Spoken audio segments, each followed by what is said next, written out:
this. All right, Sean McDonough, thanks for being with us, and keep us informed when you hear something. When are you going back on the air? You know, I was on with Ashley Banfield last night. I had a nice talk, and I'm going back on, Howie. I'll let you know. I just got to take this all in. Okay, I got used to listening to you at six at night, and I'd listen on the replay, and then I'd hear you with Dylan at 8 o'clock in the morning. So I don't expect you to be on at 8 o'clock, but give us a nightly update, please. I'm asking you. I will, Howie, and thank you so much for having me on. I really appreciate Thank you, Sean McDonough. Dana and Dennis walking down the street. Dana and Dennis, the kind I'd like to meet. Dana and Dennis, they used to wear these tight old thongs. They didn't like them, so they're gone. Dana and Dennis walking down the street. Dana and Dennis, the kind you'd like to meet. Dana and Dennis. These two who look at them, they're definitely growers, not showers.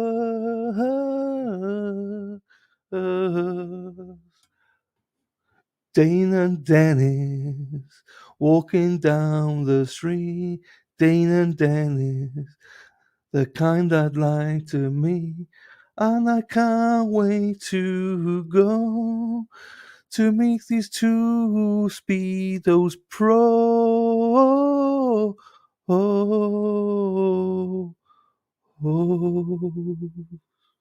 See you in Boston, boys. Memberships again. Thank you so much for that. Hey, also, hang on. Oh my God! Oh Jesus Christ! Oh my God! What the hell happened? I'll never get this back up. Oh. No, are you okay? Are you okay? Hold on, Jesus. All right, listen. You got me on the mic? Yes. All right. Give me 2 seconds. I'll be back. I don't know what the hell I did. It's all right. I'm like Turtle Boy. He had an accident too. Yeah, we all give me 2 seconds. I'll be back. No worries. It's not the other side. Right. Derek says, me dog, Scooby, is barking again. Rot. Right. I like that. That is good. Oh, good boy, Scoob. Oh, Derek. I needed that. Thank you, Derek. Right, Paris?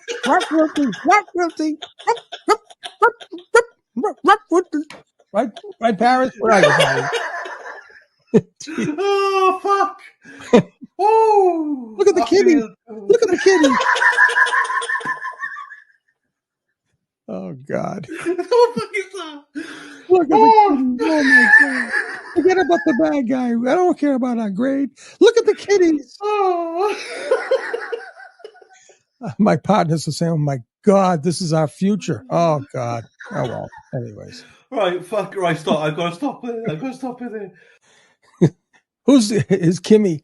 You know something, Kimmy? I think you're right because Kimmy says I have early onset dementia. I maybe do, because I'm starting to redo my what do you call it? My shows, and I said, I have that diction. I have those words. Why can't I remember these damn words? I probably do. You guys is probably seeing my decline here, my early decline. No, never. Hey, Kimmy, go fuck yourself. Here's the rant. There's the rant for the girl. Hey, Kimmy, go fuck yourself. All right. How you like that? How you like that for dementia, little fuck? Go fuck yourself. I'm sorry, Dylan. I got you struck, but fuck it. How you like that? Where's Alexa? Where's the birthday girl? That's right, Kimmy. Go fuck yourself. Early dementia. I don't even know what's going on, but I'll catch up, I'm sure. She's in there. Do you know her? No. Oh, she's trolling. Early onset of dementia. And I don't think she was kidding either. Oh, if you're not kidding, fuck off, Kimmy. Lou Barber. Where is he? Where the hell did he go? How you doing? There we go. Yeah, I'm right here. Buddy, you're coming in like Darth Vader. I don't know what the hell's happening. Are you in? Must be. Got some technical difficulties here, buddy. Oh, that's good. You got that, Sean. You're coming in like friggin' echoes everywhere. Hold on. Wait a minute. Larry, Jesus. Wait a minute. How was that? Is that better? Buddy, you sound like Barry White. Hold on. Talk to me, Larry. Larry, where are you? What the hell you doing? This, Sean. What? You gotta fix. The whole goddamn set is gone. But you sound like that. Give it the little baby, baby. Come on, Larry, give it up. Baby, baby, baby. Oh, Larry. What do you got? We'll try to get through this, Larry. What do you got for us, Larry? No, I can't this way. You gotta fix it. Okay, listen. Let me try to work this out, my friend. I gotta try it. This foolish thing. I'm about to throw it through the window. All right. Lucky it even works. But Larry, hang in there. What do you got doing today? You got the oxygen tank all set up? I hope. Listen, I have a new song I'm gonna teach. Okay, buddy. I gotta fix this. Listen, I got a message from women. They want me to teach a new song. They want to do what? The women want me to teach Dylan a new song to sing. Oh, okay. Okay. Well, listen, hold on now. That's going to be a little complicated since I'm only getting every other word. But listen, I'm going to try to fix this, Larry. Buddy, we're getting a little delirious over here. It's too early for this, but I'm going to call you back, all right? I'm going to make 1,000 phone calls. Are you like in a different area in your house? Because I'll tell you, I got to do another test call, okay? All right? The same it was the other. Buddy, okay, if you're in the same spot, then it's on my end. So let me fix this mofo, and I will call you back. All right, buddy? I'm sorry, my friend. Hang tight. Hang tight. All right, here we go. What the hell is going on? I'm done. All right.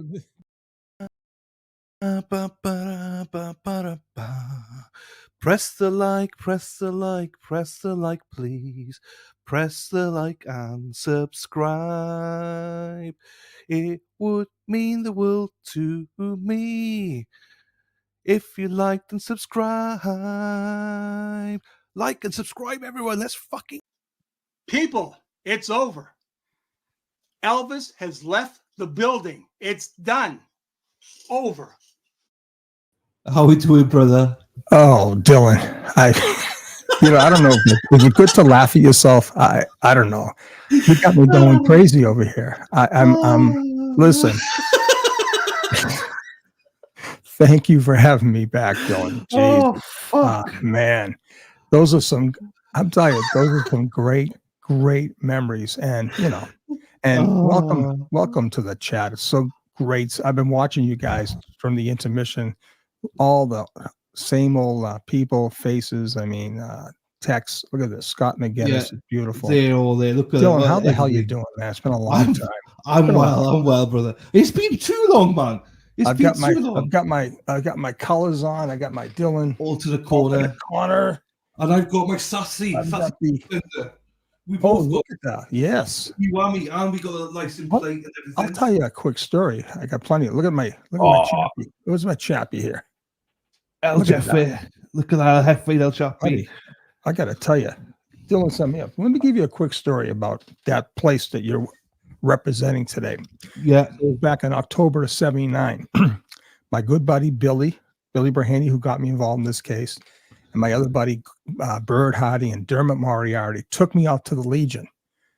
I said, the Legion?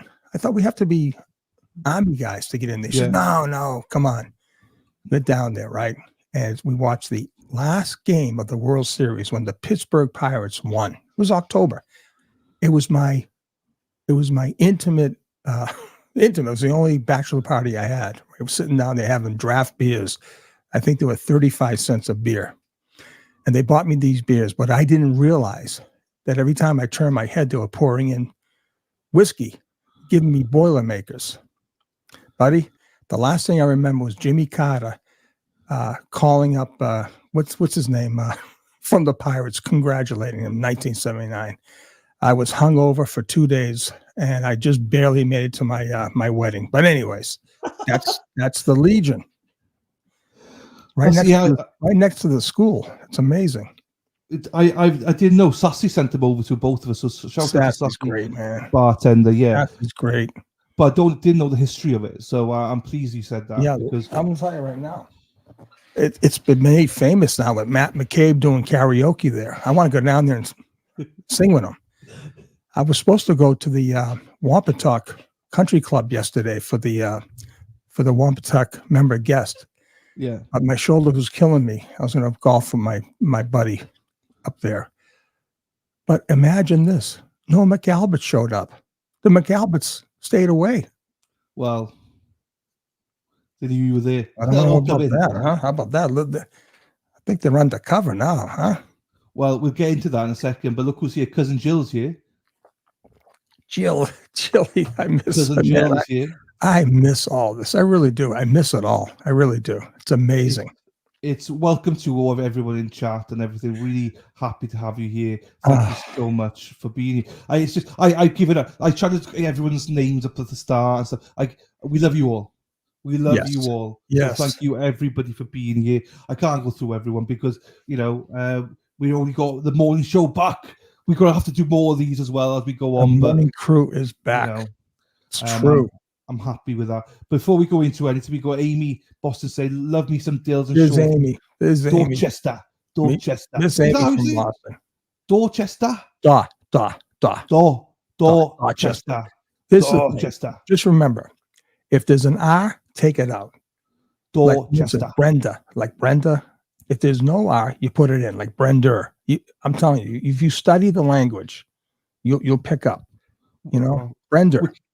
Brenda. Wicked pisser. Wicked pisser. Wicked pisser.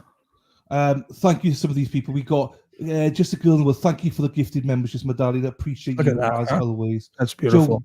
Joni became a member. Thank you, my darling Joni.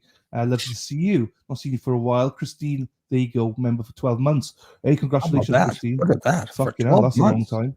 Hey, so let's get into this then. Let's get into this. Man, give it up. Tell me what you want. Hey, Deb. Look at Deb right here. What do you need? Hey, so what the fuck, right? This week, this should be Sean LFA McDonough's week. Everything that you have told me, you mofo, over the past however long we've known each other, has all come true. So all you people, doubters out there, all you anti-Karen Reid, anti-Sean McDonough people, do you know what? Go fuck yourselves, because this man to my right, I'm not sure where we are here, he's a fucking man. He told us, no, that way. He told us about the FBI. He told us about the investigations. He told us the FBI were coming, and they fucking came knocking, Sean. Fucking, you are the man. Thank you. This must be bloody good for you this week. You know, I went back to watch my first appearance with with Aiden. Yeah. And I noticed one thing. I said it back then, and my passion back then has not faltered at all. All right. My passion back then was always about John O'Keefe, how they completely, but I told Aiden on that show, trust me, this is much bigger than the murder of John O'Keefe. And that's huge. And there was so many nuggets given out on Wednesday. And, you know, should I get into the story of how my day started? Let's go. Okay.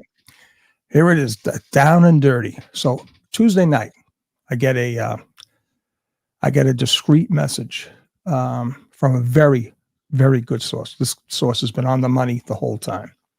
Basically says, "Hey, Sean, our guys are being told there's going to be a lot of traffic at Uncle Joe's house tomorrow. FBI and the press." So beautiful. So I sleep on it. All right. Now, before I do, I give it out to 5 different people, right? Different walks of life. You know, a good female friend of mine who lives in Canton.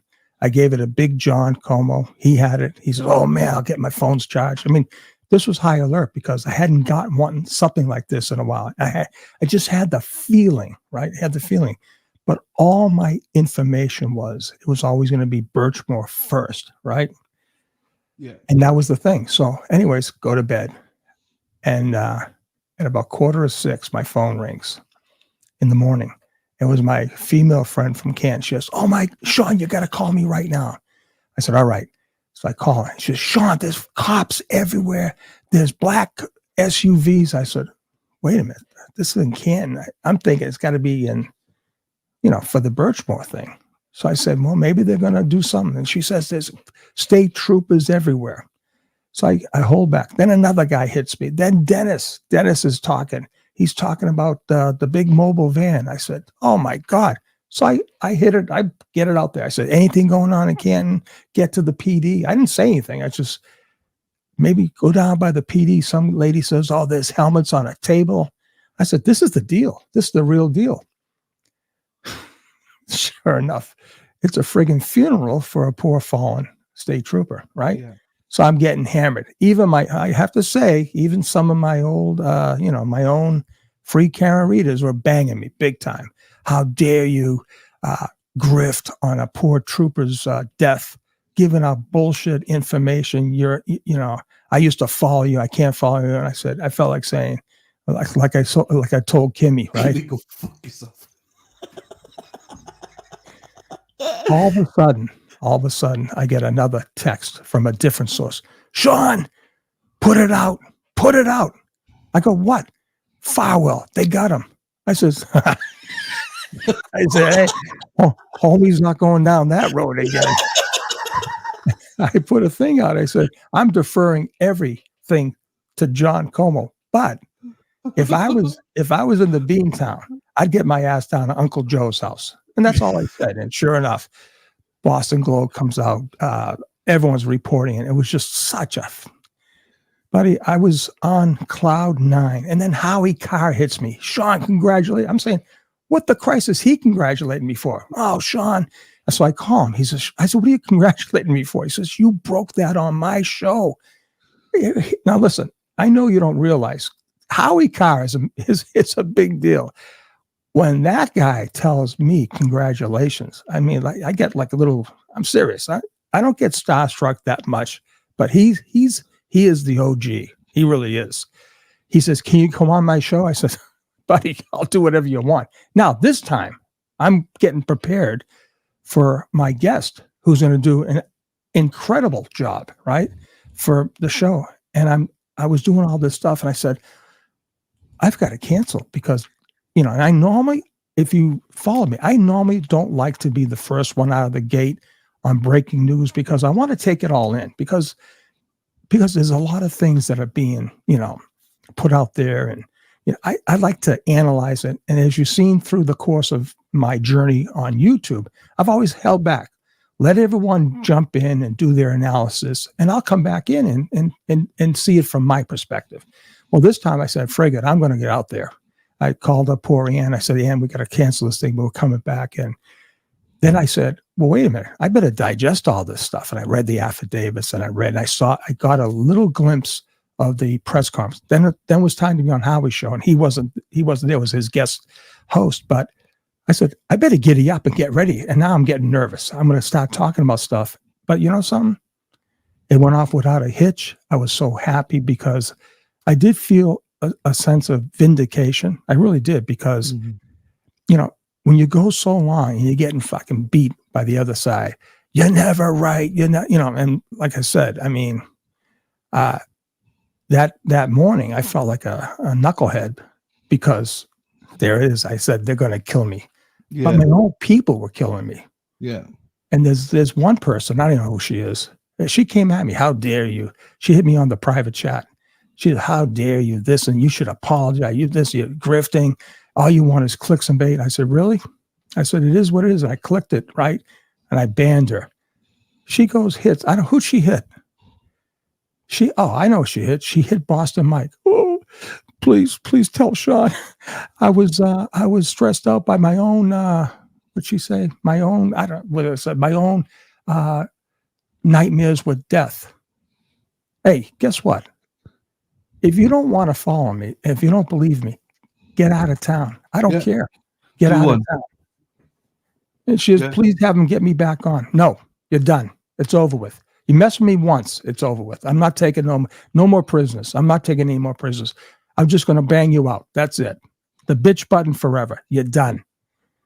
No, don't blame you. No, I get the same. People think they can act one way and then keep crawling back. It's like, nah, burn any bridges. Just like, listen, Josh Levy had a lot. If you gotta go back and listen again to Josh Levy, him, right? He had 2 shots at it.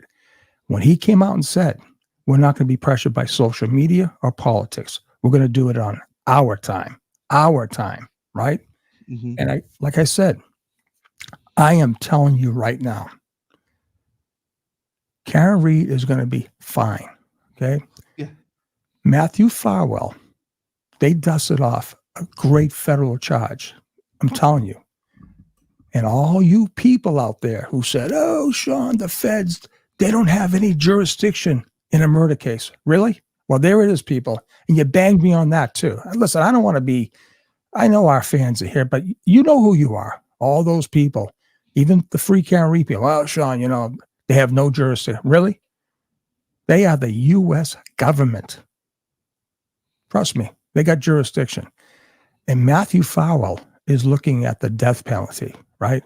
For killing a poor, innocent woman with her baby. Well, guess what, Brian Albert? You're going to look at the death penalty too. And that charge and the other charges with a Boston police officer, buddy, all you McAlberts, right there, it's over. You guys are done. I've been saying it since day one. And you know something, like I said the other night, I don't need to say, how many more times can I say, Brian Albert, you're done. Jen McCabe, you're done. Kevin Albert, you're all done, right? All you how many more times can I say? I'm just going to I'm going to let the feds do their job, right? And at some point, I'm moving on. I got to move on. I hate to say it. I'll give out more stuff later on, but I have to move on. I can't keep repeating the same old crap. I can't. I need something to motivate me like I was in this case. I was so motivated. I dug and scratched. I'm sitting here in Naples, Florida, but I dug, I scratched. I was able to cultivate a great team. The 5 guys, everyone laughed at me. Oh, what's he talking about? Hamburgers and hot dogs and French fries from 5 guys? No, I had great sources. Then I developed more sources, and now it's like, okay, look at the caveman. The caveman is everywhere. That caveman, he's everywhere. It's nice to see you. No, and no, like I said, I'm not upset. I got to be motivated now, and I'm embarking on a journey that's going to take me into other areas, and really am excited. Now, that doesn't mean all you people who became members, I'm not abandoning anyone. I'm just switching gears a little bit. My very elite, and we have elite, all you guys are elite. You're in the elite squad. You're in there. But I get a team. Dylan, can you believe this? I got a team of over 2,000 very elite squad members. It's the VIP of the elite. Buddy, this is amazing. And I did my first members only chat stream the other day. And guess what? I'm going to do a second one next Wednesday with the cops from Las Vegas, LV Cops TV, whatever the hell their name is. Those big fucking dudes with the arms and the tats. They're coming on. We're going to be doing a roll call. You'll be there, right? We're going to do a roll call. And we're going to have top cop talk. It's going to be me and those 2 dudes talking about all things corruption. Karen Reed, Farwell, all those animals. And I'll tell you right now, Nick Garino, better start rolling fucking dough. Get out there and start rolling dough, buddy. Get those fucking donuts going, you piece of shit. Get them going. Dylan, you're probably struck already. I'm sorry, buddy. I'm sorry. Don't worry about it. I think they let the F-bombs go. Hey, Garino, get over to the bakery now. Start learning. Start making those cupcakes, you piece of shit. You, buddy, you're 0 for 2. You on Birchmore came out of the gate 0 for 2. 0 for 1. 0 for 2 in Reed. What are you in, like in Aiden's case? You must be 0 for 3. You're done, pal. You are the stupidest mofo. And I hate to say you're a Westfield State grad. I mean, come on. Tommy Foley, Stevie Garin. They got to be fucking beside themselves. These are two guys that I worked. They were very, very good state troopers. You are an embarrassment. Yuri, the man dancer, you're an embarrassment. Fanning, buddy, listen, I'm not going to throw shade. I'm not going to throw shade. You may be part of the LBGQ 2765XYZ A1. I don't give a shit. But buddy, turn your badge and gun in. Clip that. LBGQ 27658L61A. If you're a part of that group, I love you. But turn your badge and gun in. You got to do your fucking job. That's all I got to say. There you go. I love it. Like that LBGQ 27861ZQ A1A down in Fort Lauderdale. How the fuck do you know all this? I love it. I love it. Come on. What are we doing here, people? I said this to Aiden. What are we doing here? I saw myself the other day. I was a mofo back then too. What are we doing? And look at us now. Over a year and a half. We're still here. This is absolutely insane. Insane. Yeah. Can you hear me okay? Yeah, I can hear you okay. No echoes. No echoes. No, I love it. I fucking love it, man. I love when you go off for one. And another person I love. Look at this. We got a Glera. We got some celebrities. Oh, man. The Glera. Will. Buddy, thanks. Look at this, man. He's up early. He is. He's probably doing his curls right now. He's sitting down the end of his weightlift bench. He's doing his 50-pound curls left and right. Now let me call these mofos up. I'm gonna tell them. Boom. There he is. Built. I know. Look at that. Look at the love. That's some love right there, buddy. I'm gonna tell you right now. I mean, those guys, Glera, all the other people out there, man, they're working it. For him to be up at 8 o'clock, man, in Tennessee. 7 o'clock in Tennessee. Yeah. Look at me. You know more about geography than I do, buddy. Yeah, Central. No, it's true. I don't know what the fuck I was going to say now, but it's just amazing to have you back, dude. It's literally, I could sit back here, listen to you all day long. I just love it. It's just I much prefer having you here because when you're on your shows, you're trying to do the chat, you're trying to do the music, you're all over the place. You're not going to believe this. So when I first started doing the YouTube thing, right? And you know how it is in StreamYard, right? I was going to hit, the band, brand and this. I hit the friggin' live button. It was like 8 o'clock in the morning. I got my hair out like this. I got the bed face. You know how the bed face. Your eyes are all fucked up, right? I hit the live button, and I panicked, and then I misread it. It says, "Are you sure?" And I hit yes. It went live. It went live. It's on YouTube. It's on my Facebook. It's on Twitter. I said, and it shows me. I'm going, what the fuck is going on? How do I get this thing? I'm saying it's 6, 8, 10. I see people coming in. I say to myself, holy shit. And then Audrey goes, oh shit, we love you. Buddy, I just almost did it again the other night. I almost hit it again. I hit it. I hit the damn thing, but I know there's a safety valve. And when they say, are you sure? I said, no, you mofo, no. Oh, Jesus Christ almighty. I said, I got to get this thing off. How do I delete this shit? I didn't know how to delete it. They clipped it. They had it all clipped. Jesus Christ almighty. Cheese and rice. I got my cheese and rice shirt too. Oh no, it's so funny though. Get the boxes, you piece of. Get those boxes. Give me the popcorn boxes, you piece of shit. Bring them. Go get them. Oh God. Oh fuck yeah. I can see waking up. It's not in bed. You hear her? Get And the all box, just go, get what the popcorn and everyone's hair. They yelling at the guy says, "You fat fuck! Don't you know how to deliver popcorn?" I threw the fucking boxes down. Guys, if you haven't heard the story, I used to work Fenway Park for a couple of days. That was it, and I fell with all the. I would say popcorn. I missed the step, and the fucking boxes went everywhere. Popcorn flying in the air. I think it's still flying out there. I quit right then and there. The guy goes, "Get the boxes, you son of a! I can make money." Oh man. Oh fuck! I'm Dylan, crying here. that was a gift to you, buddy. I knew I could get you laughing. Oh, fucking love it! I love that. It's so It easy is- to do. listen, laughing. I'm telling you, laughing is a great thing for the body. It really is. It is no, but it's so simple to do. I've done it myself. So, for the week, I ended the stream. I ended because it came up for me. I pressed end as a yes. I thought, why did I press that? I had people in the chat. I thought, what the fuck? Start a new stream. Jesus so I know Christ.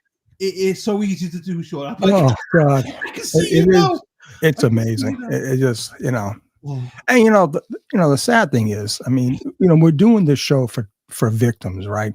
But you have to have some levity. You can't carry the weight all the time, And like I said, I think we were a great team. I love being with you, Dylan. Same, brother. And I got to tell you, man, you load him. I'll never have I'll never need another T-shirt for the rest of my life. I got more T-shirts from you, Dylan.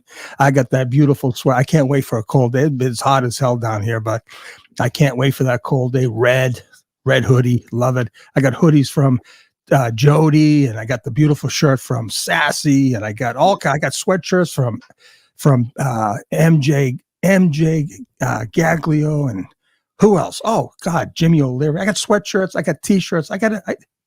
Susie goes, Sean, get rid of all your golf shirts. I said, yeah, I got golf. My whole thing was every time I get a new golf shirt, I got to get rid of 3. Anyways, I'm not getting rid of these shirts. These shirts are gold, buddy, gold. Well, I need to tell you something. Say thank you to. And I got the beautiful cups, the tea cups, the coffee cups. I love it. Love it. In the corner.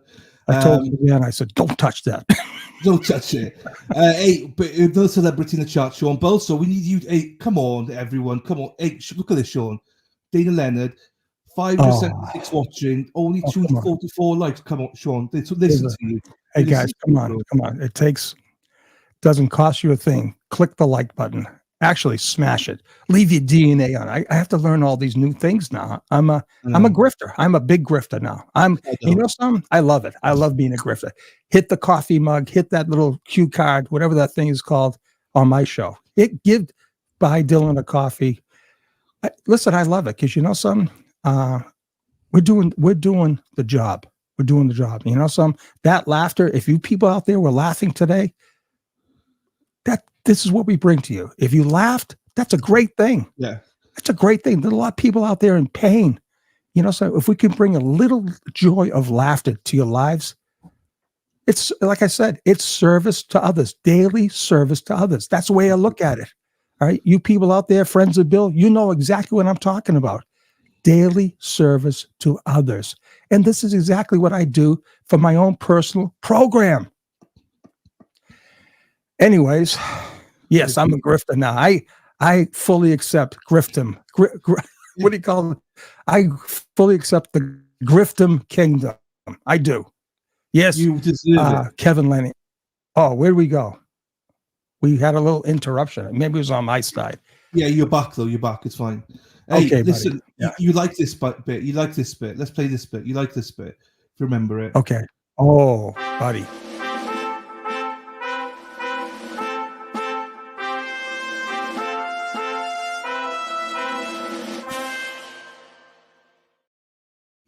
Thank you to Sandra Mayhew, who sent the coffee. Hello and good day all together again. My favourites. Thank you, Sandra Mayhew. You're so generous. Thank you, my darling.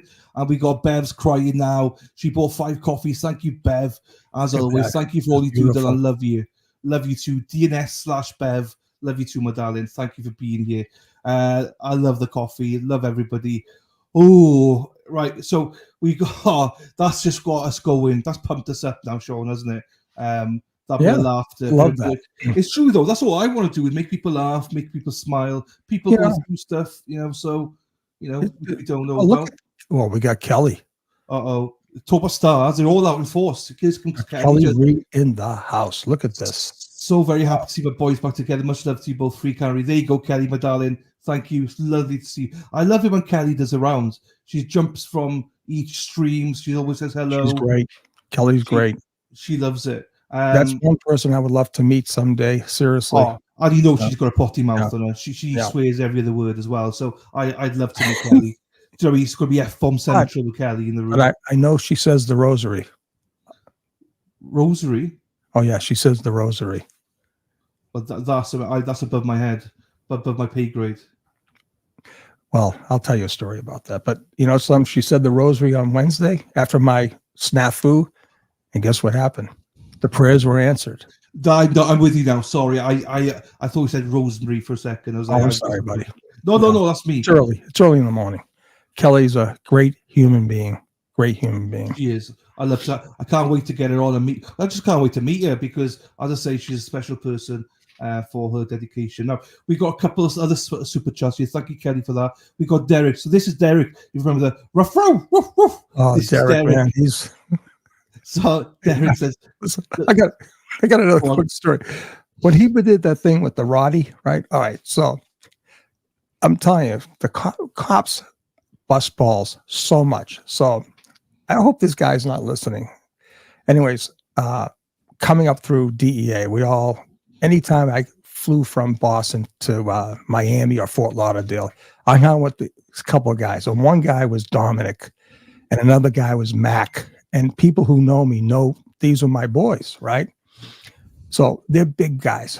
We're all big back then. And we were killers. We really were. We were crushing them. We were taking down people and taking names later at night at the set, on the scene, on the bars out in Lauderdale and Miami. Anyways, so now we're all retired and we all get together. And Dominic ends up driving myself and Mac to his son's baseball game. He's playing for Louisville, and Louisville's playing Miami, right? So my buddy Mac, who was a big ball buster, he goes, "Hey, Sean, have you seen any Rottweilers recently?" I said, "Rottweilers?" He said, "Yeah, Roddy." And he starts pointing at Dominic's driving. He doesn't know. He starts pointing at Dominic has a head. I thought my head was big. His head is huge, and he looks like a Rottweiler. Next thing, Dominic goes, "Hey, you talking about me, motherfucker?" Mac, we both started laughing. And just like you and I, and when we said, because Roddy is very, very vain. He's a vain guy. And we all are. We all have our vanities. He goes, "My head isn't that fucking big. Come on, man." I said, "Dominic, seriously, now that I think of it, you do look like a fucking Rottweiler." And buddy, we called him Roddy forever. It was amazing. That's just some of the things. It's not as funny as what we did, but no, back then it was huge. It was big time. Roddy. Derek, thank you for the super chat, my friend. Thank you very much for that. Thank you, Derek. Good guy. Others as well. Caveman, I'll just say, one of our favorites. Oh, Caveman. The feds are coming. I'm telling you they are. Hey, listen, they showed it. And the guy, hey, listen, the death penalty is on the table. What do you think killing a cop is? Killing the cop and framing an innocent woman. Buddy, don't believe me. Don't believe me. No. Do not believe me. Please don't believe me. Please don't. Please don't believe the feds can prosecute murders. Please don't believe that. Don't believe it. Some knucklehead said that, but don't believe him. Fuck him. Lorraine KD hit the like button. 500 plus, 600 now in chat, and only 200 likes. People, come on, thank you, Lorraine. Come on, it's all good. It takes a little bit just to hit the thing. No.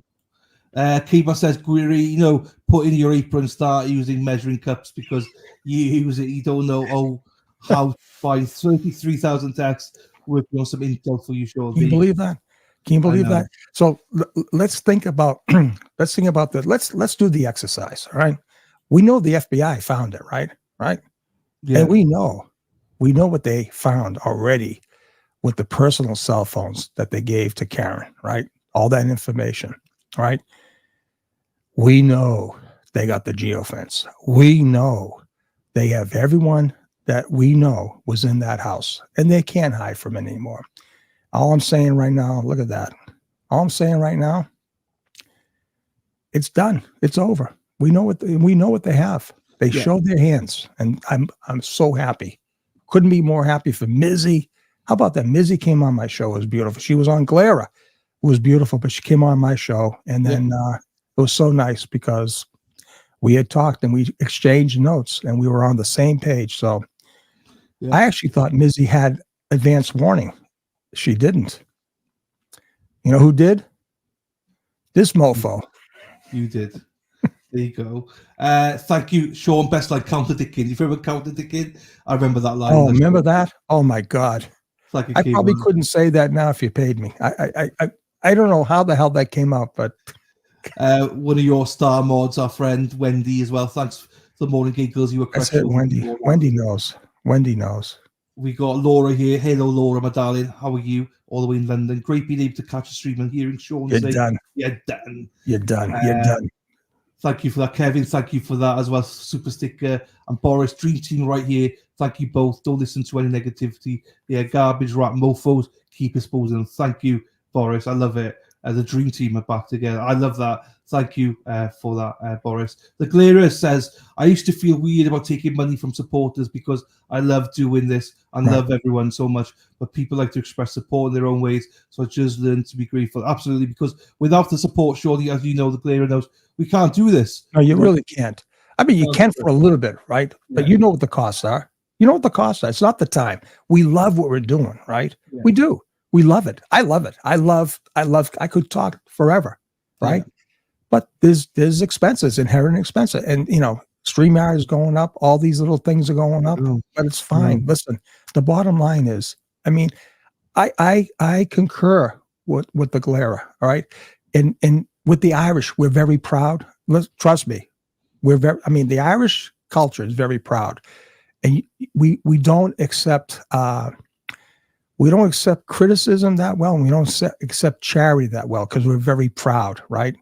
And for the longest time, I said, geez, I don't want to accept money for this stuff. I have a mission, right? I never got a tip when I was a cop. I got an attaboy, good job, Sean. I didn't get extra money. Well, I got some awards. They give you 1,000 here, 1,000. Okay, fine. But, it's sometimes I'll say this, right?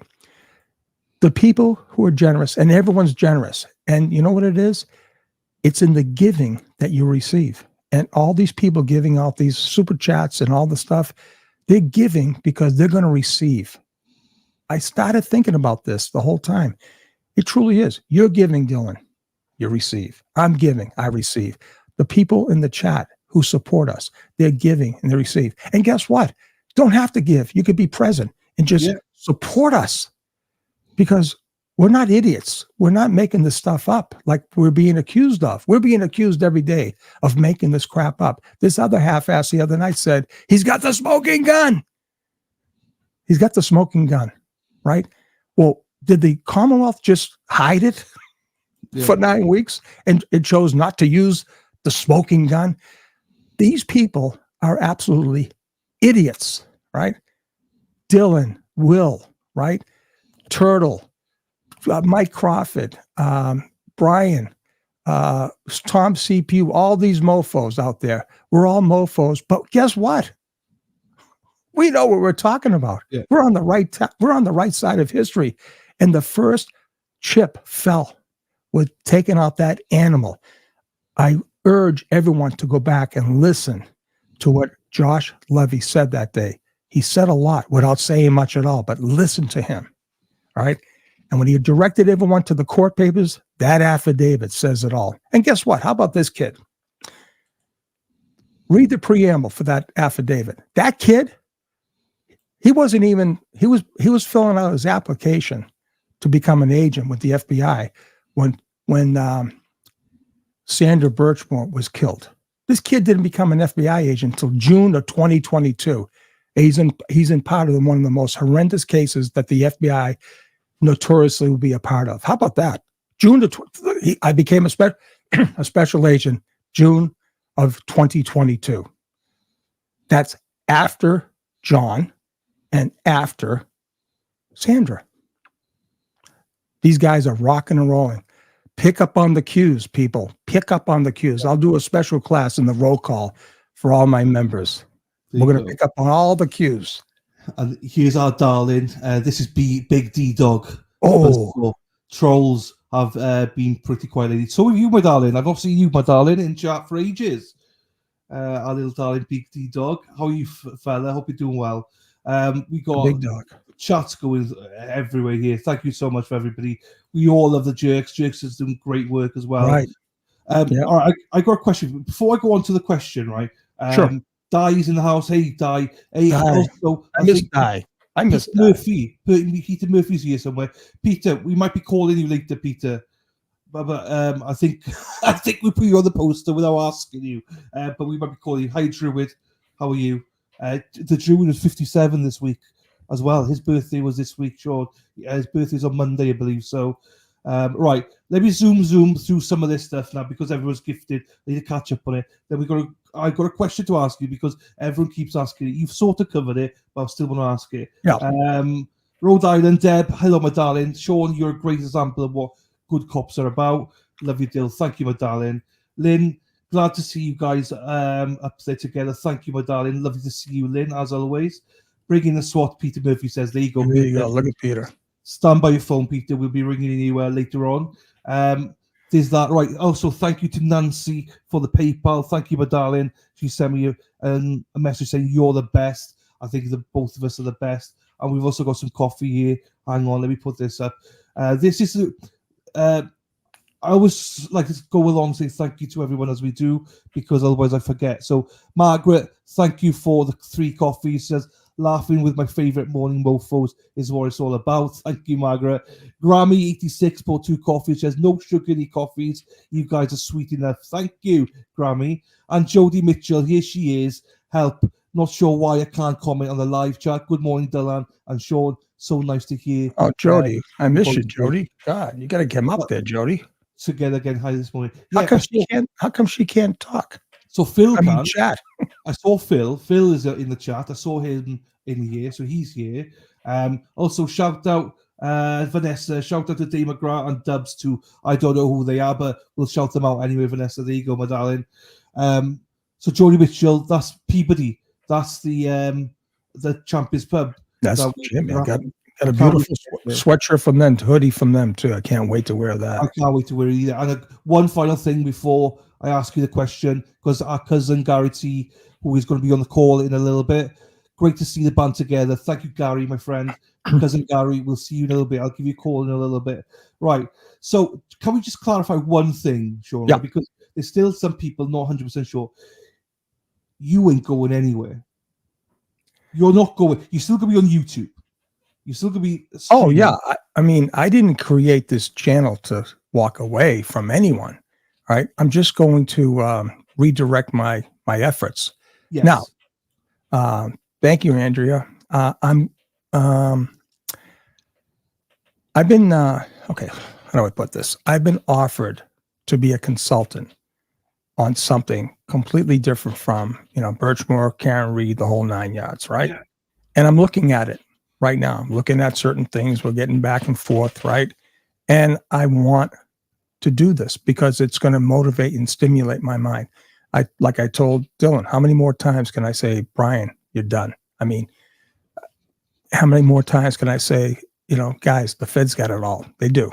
So, I know when it's time for me to switch gears. All right. Okay, you cut off this second. So when I Sean, said that the other it was like this. Whoa, right. Am I back? You're back, yeah. I don't know what's going on. Yeah, it's fine. You're back, though. You're back. Okay, so when I say I'm going to hate that, it's going to be sad. It's not going to be sad. I'm still going to be a part of this. Okay, it's just going to be in a different way. Okay, and I think people know. And by creating, this very elite, and I could have said, Star One, whatever. for 99. I want to keep people in the loop what I'm doing. I want to be able to tell people, hey, I'm here working on things. And I'm going to always be updating the case as it goes along, right? I just personally feel Karen will never, ever be convicted. And I do believe the dirty, corrupt cops that framed her, that covered for another animal, right? The only thing I say, when you got John Fanning, right, who was a former state cop, a former Stoughton cop, and now he takes over. He should have never. Dunn was supposed to be the man of the hour. He was supposed to be the lead detective. And all of a sudden, Fanning pulls rank on him, Sergeant Fanning, really? And he interviews Knucklebrains there in a freaking parking lot. Like I said, but to answer, I don't know if I answer your question. Listen, I'm not leaving anywhere. I'm still going to be around. I'm still going to come on Dylan's show anytime he wants me. Okay. It's just that I'm switching gears to another area. Like I think Aiden says he's moving into the true crime sphere. I'm not going to do that. I've lived with true crime my whole life. I want to focus on something excruciating, painful. That's what I want. I want to make a difference. And if I can be a consultant in this project, this is going to be my passion. I think you people know I'm pretty passionate, and I am passionate, and I was very passionate with this Karen Reed thing. I was the only one that came out in law enforcement to support a person accused of murdering a police officer. No one took that. No one took the bait on that, and I did, right? And I'm happy that other people are jumping in, like law enforcement people. I'm happy for that. Now they can carry the torch and catch up and do all the other stuff. It's time for me to move into a different area so that I can be supportive for another cause. So so nothing's etched in stone, but I feel that I have another calling. You definitely do. And yeah, 100%. And I'm excited for you. And I'm the same as you. People sometimes ask me why you don't do more Karen. You said, Karen's going to be fine. Everything's going on with Karen at the minute. She is going to smash this. It's just unfortunate she has to face it. I hope she doesn't have to go to another trial because she doesn't deserve it. I hope it gets sorted. Trust me. I listen. Obviously, I get hammered on my predictions, right? I make predictions on common sense. Do you really think it was a common sense decision by the Norfolk County DA's office to put on that case? It wasn't very. Listen, when you put on a guy like Trooper Paul. Now, listen, Trooper Paul, you're probably a good guy. You're probably a good guy. Okay, you probably are, right? But you weren't the guy for that case, right? You should have never been exposed to that case. Michael Proctor, you were the sacrificial lamb. And Michael, I'm going to tell you right now, you brought no value to that testimony. Nothing. You know what Lally did? He put you out there to hang you out.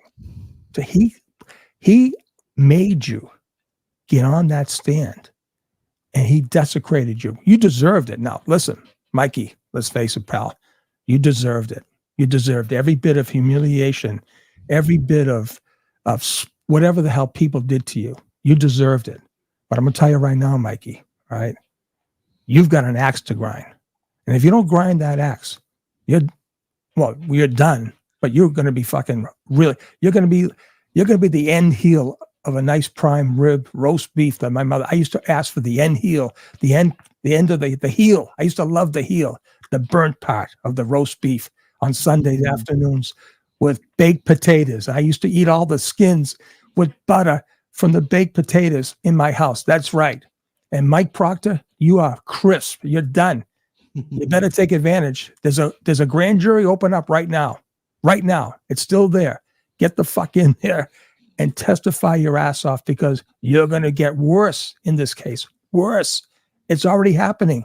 Did Fanning and Cyclops Telly go there to testify? Because we know they're doing a superseding indictment. You think this is a one-off? You're fucking crazy. This is not a one-off. Trust me. This is going to be huge. They're already saying they're getting more people. They're getting more people. They're already saying it. But I could go on forever. I could take, like I said, but what I'm saying is when I have to repeat myself, I don't want to be like Kimmy. I don't want to have Kimmy say I got dementia because I'm repeating myself. No, I don't want to repeat myself. I want to get into something new and make a difference. If I made a difference in this case by what I know and what I have experienced by my own experiences, put 2 and 2 together. Hey, listen, poor Sandra Birchmore and her poor baby. This was not rocket science. Time out.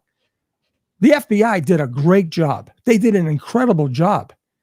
But I'm going to tell you right now, when you see a guy go in, right, at a certain time, and you see a guy go out at a certain time, and then you pull the phone records, right, of the cell phone, and you find out the cell phone didn't move. Come on. Yeah. And that mofo, Garino, couldn't figure that one out. A kindergarten kid could figure that out, right? But the FBI had to come in. The FBI had to come in and do their job. And I want to tell you right now, there's a great little video out there with Mark Garagos, right? And I said, okay, so they're going to take his word over mine. I've been saying that from day one. And I said, here's the guy, Mark Garagos. I posted it on Twitter. I posted it on my Facebook page, all right? He knows. I know. Anybody with a brain knows. Karen Reed's team has the evidence. They got the bomb. They just held back. They held back. They're not. I don't believe they're going to go to trial. That's it. Mm-hmm. That's it. I'm because it's going to be suicide for them all over again. Because Dylan, we've got the playbook. We have the playbook. It's all positive for Karen. Wherever because now that everyone's against Bev, saying she didn't obviously recuse the 3 charges, but now the DA, they're stuck. They can't change their story. They are stuck. They can bring in relievers. They can bring in a reliever for Trooper Paul. They're going to yank him out. Going to give a ball to another guy. Guess what? They still have to go with their theory. The theory is crazy. Doesn't matter. They picked the theory. Look at this foolish thing. They picked the theory, and they got to live by it now. And here's another thing. All right, the 2 quotes. Not in my house, not on my property. That's huge. You live by the sword, you die by the sword. And guess what? They got the sword they're going to die by. And they chose it. They chose it. All those little mofos in that house, 34 Fairview, could have just called 911. That's all they had to do. And they could have let the cops figure it out, right? They could have let the cops figure it out. No, they had to be fucking cowards. Cowards. Anyways, I'm repeating myself. That's fine, because Kevon says whatever else thinks. Whoever has you would be lucky. Do you know what I mean? So whoever helps. So thank you. Thank you. I hope. And listen, I'm reading the script. I'm reading the case file. The case file is horrendous. I'm telling you, it's not easy. It's not easy. The case file is horrendous. But I will tell you right now, the case file I'm reading is going to rock the world. It really is. Can't wait. And Dana asked, are you going to be able to cover it on your channel once it gets going? I know that the contract has a non-disclosure clause at this particular time. We're working on that. Okay. But yeah, it'll be covered at some point. I can't. I mean, listen, I've been brought into the fold, and this is a horrendous case. This is a horrible, horrible case. I'm reading this case file, and sometimes I can't believe what I'm reading, but it's definitely. I mean, I've got it from the authorities. They want me on this. So I don't know why me, but they want me on this. Because you're the man. You're the fucking man. Yeah. Hey, right, let's take some calls. Okay. We got calls? We got Larry. Let me just ring Larry. We got to talk to Larry. We got to calm Larry down, man. Hang on. Let me just ring Larry. Hang on. Before I do, Patty. Patty K, how can they reconstruct when they didn't even mark where the body was exact placement? Absolutely right. Absolutely right. Thank you, Patty, and thank you for the super chat. Right, so we got Larry. Let me just ring him now. Larry, if you're there, I'm ringing you. Larry, my Darth Vader. Can you hear him? Can you hear the ring? Good morning. How are you? How are you? Yeah, good. You ready to talk? Of course I am. So you're on with the Dylan and Sean morning show. Mr. Wonderful, long time. How are you? Hey, Larry, how are you, buddy? You calmed down? Have you calmed down, my friend? I can't hear him. I can't hear you. Oh, you can't hear me? You Because I'm in your earphones. I'm in your earphones. We're not going to talk about that right now, but I will talk to you later about it. Yeah, fine. Hey, hang on. I need to fix this. I'll ring you back, Larry. Let me ring you back. Right. Yeah, I fucked that one, didn't I? Hang on. That's a mofo. Hang on. I just need to take this off, I think. Hang on. Bear with me. If I do this, does it still work, Sean? Can you hear me? I can hear you loud and clear, buddy. 5 by 5. I can't hear you. Hang on. Let me just settings. Hang on. Audio. We'll get there now. We'll get there.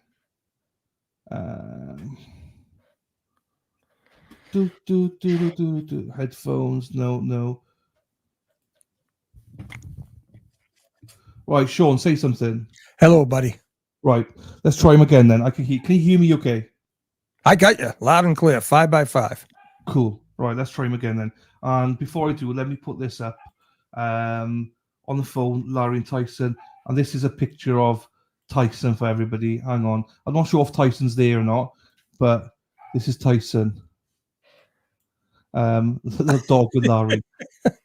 I'll put into this. Tyson looks like a little bit like Star, but Star's a female. Star, how you doing, Star? Right, let's try this again then.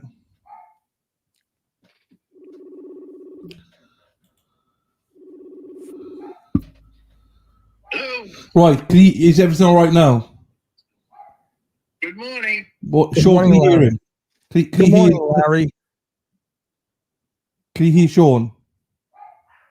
Larry? Sean. Larry, how you doing, buddy? What's going on? Can you hear him? Yeah, I can hear him. Good. You All sure? right, Larry. What's up, buddy? Talk to me.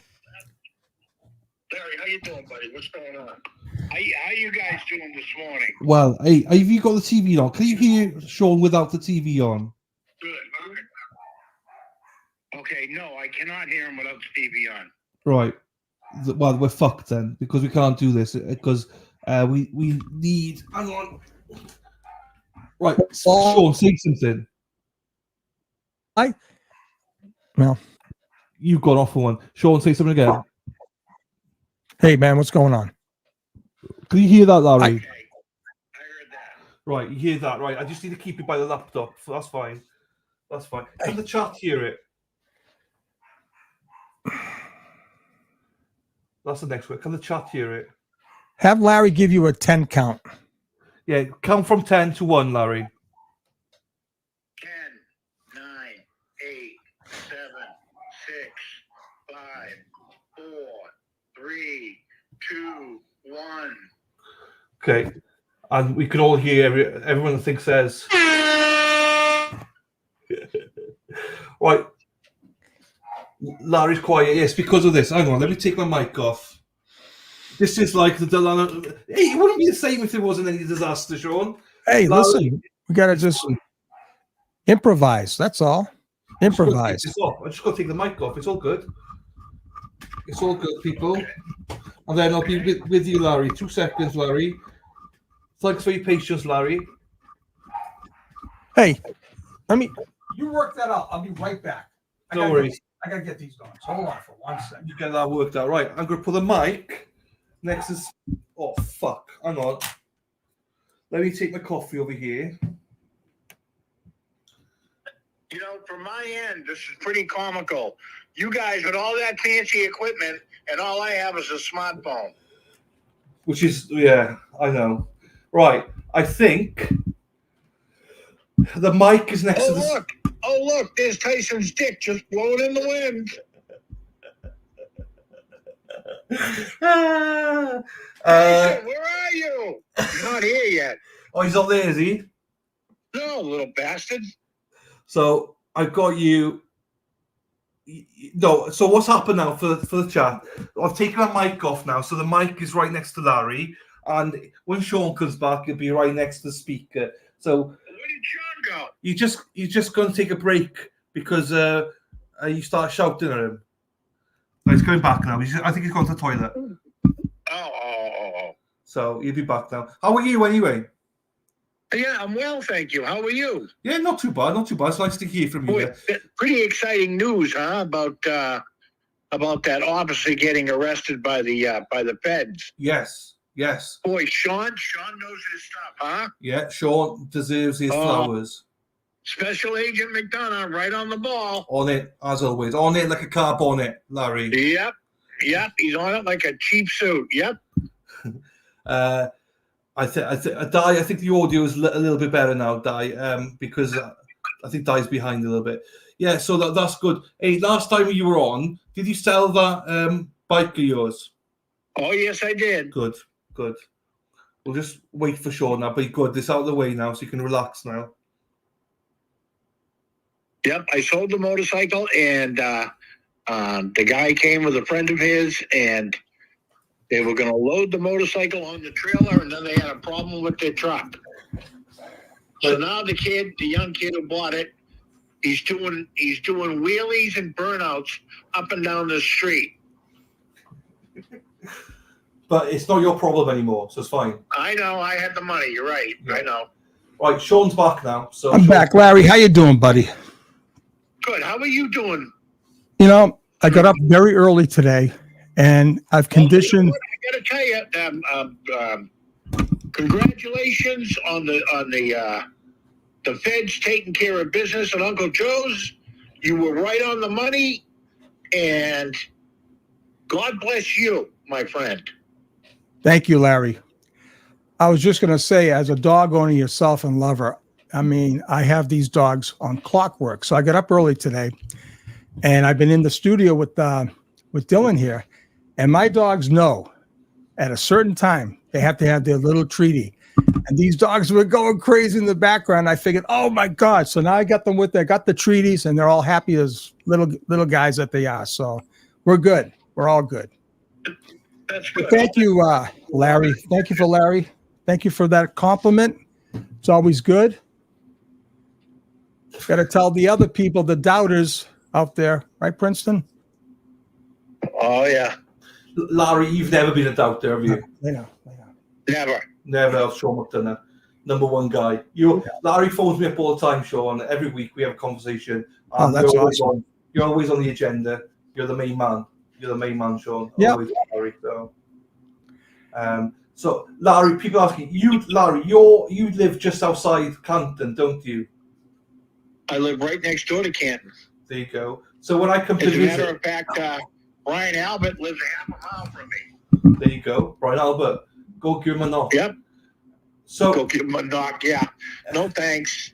When, I stay as far away from him as I possibly can. Yeah, no, don't blame you. Sean, Garino's Bakery is right around the corner from me. Jeepers creepers, you're in the middle of the road. It's a nice bakery. Where did Sean go? Yeah, he'll be back. Don't worry, he'll be back. He's Jesus Christ! All this fancy equipment, and he keeps shitting the bed. What's going on? I don't know. I don't know. Come on, McDonough, get with it, you fucking Momo. Hey, do you like the new intro of you? Yes, I do. Yes. You very much so, Dylan. I love it. Yeah. Actually, I always laugh on it. Could you do me a favor though and remove Tyson's dick out of my face, please? You fucking sent it to me. I don't want to keep staring at it. I had my limitations, Dylan. I mean, Jesus Christ. I'll just do it that way then, right? Tyson's still there, but not his dick. Is that better? Oh, yeah, that's great, yeah. Jeepers creepers. You make me fucking work. I don't get paid for this shit, like, Larry. Come on. Oh, yeah, I gotta.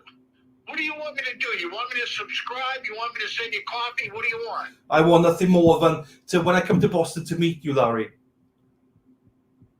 No. Don't you need some help on the channel? I always need help on the channel, but don't you worry. You're a guest here today, so you just keep us entertained here for the next 5 minutes. Okay. That's what we need from you, is to keep us entertained. Right, so I'm coming out of Boston, right? So what Wait a minute. Wait a minute. Where is Sean? He's with the dogs. If he went into the makeup room, I'm gonna be bullshit. No, he doesn't need the makeup room. You know how these feds are doing. Well, no, I don't. Oh, they spend more time in the mirror than they do driving a squad car. Wait, watch it. Be careful, because we've got Peter Murphy in chat as well. So Peter be after you as well. Oh, Jesus. Peter but Mr. Murphy is a police officer. He's not a fed. No, he's one of the best ones, Peter Murphy is. That's right. He's the real deal. He's the real deal. So good morning, Mr. Murphy.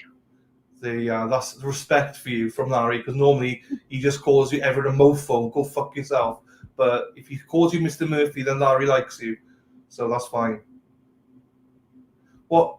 Hey, two things, right? What have you done these? I'm just stalling for Sean to come back. But have you done this? What do you call it? Scotch egg thing yet?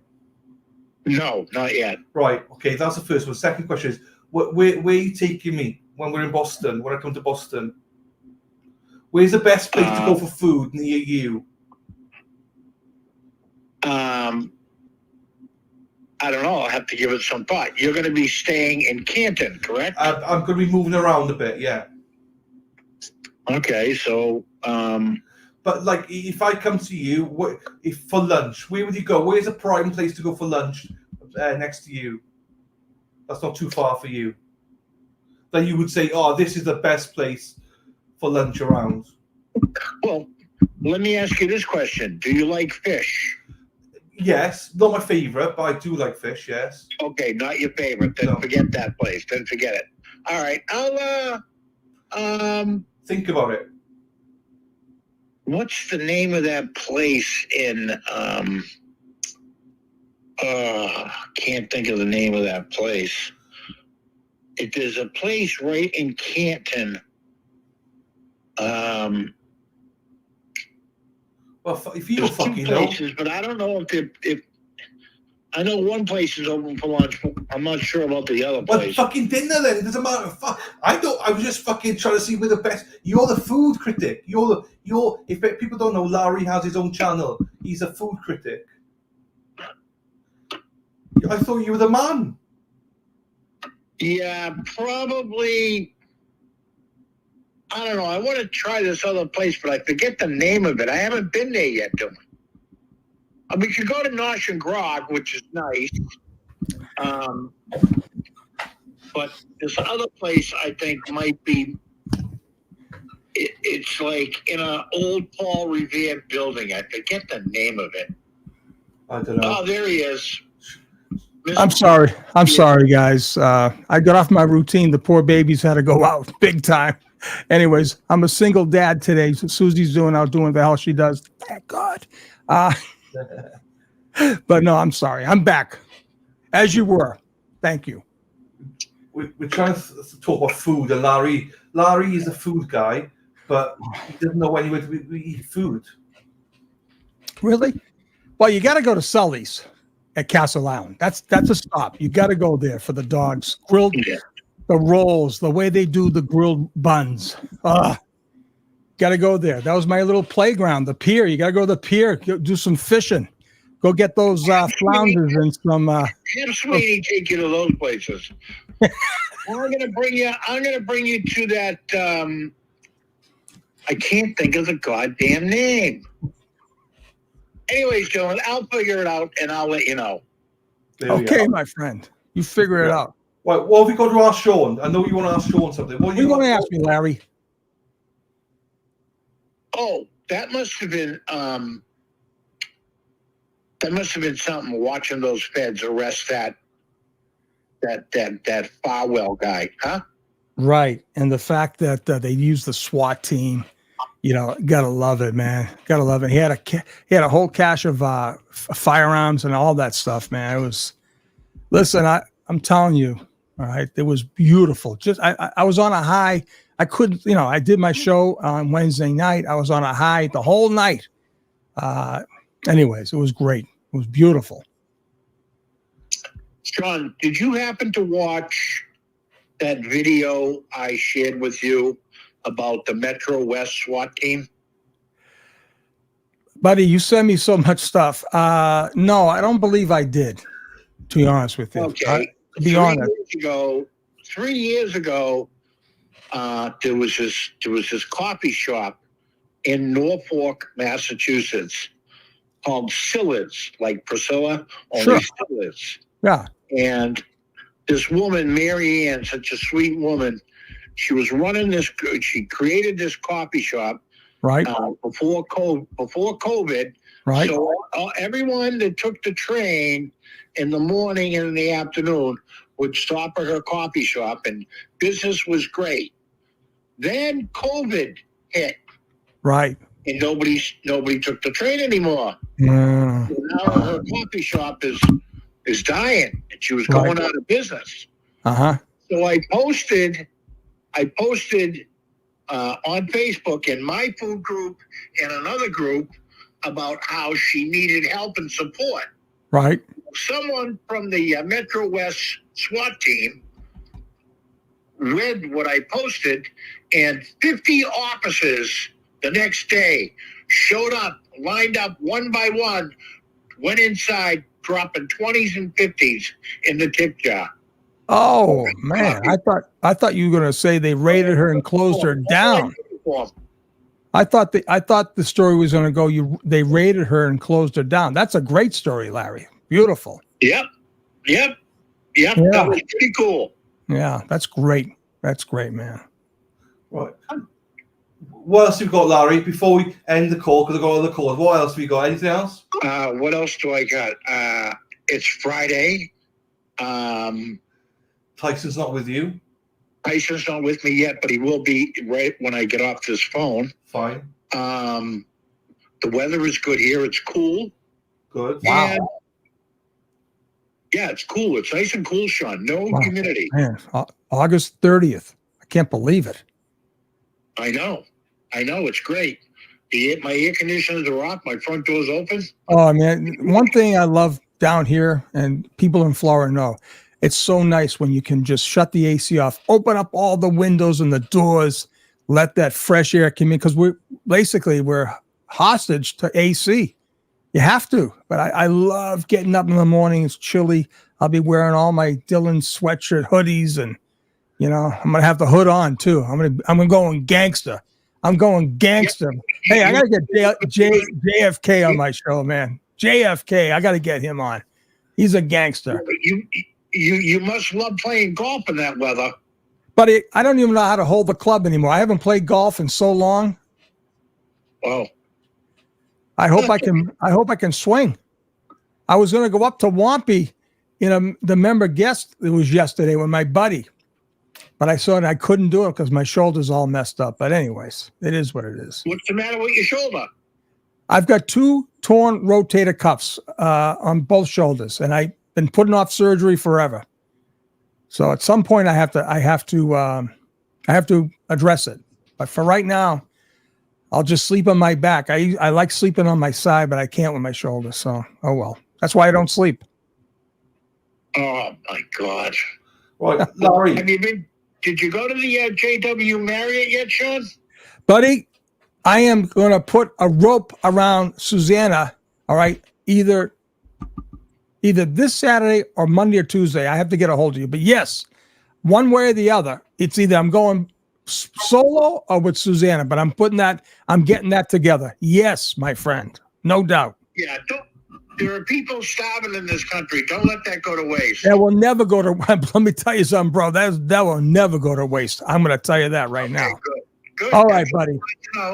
Right, Larry. All right, I'll see you guys later. And Dylan, I'll talk to you next week. And Sean, I'll talk to you in a couple of hours when you're off the show. Yes, for sure, my friend. It was great talking to you. Great talking to you. Okay, gentlemen. Bye-bye. Right, we're jumping straight into the next call. Cousin Gary Titus. Oh, nice. Nice. If Gary's there, let's just see if Gary's ready. Beautiful. I'll Look at bring you Larry. down. But I bet you Larry was a stud, man. Had to be a stud. I see him up with all these blondes, man. I know. Larry. I know. Here you go, Gary Titus. Let's have a look to see here. Hang on. Cousin Gary.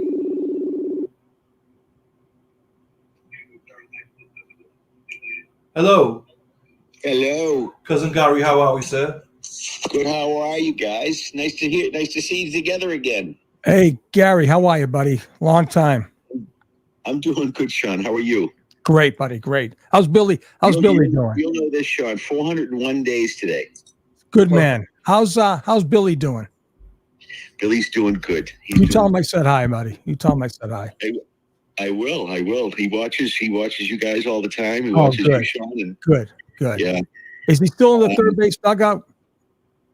He goes all over now. You know, they've got a new director, so he goes all over. And sometimes he gets to be over in the Red Sox dugout, which I think is really more fun for him. Oh, that's awesome, Gary. That's really awesome. Good. Happy for both of you guys. Awesome. Everything's wonderful. Everything's wonderful in the little town of Canton. Yeah, I'm sure it is. I'm sure.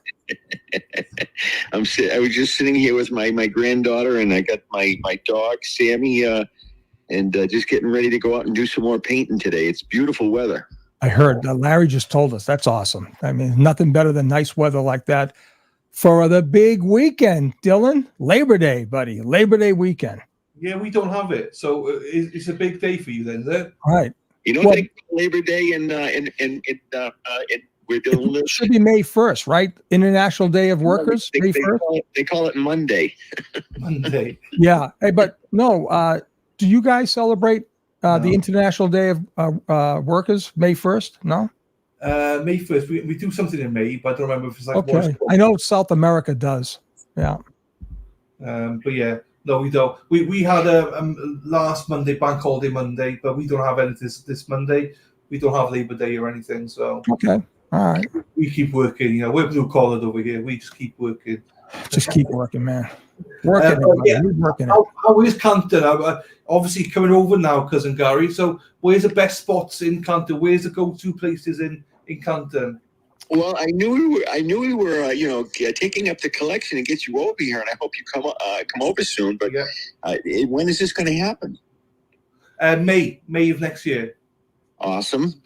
See, I told him, Gary, that Memorial Day weekend's a great time to come. If he's going to do it in May, come at the end for Memorial Day weekend. Yeah. Well, I wish we could still take you to Big D's, but we can't do that. Oh, yeah. Do you know, Gary, all those years, 53 years, never once went to Big D's. I passed it a million times. Never once stepped in. I don't know what the hell I was doing. Never, not once. Oh, you missed some of the best pizza in the area. That's what I heard. That's exactly what I heard, Gary. The pizza still lives on over in Norwood at a place called the Irish Brewery of Boston. Really? And the girls that ran the kitchen for the last 2 years, my sister taught them well how to make the pizza. Oh, and good. So, and they call it Little D's. Oh, wow. That's great. Well, yeah, that's something that they call it Little D's. A lot of the old places aren't around anymore. No more shenanigans. Oh, yeah. I know that, buddy. I remember that, my friend. Yeah. But there's some nice new places. We got a nice new breakfast joint in Canton, a couple of them. Right. A couple of nice new restaurants here, Yeah. But I pretty much stick to 4 Lillian Road, You know something, buddy? Sometimes home is nice. Trust me. I know that. Yeah. I was totally amazed, when I came back out of the jungle and got back to some kind of civil life, to find out your sidekick, right? Was it John Morgan, right? Yeah. Married to a good friend of mine, Susie Lato. I couldn't believe it. Well, I hate to be the bearer of bad news. John just passed away the day before yesterday. Oh, no. Oh, God. Yeah. Oh, Jesus. Didn't know that. Yeah, well, open mouth, insert foot, I guess, huh? Jesus Christ. If only one, if I can do it It's going to happen, right? Jesus, sorry about that, buddy. God. No. Gosh, no. John, John wouldn't want you to be sad. He wants you to remember, the good times. And Susie was a sweetheart, and I was just blessed to be able to work down there with them. Can you imagine being a DJ in front of 4,000 people, Sean? Oh, buddy. Yeah, hanging from the rafters, right? Jesus. And I got to tell you something. John was, he was the best boss I ever had. But I mean, he was just so much fun to work with. I'd introduce him on stage, and people would just go crazy. Right. And Dylan, these are called happy hours, and this is when a guy gets. Well, you know what it's like. You go to a pub where you are, and a guy plays the guitar. But this is 4,000 people worth. It was just so much fun, and I was really lucky to be a part of that for 10 years. And, shenanigans for 5 years before that. And I had a great 45-year career, and I mow the lawn now. That's what I do. Yeah, something, Gary, thinking about that, all that Cape Cod scene, I missed all that too. I never went to see John Morgan. Never went to see anyone. I mean, I left, and that was it. Couldn't believe it. Well, missed a lot of times.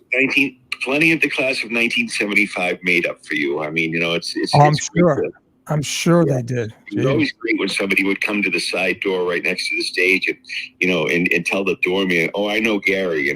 Oh God, yeah, right, yeah. And I get them in.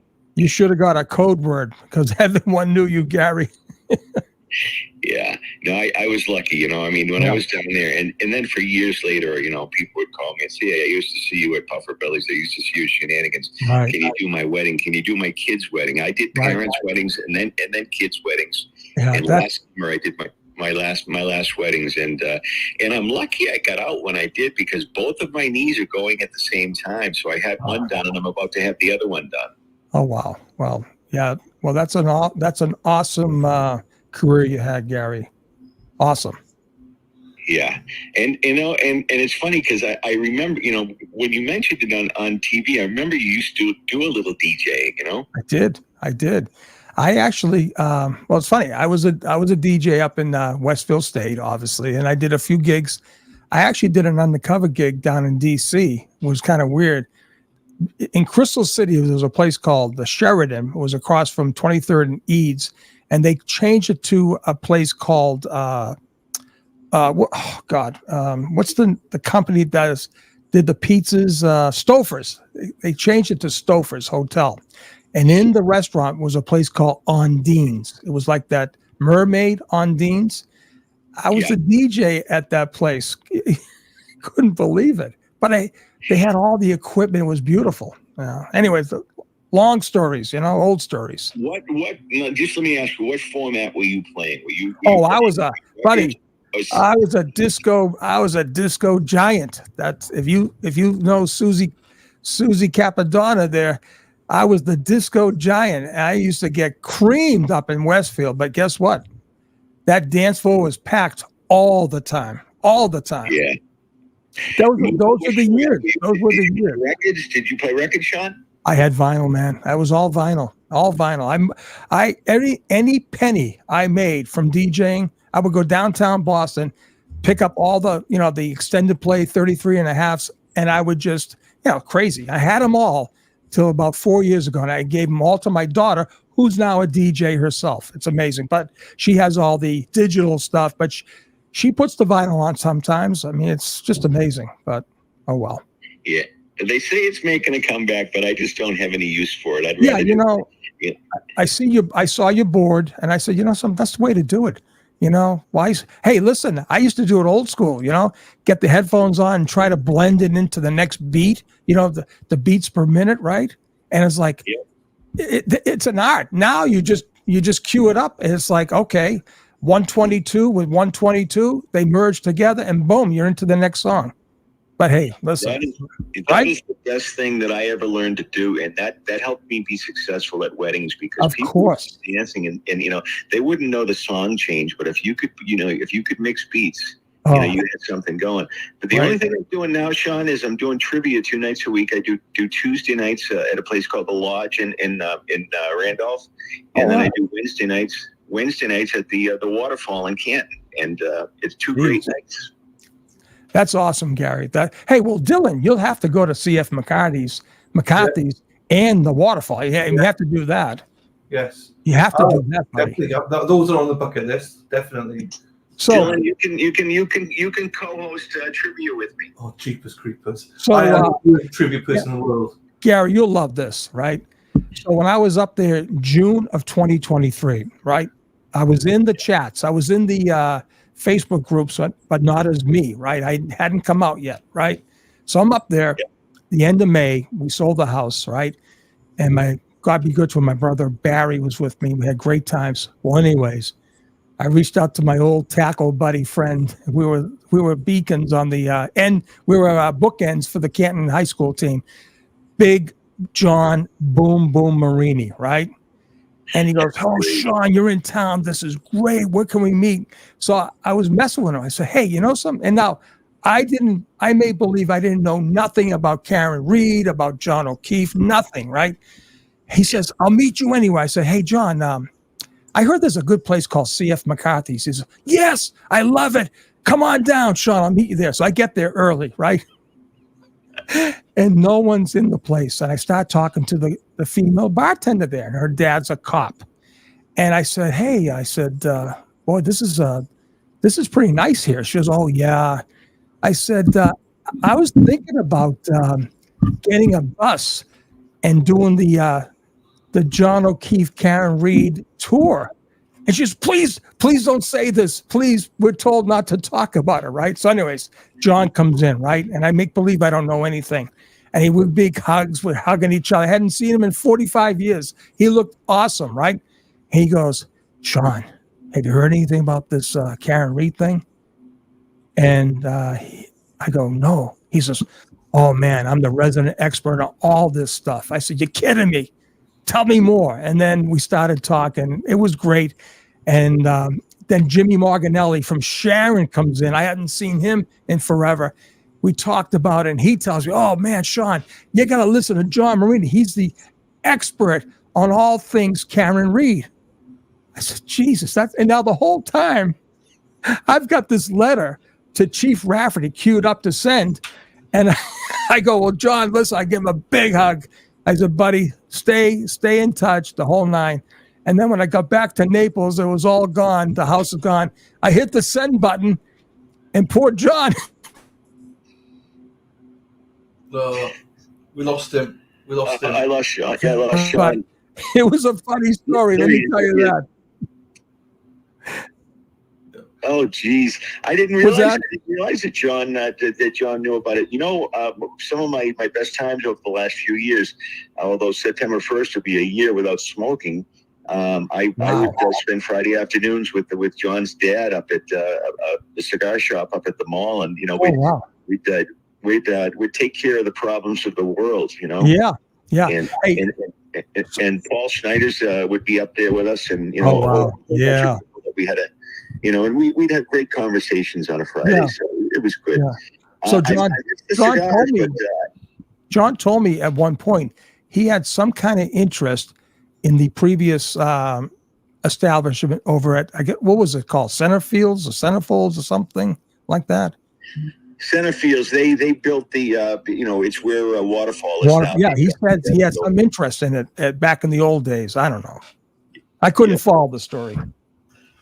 Yeah. I was too concerned about looking at Chrissy making pizzas. I loved it. But I didn't realize that you knew Susie. Susie. Yeah, she was a gymnast up at Westfield, and she was very good friends with my my first wife, mother of my children. Susie was a doll. My God, she was so good. She was great. Yeah, besides the Canton people, we probably know a lot of people that worked at Puffer Bellies, and over the years. Of course. And I broke some records at your alma mater there up at Blue Hills Regional, in the shot put. I don't know if you knew that. You did. You broke records up at Blue Hills? Yeah, with the shot put. I got the Canton record off of Cedrone, and I got the Hockomock League record up there against Big Eddie Pope out of Stoughton, Mass. Big Eddie.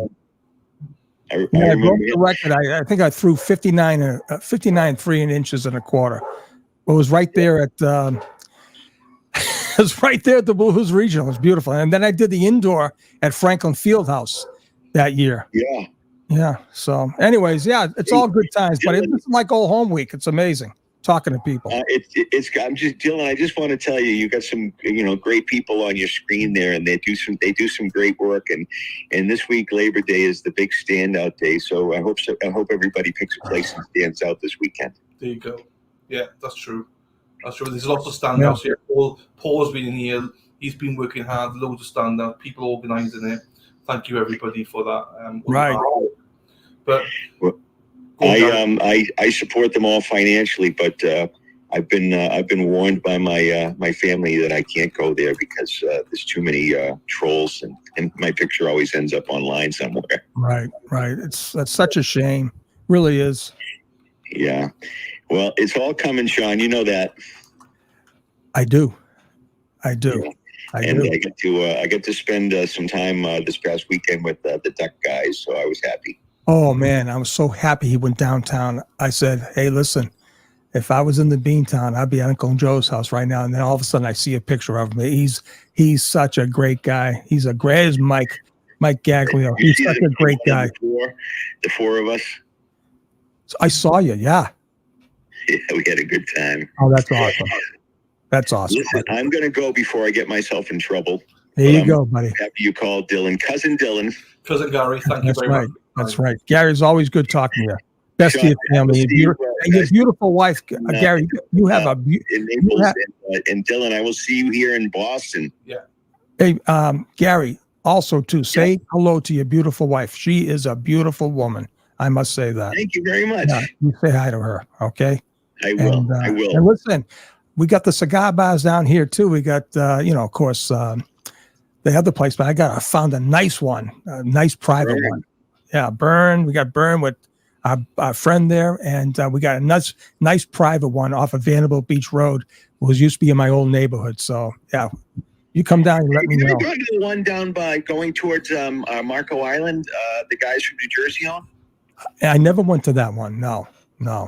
Yeah. I gotta be more careful now. I was less in trouble with the cartel guys than I am with these cops down here. I didn't know that all these cops are down here now.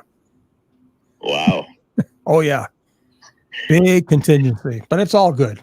It's all good. Yeah. Well, thank you, Cousin Gary. All right, you guys, you carry on. I'm looking forward to hearing the rest of your guests this morning. Thank you, my friend. Take care, Gary. All right, carry on, gentlemen. Ta-ra, buddy. Hey, Gary, be good. Right, so that was... What a great guy, huh? Good guy. Yeah. Hey, if I only told you this, buddy, we fought so much over the election years, and, it's so nice how we can all come together and we won. It's truly amazing. Really is. It is. So, also, my arm's breaking off, so I need to just take a second. Take a second, buddy. I'm going to hold the mic next to the speaker and then put the phone next to the speaker, the mic. We unfortunately can't get MJ on. MJ's been working all night and his phone's bust. So MJ Gaglio, won't be making an appearance, but we all love you, MJ. Hope you're doing well, buddy. Mike's a good guy. He's come back to work Wednesday. So the knee is good. Okay, man, that's good. He's back, buddy. Hey, how about that? He had the whole summer off. I like that. Nice. No, but he's looking forward to work. He said he phoned me up, Sean, right? And he said to me, "Have you got a second?" Yeah, of course, anything for you, my friend. I was about to start my show, an hour and a quarter later, I was like, "Right, MJ, I've got to go. I've got to start my show." Mike's a great guy. What a great guy! And I guarantee 10-1, he's got a great tan. Oh, 100%, 100%. He does. Yeah. 100%. Yeah. So yeah, we got that. We got obviously a couple more calls come in. But yeah, so MJ can't make it, which is fine. But yeah, the standouts are happening on the weekend and on Monday, Labor Day. So shout out to everybody. We got Lisa Reed here who's doing the first one ever in Michigan. And nice. There's lots of them happening around Boston. Shout out to Paul, who's been helping organize and everybody and stuff like that. I just sent a little picture of what you sent me a picture of. I hope it's PG. Probably of his tan. Oh shit, yeah, he did. Hang on. Hang on. Here he is. Hang on. Let me do this. This is save here. Then download it. Let me download this bad boy. This is MJ with his new sign. Here we go. Let me just put this. Can I down? I think I downloaded it. I don't sure if I downloaded it. Yes, I did. Right, hang on. So here we go then. This is MJ with his new framed sign that he got. Share, and I put us down here somewhere. So here's MJ. Oh wow, that Look is at MJ. awesome. Look at him. There he is. Look at him. He's a big boy. Look at him. Yeah, good guy. Hyde Park guy. He's a Hyde Park guy. Hyde Park guy. There you go. That's and awesome. He got a flag. So there's a flag of him going out to work. Yeah, that's awesome. He hung it up. You know, little quick story about MJ. My dad used to work for the Boston Gas Company. They now call Boston Gas Company National Grid. Yeah, he told me all about it on the phone. He was excited. He told me all about it. It was awesome. He sent me a beautiful sweatshirt too, man. It was great. Well, he's going to send me one, he said, which I can't wait. I love all that stuff. Oh, yeah. He's very kind. He's the one that sent me out all these bracelets. He said he sent me a Boston. Did he send you a bunch of them in a plastic bag? Yeah. Son of a gun. I got them late, and there was no. It's MJ. I'm getting these things. Listen, I got something. My God strike me dead. I got this thing from Amazon the other day. And I looked at it, said Sean McDonough. Now, I know I didn't order anything from Amazon. I'm like because I don't want things stolen. And I get out there and look at it, and it's a box. I said, okay, so it's a box. You're not going to believe this. It's got a plug. And I said, oh, Jesus. Someone's got it. And then it's like a blow-up thing. It's like an electric air thing they got the knobs. I said, what the crap? I said, Susie, did you order this? And she said, no. I said, well, I don't know. And is your name on it? I said, yeah. I said, but I ordered nothing. I'm anal when it comes to shit like that. I'm looking, I go into Amazon. Maybe I punched the wrong button. I don't know. Nothing. I don't know what to do. I don't know if I got to send it back or I don't know. I don't know what to blow up. I think what do you blow up doll? All I got to say is, I hope a friggin' blow up doll doesn't, all these trolls, they might send me a blow up doll. Can you believe this, Dylan? Stop it. I don't know what to do. I swear to God, I don't know what to do. I keep looking at things that might be coming to the address, but if they had my name, they had my address. I don't know what it is. I don't. Fucking if they send me a blow up doll, I'm gonna be fucking pissed. Yeah. Send me a bullet. Don't send me a blow up doll, please. That's amazing. Dennis Sweeney just sent me a picture as well. Hang on, what's this picture? Is this MJ? I'm not sure if this is MJ or not. I'm going to put her up, Dennis Sweeney. You can tell us who it is. I don't know who this is. Hang on. No, it's just probably you, Dennis, is it? Hang on, I can't get it up yet. Hang on. Let me I need to get this here. Here we go. I got it. See, well, you've got to do two things at once. It's hard, isn't it? I'm reading the chats. Where's Reality Check? One of those blow up dolls. Maybe it is. Oh, look at that. There he goes. Look at that. He's got his iPad there. Beautiful. Look at that. He's Sean. David. Is this you? Must be. Oh, is it my show? I guess it was my show. Yeah, so it must be MJ then. When you go to Justice and the Truth. Yeah. How about that? Look at that. That's class, though, isn't it? That is class. Where about? Oh, he's supposed to be working. MJ, he's supposed to be working. MJ, the fuck you doing? Socks off. What are you doing? Hey, he's letting buddy, he's letting the job work for him. Yeah, he's a great guy. I fucking love that. Man. I can't see how many people there. Look at that. MJ, what a great. Dennis, thanks for sending that. That's a great photo. I love that. Right. I got people ask me about ducks. I got a duck. Did you get the duck as well? Oh, I got, buddy. I got a Donald Trump duck. I got a female duck and 3 little duckies. I have a whole little family. Yes, I did. I have a whole family of duckies. Shout out to Sassy Bartender again. Oh yeah, Sassy. We have to talk, Sassy. God, don't leave me hanging, girl. We have to talk. Hang on, let me do this then. So you ready for another call? Of course, my friend. What's Audrey saying? I'm on it. Blow up doll on print. Jesus. People, I must have opened up a can of worms here. Right, let's call the King and Queen of Compton then. Yes, please. Let's call them Dennis and Brenda. Oh, here she comes, popped in. Morning, Miss Gold. How are you, my darling? Hope you're well. Hope you're well today. Right, let's phone the King and Queen. Yes, they're great, man. They're great. They are some of my favorite people. So I'm ringing you now, Dennis.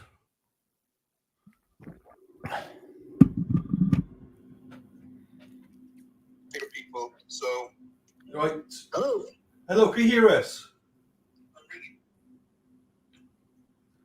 Hello, Dennis. Can you hear me? I can hear you a little bit, yeah. Is this the King and Queen of Compton? It's kind of low, Dylan. Not as high as it was before. Hang on. It might be my end. I think it is. Okay. Right, speak again. Hello. That's good. That's good. So, is this the phone call for the King and Queen of Compton? Yes, this is them. How are you doing, my friends? Very well, very well. Is Brenda with you? Of course she's with me. She's. Hello. Hiya, Brenda. How are you, my darling? I'm good. How are you guys? Very well. Sean, did you see Brenda's speech? I did. Did you see that? Oh, on the select board, of course. Yes, Brenda, thank you so much. You're so good. You really are. And Dennis, come on, man. Got to tell you the story about how Dennis and I met. Go on. Right now? Want me to do it now? Yeah, right. So say the story now, then we can let's talk to Brenda. Talk to them for a minute. I'll tee it up afterwards. There you go. There you go. So as I say, I was going to play the clip, but I couldn't get it up in time. But I hope you're both doing well. And I didn't realise that you're such a great speaker, Brenda. I really didn't know. Oh, she was great. First time for me to hear it. Brenda, I'll just say this, right? I listened to you, and I'm not just saying this, but I listened to the 3 minutes. The fact that you kept yourself so composed and got everything, all those facts, everything in under 3 minutes was a credit to you. That was inspiring, Brenda. So thank you so much for that. And I know you've written more stuff as well. I'm not ready yet, but I know you've written more stuff as well. I didn't know you did it. So, did you do a lot of public speaking and stuff like that, Brenda? No, I actually hate public speaking, but I practiced it about 600 times before I had to say it. So.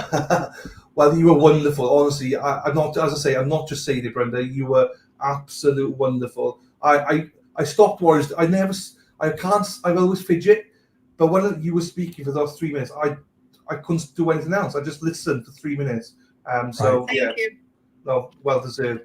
And Dennis gets we all love Dennis, but Brenda, you're starting to come in the fore now.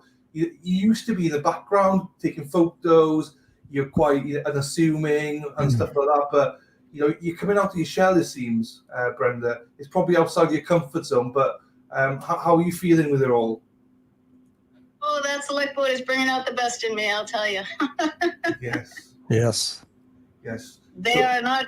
Yeah, they're just incompetent, to say the least. They truly are.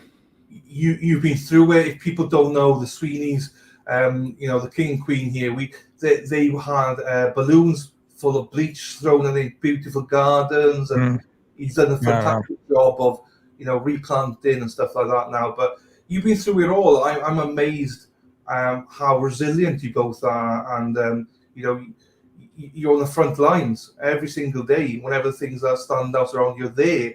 You're so resilient. You live next to Lank and stuff, and Yeah, across the street. Yep. so people don't know. I didn't understand what you guys were going through until Dennis told us on this show, and so thank you for everything you do. And I can't fathom how you go through everything. So thank you for your commitment. What have you got to say, Sean? No, I just echo that too. And Dennis and Brenda have been such a they've been the focal point of the ground crew out there, and I just think it's so awesome. And how shady can these mofos get of ruining your beautiful lawn right in front of the lieutenant, who's probably going to get a tap on the shoulder here pretty soon, Dennis. I think you're going to like that. And to have the audacity to ruin your beautiful lawn, it's awful. Garden, awful. That's all right. That's all right. They got no quit. They can do whatever they want. They can try and burn the house down if they want. I'm not going to stop. Yeah. We'll have the last leg. We'll have the party over the Moakley building. I thought that was great. And here's the chief of police, Helena Rafferty. Why can't she be like the chief in Stoughton? Get out there, give a speech. This whole thing went down on her watch, right? Well, what was really her watch? Okay, Berkey, right? But she is now the current chief. And I beg her to read those reports. I got the reports.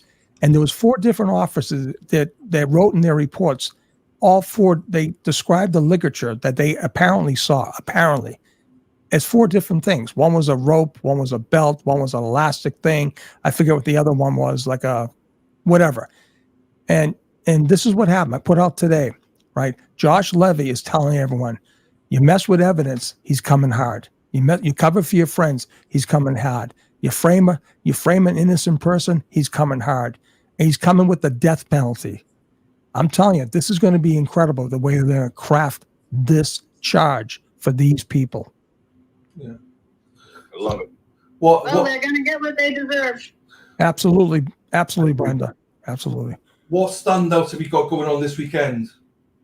We're going over Legacy Place with the Colbys. I imagine we'll be there. Sean Colvin, our whole game, got the A-team. Our London crew usually goes over there. So we're opening up the biggest one.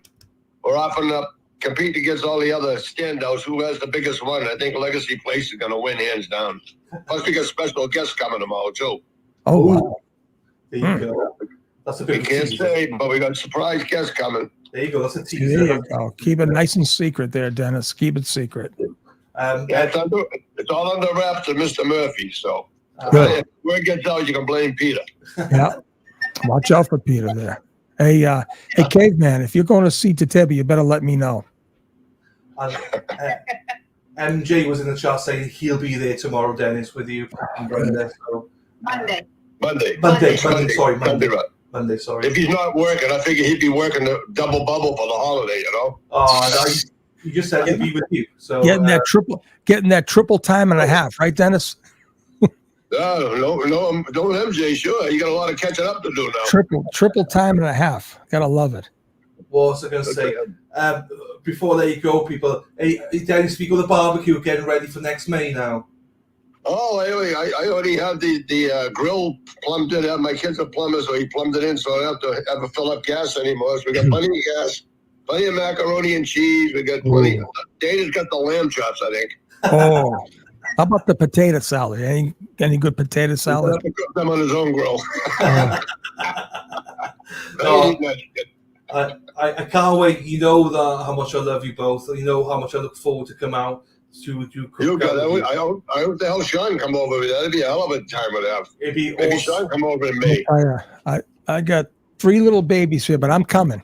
Don't worry, it's coming. I'll keep me here for the week. Yeah, where's Qbert? No one's abandoning you, buddy. Trust me, no one's abandoning anyone. I saw that message. I'm here, brother. I'm here. It'd be nice to talk to somebody. Seeing as though I live in a big neighborhood with all cops, there ain't a freaking person in the neighborhood to talk to us anymore. No. Well, guess what? Yeah, well, guess what? That's going to change big time. That's going to change, right? Yeah. Well, we're gonna make more room for the party because I'm gonna have one big friggin' party. I don't want to swear because you could get in trouble, but I already took care of that. Costumes and all. Big party at the Sweeney's when this is over. Oh man, yeah. Well, I say I can't wait to come out, but we'll speak before then anyway. But I can't wait to get out there and meet you in person anyway. You know, and also just on a personal level, thanks for all your support. I love seeing you pop in every day, Dennis, and thanks for your donations, your contributions, and thank you to Brenda for all the photos. I don't always get back to you straight away, but I love them. Honestly, you two are the heartbeat of everything that is going on here. You're advocates. You are a sign of what's good about this movement. So, you know, honestly, thank you so much for everything that you do, both of you. So, thank you two guys, and the rest of these guys have got on board because of Sean. Because without you guys, we wouldn't be here at all. And Turtle Boy too. So big shout out to Aiden. Right. Without him, none of us would be here. For sure. And shout out to Dennis. How did he get Brenda, Sean, back in the day? Right. How did he go? That's a mystery for me. How did he end up with Brenda? Jeepers. Amazing. Oh, she liked the rock And do you like the Speedo song, Dennis? Yes, I love it. I love it. I think there should be 3 Ds in that Speedo song: Dana, Dennis, and Dylan. Ah, yeah, Right. we'll see. No, but thank you, Brenda. Thank you, Dennis. All right, have a great day. Enjoy your weekend, both of you, and we love you to death. All right. All right, we love you guys. You good guys. Happy Labor Day. Ta ta. I love those two. They're fantastic. I honestly didn't know that Brenda had it in her. Do you know what I mean? To do all the stuff that she does. So She's great. They're a great couple. You know, that's we talk about lamb. Let's give a call to Dana here then. Yes. Dana wants some lamb. Hang on, let me get Dana's. Hey, by the way, Paul Cristoforo has a great restaurant you can go to too. Paul, all right, hang on. There's a few people before I phone Dana. Few people have given donos here, so let's get through it here. Let's get on. I don't know where I'm at with all of this stuff. So, Caveman, we should have a movement of silence for Sandra and the baby, and go fuck yourself, Kimmy. Well, do you want to lead on that moment? You lead it, yeah, buddy. You lead it. You lead it. Well, we'll just take a moment to think of Sandra and her baby.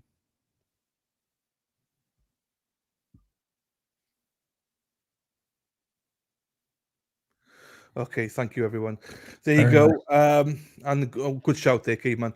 Paul is here. Thank you, first of all, Paul, for all your hard work with the organizer. I know a lot of other people are involved, but you seem to be the face of it. So thank you. Good morning, he says. You gorgeous gentlemen. Just a reminder, it's not too late to schedule. You can stand out for the National Standout Day on Monday. There you go. Thank you, Paul. When we do the next morning show, we'll have to get Paul on as well. Yes, absolutely. It's super hard. There's so many people we need to get on here. We need to get Dina, everybody. So yes. Anne, thank you so much for that. Simply the best. Thank you, my darling. Thank you, Anne, for that. Paul Lynch, go to the new bridge for lunch. Where's that? I don't know where that is, but I'll look it up. Thank you, Paul. Thank you, my friend. Nice to see you, buddy. Muggs, Northern Spy is the one you talking about in Canton. Oh, okay, Northern Spy. GP Dog Jules, hey, how are you doing? And thank you for the 10 gifted memberships. Thank you so much for your generous. Nice, very nice. Especially to those that got them. Cuba, you read this already, but jumped into chat to tell you I will go down with a ship with you. 15 months strong of keeping the faith because of you. There you go, Sean. Cuba, thank you, buddy. Thank you, buddy. No one's going down yet, buddy. I'm telling you, but we're there. Downtown. Hey, so can I just answer this from Real News? Yeah, I don't know where we are. So yeah. So Real News Archives. There's a question there. You see that right above Christine Mitchell? Real News. 3 Qs. See? No. Oh, yeah. Okay, I got it. Yeah. Real. Okay. Okay. Well, here's the thing. Real News. So John reported drug trafficking. And that's it. I don't believe the drug trafficking had anything to do with his death. Okay. But that charge could definitely be used in the case because of certain things that were being done. Like, for instance, I read you destroy, right? They destroyed their phones. If you look at, I think it's subsection 2. I read the whole thing on my show. They destroyed records. They destroyed evidence, right? That was in the commission of a homicide, right, of a Boston police officer. I'm telling you right now, they don't listen. there was a huge conspiracy, right? That's number one. And they could make a RICO if they want. They could put all this stuff. Trust me, it all depends on the creativity of the agents working this case and the assistant. They have over 150 plus assistant U.S. attorneys working in that office, okay, down there at Uncle Joe's. They're going to craft an indictment that's going to blow everyone's mind, okay? And for all those people saying, oh, they're done. Well, they're still grinding, right? They're still grinding. So yes, was it breaking news or news? I don't know what yes, they're going to use a lot of that type of old school dust them off type charges to be creative, but to come around into the hammer of these guys, especially into John O'Keefe's murder. I guarantee it. I can guarantee it. There you go. Again, thank you to Christine. Oh, and also we got JD a ghost. Will FBI give defense more evidence in the next kind of retrial? You know, I don't believe the FBI. I don't believe the Reed team even tapped into the 3,074 pages of exculpatory evidence. I don't believe they did, nor did they have to. If there is a second trial, they will bring it full force of what they have. They will. And it doesn't matter about Bev and saying, don't talk about this. They will bring it full force. They will bring it. So let's do this first. Then Dana, I'll ring you, okay? You love this anyway, so let's do this quickly. Then we'll phone Dana.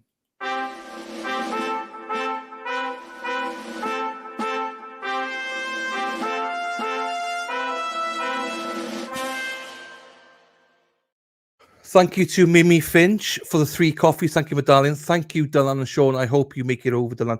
Mimi, I'm coming over next May. My darling. Just not sure the actual dates, but I actually think after today's show, I will have the dates. I think I could be booking this weekend. B Harmony, boy, you 5 coffees. Thank you, B Harmony. Best mofos ever. Thank you, my darling. I appreciate you for that. Cynthia, good morning to you, my darling. Thank you for your support as always, my darling, as well. I just got a couple more things here before Dana comes on. Again, thank you, Christine, for this. Thank you, my darling. Sean, congrats, fellow friend of Bill. Help others. There you go. Thank you, buddy.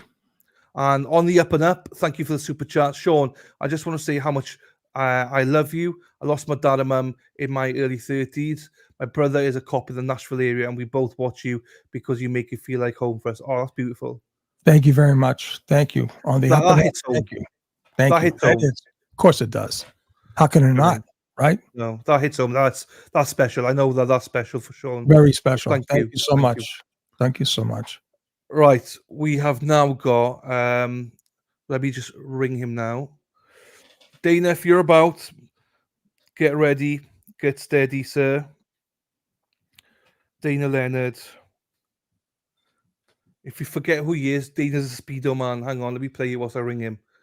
The short version this is. Don't worry, people. Dana's a speedo man. Dana's a speedo man. Dana loves speedo. He loves his speedo. Dana's a speedo man. Dana. You there? You okay? I'm good. Can you hear me and Sean speak? Hey, Dana. Yeah, I hear you both fine. Awesome. Okay. We hear you as well. So, how are you doing, brother? Doing well, guys. How you doing? Good. All good, buddy. All good. Happy belated birthday.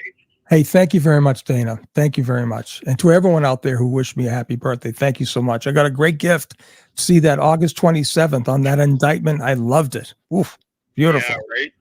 Yeah. How is Tracy and yourself doing? Oh, we're doing well. You know, long weekends here. Got a couple cookouts planned, and we're going to go out and have a good time. So, you know, and then we got the big standouts on Monday. I don't know what we're going to do. We might hit a couple, 2, 3 of them actually. So, Oh, that's great. And you had a really good show on Wednesday, Resisted the Silence, with Dina as well. Yep. Right. Yeah, that was great. Having her on was fantastic. I mean, she did so much out in front of the courthouse. We talk about boots on the ground. Dina was there every single day, and what she did and contributed was amazing. So, we just want to acknowledge it and get her on there and let her be heard. Dina had a lot to say. But she's like a dynamite cracker. She is. Absolutely. So Dana, is she going to be your videographer for the coming up trial and stuff like that? We got a few people, Sean, that we're looking to, when we can't get there. I mean, when we're there, we'll do it ourselves, that type of thing. But that's beautiful. With work, it's been so crazy. So getting out to, trial after trial, pre-trial, we were there every single day. Right. That's true. On the regular, the regular trial day after day, we just couldn't manage it. So it was unfortunate. But Dina's volunteered to hold the camera and walk around. Chrissy Mello. Oh, great. Erica Walsh, basically that whole crew that was there from the courthouse, the mothers of the trial. So beautiful. We love it. We appreciate it. Yeah, that's beautiful. That's great. Shout out to Dana and Tracy. We'll be exclusively streaming their stuff as well during that trial as well. So thank you to you both for your generosity, allowing us access to that coverage as well.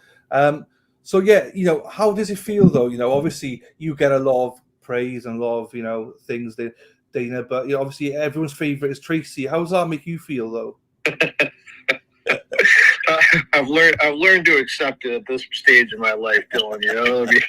Tracy's amazing. So she does a lot. She's everybody does. Everybody loves her. I mean, you claim up and down she's your favorite. I know where you stand. It's all good.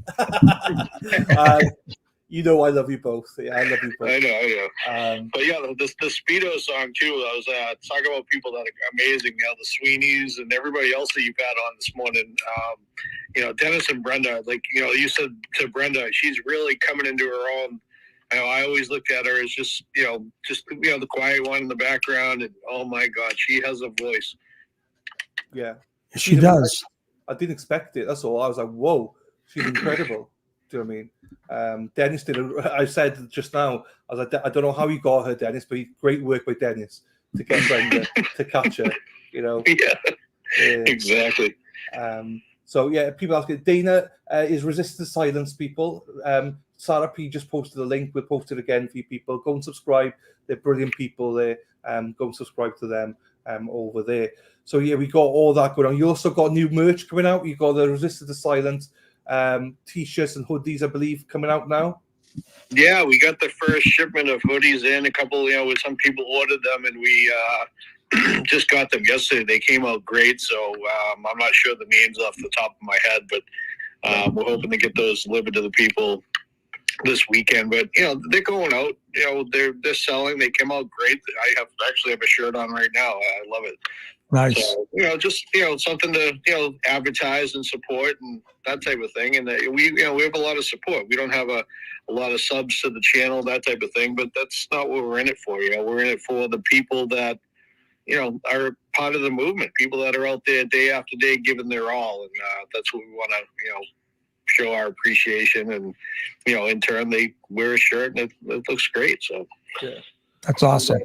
How does it feel to be made famous? Well, you've been famous twice, because you made famous because obviously Karen Reid shouted you out one day. Just with Dana, hi Dana, and it was like, what? That was nice, huh? And also, how did it feel like your program was made famous because of Mr. McDonough here with the old Silence of the Lambs? God. I love it. Some people are like, I miss the Silence of the Lambs, or we should be thinking about changing the name. Jeez. No. It was the cross between the Lambs and Silence, and you talking about Lamb, Dylan, and Dana, and I'm thinking Lamb, Dana, Resistance to Silence, Lambs, and I just came out Silence of the Lambs, and Jesus. I loved it. It's fantastic. We're going to change the logo a bit. Throw that underneath. Yeah, I love it. No, you got a great logo there, buddy. Great logo. I will order some merch when in May. What I'll do is I'll order some of your merch, Dana, and collect it from you in person in May. So I can't wait to, get Resist the Silence T-shirt on myself. No worries at all. I just I wanted to mention too. I don't know if you had seen it. I'm sure you guys probably have at this point, but I guess our friend Bukaki was driving around the South Shore yesterday and approached somebody yet again, giving her a hard time about something she had posted or sent out talking about Jen McCabe. What a piece of work, man. These people are just fearless. It's amazing that they're still scratching at that, which says to me, I mean, they're not going to give up. And, that's hard. But the nice thing is, it looks like they're off the Ducky Parade investigation, I guess. Yeah. Thank God. Yeah, really. You think they'd have different focus, or at this point, knowing that they're under a microscope, they'd kind of tone it down a little bit. They don't really. Give a shit. Well, maybe they're just going through the motions because that was their thing as far as trying to. I mean, evidently, according to Aiden, they found out that they tried to pull an indictment against him and Karen, and the grand jury shot it down. I mean, that's how desperate these people are. It really is. Yeah. Yep. Speaking of which, Sean, I had a question for you. Sure. So that internal affairs investigation, so far we get, Tully and Fanning was found unfounded, but Bukaki and Tully is still pending. I've heard nothing about that. Have you heard anything about that at all that you can share? Or? No, it's funny. Usually when you're under internal affairs investigation, you're put on administrative leave. Okay. I don't know how they can call this an internal affairs investigation when these guys are actively out there doing something, and so that tells me it's it's like kind of like a protocol thing. They're just trying to cover their ass. I haven't heard a word about it. Don't worry about Fanning. Fanning has his own problems. He has big issues in this Sandra Birchmore case. He really does. Oh, sure. Huge issues. So, but yeah, this thing with Tully and Yuri, I don't know. Like I said, it's a joke until it's not. And like I said, their IA investigation is nothing that the feds have. I mean, they're going to have some serious issues when this thing comes down. They know what they did. They know exactly what they did.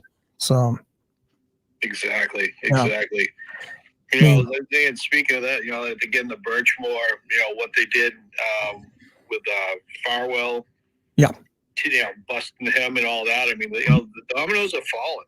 Oh yeah. And I know you had Mizzy on the other night, and we actually had her on. She popped on briefly, and I like yourself, Sean. I couldn't believe the fact that she had no idea. Yeah, that was the way she found out. Right, and the fact is, I won't give her stuff up. But when we spoke. I called her on either Saturday or Sunday. I said, Mizzy, you're the resident expert. I'm hearing this. She just, oh, Sean, I've got this. I got this. And I said, oh, I got this. And she said, Sean, we're all on the same page. And it was so good. So I knew this was coming. The state police honor guard threw everyone off. And I said, this is not working right. But thank God, in the end, it went the way it should. And that's, but anyways, it gave the trolls a little bit more ammunition on me. But guess at the end of the day, it's all about putting these animals in jail. That's what it's about. Absolutely. Yeah. Absolutely. The energy in the air was absolutely electric that day, though. I couldn't believe it. It really, truly was. Yeah. I mean, the buzz was crazy. I couldn't sleep. I don't think I slept an hour, from that morning, right? Because I knew I had a tip on Tuesday night. And then, of course, the phone was tapping, the buzzing, and texts and calls and pictures and all this stuff. Brenda and Dennis, the big mobile bus, the whole thing with the troopers. And I said, oh, God. So anyways, but then it all turned out right, which is good. Yeah. It did. What have you got planned? You got the stand out on Monday, you said. What else is going on with you then, Dana? In general, this weekend? No, just that's really it. I'm gonna lay low and a couple cookouts, mess around, enjoy. The weather's supposed to be good, and we're just gonna kind of take it easy. And kids are all back to school, and we drove my daughter back to college last weekend, so I'll do that this weekend, which is good. No, yeah, busy, but time to relax a little bit and get ready. And summertime's unfortunately coming to a close, so. Yeah, it's amazing, huh? Football season's upon us. So yeah, it was a quick year. I mean, you look at where we were, when the trial started, and here we are. It seems like a lifetime away. It does. It really does. I was thinking about a year ago this time, right? There was a lot of things going on in the Facebook groups, and infighting and this and separation, and it was all in turmoil. But the good nice thing is everyone righted the ship and we got back on track, which is nice, Yeah, exactly. Everybody's on the same page, Right. It's just at this point now too. I mean, there's a lot of you get that infighting or whatever you want to call it, and right. It's almost burnout. Everybody's been going so strong. It's Right. Sometimes you got to step back and regroup and reset yourself, and then push forward again. So I think Absolutely. everything happened at a great time, and I think what happened with Sandra, it really kind of energized, kind of put some fuel back into the fire, which is great. no, Absolutely. Absolutely. You got any more questions, Dana? Anything you want to get off to Sean? No, I think that's it. I did want to mention that if anybody hasn't seen that new Microdots, the Bev Recuse video, that's absolutely amazing. Another outstanding piece by him. Yeah. He just kills it. I love it. I really You do. what I love about when he does the abrupt stop and the voice comes in, and the voice, the British voice comes in and starts explaining. The way he does it, it's so dramatic. It catches you, it's amazing. It really is. It really is. And I guess he's working with Mizzy a little bit too to try to put something together. So Oh, that's great. That's awesome. I can't wait to see that. That's a Yeah. big movie. That's a long overdue. Well, Absolutely. there you go. I see Tracy in here. Tracy, we love you. Dana, we like you. I love you, brother. Thank you, as always, Dana, for coming on. We'll have you on another time at any time. Obviously, you know that. And thanks for your support, as always, Dana. I love seeing you in chat. And thanks for being a good sport, as always. Absolutely. Thanks for having me on. Sean, good to see you again, bud. Hey, great seeing you, Dana. What? Great seeing you, buddy. Take care, Thank buddy. you. All right, we'll talk soon. Take care. Bye-bye. Hey, I was just thinking about Heather Taylor. Yeah, potty mouth. Yeah. She's here. She's here. It's beautiful. Oh shit! I've done something here. I don't know what I've done. Hang on. Oh no! Right, I got it back. Yeah, she's here. Good from my end. I know. Before I get any further, hang on. There's two things I need to do. So, Margaret wants a birthday song. I sang to you actually. Oh God Almighty, Margaret! Did you sing it for her yet? No, Margaret. It's Margaret's birthday, and I was supposed to tell you to sing. Oh God, Margaret, I'm so sorry. It's fine. Penblwydd hapus I ti, penblwydd hapus I ti, penblwydd hapus I Margaret, penblwydd hapus I ti. Hip hip, hooray! Hip hip, hooray! Hip hip, hooray! There you go, Margaret, my darling. There you go.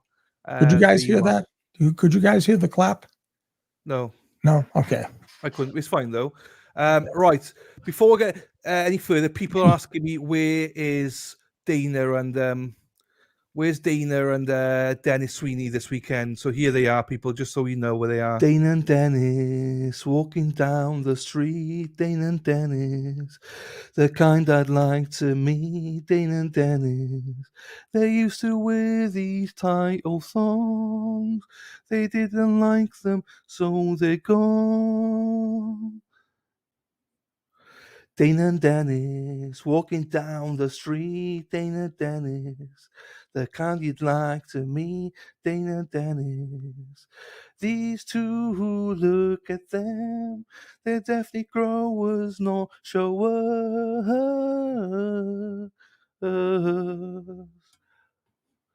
Dana and Dennis walking down the street. Dana and Dennis, the kind I'd like to meet. And I can't wait to go to meet these two Speedos Pro.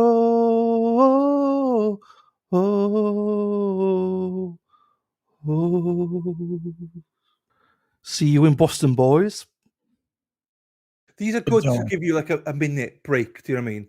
Oh, You know it's what? nice. People don't understand. Sometimes you need a minute break just Sure. to like corn pop beats it. But And a very happy birthday, Margaret. I'm so sorry, but we got it in. Hey, is Corn Pope in the chat? she's only here in the chat. Oh, Yeah. nice. Corn Pope. Hey, before I forget as well, we got another special birthday I will not forget about. Here she is, my lovely. She's teacher's pet. This woman's lovely. She's from Detroit. Lisa Reed. She's amazing. Oh, I love nice. Lisa Reed. Nice. So sweet. So sweet. She used to be like Sara P, like my mod Sara P. So, but Sara P became mouthy afterwards. Oh, So nice. I'm joking. I love Sara P. So it's her birthday on Sunday, I believe. So Lisa, pen blwydd hapus I ti, pen blwydd hapus I ti, pen blwydd hapus I Lisa, pen blwydd hapus I ti. There you go, Lisa, my darling. I hadn't forgotten. There you go, my Happy darling. birthday, Lisa. Happy birthday. So, do you know Shari D as well? Shari D's got her own personal one. Hang on. Where's this one gone? Shari D loves tits and clams, right? She loves tits and clams, okay? So, I made her this then. Tits and clams, that's a Shari D. Tits and clams, that's a Shari D. There you go. Just trying to get people involved. What's that dish again? Clams. But you said something else in clams. Tits. Boobs. Huh? Titties. Boobies. Oh, okay. She likes tits and clams. She doesn't like dick. She likes clams. And she likes the titties. So Shari D loves it. Oh, man. I mean, look, Sean, I'll be honest, we just give it to you straight here. Like, you know, we take all sorts here. We take all sorts. That's fine by me. I love it. So Miss Gold was ill yesterday. I hope you're feeling better, Miss Gold. Are you still high as a kite, or have you come back down? She's on tablets. She was high as a kite yesterday. Really? Hopefully she feels better. Yeah, she's got like scarlet fever type of thing. So I hope she's feeling better online. So here we go. Right, are we going to try Peter Murphy? Let's try him. Yeah, have you got him there? Do I have him? Yeah, or do you want me to try? You can get him. I'll try him here. Peter, I'll try you on Messenger, Peter, to see if I can get you through here. Hang on, Peter. I told him to be ready, Peter. No painkillers yet. Well, I'll message you then. Right. Peter Murphy.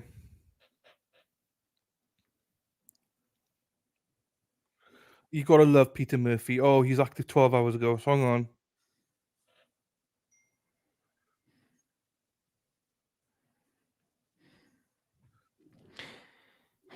Let's have a look to see if he's... Good morning. Hey, Peter. How are we, sir? I am well. I've been watching your show pretty much since the outset this morning, and enjoying you and Sean as always. And you had some great guests on. You had Gary. You just finished with Dana. Yeah. You had Judge Sweeney and the Judgette. That was awesome. And I put you on the poster because I'd spoken to Mr. McDonough. I was like, oh, we'll get Peter Murphy. Let's get him. But none of us contacted you. I thought Sean was doing it. I think she thought I was doing it. So it's one of these things. We got you, though. We got the star of the show. We wanted you on because we love hearing from you, Peter. We will absolutely. And you've become a bit of a celebrity lately. Everywhere I turn, I just see videos of you out there giving speeches and everything. Well, you know, I really I don't go after it that much. It's just yesterday I was at court and I must have had 6 or 8 people come over to me and thank me. I was at Superior Court for Aiden's hearing at 2, and I had a woman from, I guess she said, actually she worked for the Globe for a long time, and then she is affiliated with the New York Times, and she wanted to interview me. And like I said, she even said to me, she said, geez, I didn't know I was standing in front of a celebrity with my notepad. I said, Dad, don't go that far. So that's how we left it. It's but people say to me about Karen Reid and stuff like that, who the unsung heroes. I always say Sean McDonough, because Sean's my man. He's always my man, and I know how much Sean holds you in such high regard.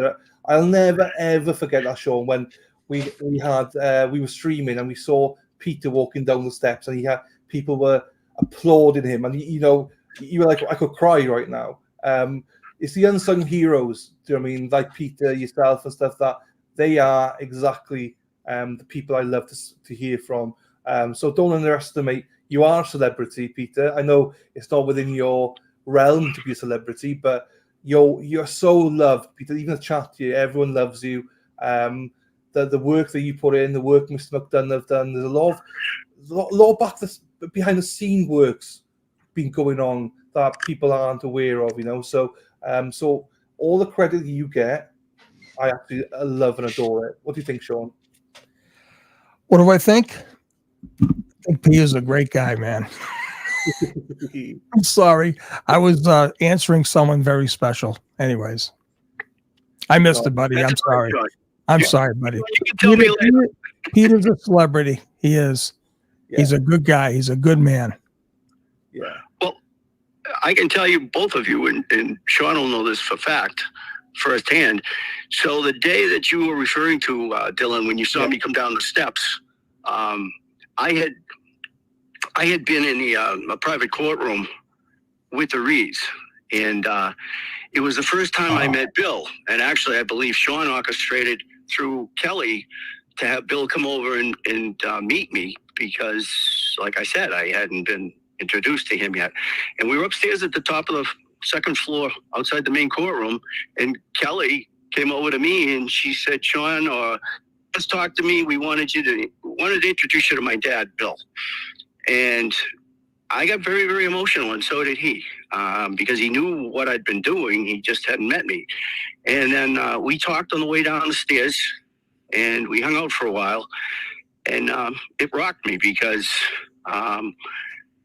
I just got a feeling. Sean knows it's called a sixth sense. When you feel that you have connected with somebody, or you have a feeling that something is right or isn't right. Am I right, Sean? You get this feeling as a cop. And I just felt this guy was an amazingly solid human being.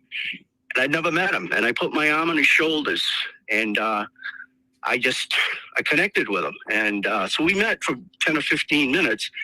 And then they walked out, and then I walked out. And, the throng of people chanting for me, I was just mesmerized, and I was still churning inside from the emotion of meeting Bill Reed, that all I could do was point at people, and I couldn't even speak. I just basically pointed at all the people on the sidewalk and said, it's not me, it's you, it's all you, it's you that have done this, not me. Right.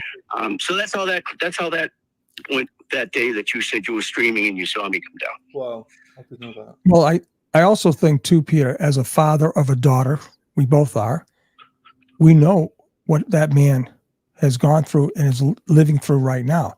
I think that would be most of the connection you would have, as imagine your own daughter being in this grave position that Karen sees herself, Absolutely. right? Yeah. Yep. Just incredibly emotional. And Right. Speaking of emotions, I have to say that I am still riding a euphoric hangover after what happened Wednesday morning. Yeah, absolutely. Just incredible. Just incredible. And as Sean knows, Dylan, Sean and I have been getting hammered because we've been basically playing ping pong back and forth on, don't give up, the feds are coming. It's not if, it's when. Sean knows my connection with that agency, and Plevin knows my connection with the other agency.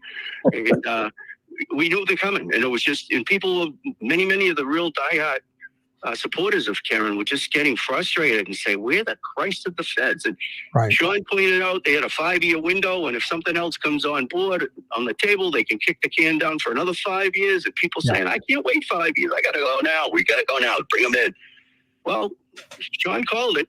He said he posted something the night before, and I'd gotten up at 3:30 the last 2 mornings. I was doing a little work out in the streets, and I hadn't seen his post. He says, you dummy, you didn't see my post last night? I told you this was going to happen today. I said, I missed it, but I know now. Yeah. Yeah. I believe something, I probably had it in the queue to send it to you, but I had sent it to John Como, and he immediately called me back and he said, you sure? I said, buddy, you can't be sure, but this is one of the hottest ones we've had in a while. And the guy's been on the money. So, hey, there was a little pause. They had to follow the guy. They had to get the guy, in a safe position, right? And you're not going to take him down the highway. So they get him in a plaza in Revere, right? Think about that. Yep. Nice. And and the famous marching orders. If I was in Boston right now, I'd get down to Uncle Joe's house. And a few of our good friends. Today, Sean, are you indicating it's worth a trip in there today? Oh, no, not today. No, I'm talking about last week. I'm talking about Wednesday when I put that out. All right. And our good friends, Richie and Gary and a couple of friends went down there, and it was worth the price of admission. Let's face it. Come on. My God. Yeah. Can you imagine? Yeah. I have people that have called me and said, look, if we get the call from Sean or we get the nod, it's worth a trip in there. Meet me. We'll take the boat. We'll take a boat over. We'll take his private boat over. A fast boat. We'll be there in 20 minutes. We'll go by boat. I said, yeah, we can do that. Yeah. I'm gonna get the jet. Hey, and put it up on the bow. I'm gonna get my jet that when I flew up to Pensacola to the Air Force Base. I'm gonna get my jet and I'm gonna fly right up to Boston. I'm gonna land it right down in Norwood Airport. When I got detained, throw some pontoons on it and land right out in the bay. Right there in the harbor outside Uncle Joe's house. Yeah, right. I don't think these jets can touch down with the pontoons, but anyways, that'd be pretty wild. Yeah. Oh, I love it. Yeah. So I don't know. I got a prediction. I don't know about Sean. Sean and I have we've been pretty dialed in together collectively on our thought process, but somebody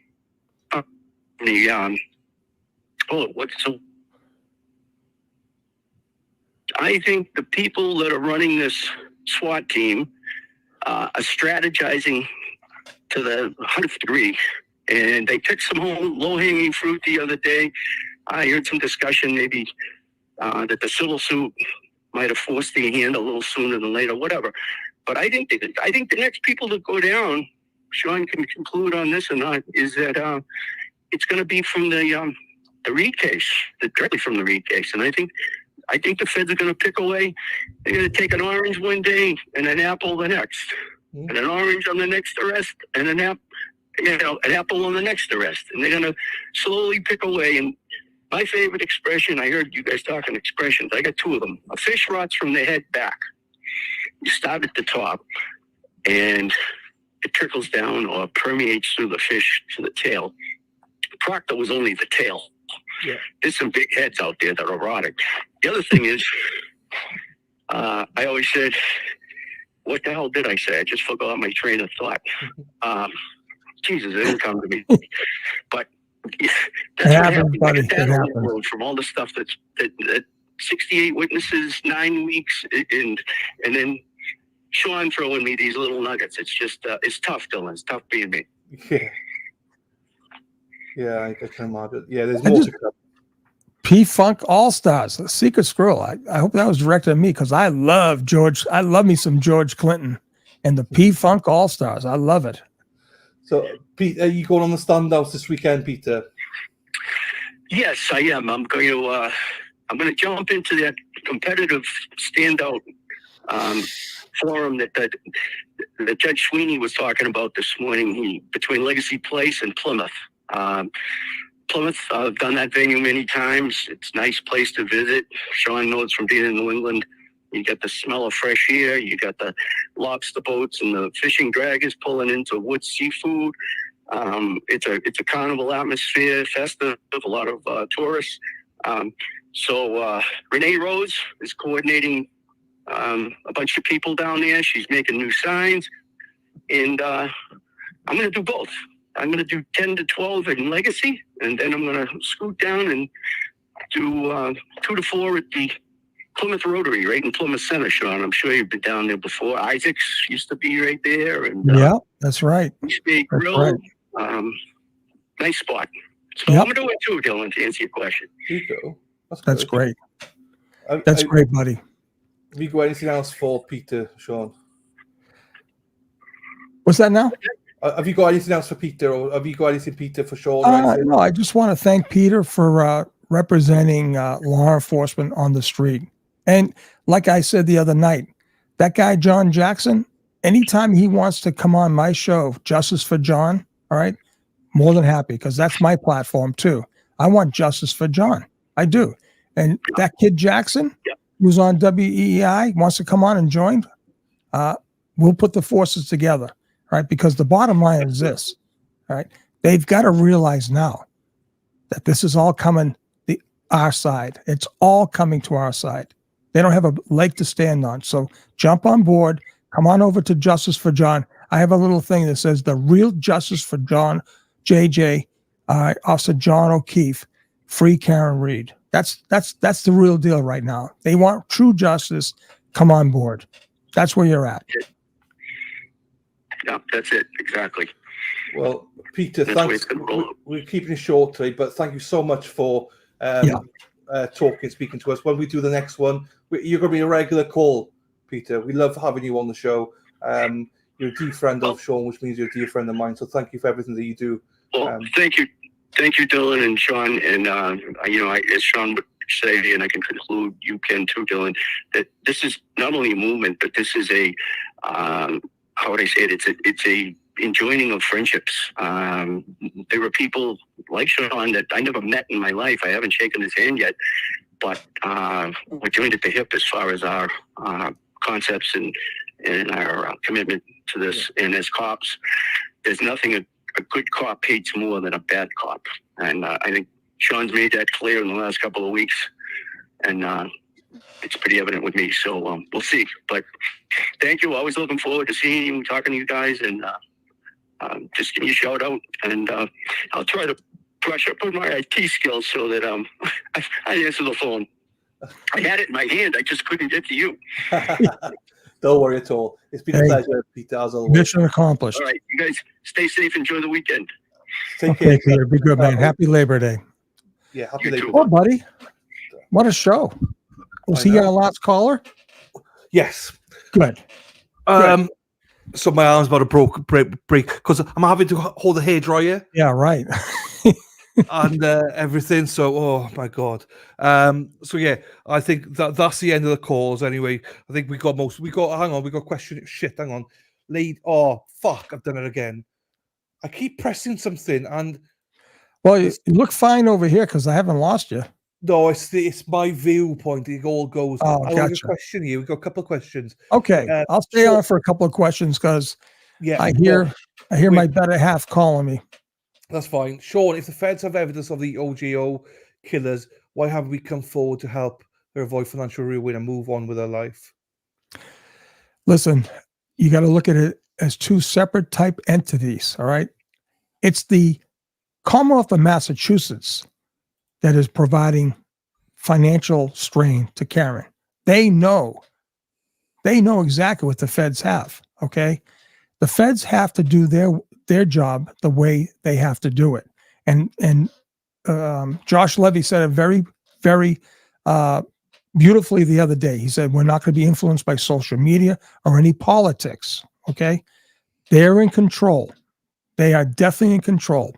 And if the people who are putting financial burden on Karen is Michael Morrissey, he knows he has a shit case. He has a worse case today than he ever did.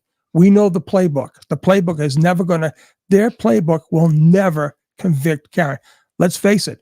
They had one shot to get her. One shot.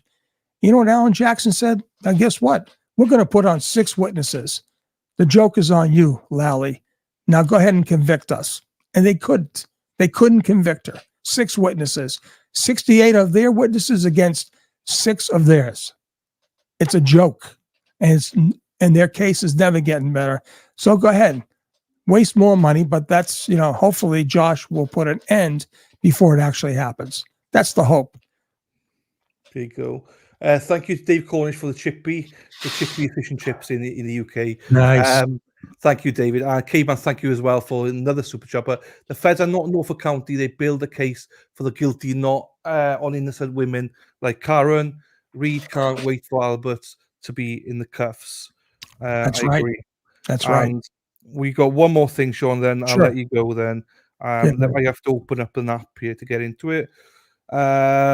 Shout out to Michelle Roy, once I get into it. Sorry, Michelle. Good morning, Dylan and Sean. I love listening to you both together. Laughing fills the soul. Thank you, Michelle. And thank you for the PayPal as well, my darling. I appreciate you for that.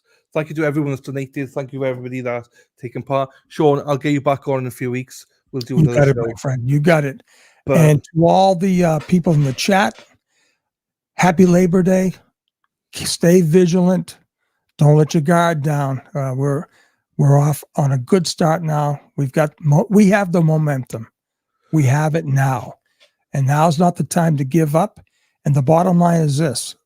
We're all going to be winners at the end of the game.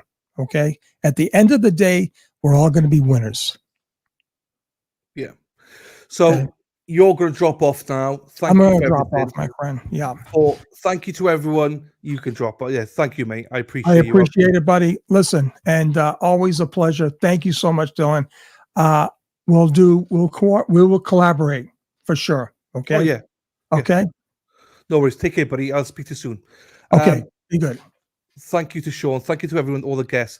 So just on that Sean's channel, please go and subscribe if you haven't done so. I'm sure you have. So thank you to all the viewers that have been here. I appreciate all of you. Thank you so much for your time. I appreciate all that. For the regulars, you know who you are. Obviously, I'm going to be staying on for a little bit. I want to go through some cases, other cases that we're going to be covering from the 9th. And also, I want to play the Wade Wilson new call as well, which is about 20 minutes long. So, but before I get into that, again, thank you to everybody that are here. On the way out, if you can just press the like button, I'd really appreciate it. Hey, Frosty, say hello to Tony for me as well, please. Top of the morning to you, Secret. How about Justin Roos case? So that's on the agenda. It's not there yet for me. I got a new case started on the 9th, and I got the Laurie Shaver case starting on the 9th. Then I've got Donna Adelson. Then I got Carly Gregg, and then I got Sara Boone, all within the next month. So that's my next month. When I do have downtime, though, I will look into Justin Root. I know some people started doing that. So yeah. But yeah, that's what we'll do. But yeah, for those of you, as I say, I know a lot of you will leave now, which is fine. But the regulars, you know who you are. We'll go through some.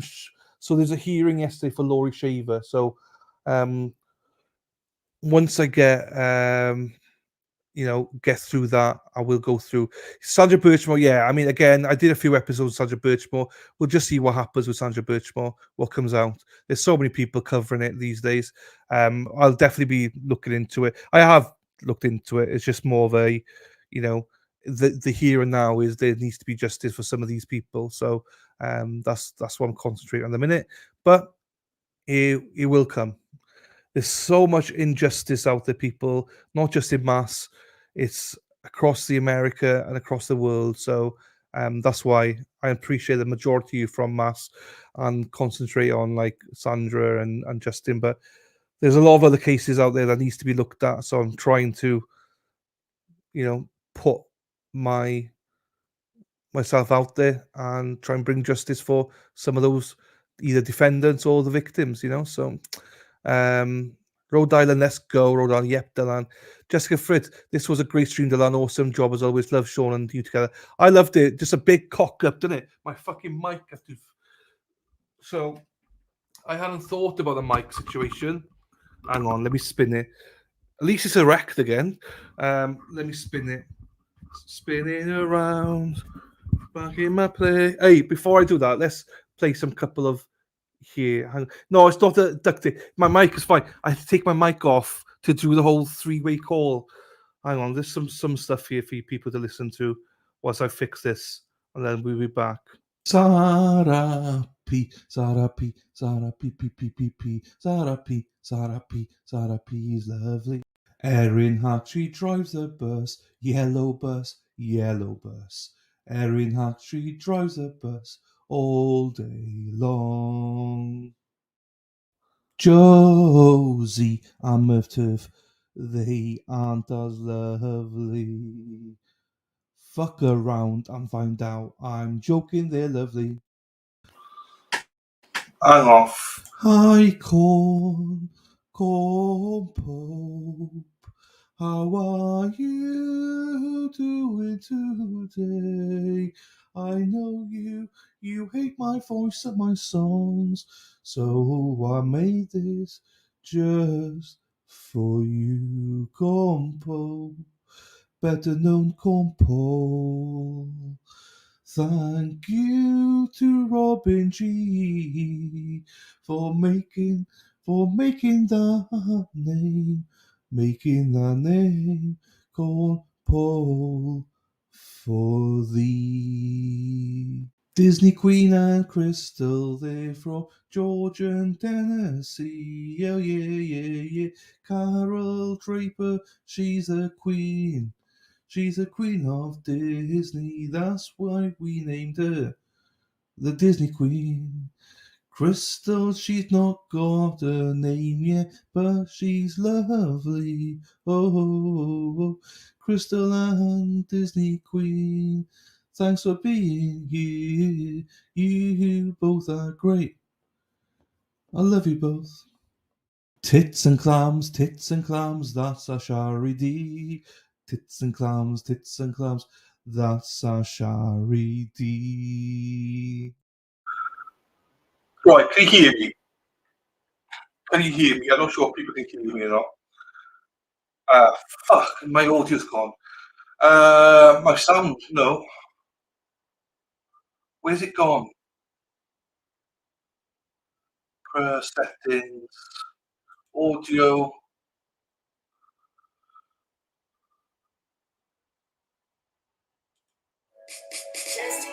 No, that doesn't work.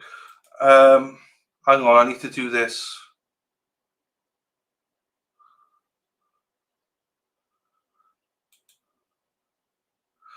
Hang on, I need to do my audio.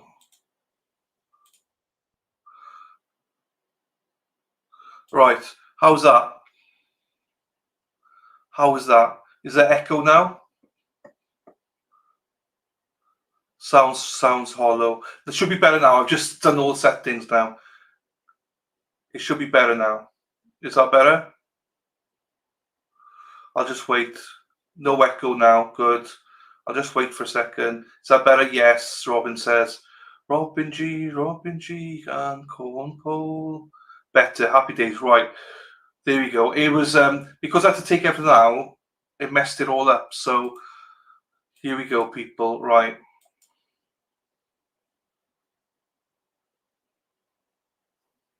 You just sound far away from me. What? Still, Sara P?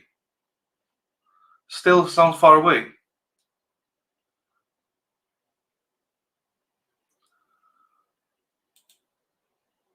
Okay, you can hear. Okay, good. Right. What's her name again? Laurie Shaver. Oh, maybe refresh, Sara. Maybe refresh it. Colleen, hello. The Smoke Show. Hello, my darling. How are you? You snuck in there. I did see you. How are you doing, my darling? Right.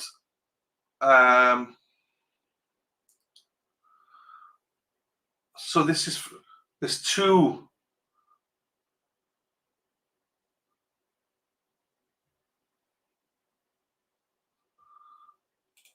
Are you sure the mic is supposed to hang? No. So if it hangs, it's supposed to be erect. It's supposed to be erect, the way you like it, Robin. Dylan, you're the man. Thank you for everything, and thank you to your followers for channel for support. No, it's Dennis. Please don't thank me or everybody. We thank you, my friend. See you, Cynthia. Thank you, my darling. It still sounds weird. That's what he said.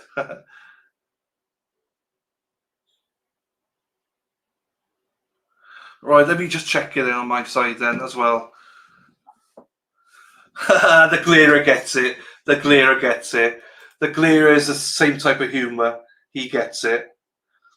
Can you believe some of these women want this droopy Glera? I thought all women wanted a erect Glera.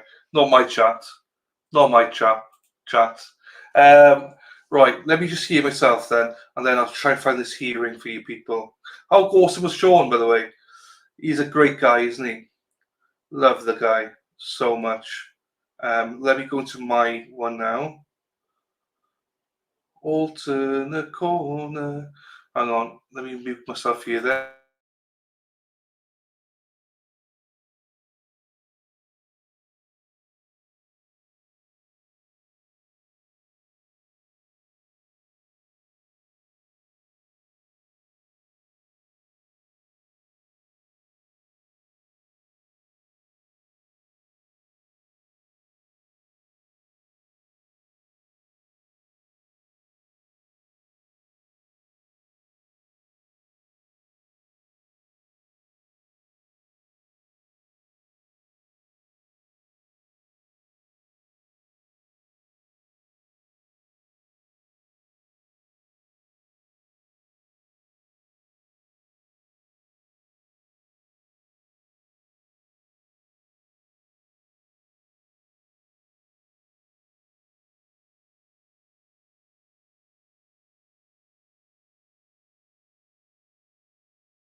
I get it now, what he's talking about. I do get what you're talking about. It's a little bit...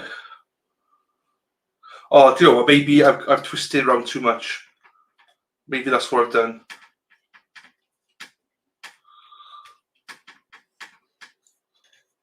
Patricia, I'm coming in May.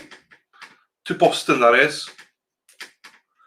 Oh, fuck. Now I can't get it. An erect. Motherfucker. Oh, my God. I don't know my own power. Oh! Oh! Oh, no. Uh-oh. Uh-oh. Oh, my freaking God. I'm sweating.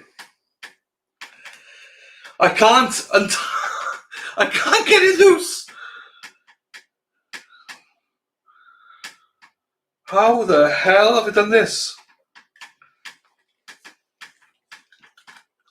Oh! Oh! Oh, I did it.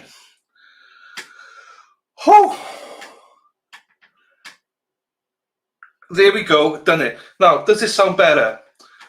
Baby, baby, baby, please don't go. Ba ba ba ba ba ba ba. Ba ba ba ba ba. Hey, hey, Rooker, how are you? Right, does that sound better, people?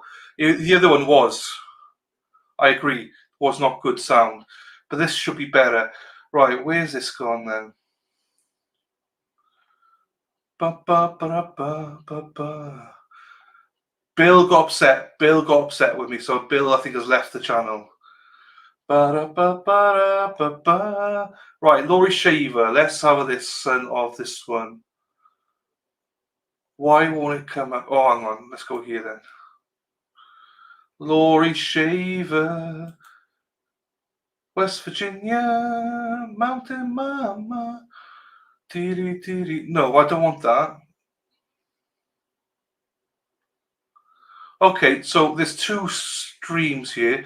Why won't it go up then? Right, hang on. There was a hearing yesterday, people, and I got today's hearing, but I haven't got yesterday's hearing. Laurie Shaver. She loves shaving. Ba-da-ba-ba. Ba-da-ba-ba-ba-ba. Maureen Kelly, hey Dylan, please say hello to Dara. Hello Dara. Hello Dara. Hey Dara. Pen-blwydd hapus I ti, pen-blwydd hapus I ti, pen-blwydd hapus I Dara. Pen-blwydd hapus I ti. There you go. How are we doing, Dara? I'm not sure if you're male, female, or what, but happy birthday to you. Oh my God. Hey, people, we got it on today. Right, we got this. I got so much stuff to do today. Right, we're in for a long haul today, Regs. The regulars, we've got Laurie Shaver, 2 hearings, about an hour and a bit. Then we got Wade Wilson, 20 minutes. Then we got Donna Adelson hearing. Fuck. Let's go, people. Right, hang on then. Laurie Shaver again then. We've got it on today. Hearing.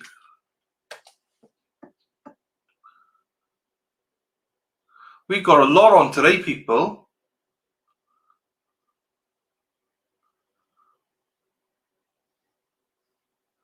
Is this? No, that's not the hearing. Why is that hearing not here?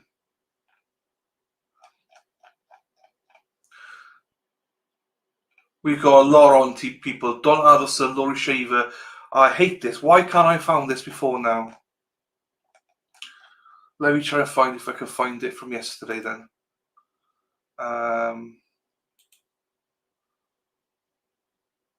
This week. I got it. I got it. Right, I got it. Right, so this is from yesterday, people. Here we go. This is from yesterday, and then we'll play today's. Then we play Wade Wilson, and then we'll play the Donna Adelson hearing as well. So here we go.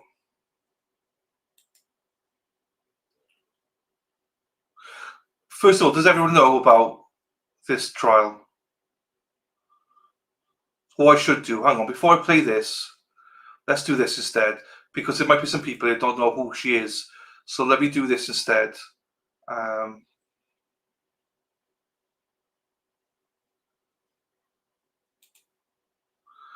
Let's do the actual thing instead.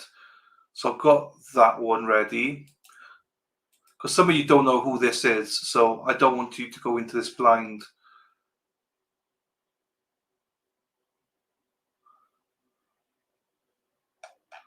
Don't want you to go into this blind, people. Right, filter.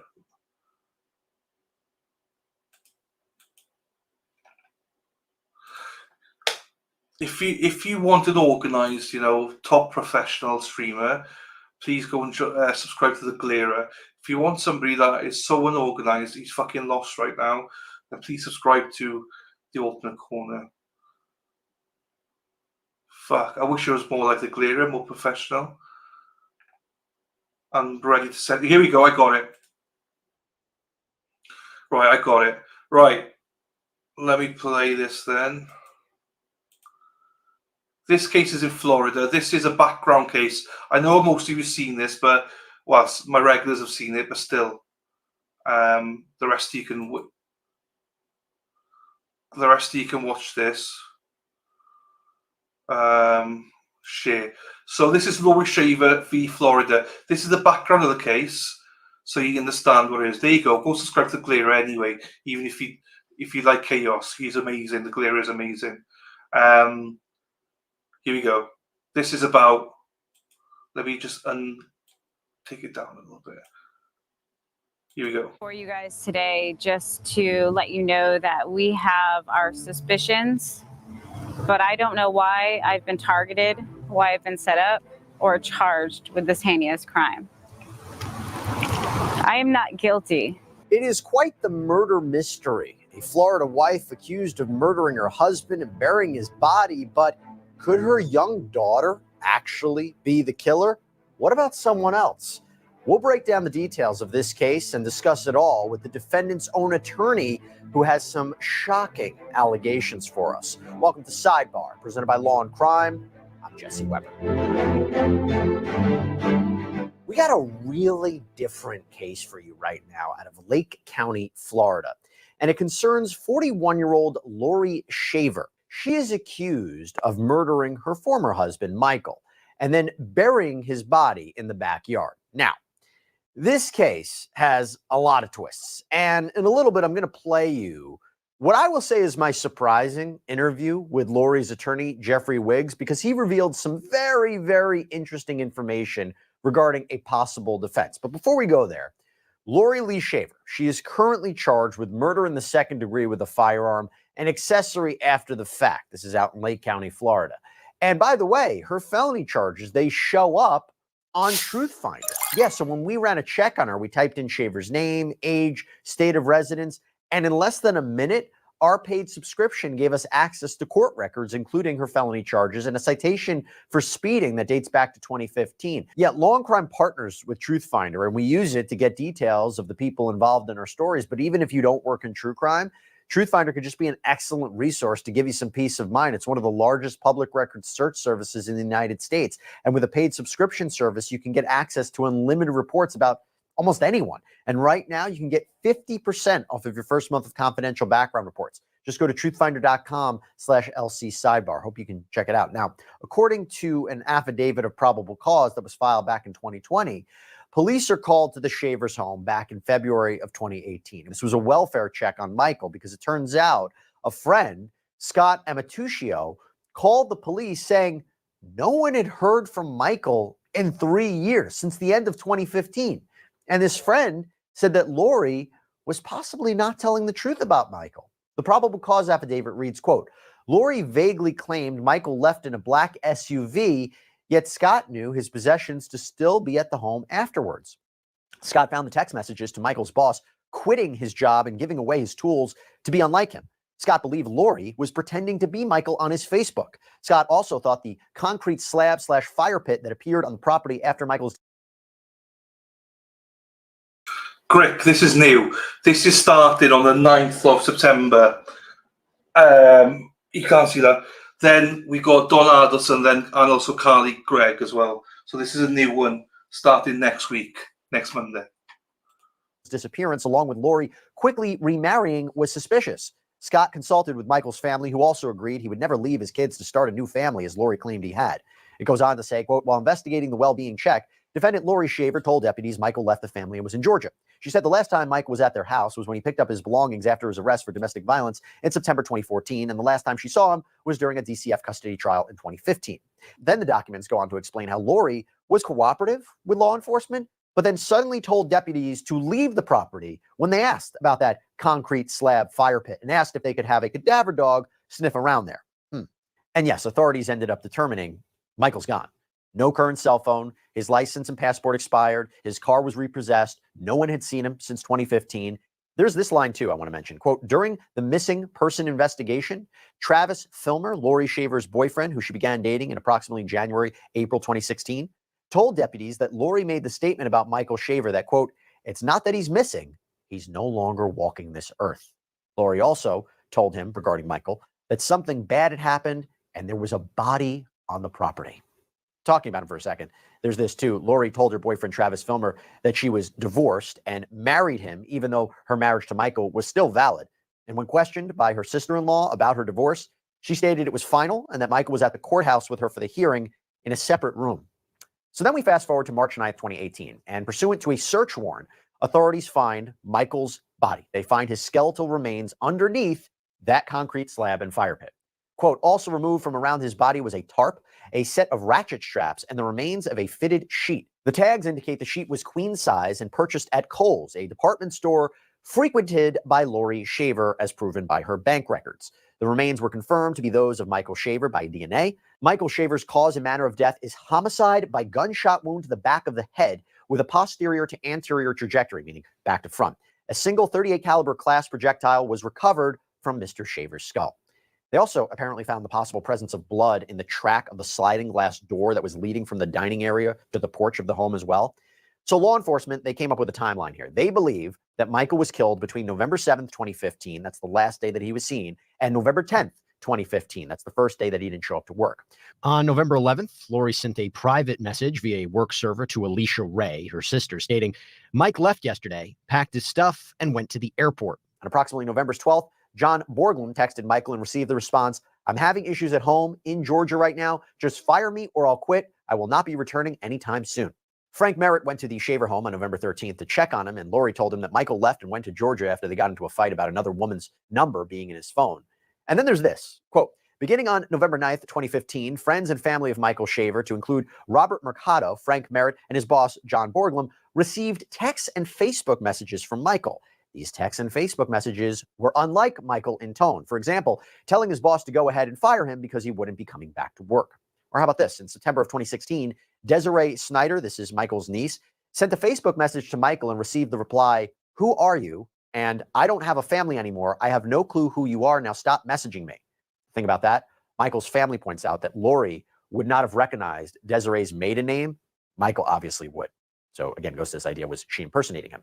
So you can see the evidence that is building up against Lori, right? Didn't even talk about the finances yet. How about this? After November 9th, 2015, Michael Shaver's debit card never used again for any in-person store purchases. But then on November 19th and again on November 23rd, 2015, 2 separate online purchases are made at wish.com using his debit card. And it is confirmed through wish.com receipts that these purchases consisted of female lingerie and clothing items and were both shipped, you guessed it, to Lori Shaver at the Shaver residence. There were also allegations that someone was depositing checks into his account and withdrawing money, and that she made a fraudulent loan deposit in his name, that Lori was selling and attempting to sell Michael's guns, tools, car, possessions. And now I want to talk about a guy named Jeremy Townsend. So Jeremy Townsend was interviewed and stated that he began dating Lori Shaver in approximately September of 2015 after she told him she had left her husband. Now, the first time that Jeremy came to Lori's home in approximately December, he noticed what he thought was blood stains on the thigh of her jeans. And he asked her if that was blood on her jeans. Lori changed the jeans, never wore them again. Jeremy remarked that prior to that, Lori wore those jeans 3 times per week, but he never saw them again. Quote, beginning in February 2016 and for several months, Jeremy Townsend's wife, Vanessa, received Facebook messages from Michael Shaver's account and then text messages from someone claiming to be Michael. The Facebook messages went unread until April, when she received a flower delivery at work with the message, "Roses are red, violets are blue. My wife is a whore. Your husband is too. Check your Facebook message. We need to talk, Mike." And then it goes on to state, quote, these messages and photographs were solely intended to notify Vanessa of the affair between Jeremy and Lori to encourage Vanessa to leave Jeremy.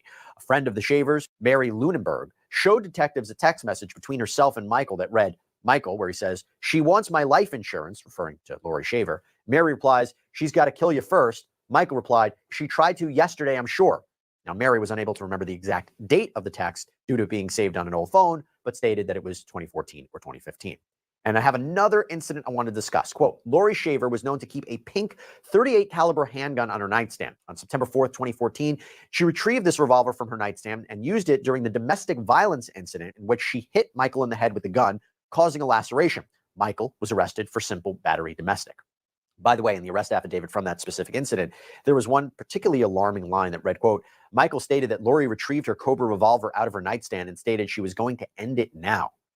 Well, going back to our probable cause affidavit that we're talking about in Lori's case, it reads, in approximately October 2017, Lori sold a pink .38 caliber handgun to a neighbor, Robert Kea, who later turned it over to the LCSO. This handgun has been forensically compared to the .38 caliber class projectile recovered from Michael Shaver's skull and was unable to be included or excluded as being the weapon that killed Mr. Shaver. Of course, the question becomes, was she trying to get rid of it? So with all of that, Lori Firmer, is ultimately arrested in 2020, and she is charged with second-degree murder, domestic violence, accessory after the fact. Now, her trial is supposed to start next month, but the defense has a bombshell. In a filing last year, they claim that the couple's daughter, who was 7 or 8 years old back in 2015, she was the one who shot and killed Michael. Yes, that she confessed this when she was 14 years old.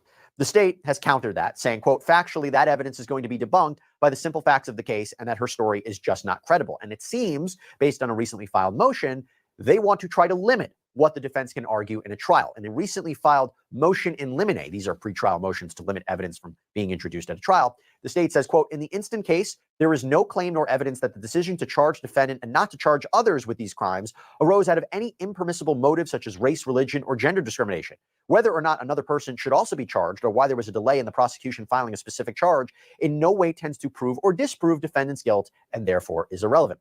Defendant should not be permitted to argue either directly or indirectly that another person should also have been charged with these crimes or elicit testimony or advance argument regarding the delay in charging Lori Shaver.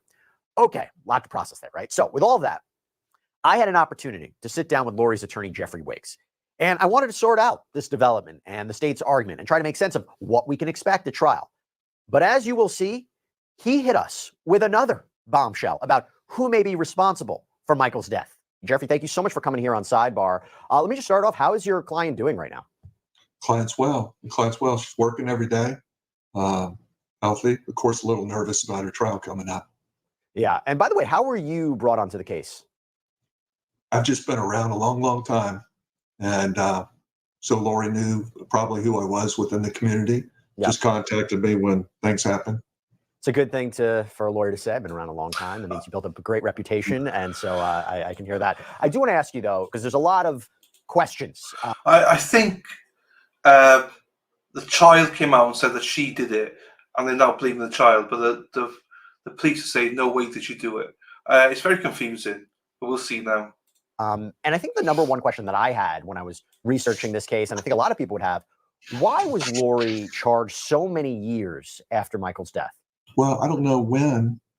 The state has never established a date of death on this case. They've reached kind of presumptions when they believe that Michael died.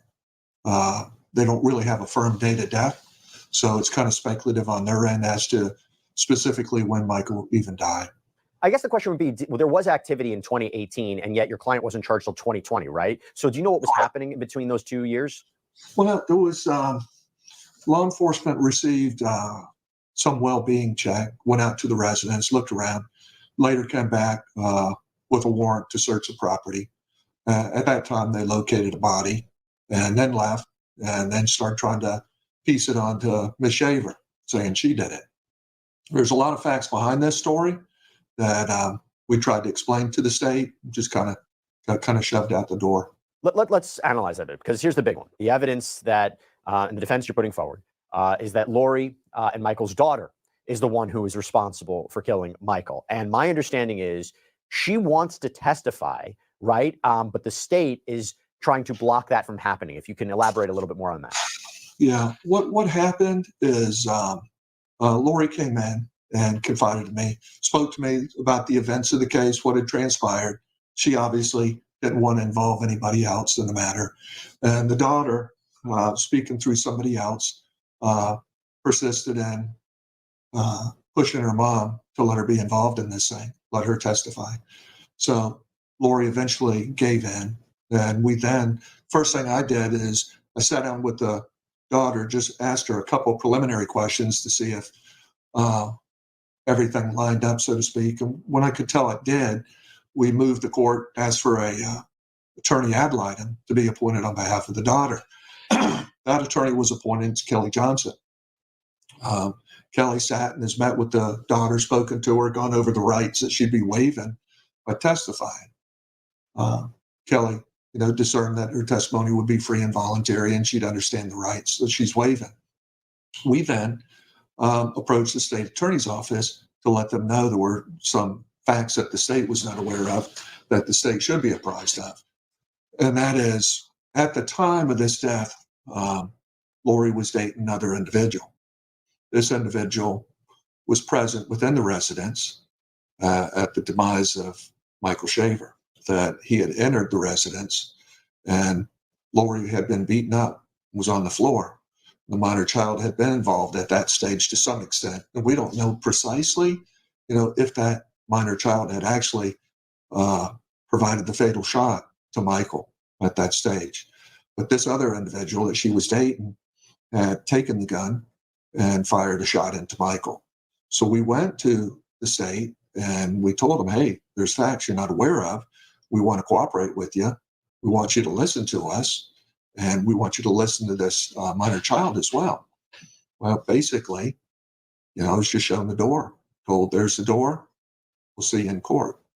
So the state never really wanted to investigate the case, never spoke to the daughter, never did any additional research into the issue.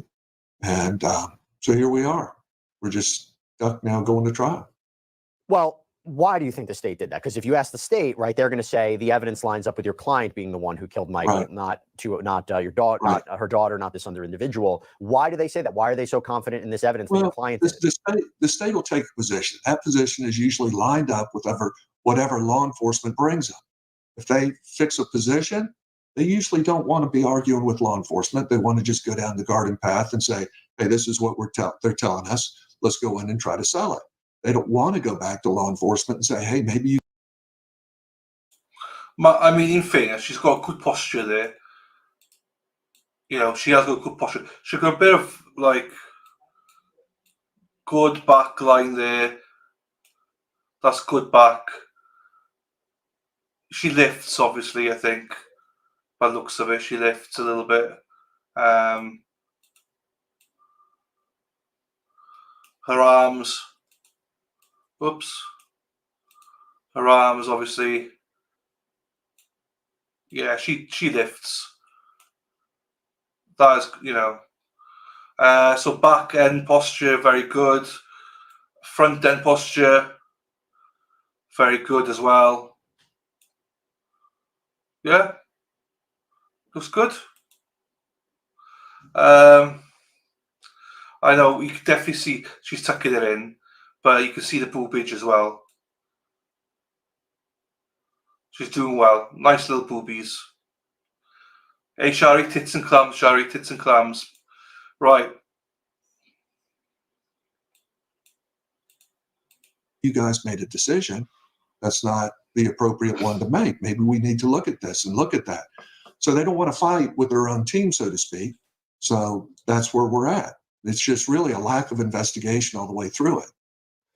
Where's the court on this at this point, at the time of this? Well, the judge doesn't involve himself in it. The judge he's just going to deal with it as it appears in trial. But is Lori's daughter going to be able to testify and explain the side of the story to the jury? Yes. She's permitted to testify. She will testify. Yes. And the big question would be, just going back to it, you don't have an idea of when exactly this event occurred, right? And my understanding is, why would this young girl, when she was so young, why would she allegedly open fire and kill her father? Okay. Lori had been through years of physical abuse by Mr. Shaver. I mean, this had gone on for years and years. There's incident reports. Lori had gone down, filed petitions for injunctive relief to keep him away from her. Mr. Shaver had been prosecuted for battery. There had been DCF reports. This was an ongoing event. Mr. Shaver had done some really, really improper things over the course of this marriage. And this child had witnessed it. This family lived really in a state of turmoil with Michael. And there's plenty of evidence out there to demonstrate this. Now, the court is not going to get tied up with, array of all these incidents. But to an extent, some of this will come out in the trial. I think some of it has to come out. I think a fair question could be, and maybe one that the jury will have to struggle with, is if this is true, and you have a 7-year-old who maybe was protecting her mother, why wouldn't Lori just tell police at the moment? The daughter probably there's a strong chance wouldn't have been charged. And your client, maybe she could have been charged with respect to not properly securing the weapon, but she wouldn't be charged right now with killing her husband. So I guess the question is, and the jury will ask, and will ask themselves, why didn't she just come clean and say what was really happened? I understand a mother wants to protect her daughter, but the circumstances could be understandable, no? Yeah, well, what had happened is this boyfriend at that time had come in and shot Mr. Shaver and even threatened the family. Told them, look, I'll take care of this. You get these kids out of here. Lori left with the children and came back and the body was gone. There was no more talk about it. And that was that. I think Lori was at peace with the fact that Mr. Shaver was out of her life and didn't want to draw any more attention to, what had happened. In other words, she is pleading not guilty even with respect to hiding the body. She doesn't know what happened until law enforcement discovered the body. That's the narrative. Yeah, she didn't have anything to do with the body. Mr. Townsend had removed the body. She returned home. The body was gone. She had reason to believe he had taken the body off-site to a different property, is what was communicated to me, and just had no reason to assume anything had transpired other than that. Is he going to be called as a witness, Mr. Townsend? Well, Mr. Townsend? Yeah. I presume he will. I believe the state will probably need him to set up some kind of timeline for the state. I have questions for him. I've tried to subpoena him. I haven't gotten a return of service on him. I don't know if he's evading service or what he's doing, but yeah, we've tried to subpoena him at this stage. Because he sounds like the critical witness to your defense, right? Well, you would hope so. His position is, in his deposition was that he barely knew Lori and knew her basically for a few days, something to that extent. And minor child was deposed by the state, and her testimony was quite different. Yeah. Do you think it's going to be tough to convince the jury of this? Because look, how many cases do we hear about a significant other killing their partner, their ex, their estranged? It happens all the time. To say that there's this other guy that came in, that this young daughter was maybe involved. Do you think that's going to be hard to convince the jury? For the state, for you. Well, I mean, it is what it is. I can't change the facts. This young lady's going to get up there and she's going to say, "This is what happened." Now there's no DNA, there's no tangible evidence, there's no forensics, nothing that links Lori to this crime. And so really the state's case is just going to be on an attempt to make a disparaging character of Miss Shaver. That's what their case is going to be, really, to say this was improper or this was improper, these type of innuendos to try to jump to the next conclusion and say, thus Lori Shaver murdered Michael Shaver. Well, that's going to be a pretty big burden, really. And just to clarify this one point, it's the obligation of the prosecution to not really seek a conviction, but to seek justice in the matter. If they have exculpatory evidence, they have to turn it over. If they find evidence that your client is innocent, this changes the game. I'm still confused, I guess, by the role of the court here. They're just letting both sides work it out without getting involved and saying, wait a minute, we have a serious issue of a witness who's claiming that her mother wasn't responsible for this. We have evidence to show, and the court's saying, we'll just allow it to see what happens at trial?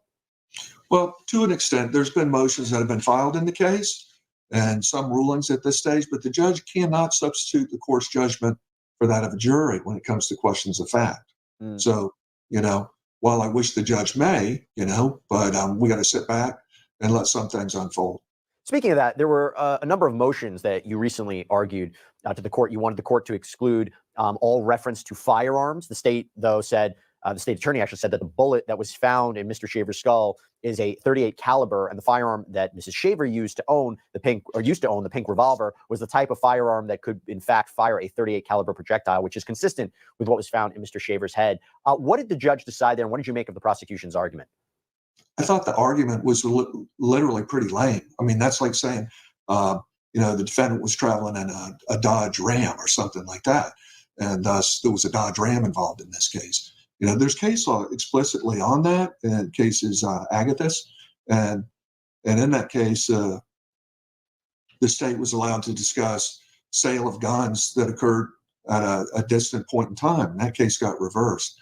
So I was a little surprised that the judge would even entertain that prospect, but we'll see. We'll see where it ends up. So the judge is allowing that evidence to come in?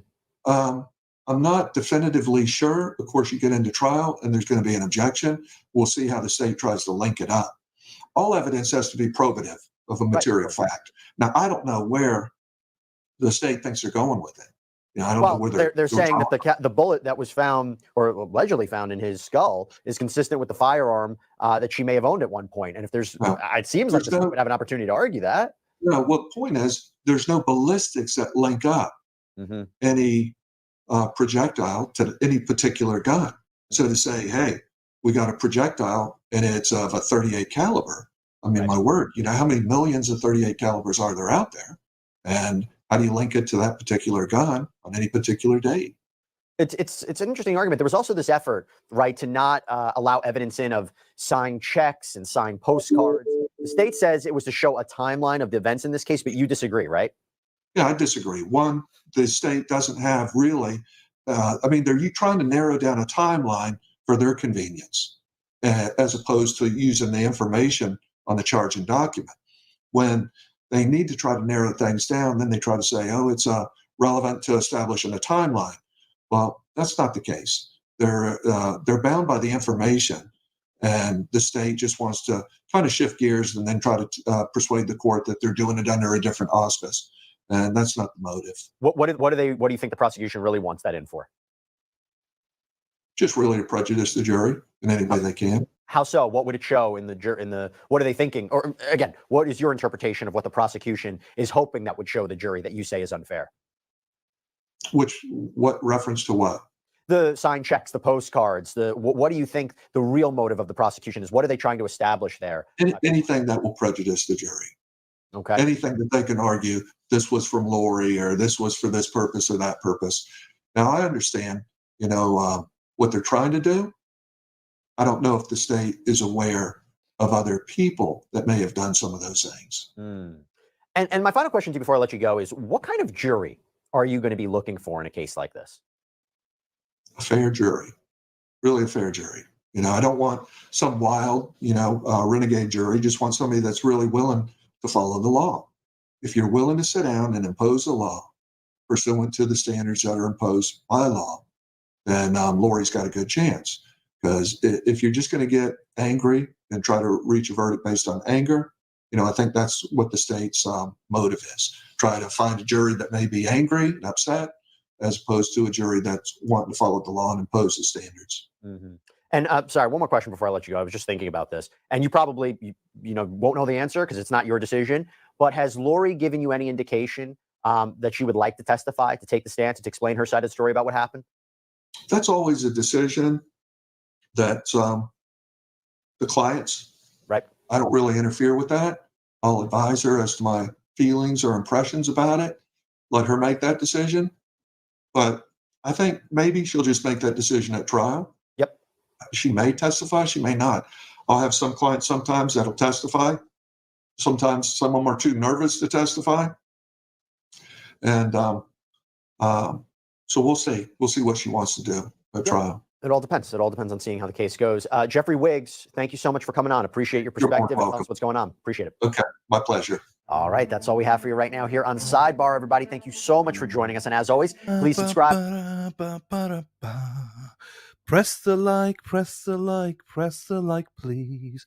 Press the like and subscribe. It would mean the world to me. All right, good morning, everyone. If you liked and subscribe.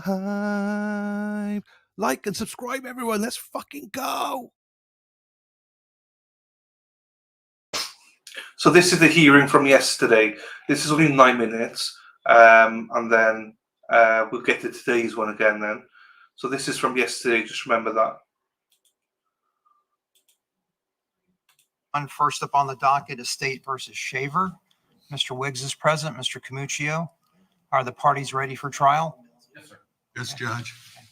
All right, and we're going to begin on September 9th, Monday at 8:30 a.m. It'll be in courtroom 1G. That's Judge Baxley's courtroom. Yes, sir. Your Honor,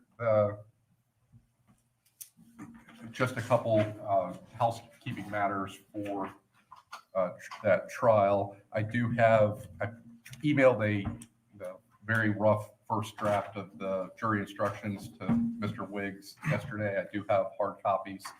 I'll email your judicial assistant a copy in Word for you as well. There's obviously going to have to be things hashed out during charge conference, and I'll continue to look over these to make sure that I haven't missed anything. The only area that I wasn't sure about dealing with the preliminary instructions are the two alternative dealing with the jurors' access to electronic devices. There's one that tells the jurors they're not allowed to have them in the courthouse at all. There's another one that says you're allowed to have them, but they can't be on and you can't utilize them. I wasn't sure which one you usually use, but I can give this to you. We can get an answer. Typically, it's that the jurors may not have electronic devices. But like I said, I'll give this to you tomorrow. I'll just ask Ann. You can tell me which of the two alternatives you want the preliminaries to say, and I'll make sure it's set up that way for jury selection on the night.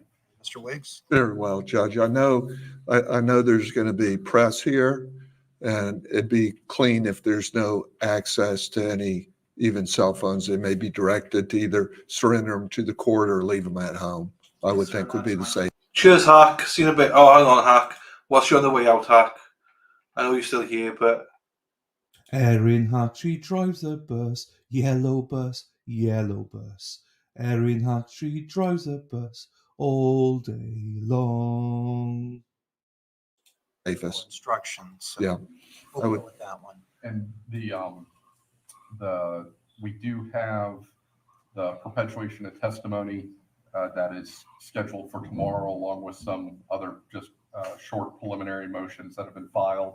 I will make sure that the jury instructions that I'm handing you a hard copy right now, along with courtesy copies of all of the motions filed by both sides, are sent over to judicial assistant this morning. All right. Thank you, sir. Yeah, I think you said the 3rd, I think, is our deadline date to surrender or to present to you proposed instructions, correct, Judge? Typically, it's the Thursday before.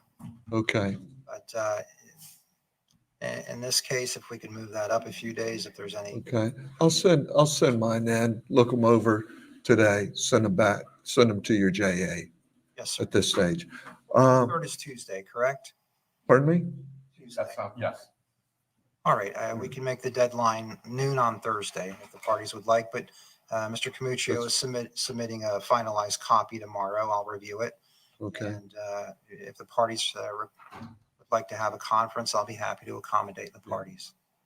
Yeah, I think we'll need a conference, as Mr. Camuccio has suggested as well. All right. There's one other matter, Judge, is there's a lot of discovery in the case that was presented. I believe some will have to be retrieved through a laptop and be able to be printed out in court.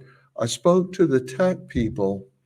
I have a small printer, and I asked them, can you guys help me set this up?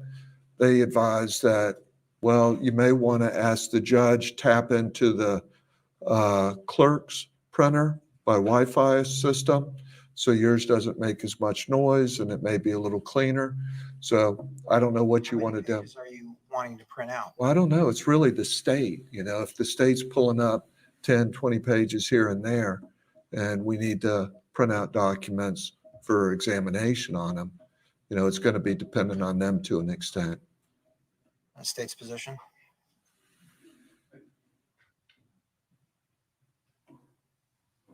I'm not exactly sure what Mr. Wiggs needs a printer for, but I have obviously have no objection to that. I know in the past, a few times I've needed documents printed out, I just email it to the clerk and they print it out for me, but that rarely actually comes up. Well, there's going to be business record certifications. I would think those will be those will be examined of a witness, particular documents that the state may use. So I don't know. I just don't know if it's going to be cumbersome for the clerk or whether I need to bring a printer and independently set it up, Judge. Can any of this be done ahead of time? That's what I went over to Tech 4 last week to see if they could assist me. And I think they want me to get back with them, like the Friday before and try to set it up. But they said inquire of the judge whether he wants to run it through the Wi-Fi to the clerk. I think things would run a whole lot smoother if it could be done in advance. I understand there are situations where items need to be printed out in court. That's understandable, but are you talking about hundreds of pages for the clerk? The state has sent me 24,000 pages of discovery. So I've got to guess what in the world are they going to try to do here in the trial, but I got to be prepared at the same time. Obviously, I can't come in here with 24,000 pages of discovery. All right. I guess my confusion is if he has a particular document that he thinks he needs for cross-examination, print that out in advance. As far as the documents and business record certifications, if they're actually being, if that exhibit is being put into evidence, the business record certification will be printed out. It'll be included with the exhibit itself, and it'll be included. The records that, the various records that are, thousands of pages or whatever it may be, my intention is to have those on a thumb drive. And then the particular pieces that are going to be published to the jury will that themselves be printed out separately so that they are available for review during deliberations. So I probably will have about 40 exhibits printed out, ready to go for this trial in advance. That will be hard copies that the jury will be able to see. They'll be able to look at, and Mr. Wiggs will be able to see. So Do you anticipate a need for Mr. Wiggs to print out anything as a result? This is the first time I've ever had this type of request. So, like I said, if I knew I was preparing a cross-examination and I wanted a particular document, I would have that printed out in advance. But also, I know we have a setup in place for that we can email to the clerk and she'll print things out. But also, if he wants to have a printer here and we can see how things go, and if it is cumbersome or too loud and it's distracting to the jury, then we can always modify from there. You're welcome to have a printer here, Mr. Wiggs. Yeah, I'll do that. If the state wants to advise me what specific documents they're going to introduce, that may help narrow it down some. Perhaps you can confer with Mr. Camuccio and. Right. If he'll send me those documents, those specific ones, that'd be the easiest thing. All right. Is there anything further? Judge, as far as Monday, the day of jury selection,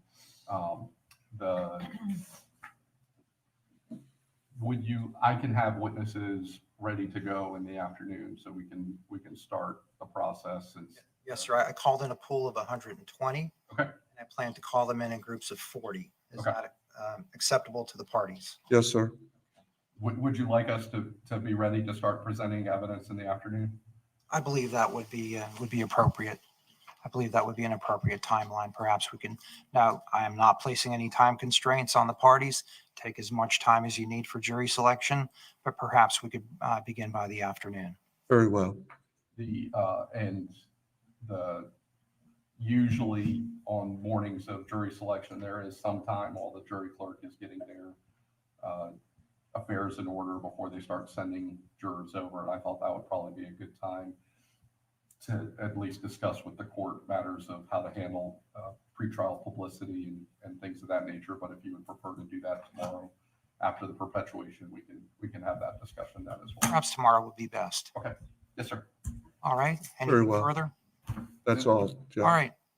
All right. That hard copy that I promised. Yes, sir.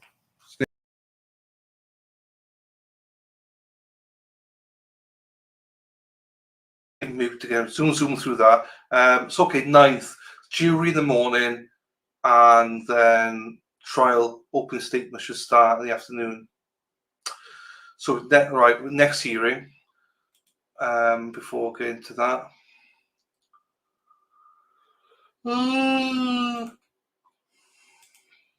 Right. Let's have a look here then. Oh, darling. I think it's going to be an interesting trial.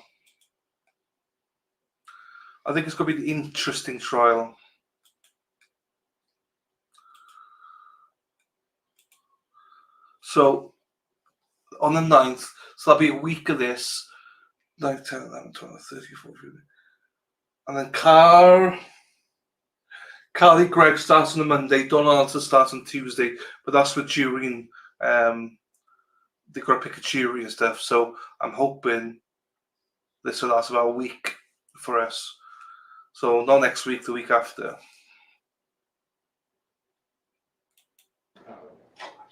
Yeah.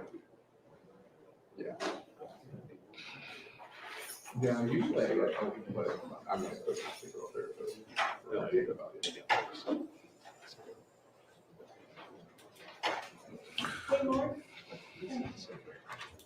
Right, I can zoom now, you see. Oh, Jew.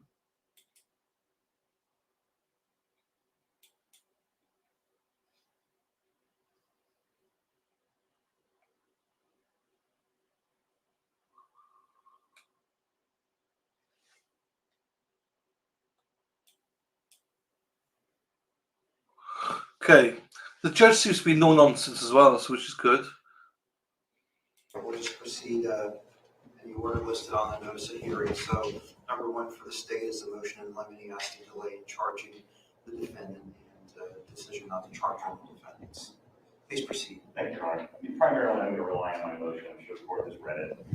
But there's no question that there are dates are going to be mentioned. The jury is going to know that the remains were found in 2018 and the charging decision based on the date of the information is after that.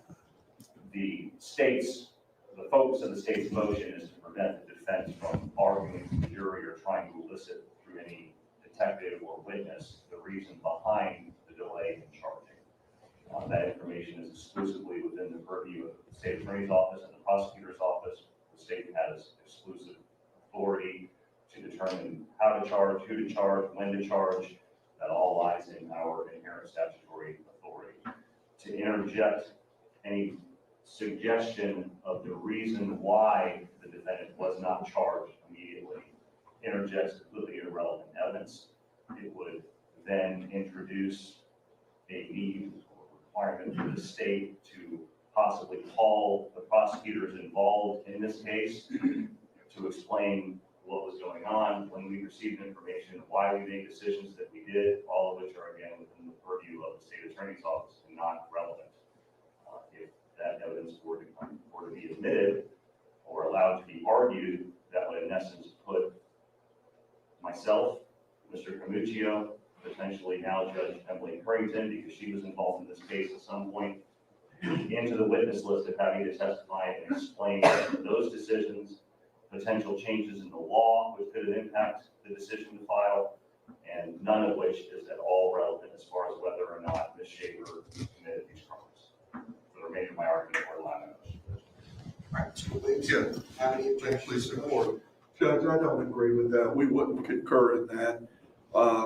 The jury is instructed that the state has power in the investigative process, but the manner in which the case is investigated, the time in which it's investigated, the manner in which it's investigated speaks to the weight of the evidence, the credibility of the evidence in this case, which is fair comment by the defense.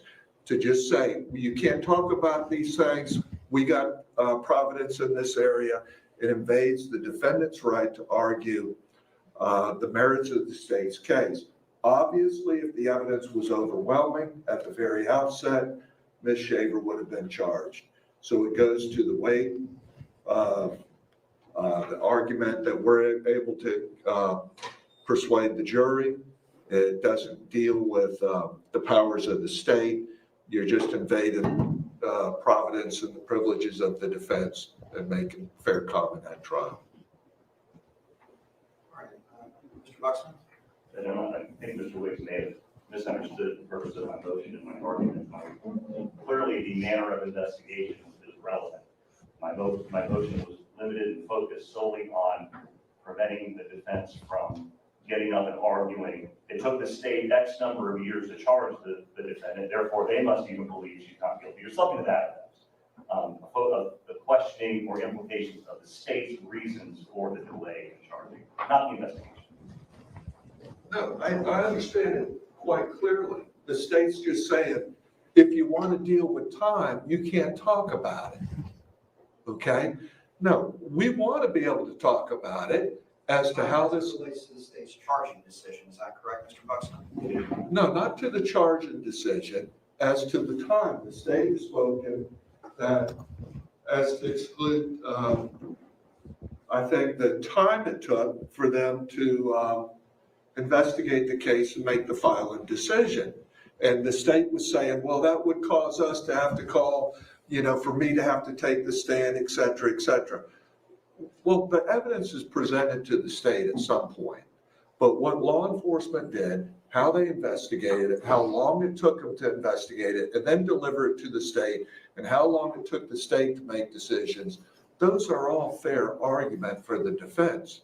The jury, as part of the instructions, is instructed to rely on your common sense and reaching their verdict. That goes to how the manner of the case was investigated, put together, and how much time it took them to reach the decisions that ultimately Lori Shaver sits here on this information. So those should not be barred from comment, Judge. All right, anything further? No.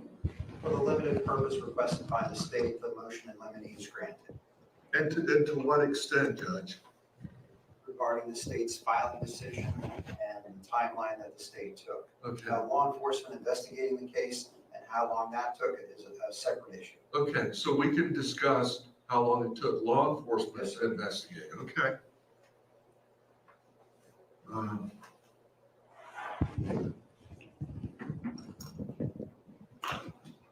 Right, move on to number 2. State's second motion is the motion to strike defendant's notice of intent to rely on business records.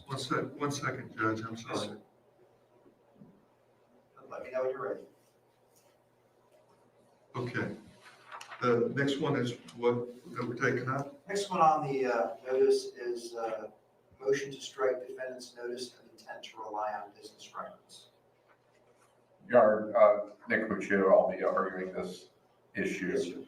We have had a similar hearing on these specific documents already as it related to Mr. Wiggs's attempts to have the court take judicial notice of the contents of the domestic relations injunction, as well as the state's law enforcement report from the 2014 domestic violence case that they have referenced at various points. I had also filed, because they filed notice of intent to allow business records certifications to try to get those documents in. I filed motions to strike that because the reports themselves just are not admissible in that fashion. I've supplied a subsequent memorandum of law that specifically references police reports and DCF reports and how the tool of notice of intent to allow business record certification is improper to get all of that information in, as it is filled with various hearsay and inadmissible evidence. As I stated at the hearing involving their attempts to get this evidence in through judicial notice, I am not saying that they cannot bring up issues of the injunction or the domestic violence arrest from 2014. However, simply putting in reports that are filled with nothing but hearsay is not the way to properly admit that evidence before the court. So I filed the motion to strike the notice of intent to allow business record certifications, as that is not a proper vehicle to admit reports. Throughout the proceedings of this case, Mr. Wiggs has marked various reports and portions of reports as exhibits for purposes of hearing, and I have repeatedly talked at those times about how that would not be appropriate exhibits for trial, but for purposes of those hearings, it was permissible. I am also aware that Mr. Wiggs has attempted to just mark reports and depositions in trials in front of this court, and as attempts to just wholesale put those exhibits in, which is improper. So my memorandum of law, as well as my motion, fully outlines all of the arguments, but that is what the basis of this is. All right, thank you, Mr. Wiggs. Please support us. Judge, with regards to this, I thought the court has already ruled on this matter as to the arrest of Michael Shaver and spoken about this and ruled on it at this stage.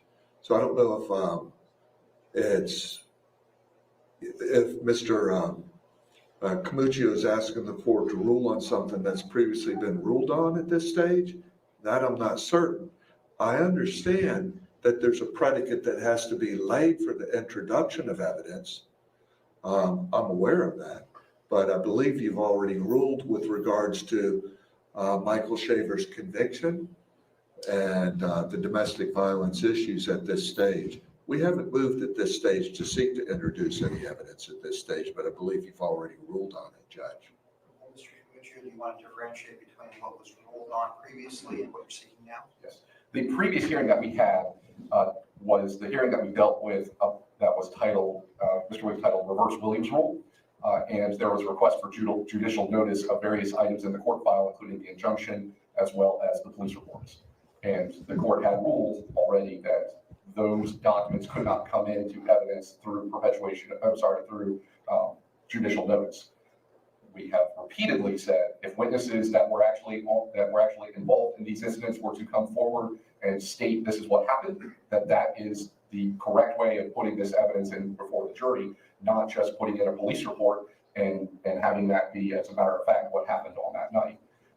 This particular filing is because not only were they requesting the court take judicial notice of those documents, they filed notices of intent to rely on business record certification to move in the records from 2014 DR 1502 and 2014 MM 5308. So this motion specifically is saying that they should not be allowed to put in those records as business record certifications based on their notice. And the statute specifically says that if a party files the notice of intent to rely on business record certification, if opposing party has an objection to that, it has to be done before the trial, so that if generally the procedure would be, so if there is an issue with the notice itself, if the party wants to bring in the live witness that would be the business record custodian, they could do so that way, as opposed to finding out in the middle of trial that opposing counsel had an objection to it. My objection is stated that these records are not admissible as business record certificate, as business records, so therefore the notice of intent to rely on business record certification are invalid. And my motion talks about how not only is there hearsay, but whether or not the clerk's office is actually the party that actually creates these records and maintains these records. They're not. They just take what is given to them and puts it in court files. So therefore, they are not actually producing any of these business records, any of these records that he claims are business records. So yes, we have had a hearing. Yes, there has been determinations that certain areas of the injunction and the county court case are going to be admissible, but not simply by putting in police reports, domestic violence injunction petitions, and things of that nature. Because we didn't intend to do that, but I think if you look in your order, I think it's paragraph 16 and 17 is where you address it. And it states if you can lay a proper predicate. Okay? You'd already ruled on this. The state is just filing this late and now raising it a second time, but you've already ruled on it. You've stated, Judge, if you can lay a proper predicate. Correct. That was previously stated, but to the extent that Mr. Puccio has cited or distinguished the prior ruling from the present request, the motion is granted. Okay, we move on to number 3. And state's third motion is notice of intent to agree evidentiary summary and memorandum of law attached to it. Yes, well, yes, Your Honor. This is simply dealing with the various IP records that have been that were compiled from the Facebook records themselves for the courts. So the court is aware the state is intending on admitting the Facebook records both from Michael Shaver and Lori Shaver. We've had hearings on the relevance of all of those already. It is my intent to put in the entire IP logs of both Lori Shaver and Michael Shaver Facebook records, so the jury would have access to all of the information. The evidence summary that I've filed that is in compliance with Florida Statute 90.956 simply summarizes some of that information, and it is a permissible tool to help assist the jury in understanding all of the records, but they will also have all of the records themselves, and they're fully able to go through and look and see that, yes, all these IP addresses and times and dates and numbers and all of that matches up. It is a summary as the rule allows to allow them to process pages and pages of information, but all of that information will actually be made available to them. Yes, ma'am, please support this. Judge, we would contest to this, and I bring to the court's attention, I'm going to get the state summary. There's some private notes on it on the top that give the court a summary that deals with stacking inferences again. This goes back to stacking inferences. We addressed this at a hearing, and it was our position that it was impermissible to stack inferences. The state was of the position that it's permissible to just throw everything before a jury. Basically, that Bush had just done away with the concept of stacking inferences. So what the case I gave you deals with is it's a statement of the law recently announced and the case cited. And that case is Smith versus Carlos, 24 decision. And it goes back and it addresses stacking inferences. And it goes through all the cases we discussed. It goes through Bush. It goes through Knight. It goes through Law, the cases that I relied on. But what it points out is really the state wasn't properly correct, and I wasn't entirely correct as well what I'd represented before the court. What the case did is it said, well, Bush did, do away with the concept of stacking inferences. So you go back to the original case where this was addressed, which is Volcker versus Combined Insurance Company of America, 73 Southern 2nd 403, a Florida Supreme Court decision of 54. So that was reinstated by the elimination of Bush. And the court states this within it. The Supreme Court, stacking one inference upon another as a method of establishing an ultimate fact ordinarily should not be indulged in, unless the first inference meets the test, which may be analogized to the criminal rule concerning circumstantial evidence. And it proceeds thereafter and says, only if the prior or basic inference is established to the exclusion of any other reasonable theory. So the decision declares that basically, yeah, you can stack inferences, but your initial inference that you're going to build on has to be subject to no other reasonable inference. So the state can go and proceed and say, you know, we're going to just build it from there. Of course, then the jury is just told to weigh the credibility of the evidence on their own. There's no special instruction anymore. So now to take their position now that they want to stack an inference, go back to stacking inferences, what they've done is they've taken a summary. And the court has said, yeah, okay, you can use these records. But Judge, they still, just as Mr. Camuccio just stated in the last motion, he said, you still have to lay a proper predicate, Mr. Wiggs. And I said, yeah, I know that. And that's what the judge ordered previously. So you can't take a summary when the facts are of dispute, which they are, okay, digest a bunch of facts into a summary, put it before a jury and say, accept our version of these facts.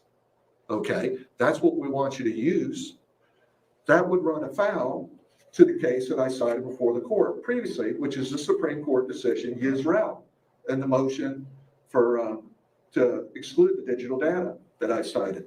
That case, you'll recall, Judge, was a case wherein the state prepared a document through the Department of Corrections as to the release date of the defendant, and then tried to move it in as a business record for purposes of habitualizing them. They said, no, that wasn't a business record. You generated it after the fact, as they do here, to summarize facts and put it before the jury and say, this is our version. You have to accept this version of the evidence. Well, what they're doing is trying to establish a predicate.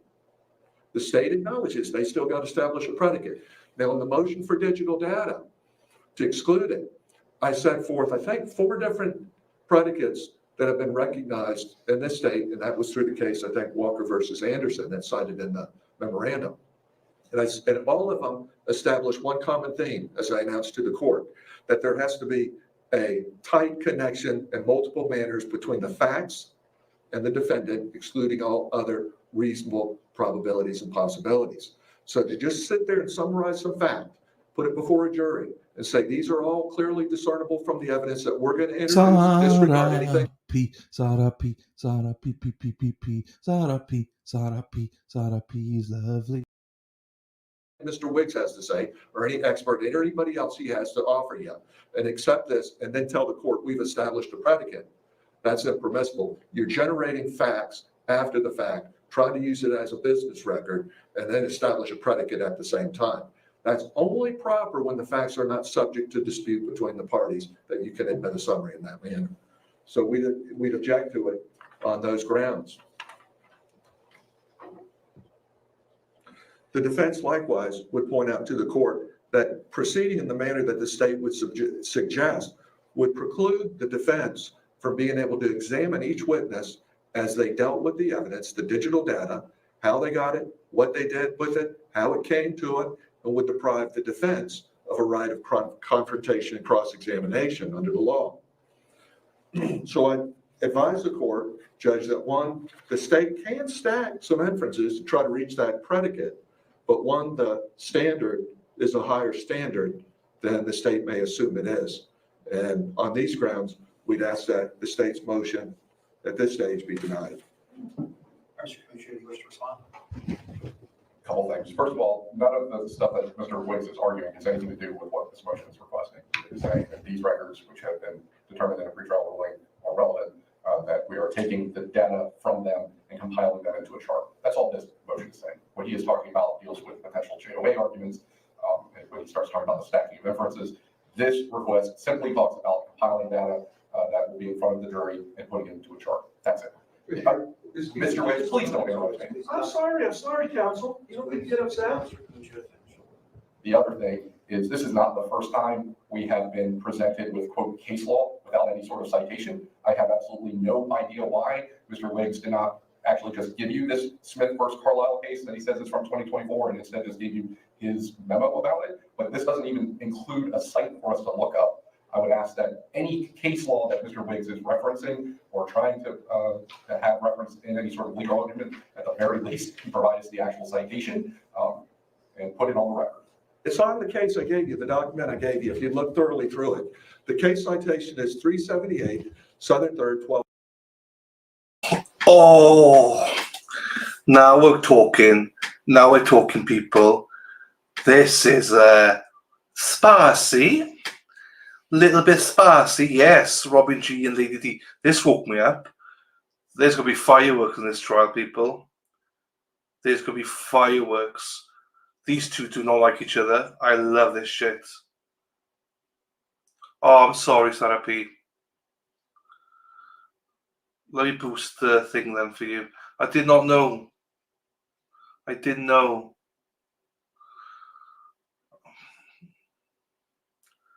Okay. I boosted it up for people so you could take it down. So you could take your volumes down. It's going to be a battle for sure. I mean, wow. Let's listen to this then. Of 13. The other decision is cited within it as well.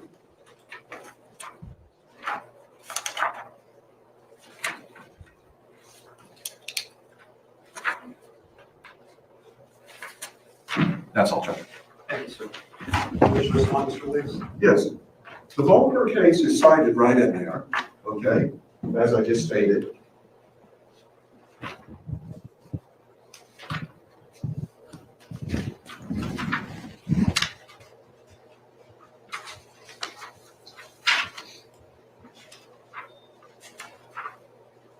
Smith versus Carlisle is the decision of 2024, okay?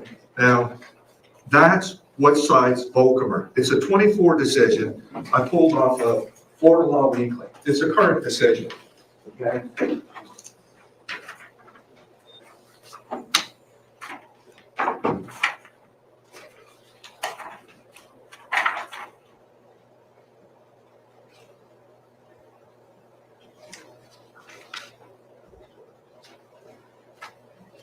But Judge, going back to Mr. Cavuccio's argument, he's stating that just providing a summary is not damaging to the defense. It is damaging because you're emphasizing particular facts only for the state. You're giving them a summary.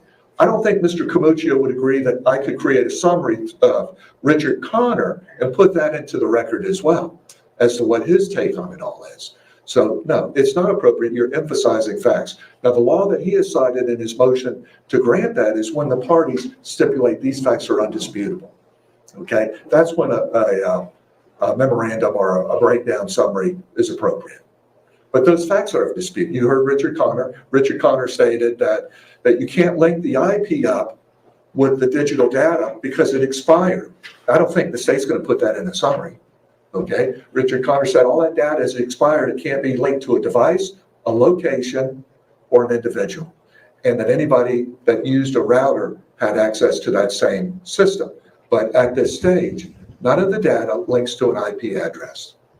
And so we heard technical testimony on that, of which the state didn't refute at that hearing. I'll point out to the court. I talked to the court. I said, these are the foundations. These are the predicates of which the state offered no evidence how they would try to establish a predicate at trial. So the only thing they did is they ushered in a bunch of documents and said, these are a business record. Now they're seeking to develop a predicate through a summary, of which the state just objected to the plausibility of the defense doing the same. So it should be denied. All right. Anything further? No, sir. State's motion is granted. The state may admit evidentiary summaries pending proper foundation. We'll move on to number 4. And state's number 4, fourth motion is a motion to prevent exclusion of witness. Please proceed.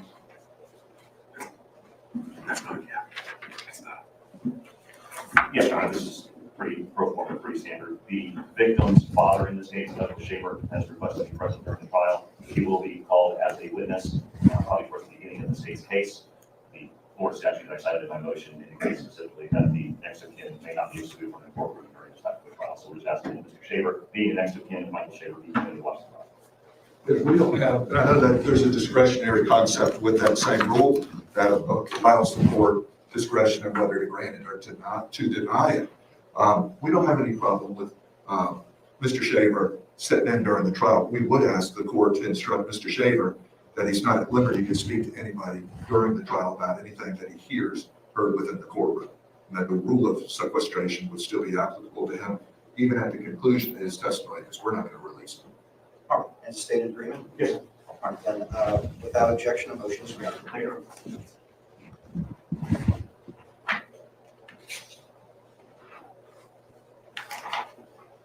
All right, and the state's fifth motion, the state's response to the defendant's motion for presence of prospective jurors during the entire court diary process. So this goes to Mr. Woods' motion to permit the diary to be present when we are at the bench selecting the jury members. What I've asked judges that they remain in the courtroom during the entire voir dire.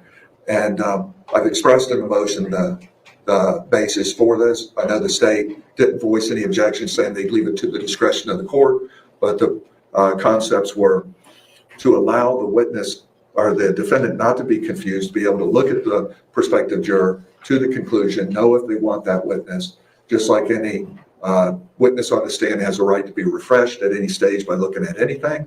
We'd ask that the prospective juror remain in the courtroom. Second, we've done it historically as a matter of practice. Further, we have the white noise sound system that precludes any invasion or any fear that the prospective juror is going to be somehow tainted by us discussing matters at the bench. So I don't think there's any danger in it.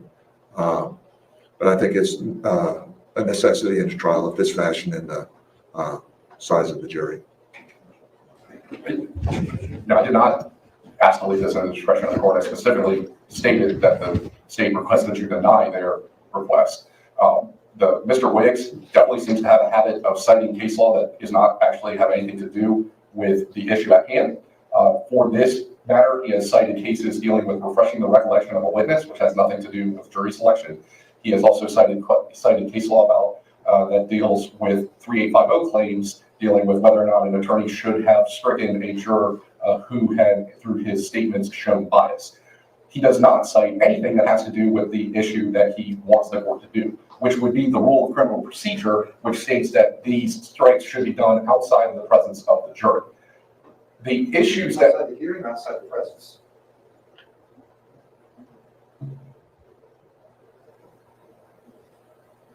Outside the hearing. I apologize, Judge. Right. Yeah. However, I think it's important to remember that our job here is to maintain the best record possible so that if this is ever transcribed, that the court reporters can go ahead and actually hear what is happening. I pulled the jury selection from the case where this court actually allowed the procedure as outlined by Mr. Wiggs, and I have the recording of that if the court would like to hear it for itself. I would say that it is much more difficult to hear the bench conference when people are whispering and trying to maintain the spirit of this rule while we are up there doing strikes and having the white noise sound played, as opposed to if we were sitting out here in front of microphones and actually establishing what our reasoning for challenges might be and any sort of legal argument that we may have. Any sort of due process claim fails because it is exactly the same for both sides, whichever route we go. But I believe that it is much more important to make sure we have a clear and record of what the legal arguments as to any sort of juror strike should be than anything that Mr. Wiggs has outlined in his motion. Please support it. Judge, I don't know if Mr. Lucio just doesn't understand the concept I'm arguing, but to say that the person can be refreshed, yes, that's a statement that I made in my motion by analogy. No, there's no clear case law on this. There's not. It's a discretionary matter with the court. I didn't see any case law or any argument by the state otherwise. The legislature has approved this white noise system. If we go by what Mr. Cabuccio is saying, we'll just eliminate it, Judge. We'll never have to use somebody again in a courtroom. But I don't think that's the concept or the principle that the court wants to follow. But I stated in my motion that any witness, by comparison, any witness on the scene, if they're not refreshed at any stage, they have a right to look at anything to refresh themselves. So I said, comparatively, by analogy or argument, why is it defendant? Why would you take all the jurors out of the room and have a mass of jurors sitting outside when you're doing back strikes and you've got multiple strikes in total and leave the defendant confused? I've sat there and people are asking me sometimes when they are removed from the courtroom, well, what's that person? Who was that person? Was that the teacher? Was that the this, that? And you spend more time trying to keep track of where people are seated, which can raise a 3850. Okay, and I said that in my motion. You got to only greaten the odds that you may have a problem down the line on an appeal because you just didn't impose a safeguard to leave them in forward. So I don't know what policy the state thinks they're advancing here to object to this, but I see that there's a warranted and a healthy process leaving the jury in here instead of returning and seeing it up on an appeal and having to readdress the issue again. All right, I'll grant defense's motion. I'll allow the Beniri members to remain in the courtroom during the entire jury selection process. Okay, we're on to state's number 6, which is state's motion in limine regarding expected testimony of Adam Arvinas. Yes, Your Honor, Rich Busman, thank you. Yes, sir. The state motion really focused. Hi Laura, and how are you doing, my darling? Not in full, no. I covered like 4 pages of it. No, Robin, it's the same one. It's a 60 odd whatever pages it was. I did 4 pages of it. It was disgusting, to be quite honest with you. It was disgusting to read it. I didn't do the rest of them because I knew so many of the creators were going to be doing it. The Glera did it. So I've not gone through them. But what a pedo that guy is. It was tear-jerking to read it. Yeah. And it's one of the reasons so many people covered it. Yeah. So I was like, I leave it to the end. So there's certain things I do, Lauren, and obviously I do a lot of reactions and stuff, but that I was just like, I read 4 pages worth of it, and I was like, yeah, so many people couldn't do it. I don't need to do with it. I don't know. It's so disgusting, and I don't get disgusted that easily. But I leave those readings to people like the Glera because I love the Glera. It was hard. I've read not all of it, but I've read most of his. Wow. To me, I don't have children. I've got 4 nieces, but you know, wow. I just imagine them there, like when he's. Yeah. It's a tearjerker for sure. That Sandra Birchmore case. I'm just glad we are where we are. If people here haven't heard the Sandra Birchmore case, I would really suggest that you go and listen to the case podcast. They did this about 2-3 years ago. They did an overview of the Sandra Birchmore case. So credit to Kirk Minahan. I know he's been doing a lot of interviews now because of it. Go listen to it, the overview. And yeah, it's such a sad tale. Such a sad tale.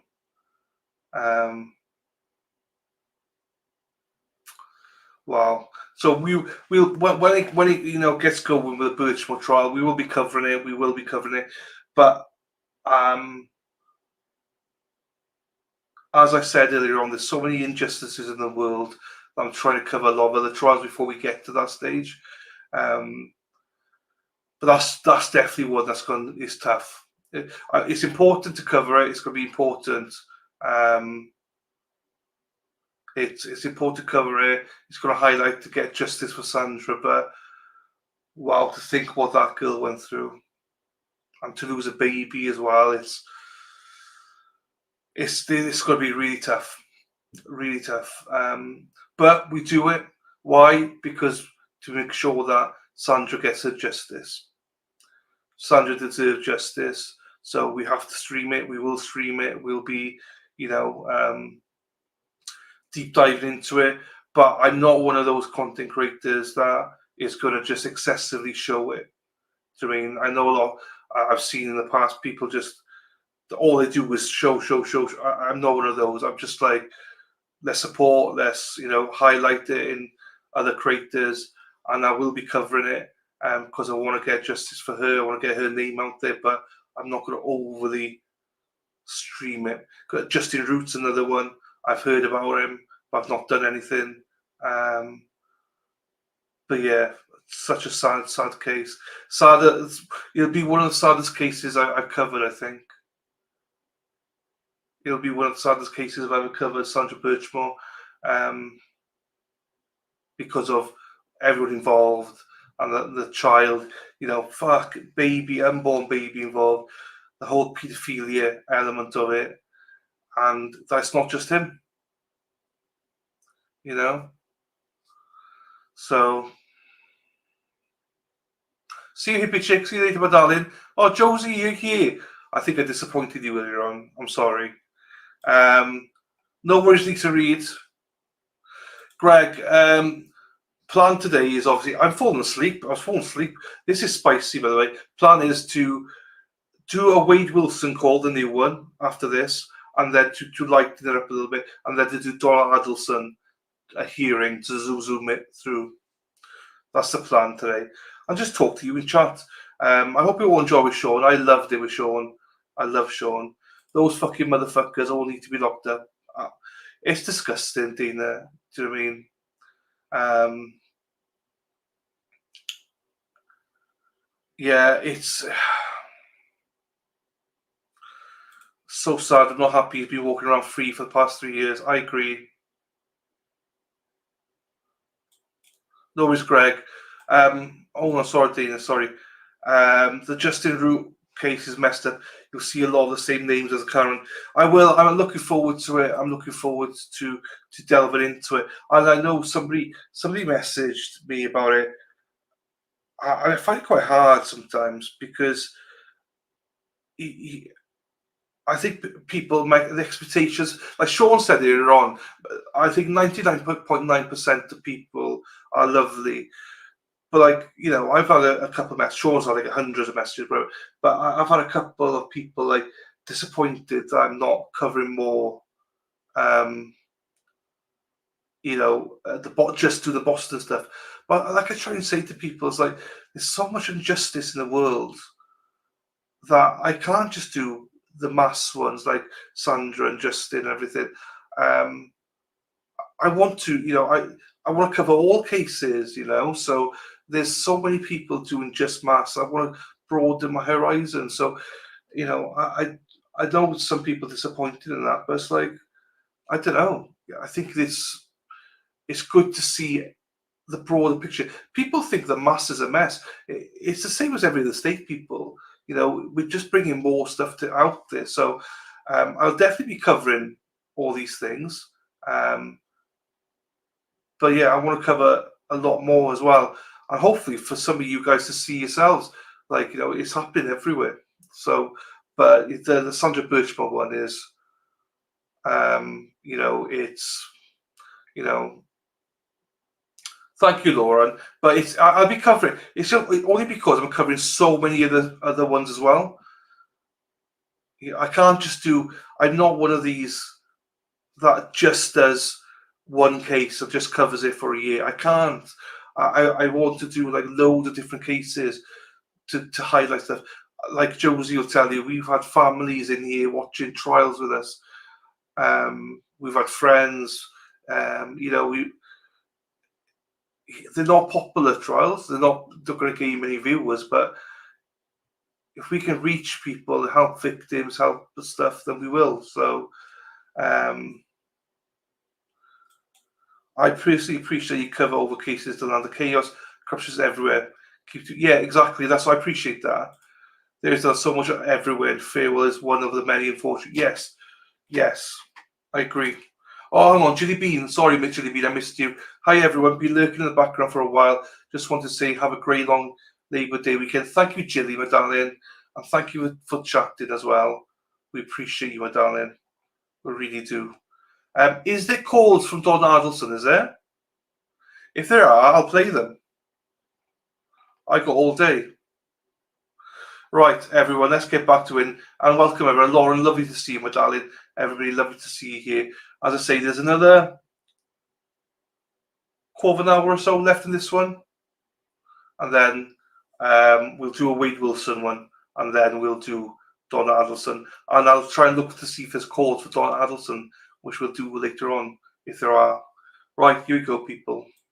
This is on two different things.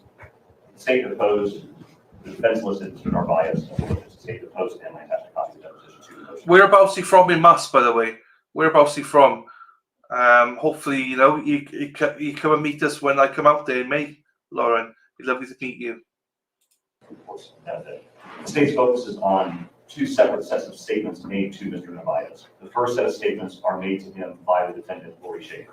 Mr. Narvaez indicated that Ms. Shaver, the defendant, told him that she and the victim had a rocky relationship and that there had been a history of abuse. Those statements the state is seeking to exclude because they're clear self-serving hearsay. As we all know in this room, the statements are admissions against a party opponent are admissible, which is why the state is able to introduce the defendant's statement against her. These are self-serving statements. They are inadmissible and can be presented through the defense by asking the witness, did the defendant tell you X, Y, and Z, or asking the witness, what did the defendant tell you? I've cited the three cases of many that apply to self-serving hearsay in my motion. This concept would also apply to any witness that the defendant made similar statements to, not just Mr. Narvaez, but because my motion is focused on Mr. Narvaez, I'll limit my discussion to just that. The second portion of the state's motion focuses on statements made by the defendant's daughter, Isabel Shaver, to Mr. Narvaez. As we know, the defense is going to potentially be that Ms. Shaver, Isabel Shaver, was the one that actually shot the victim. Ms. Shaver made statements to Mr. Narvaez years later indicating such. Those are clear out-of-court statements made by a witness, Ms. Isabel Shaver, to Mr. Narvaez, used to prove the truth of the matter asserted, so they are clearly hearsay. By no means, by the state's motion, are we trying to prevent Ms. Isabel Shaver from testifying. That's not the focus of the motion. The focus of the motion is to prevent witnesses from being questioned about hearsay statements made by Ms. Isabel Shaver. So, because statements made by Isabel Shaver to Mr. Narvaez are clear hearsay, the question is there a hearsay exception to those statements? And the only exception potentially that could be raised is that it's a statement made by the declarant against the declarant's penal interest, pursuant to 90.804(2)(c). In order for that hearsay exception to be established, the defense, because they're the proponent of the evidence, would have to present or prove three things. Number one, the declarant, Isabel Shaver, is unavailable. Well, we know that's not the case because Isabel Shaver has given a deposition, and by everything I know, she is ready, able, willing, and is willing to testify in this case. So that prong cannot be met. Therefore, the exception for a statement against penal interest cannot be established. You don't have to get to the second and third prongs because, again, Ms. Shaver is available. If you do want to go into further analysis, and which you don't need to, but if you did, the statements are also unreliable. Again, I don't think you can get this far in the analysis, but they are unreliable considering that Ms. Shaver was questioned on several occasions and never indicated this before. There's some scientific evidence refuting her statements, as well as the testimony of Jeremy Johnson. Again, I'm not going to go into that really in detail because, again, the state's position is Isabel Shaver is available, therefore prong one of this cannot be met, therefore the exception doesn't apply and the statements are hearsay. Pursuant to my ethical obligation, there is a line of cases which I included in the motion, which talks about constitutional due process, and that is the Chambers versus Mississippi case. And I included that because I felt the court needed to be aware of it and needed to at least know about it, so I wanted to make sure the court was aware and the defense wants to argue this. But it's important to note the Chambers versus Mississippi case cites 401 U.S. 284 1973 case. That case addressed a Mississippi case in which a third party confessed to a murder to several people, but then recanted the confession. The state obviously did not call this witness for clear reasons.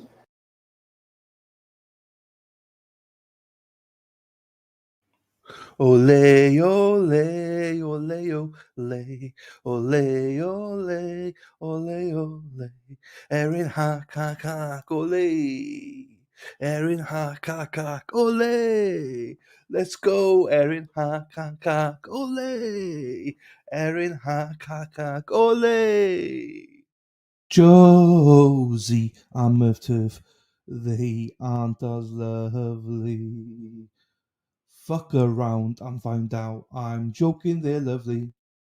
Sara P, Sara P, Sara P, P, P, P, P, Sara P, Sara P, Sara P is lovely. Tits and clams, that's a Shari D.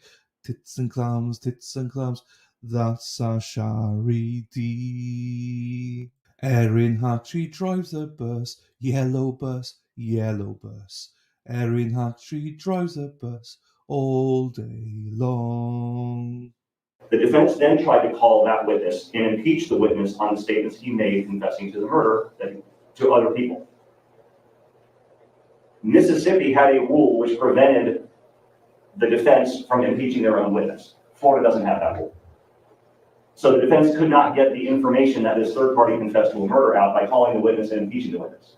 So then the defense in Chambers v. Mississippi said, okay, we're going to call those 3 people that the witness confessed that he committed murder to. So they called those witnesses, and the problem with that was it was hearsay, and Mississippi did not have an evidentiary provision allowing, like Florida does, allowing for a declaration against penal interest. So the defense wasn't able to present that information through those witnesses.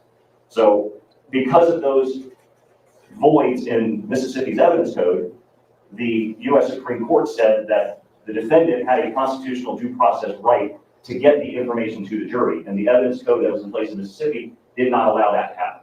So what Chambers in Mississippi basically did was say, on a constitutional due process ground, they allowed those statements, even though they were hearsay, to be admitted to the jury because the defense had no other way of getting that information before the jury, and the U.S. Supreme Court said that's not fair from a constitutional due process. Florida has these provisions, unlike Mississippi. So Florida's evidence code distinguishes Chambers versus Mississippi in that line of cases from the case we have here, this instant case. Chambers pointed out that its holding was not establishing new standards of constitutional law and was not dismissing the authority of the states over their own trial rules. So Chambers didn't find that the evidence code is meaningless and we're going to throw it out and let everything in. Jones v. State, the Florida case, 709 Southern 2nd 512, is a Florida 1998 case. The court cited Udinas, which was 453 Southern 2nd 17, Florida Supreme Court 1984, which said Chambers was, quote, limited to its facts due to the peculiarities of the Mississippi evidence law, which did not recognize a hearsay exception for declaration against penal interest. So our Florida Supreme Court basically determined that Chambers wasn't applicable because Chambers was meant to fill that void in Mississippi law that Florida did not have. In this case, the defense has every ability whatsoever to present this evidence to the jury, which Chambers couldn't do. The defendant does because they can call Isabel Shaver and talk about whatever Ms. Shaver wants to say. So that evidence can be presented to the jury by simple traditional methods of calling a witness. The state's focus is, again, not to prevent Isabel Shaver from testifying or limiting her testimony like in that fashion. The state's focus is to prevent the defense from questioning witnesses about the hearsay statements made by Isabel Shaver to Adam Narvaez. Thank you. Thank you. Yes, ma'am, please support. Mr. Fletcher, we're not offering testimony of Mr. Narvaez to speak about the truth of the statements of Isabel Shaver, but the circumstances under which Isabel Shaver has come forward. There's inferences and allegations that, so to speak, she was called late in this game. The record shows she was not, that Kelly Johnson was appointed as a consequence of her moving forward. Mr. Narvaez, his involvement was he spoke to Isabel and then had to talk to Lori Shaver, and thus there was a consensus at a certain stage to allow Isabel to move forward with her testimony. Thus, that's how Kelly Johnson got appointed as her guardian and went through the steps that she did. It's just to show a sequence of steps as opposed to putting a witness on the stand as if we just pulled her out of off the street. It just shows a sequence of events with the timing. It's not to prove the truth of the statements of Adam Narvaez, but to show the timeline and why the minor child stepped forward. That's why. And that's a non-hearsay purpose. You know, it's not to just show that she told me this, okay? It's, you know, what happened beyond that point. So that's the reason it would be offered. Yes, sir. Which is not hearsay. His response. Being used, if they're eliciting statements made by Isabel Shaver out of court that I shot my father, that is being used to prove the matter was certain. That's the whole point of it. To explain the circumstances surrounding it is not a valid purpose. That's like me asking a detective to talk about hearsay because it establishes, that's like me asking a detective, who did you talk to and what did they say, just to establish the context of the investigation. That's clearly hearsay, and this is it. The testimony has not been proffered. Now, the state is saying this is what the child's going to say, and this is how she's going to say it. Judge, I think the state is getting ahead of themselves, assuming everything is hearsay that child could say. The context in which the child makes those representations defines whether it falls outside of the hearsay rules. But the state's saying that child told Mr. Narvaez, I did X, Y, and Z, and then, she's offered as a witness. Okay, no, that's not the context in which those statements will come forward. She confided in Mr. Narvaez about certain facts and events. She confided in Mr. Narvaez about her desire to testify and come forward because of her emotional feelings in this case. That's not hearsay. It explains a timeline and why this child is going to be here testifying. That she's not being thrown under the bus, as the state may suggest, but that there's a rational basis and a timeline why she stepped forward. All right, is there anything further? No. All right, I'll grant the state's motion. The court finds that any testimony regarding the timeline is hearsay, and the court will make the appropriate hearsay rulings at trial. Thank you. I believe that leaves us with Mr. Wiggs' motion, which is a motion to request judicial notice of contents of first file. Yeah. Judge, I filed it's a standard motion asking permissive judicial notice. I don't know exactly what's going to be presented by the state.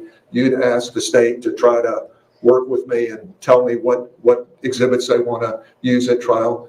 Today, I confided with the state whether they would do that. Mr. Camuccio says he hasn't figured that out, so I presume that's enough. Okay, so at this stage, I don't know what the state may show, but it may open the door to the introduction of other evidence. So I'd ask the court to leave that door open for permissive judicial notice at trial. All right, the state's response. Your Honor, we obviously don't have any issue with the fact that the documents within the court file themselves are authentic for purposes of request for judicial notice, but that is not an avenue for admissibility. Just because it's in the court file doesn't mean you can just say, this is from the court file, so jury, here you go. As I said previously, Mr. Wiggs does appear to have a habit of, in front of the jury, referencing and marking pieces of evidence that clearly are inadmissible as far as reports and depositions, and then requiring the state in front of the jury to object to things that are just clearly inadmissible. If he wants any of these items marked, or if he thinks any of these things have been opened up the door to admissibility, I would just ask that outside the presence of the jury, that be proffered as to what the document is and the reason for how it is now admissible, because simply because it is in a court file or in this court file does not make it evidence in this case. And all I'm asking is outside the presence of the jury that be proffered. If Mr. Camuccio had the motion, he'd see it's a request for permissive judicial notice, not mandatory judicial notice. I'm not going to be throwing things at a jury judge here. I did ask the court to take mandatory judicial notice of the child's birth certificate, which the child did, which the court did. Okay, this is a request for permissive judicial notice in the event that the door opens. I'm not going to be throwing things at a jury. I would ask the court, judge, can we introduce this at this stage if the state has opened the door on this issue? So, no, it's characterized right in the plain language of the motion itself for permissive notice, and that would be done with the court and with the state. Oh, to that extent, the request is granted. Yes.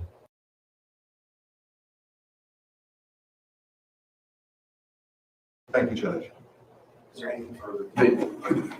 As far as my request that these items be proffered outside the presence of the jury before they're just referenced and marked in their presence, is the court agreeable to that? Do you have any objection to that, Mr. Wiggs? No, Judge, and I assumed we would do that. You know, not just pulling things out, throwing at a jury. We would discuss it at the bench. All right, well, that the state's request is granted. Thank you. Thank you. I believe that addresses all the matters before the court today. Is there anything further before the court? The judge, yesterday I had referenced the preliminary jury instructions as far as the two alternate portions from the standard that talk about devices. I just wasn't sure if you had made a decision on which one of those two alternates that you wanted me to put in the instructions to present to you for the preliminary. Yes, sir. I believe it would be best to exclude any devices from the courtroom. All right, so that would be option B, I believe. Option B, yes, sir. Yes, sir. I'll make that change, email it to everyone. I've received Mr. Wiggs' proposed jury instructions, and there are some special instructions in there that we'll have to address at some point whenever the court feels it's appropriate. All right, we can address that during trial or during trial. Right. Just going back, just to clarify the record too, with regards to my motion in opposition to the state's request for a jury summary, in that I had cited Smith versus Carlisle. I had given the state that, and the decision is 378 Southern 3rd at 1213. The state had complained they didn't have a copy of any authority on that. They have it right in the documents that I've handed out as well. All right, is there anything further? Second. There's nothing further, Judge. All right, thank you all for attending. We are adjourned. Okay, right. Are we ready for some Wade Wilson? This is a 17-minute call. Let's get it on, everybody. Strap in, ladies. This is probably going to be uncomfortable. Here we go. We go straight to this. What do I do? I love the way you do it, Alan. I love the way you do it. What do I do? No one's ever said that before to me. Wait, baby, baby, baby, daddy. Oh, shit. Before I do that, hang on. Thank you to Nancy Lesser. Here we go. Nancy Lesser comes in with a 20. Thank you, my darling. Thank you so much for your donation. I don't know if you're still here or not, but hopefully you're still here because it was not over an hour ago now. So, Nancy, thank you very much for your donation to my Boston fund. I appreciate you, my darling. Thank you so much. Justice come in, Domino's falling. There you go, Mara. There's a lot of people here who are still watching from the El Jefe. They're not actually live. They're watching El Jefe, the morning show. So it's quite funny because random comments come in. Right. Let's do Wade. Not like that. Let's just do him like this. Oh, let's do it just a little bit. We request his jail emails. So part of the process of our case is we've been requesting and reviewing his emails and phone calls to all of these women. And maybe a lot of these women don't realize, but all of this is public record. So their names, their emails, where they work, the photos they sent, all of that is public. Hello, this is a prepaid call from Wilson.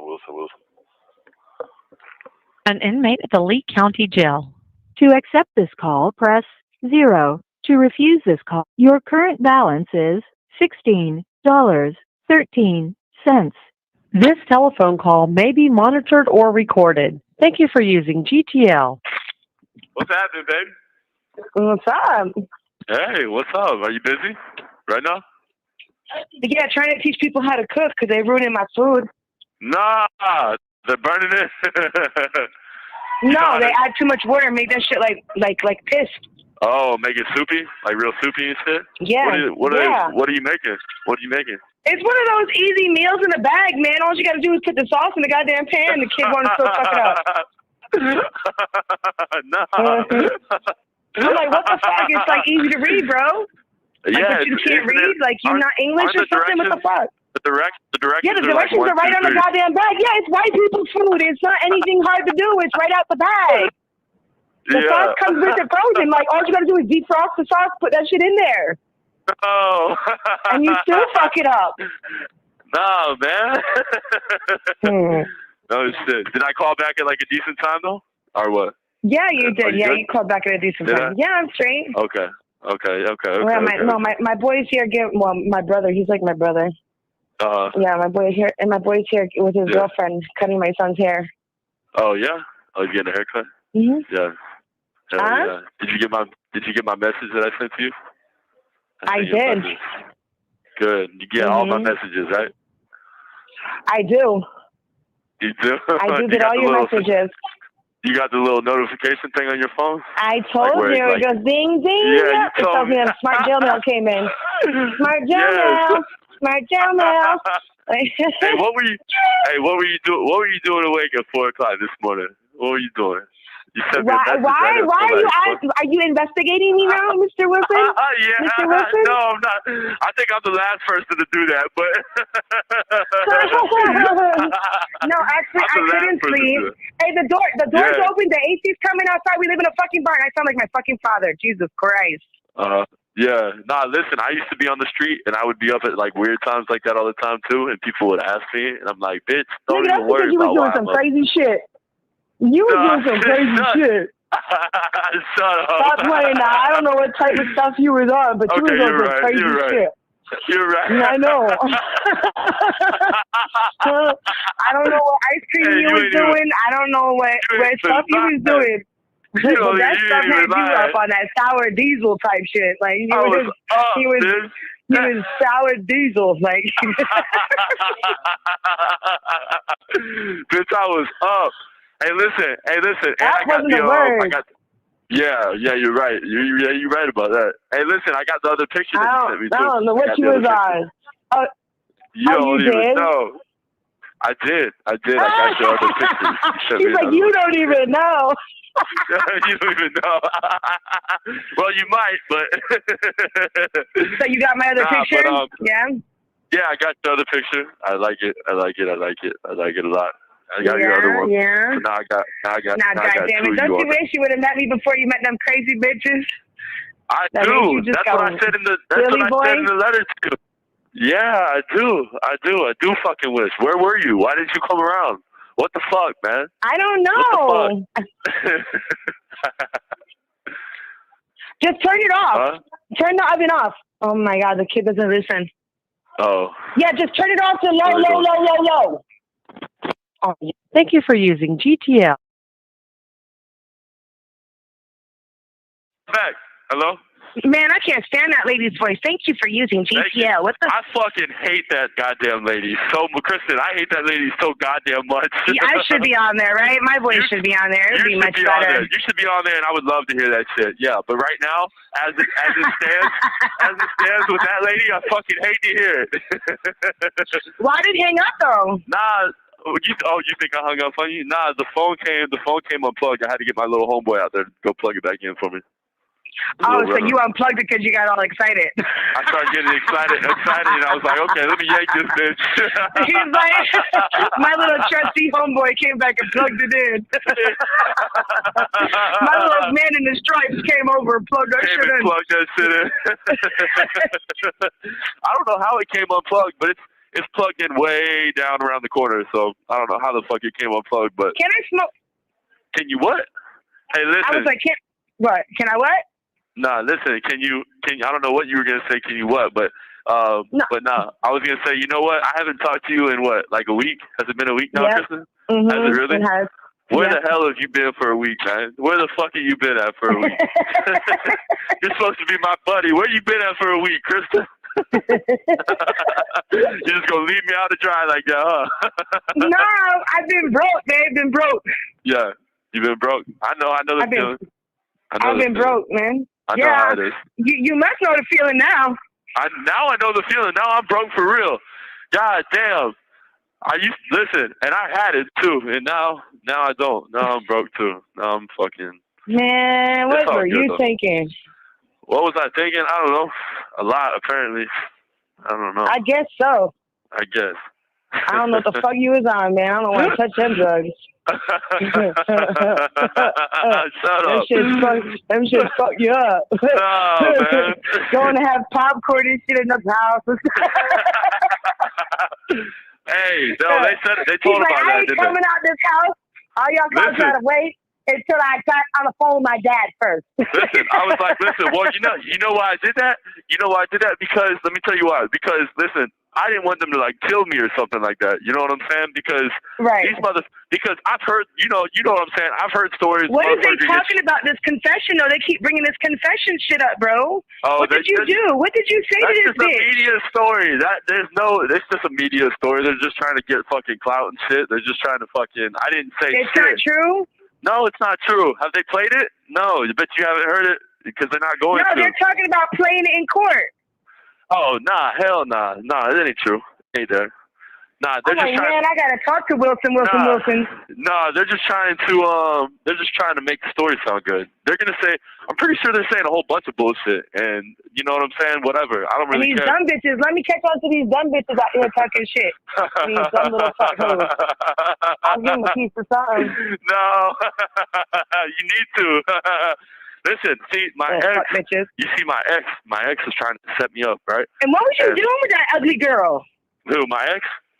That one ugly girl, man. She's ugly. Which one? The one with dark hair? I don't know. Yeah, the one with dark hair. I know you like all types, I can tell, but damn. No. It ain't even. Listen, I'm gonna tell you straight up what that was. You guys met each other online and shit. What the fuck? Since me and you were gonna be honest with each other, I'm gonna tell you what that was. That was with. Okay, I'm gonna tell you what it was with her, right? The only thing it was with her, all the girls I've been with look good except for her, and the reason is because when I got out of prison, I didn't have anywhere to live. You know what I'm saying? So I got. So you just juicing it up? Yeah, I just juiced it up. That was it. I had to juice it up a little bit. That was your juicing horse. Kristen, I had to. Okay, I just got done doing a couple years in prison. Got out. Didn't have any family. Didn't have nowhere to go. So boom. So I had to go over there. I stayed with her. But now she's trying to like talk to the media and get a little bit of fame and shit like this and all this and that. Whatever. Hey man, that ain't the word. Yeah, she's trying to get something. I don't know. Whatever she's trying to do. Trying to do. Fuck her. A little veterinarian tech. Yeah. Oh, she is. Did they say that? Yeah. Yeah. Holy shit, man. This shit's crazy. Listen, are they still playing me on the news or not really? Not that much? No, not really. He's like, am I still getting famous on the news? Yeah, am I still or no? No, they really haven't. But I'm sure, when is your court date? I don't even, listen, can I tell you the truth? I haven't even been charged with this shit yet. I know you haven't. Yeah, they haven't even charged me. Once they try and charge me, then it's gonna pop back up on the news and it's gonna be real big. You know what I'm saying? But they haven't charged me, so I don't even know. But if they don't have enough evidence to charge you, then they can't charge you. Exactly. That's right. Correct. So I mean, Sure. that's it. Everything's all skeptical just because you was sitting in somebody's house and you rolled out with your fucking ex's car so fucking what? Y'all got into a fight. What the fuck? Yeah, exactly. The fuck? You didn't have nowhere to go, so you wanted to go eat at some homeboy's house here. That's your homeboy. Exactly. That's what I'm saying. So I still I still gotta wait and see. So but it's been a while and they haven't done shit yet. So I don't know. Hey, Chris, I got to tell you something. It's good to talk to you again. You know that? Kristen, it's good to talk to you. because I read your messages, too, and your messages are, like, really cute. You know what I'm saying? The shit that you say in your messages. Like, shut up. Oh, well, I can't call them cute. They're just adorable. They're adorable. Now, the messages that you sent me, they make me smile a little bit. You know what I mean? They make me smile, for sure. I like them. They're cute. Yeah, I like them. And then you send me pictures and shit like that. Yeah, I like it. I like it. So how many more queen bees you got on there? How many more what?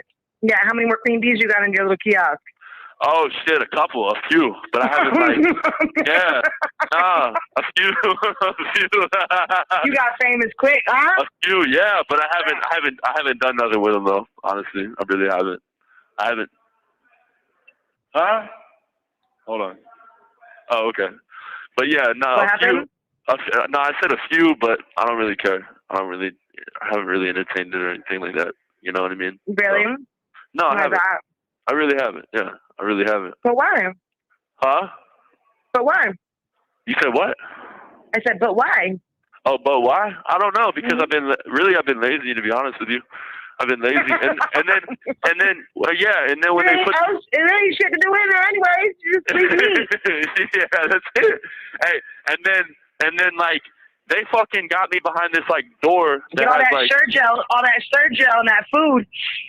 Yeah. Listen, nah, for real. Listen, I just be sleeping and be eating like these fucking bullshit ass trays, and then I sleep my ass And they off. still got you over there in F block, huh? In what? In F block. Nah, I'm in E block. I'm in E block now. It's like it's like the They medical. changed you. When did they move you? Well, no, I've been here for like a week now. When I talked to you last time I was here, I was in F block. Okay. Yeah, but they took me out of you're talking about 5 South. The little the shit where I had like the turtle suit on or whatever. Yeah. Yeah, they took me out of there like a week ago, man. Why I've they been put out of you in there. a turtle suit? You crazy? Nah, because I told him, listen, nah, hell nah, because, shut up. Hey, because when I first came You to wanted to jail. be teenage mutant Ninja Turtles for a day. Ninja You was wearing your Halloween costume. I was trying to hang out for a day. You was wearing your Halloween costume. I was trying to be like the Ninja Turtles. Nah, but I know which one, Michelangelo. Michelangelo. I was trying to be Michelangelo. Hey, listen, I was trying to think of the names too after I said that. You came right up with it. That was because Michelangelo is my favorite Ninja Turtle. Yeah. Well, then that's a fitting name for me, then I guess. It sure is. So I don't know how long they're gonna keep me here. I just want to go to like a regular dorm. You feel me? I just want to go to like a regular fucking dorm and shit. Yeah, but they're trying to scoop this shit up on you so that they can put you up on the 4th floor. You're all the dangerous motherfuckers. That's where they're gonna put me. No, that's where they're gonna put me. Yeah. That's where they're gonna put me. Yeah, they're gonna put me on the 4th floor. And guess what? I'm gonna run shit up there. Fuck that shit. I'm running shit up there. They can put me on. Wilson. Listen, you can put me up there. I'll run shit. Hey, listen.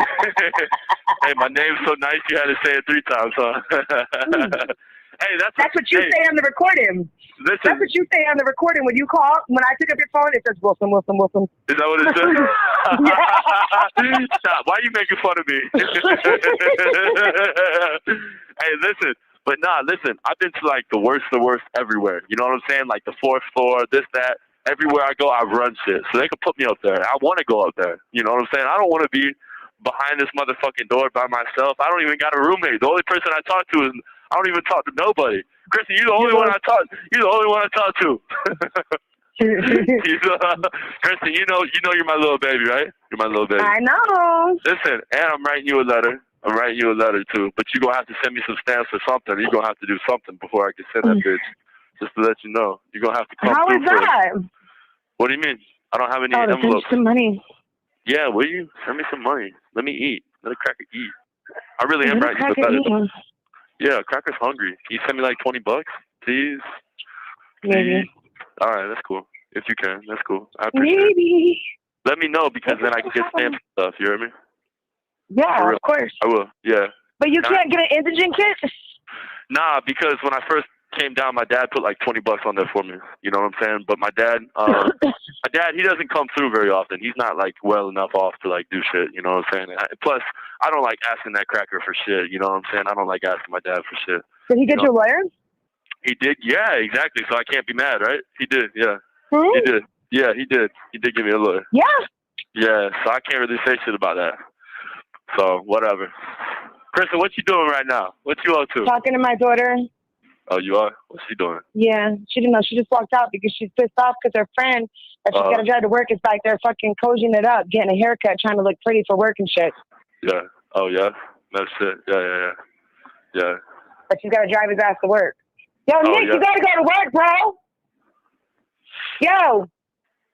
You got people waiting on you to bring you to work, bro. Kristen.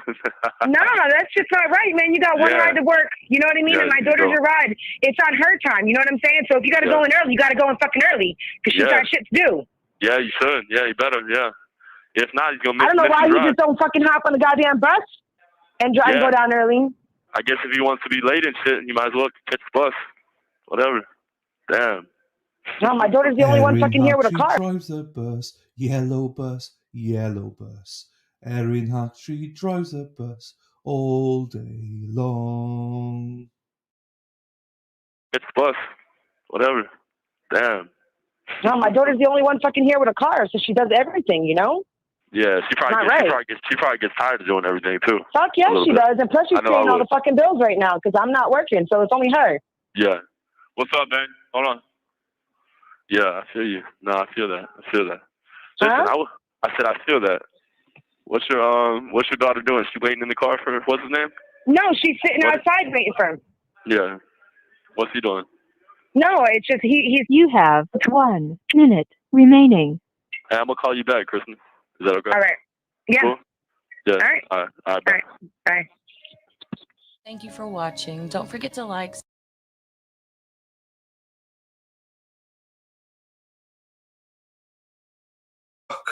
Muted.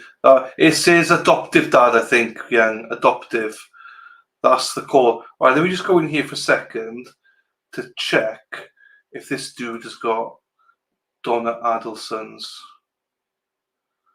calls. Da, da, da, da, da, da, da. Da, da, da, da, da, da, da. See, I told you everyone's so far behind. I'll have a mystery singer. Hello to you, even though you won't see this, but still. Oh wow.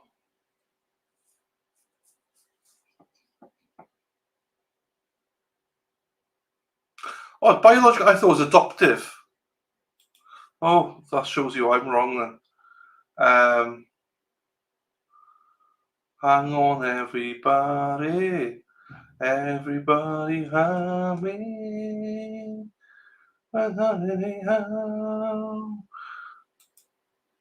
Everybody likes me.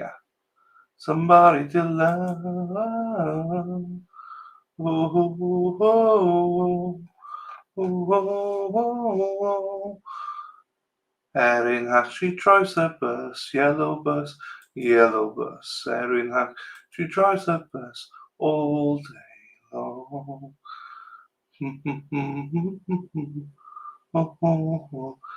I thought it's adopted that. Oh, sorry. I mixed it up. Sorry. No, sorry. It's my bad. I mixed it up. My bad. It's the father that he reconnected at 18, so it's the biological. I'm sorry. Sorry. I'm so sorry. You were right. My mind was somewhere else. You're right. It's a biological. I'm sorry. What an idiot. It's, yeah, I got confused. For some reason, I thought it was adopted because, like, he got back in touch at 18, so I was like, oh, it's adoptive. No, it's a biological, you idiot. So, yeah, it is biological. There you go. Joe confirms it. Robin, yes. That's on me. That, ladies, is on me. Right, hang on here a minute.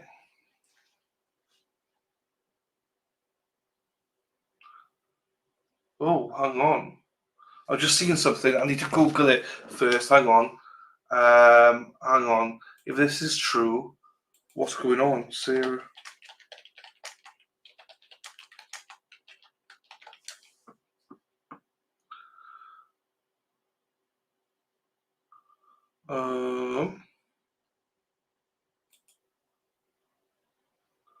You fucker.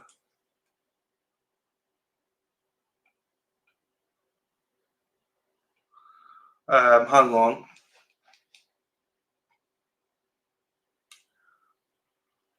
Hang on, I need to do it on my phone. I need a VPN.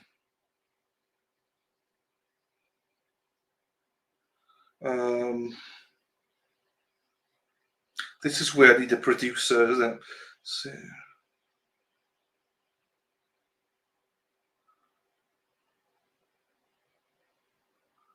new.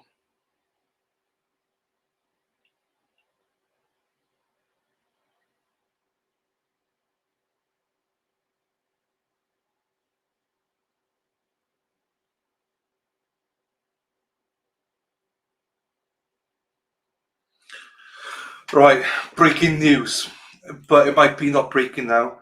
So, Sara Boone has a new lawyer, allegedly. She has a new lawyer called James Owens. So, Facebook group, okay, Tracy. Well, we'll see how that works out. But yeah, Sara Boone has a new lawyer called James Owens. Boone is now being represented by an attorney named James Owens. I can't get into it because it's VPN, but hang on. What I'll try and do is this.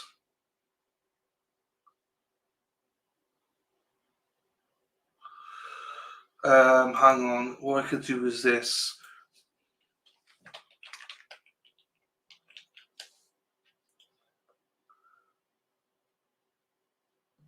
Yeah, it's true. It's true. Let me download it.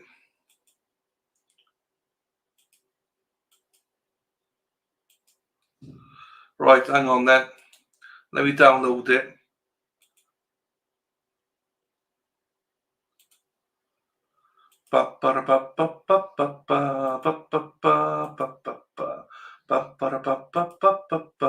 All day long.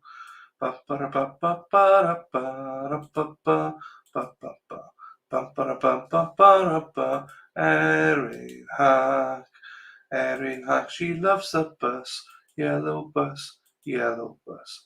Erin Hack, she loves the bus all day long. Erin Hack, she loves the bus, loves the bus, loves the bus. Erin Hack, she loves the bus all day long. Bum bum bum bum bum bum bum bum bum. So I'm just downloading stuff for you guys. And Robert Ellis has spoken to Court TV as well. It's all going off, people. It's all going off now. Hang on then.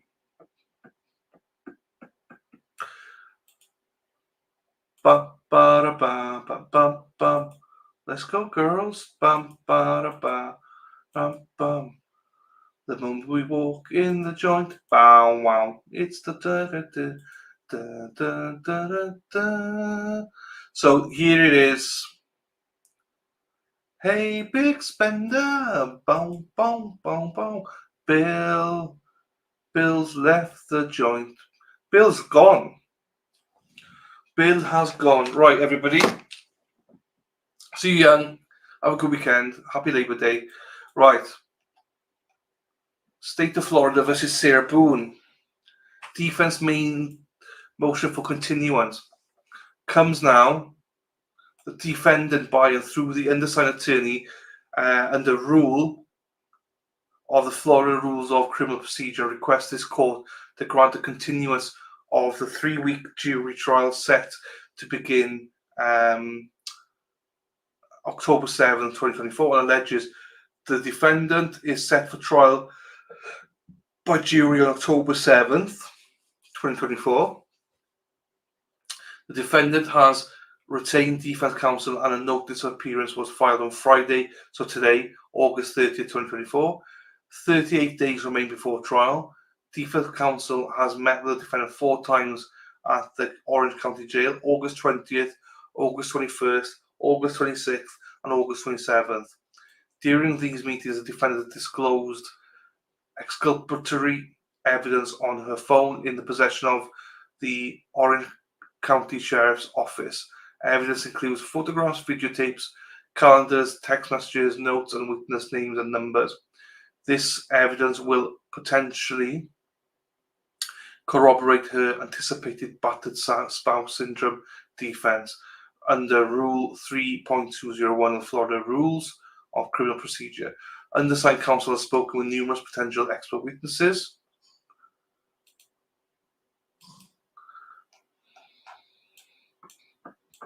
Covering a range of possible defenses.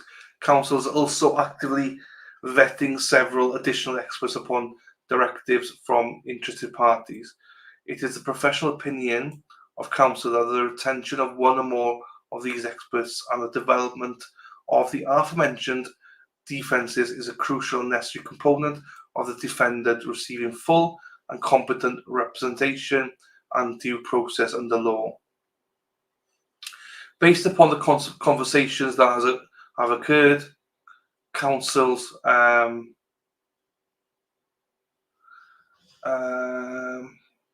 Council has learned that the proper diagnosis and development of said defences requires time not only for administering appropriate testing, but also the necessity that any expert testifies on behalf of the defendant be given adequate time to establish a trusting relationship and then be allowed to apply the analytical tools, find rubbish. The process as described to the Undersigned Council by renowned respected experts cannot be accomplished in time available before trial, particularly given the JSC ministerial hurdles which must be cleared when dealing with an indigent defendant. Notice of intent to rely on the battered spouse syndrome must be filed 30 days before trial. The notice must be filed by September 7th, 8 days away. The defendant has been deemed indigent for costs. The defence will need government funds to assist with paying for experts in this field. Defence motions will need to be filed concerning the potential Brady material. The defendant has a right to be represented by counsel of her choice. The defendant attempted to solicit private counsel after the court order dated June 28, 2024. The defence counsel responded to her advertisement and was retained. Hang on, read that again. The defendant has a right to be represented by counsel of her choice. True. The defendant attempted to solicit private counsel after the court order dated June 28, 2024. Do you remember that ad that she made? The defence counsel responded to her advertisement and was retained. The defendant is not trying to delay the proceedings or abuse the process by retaining counsel at this late date. The defence certifies this motion is in good faith.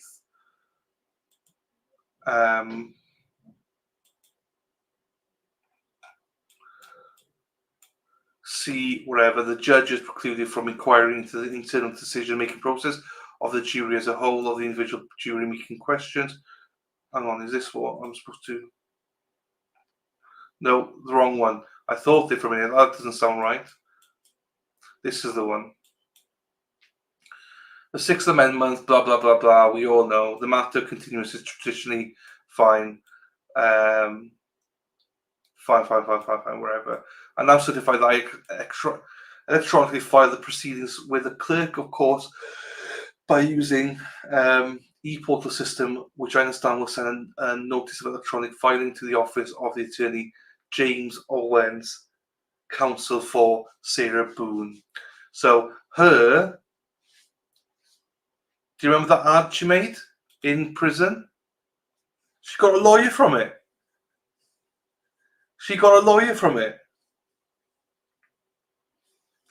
So, I mean, to be fair, I haven't covered it, but everyone mocked her for it. But she actually got a lawyer from it.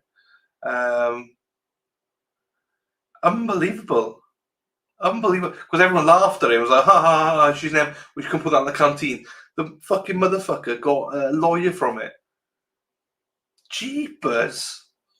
Obviously, he's doing it for fame and fortune, you know, to be the representative of Sara Boone. But this mofo, fucking hell, she's got balls, let me just tell you. So she's got a new counsel, she's got an attorney. They're looking for continuance. So fucking, hey Sara Boone, go girl. Do you know what I mean? Best of luck to you, girl. What I'm like, she's not that dull, people. She's not that dull. It's, Joe, I don't have the ad. I don't think I do. Hang on. Let me just see if I can find it. I don't think I do have the ad at hand anyway.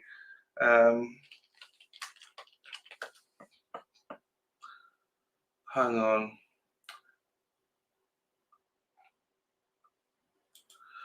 See if I can probably can find this somewhere here. But yeah, she is fucking one mofo.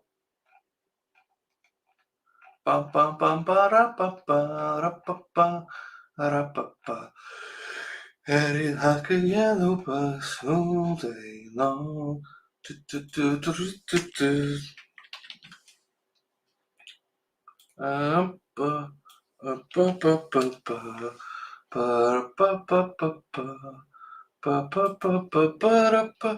haven't got the actual ad, but I got the hang on, I can find it here now. Oh, hang on. This is why I need producer people. Hang on, here she comes. Erin Hack, Erin Hack, Erin Hack, Erin Hack, Erin Hack, Erin Hack. Oh, Erin Hack, Erin Hack, Erin Hack.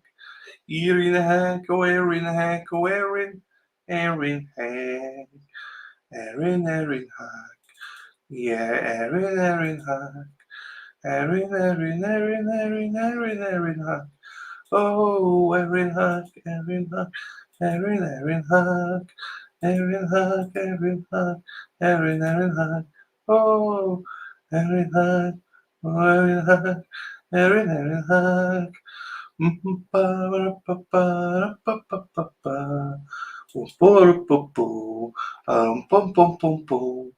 Inmate seeks for attorney, looking for a prosperous challenge. Here we go, Sara P. Ready for your close-up on national television. Are you zealous with a side of keen? Show the world who you are with your original creativity, extraordinary expertise, confident integrity. Qualifications must include being trustworthy, honest, passion-driven, open-minded, exceptional problem-solving skills, client inclusion at all. That's her main issue, that she's never included in stuff. Team orientation, collaboration, extreme efficiency in listening, communicating, understanding, dedication to success, possessing a winning mindset.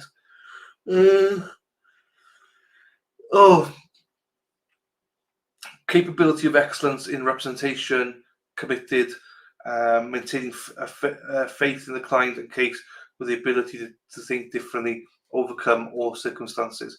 Epic opportunity awaits. Sara Boone, Orange County Corrections.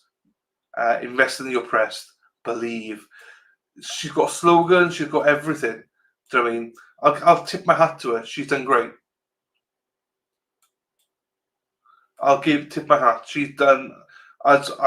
She's guilty as fuck, but she deserves a day in court. And this woman, she's got more lives than fucking cats. Fucking hell. Do you know what I mean? Epic opportunity. Well, the thing is, right? If you get the right attorney, how is my Sara P? How is my mic now? The right attorney is going to do this, right? What they're going to do is they're going to use this as a launch pad to boom. Do you know what I mean? Daffy Dill, safe travels. I think we're behind us, I'm not sure. Short continuance they're asking for. Short continuance. But doesn't mean she's going to get the continuance. But they're looking for a short one. Not many of you look for short ones, but she is. So we'll see. I mean, Larry's dog, yeah, called Tyson. Wow. Right.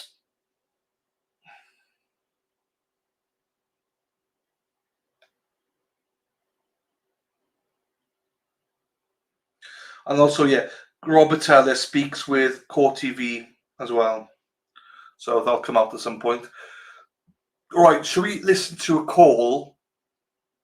A Donna Adelson call. Let's see if these are any good.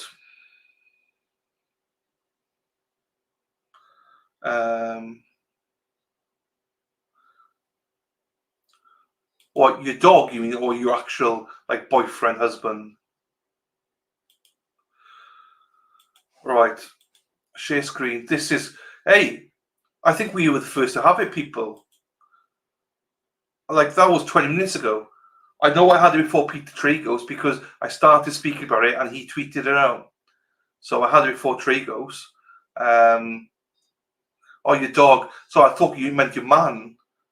Because you said my guy looks like my guy. I thought, fuck what? Does he? No, as in your guy. Does he sleep with the fucking on the sofa with his dick hanging out? That's what I imagined, Robin. That's why I was imagining that he was asleep with his dong hanging out. No offense meant, obviously, Robin. Here we go. So we got that.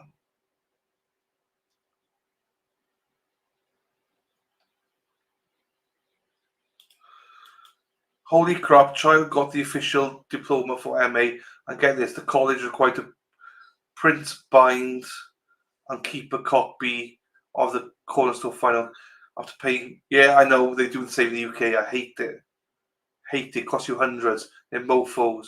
I'm single. My dog is my guy. I know. I'm sorry, Robin. I am sorry. It's just that thought in my mind. I'm sorry, my darling. Joe, it is insanity. Let me tell you, my darling. The calls in this. Right, I'm just going to grab my dinner and I'll be straight back. But here you go. This is Charlie Adelson's conviction day. Jail calls with mother. This video were made on November 6, 2023, the day of Charlie Adelson's conviction. Charlie was convicted of the murder for hire of his sister Wendy's ex-husband, Dan Markell. Charlie and Wendy's mother, Donna, has also been arrested and charged in the connection with the murder. If you want more details about this case, you can pause and read the brief summary in this video's description. This video contains 5 calls that Charlie made to his mom and dad on the day of his conviction. Take a listen. Hello, this is a prepaid collect call from an incarcerated individual at the Leon County Jail. This call is not private. It will be recorded and may be monitored. Thank you for using Securus. You may start the conversation now. Hey. Hey, Charlie. Charlie. How are you guys? Okay. We're still talking to you, so that's good. We're still talking. I'm so sorry. I'm going to say anything. I'm not going to say anything. It is what it is. They didn't give you a chance. They had their minds made up. You don't walk out in 3 hours. No, trust me, it is. I knew what yours like. I knew what I had when I was up here. I knew what I was dealing with. Look,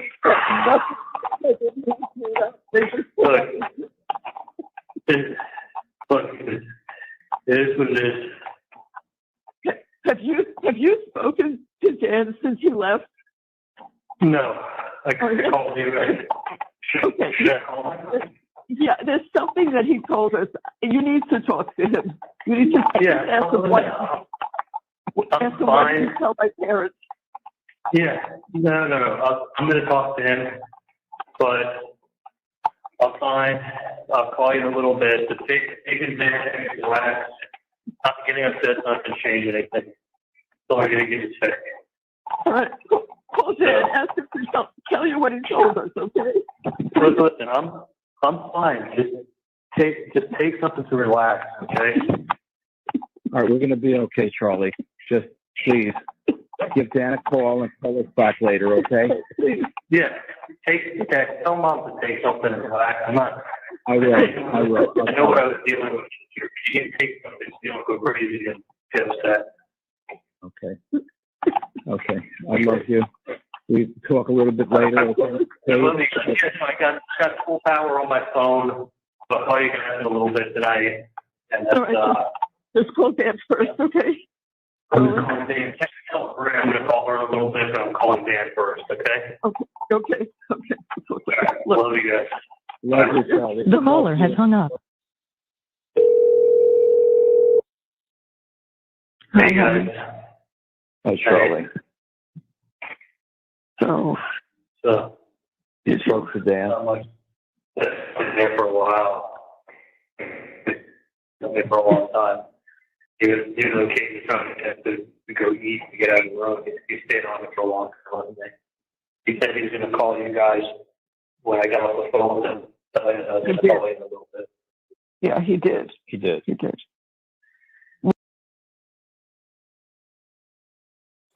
Right, this is my dinner. Green beans and pizza. Just so you guys know. Fresh green beans and 2 slices of pizza. So, there you go. Also, I know that you like to see unpacking as well.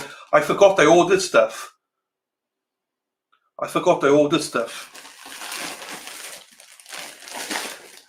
I don't remember what I fucking ordered, so I think it's alternate quarter here.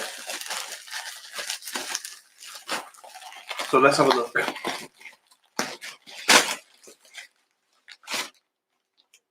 Oh, nice. Oh, here we go. El Chatti.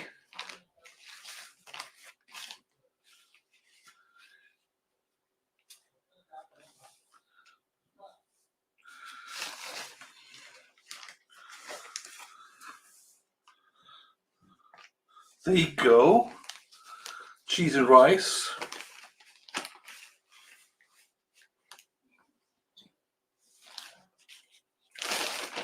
Oh, I got 2 of them.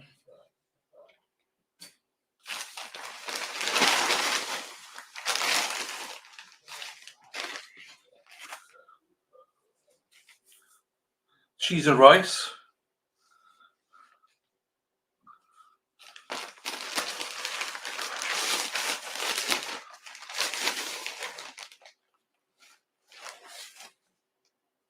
El Chatti.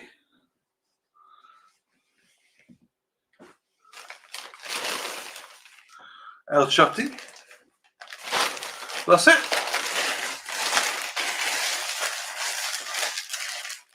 That's everything. Happy days. Happy days. Happy days. Happy days. There you go. So that's my shopping. Not to rub whiteboard. No, it's fine. It's there. Nothing was rubbed off. I've made sure. There you go, people. So you go see. Right, let's get back to this then. Were you able to get through debris? I took a break.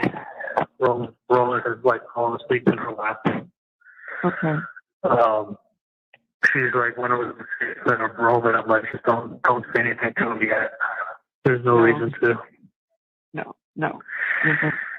Yeah, I can't handle that. That's the honestly the only thing. No. I know.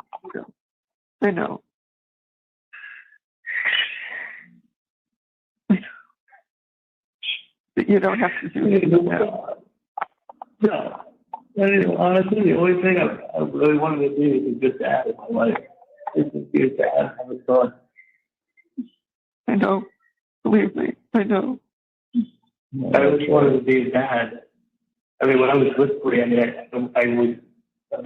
her for 6 weeks. I found out she was pregnant 6 weeks after we'd broken up. And I was like, no, I want to keep it. I want to be a dad. I know you did. Yeah, I know, Charlie. I know.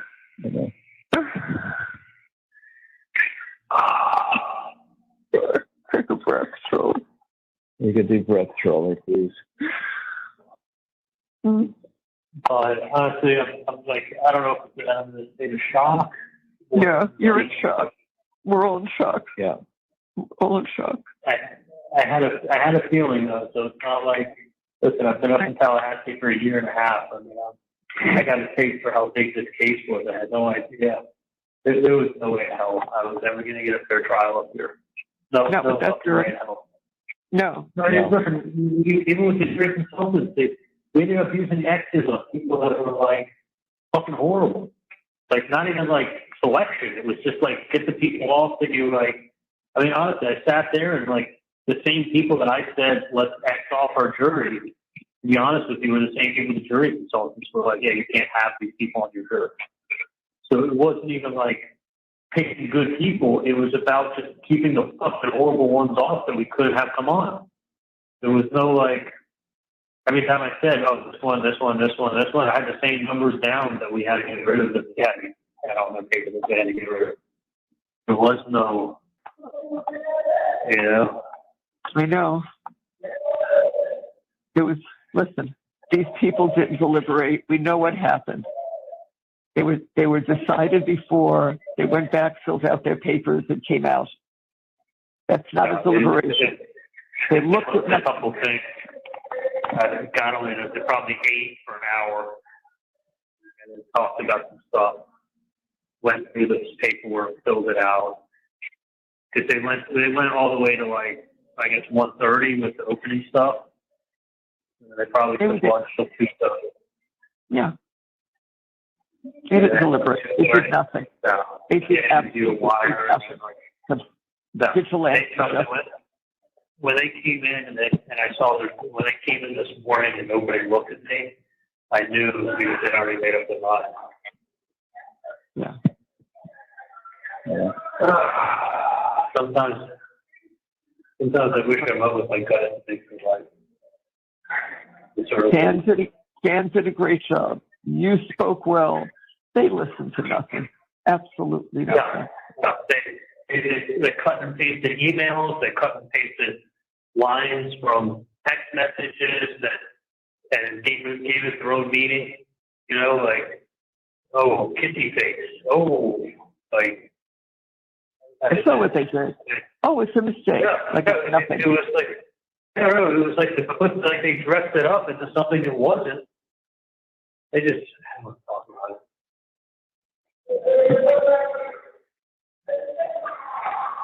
I'm in shock.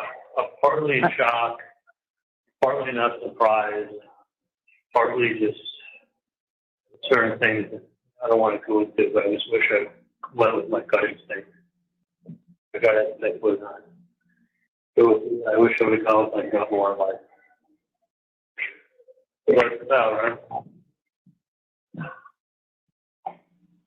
So you guys take care of yourself. I mean, I'm not saying I needed you guys getting sick out there. One more thing on my head.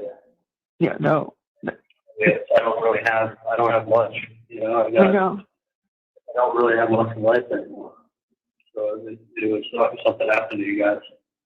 Yeah, well, we'll be fine. We'll stay tough for you, Charlie. We'll stay tough. You know, like come to you. You know, again. I don't even know what it's going to be like, but I did ask Dan if they put me in, if they maybe get me in some protective, it's called protective management, where people are like, that I guess have high profile cases or people that are like police officers, when they go into custody, they put them in certain areas, but they can't put them in general population. I heard there's camps that are like that. I'm in shock. He said they're going to work on that. They're going to work on the appeal. Right. I mean, listen, it's such a high profile. You know, it's like you have to get an appellate lawyer. It's such a high profile case that, I mean, listen, everyone's saying all the right things. Listen, I had a gut. I really did. There was about 45 out there. And, let's see what develops. Just let's be patient. Yeah, well, trust me, the judge gave these people plenty of warnings. I'm sure they followed their little instructions. I'm sure they did. Yeah. So listen, these are people who took a Catwoman. These are all people from Tallahassee. There's no way there's no way if Mr. Clinton under a rock. There's no way you don't know about this case. You know, this is the biggest. This is like this is the biggest case they've had up here since the 80s. Charlie, they weren't listening. They weren't listening to anything, because if they had a brain and they were listening, it was very clear. Yeah, But they the did. Lancers don't listen. They just go. They just do. They don't listen. Yeah, and they're hammered with someone like Georgia Captain, who makes it real simple for them. She didn't even. She had no evidence. She had nothing. No. They had emails. Look at the emails. Oh, look at the emails. Which is, The emails that never mentions anything about danger or violence. I trust me. I know it's not how that's not how they use it for. They use it to paint a different picture. To paint a picture. You know, I mean, Jesus Christ, they made a deal about me calling the home line we've had since 1979. Like, you only lived there for 3 months in 2014. So you're only there 90 days in 14. They were in a chart going to 16. Well, yeah, it's because the house was sold in 15, and you're only there 90 days.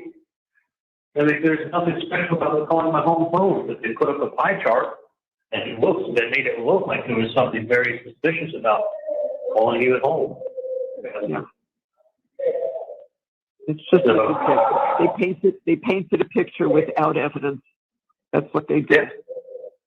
Yeah, they literally, they had a theory. I don't know what I'm talking about anymore. Yeah, like there's no point. There's no point right now. No, Hang in there. I can't really talk on it.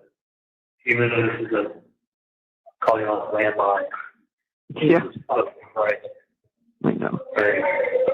All right. So it's only for the night that they moved me over to E1 because when you get convicted, they notice sentences like this. They I'm not like, say that again. They're moving you? no, they already did. When I came back to the jail, they had to roll up my stuff and they moved me into E1. And But what at is least that? they let me keep my clothes. I'm not in my regular cell anymore. They have me in a suicide cell. Is it your own cell? Yeah, it's my own cell, but it's got a hole in the wall and shit on the ceiling. That I can't see the glass. It's got a video camera in it. People fucking screaming. I know, I hear them. And I'm just like in my little cell, like a solitary green cell with lights on. I can't see out. Like I said to the officer, put me in here. I'm like, listen, I'm not suicidal. But I guess whenever you're convicted and stuff, they put them in one of these for observation.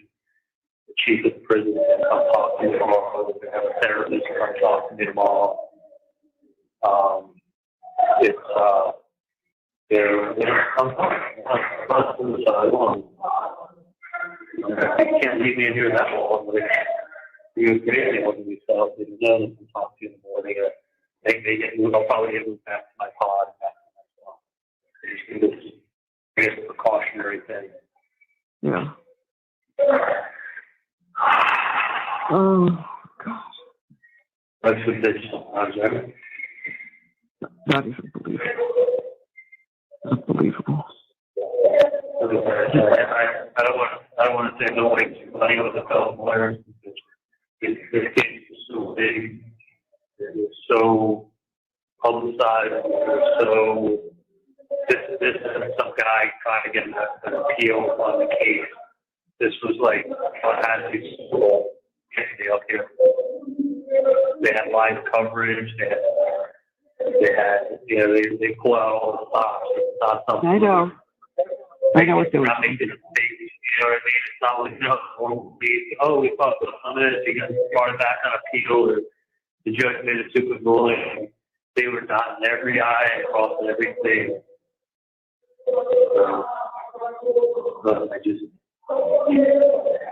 I love you guys.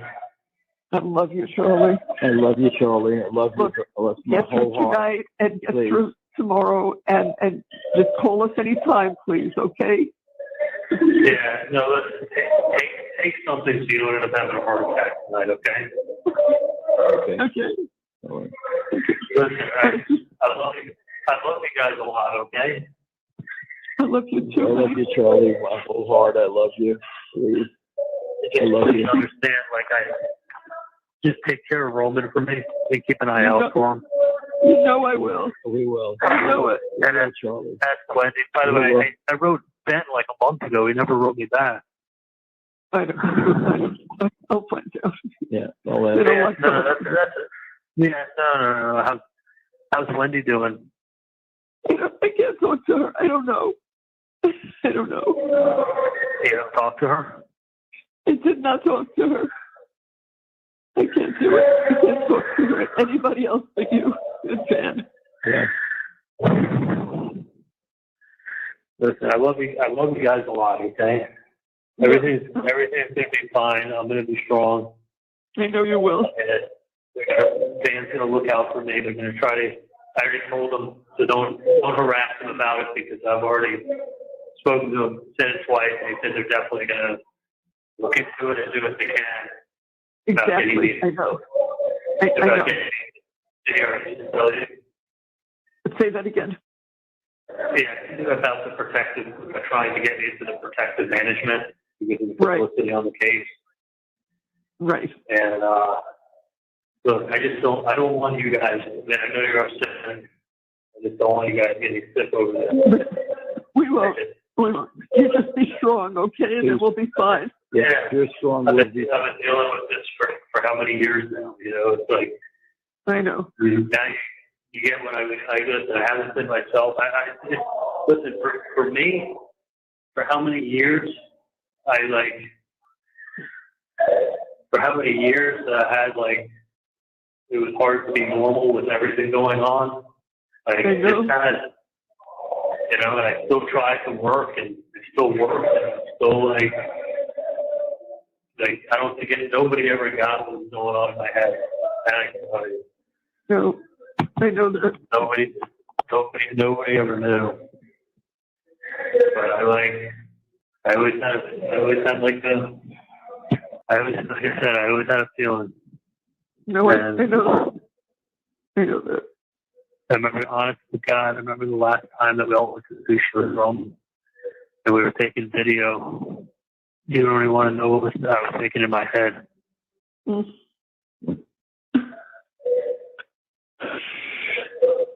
We'll take care of Roman, but just hang in there, okay? Hang in there, Charlie. I'm good. No, listen. I woke up today in jail and going to bed in jail. Nothing changed for me. You know, unfortunately, we didn't win. I don't even say it. I'm still in shock.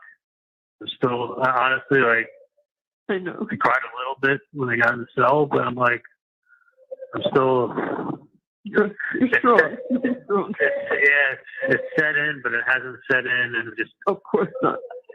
It doesn't feel real, and it's almost like, if it makes any sense, it feels like it's no different than it was yesterday. I'm just in the same cell.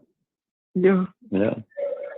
But it's like my worst fucking nightmare, to be honest with you. Yeah. Yeah, I know. I know, Charlie. I know. It's for all of us. It's for all of us, Charlie. It is for all of us. I don't even know what to say. I don't know what to say either. We're here, Charlie. We're here. And anything that can be done, we're going to try to do. You know that. No, I know, but don't do me one favor and don't get sick. Like listen, tonight, please take something now if you haven't already. We already did. We did, Charlie. We did. Take another one. But listen, it's. All right. I love you guys. You're my parents. I know. I love you, Charlie. I love you. We love you more than you. But just. Hang in there. I don't want to make you cry, so you just take it easy tonight, okay? Again, if I want to quit tonight. Yeah, call us anytime. Anytime. We're up. Anytime, Charlie. Okay. Please, anytime. Okay. Okay. Love you. Love you. Love you. Bye, sweetheart. Love you. Love you guys. Love you. Love you guys. The caller has hung. Hey, hon. Hi, Charlie. how are you guys? We're okay. We're all right. I got, by the way, I only have like $15 on my phone. On your phone? Yeah, that's Yeah. it. Okay, I'll take care of it right now.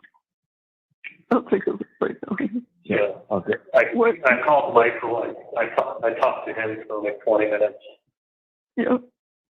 I think he had texted you guys. You did.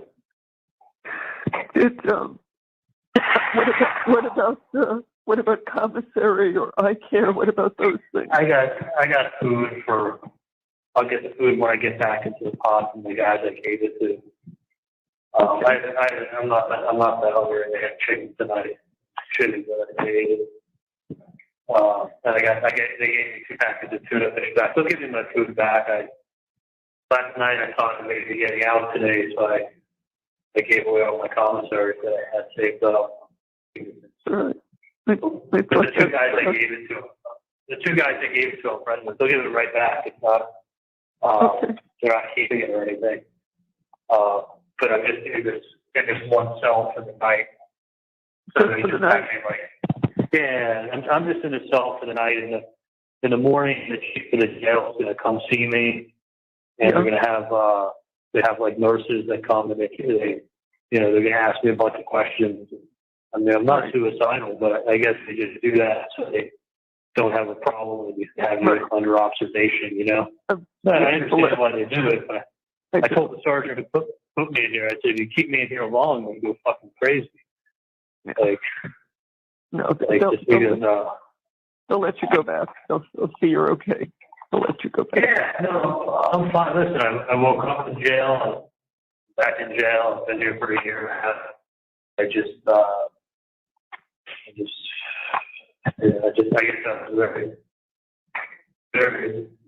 very big swing of emotions to go from like thinking you're getting out. I know. We were all set. Yeah. It took a whole bunch of clothes from a couple of weeks ago. I packed up a suitcase for you, so when you came, I had it ready for you to go to a hotel with it. And I had everything ready for you. We were sure you were coming out. I didn't, honestly, the way I've been to Tallahassee for a year and a half, I could tell the temperature up here. I could tell how everybody knew who I was. This was not a case that this was not a normal case that was in the system. This was a special case. I know, honey. I know. This was not, and I said it, and I knew it, and I knew I should have.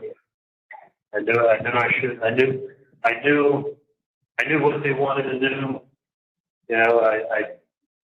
I stayed, and I saw it coming. I saw the freight train coming. Probably fine. What else I can say? I'll be fine. Got to be strong. You got to be strong. Yeah. Just off the stars. Charlie. What's that? I'm saying we'll try to do everything we can to help you. Don't give up, Charlie. No, I'm not giving it up. I just listen. This was Tallahassee Super Bowl. But when I sat, it's funny. I was so optimistic and everything. When I sat this morning and I saw what she was doing in the clues, and I kept writing down notes like she's lying. Like she's lying.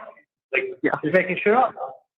Like she's making issues of things that are not related to anything. It's not even evidence.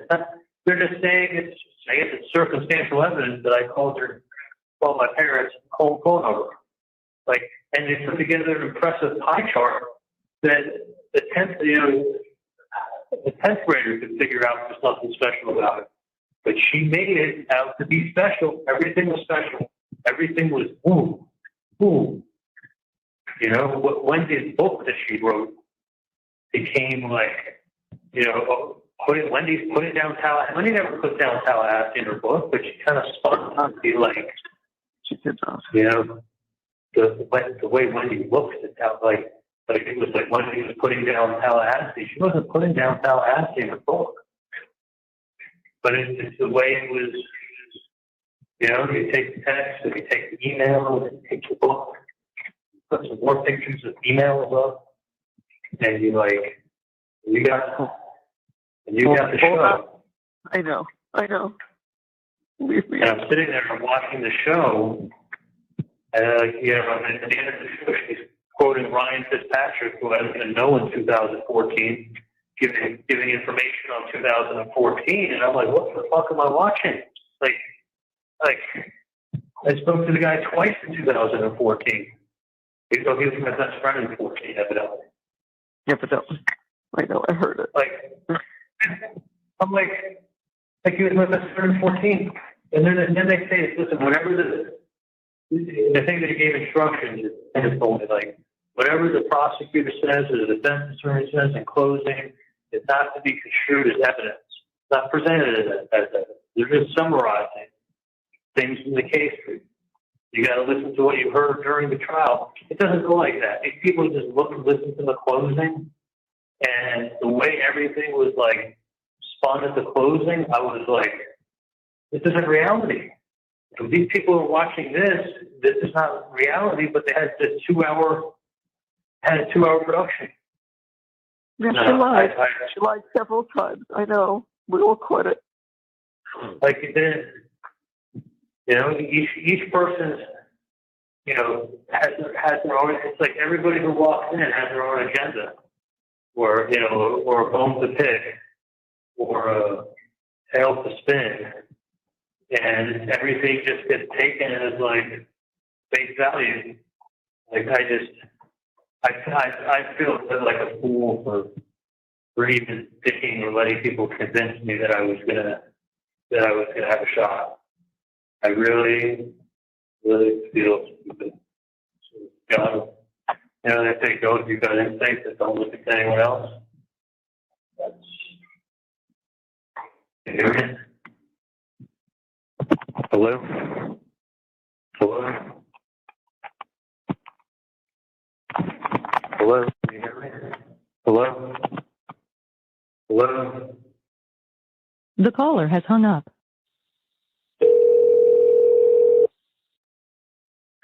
Hey.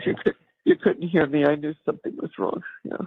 No, I couldn't. Did you hear me saying hello, hello, hello? No, not at all. Because I was doing the same thing. You didn't. Yeah, it just went quiet. And the bars didn't go down on my phone.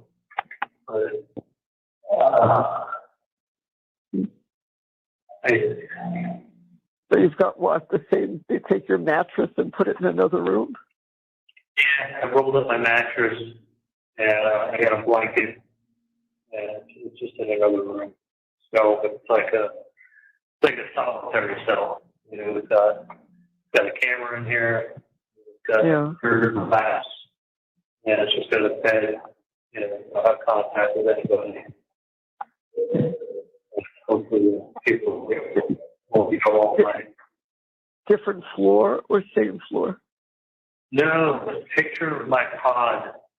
You can't picture it, but there's like a contact. It's my pod that is in 2 stories. You know, it's got a second level. Right. So it's got a second level and then a first level. And then on the halfway to the bottom, there's a concrete wall. And then they have all the suicide on the quarter of the pod underneath all the cells up on top. So it's like set up just like the pod is, but it's got a whole wall that divides it, and then it's got there's 15 cells back here, 6 men, 6 women, and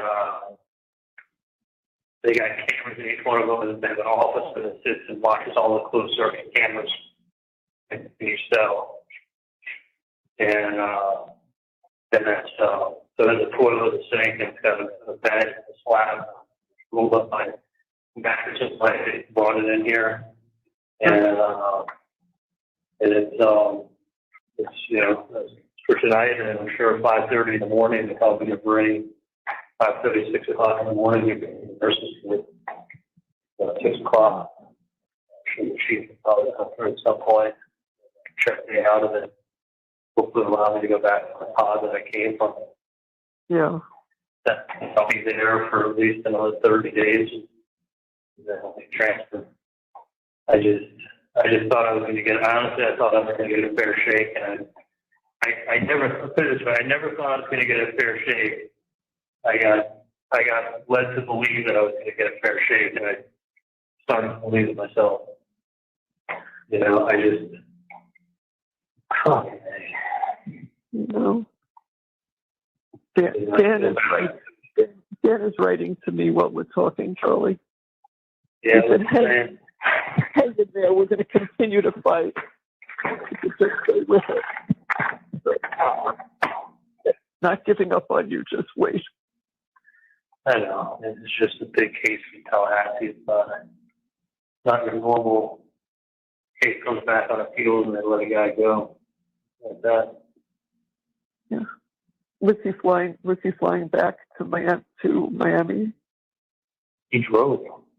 Oh, he drove. I mean,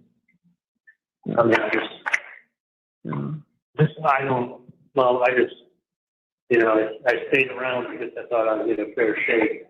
But that's not what happened. I know. You know, it's like I should have stayed around for this.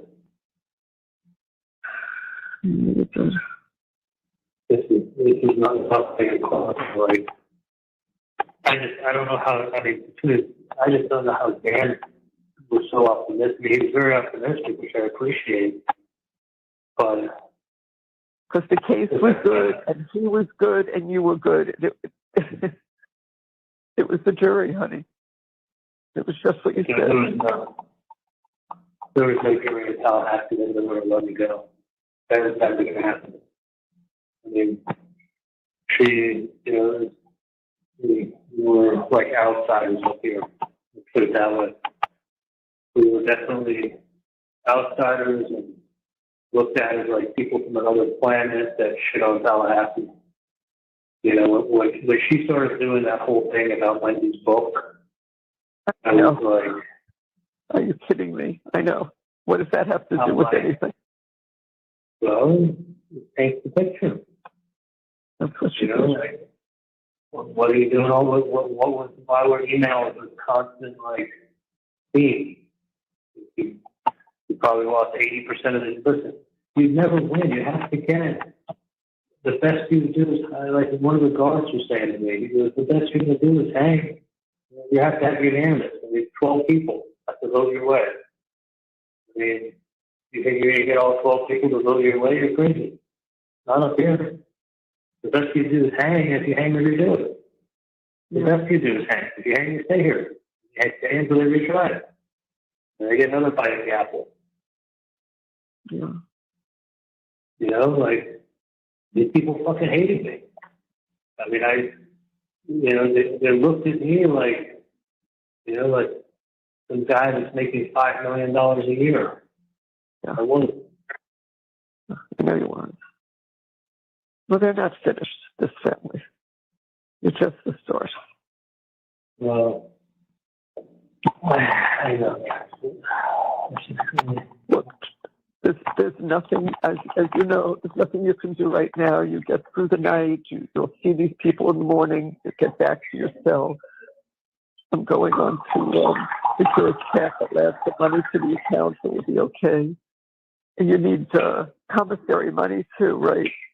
Commissary and... Like the commissary, man.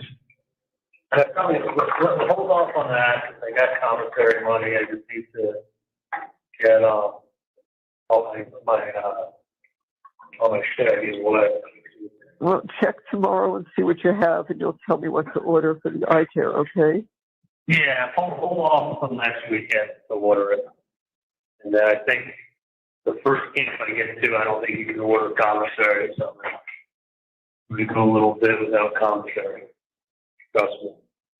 Until I know it's safe for me to get stuff, I'm not gonna, like, wherever I go, until I know that it's safe, I'm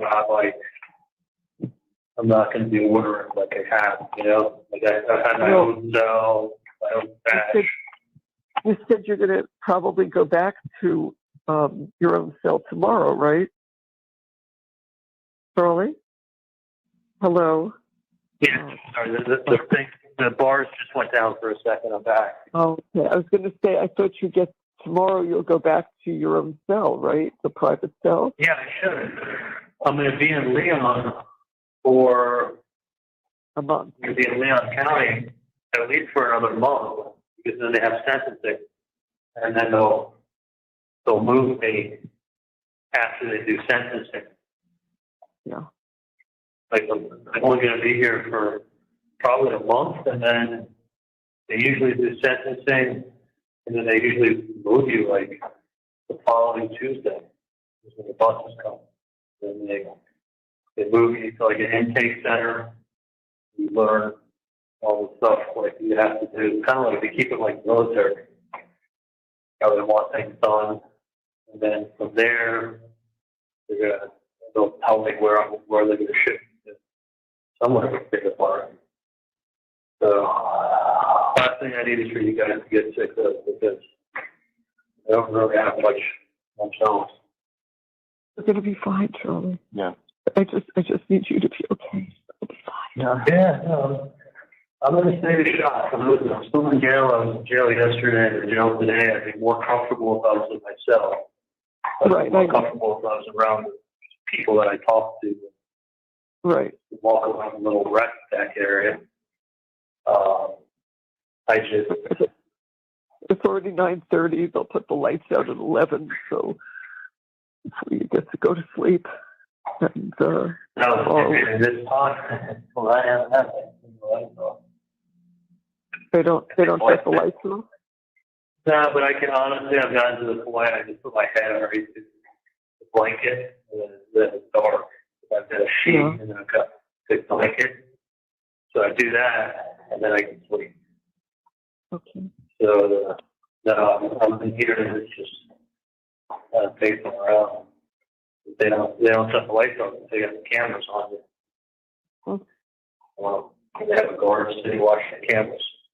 So, I don't know. I just literally was really thinking I was getting out. We all did. We all did. It's just a shock. Like I came to believe I was getting out, but like the gun distributor in Tallahassee wasn't time. You know what I mean? It's just like the way everybody's reacting to everything. It was like everybody's drinking the Kool-Aid too much. Yeah, they did. Yeah, I should have. I know. I would say trust your gut instinct. Yeah. Like, should have trusted my gut. I know. Instead of listening. Your gut's always right. People. Yeah. No, and then I have like, people convince me otherwise, and then I'm like, oh, okay. No, cool. Should have gone with my gut instinct. Like, it was so, trust me, it was so on, it was ridiculous. Like, my gut instinct was so on, but I didn't trust my gut. Like, when we get it, have a good gut instinct. It's a good gut instinct. Yeah, I know. I trust me. I knew when I was sitting eating sushi with Roman that last time that I was with him. Like when we all went to sushi in Weston. Yeah. Remember, you know what I'm talking about? Yeah, I look at the pictures all the time. I know exactly what you're talking about. You know the video when I'm eating sashimi with him? Yeah. I swear to God on my life, I knew when I was sitting there taking the video with him. I just did. That's what was going through my head. Wasn't enjoying the moment as much as I was thinking, like, life was on video. Really, I had a weird Seriously, like the turtles. It's weird. It's almost like an out of body. I felt like it was out of body experience while I was doing that. You know what I'm saying? Like it just. I do. I was there with you. Like I was there, but I just felt like this was like I was literally cherishing every moment. More so than I should have been for you, especially with my kid. Yeah. That's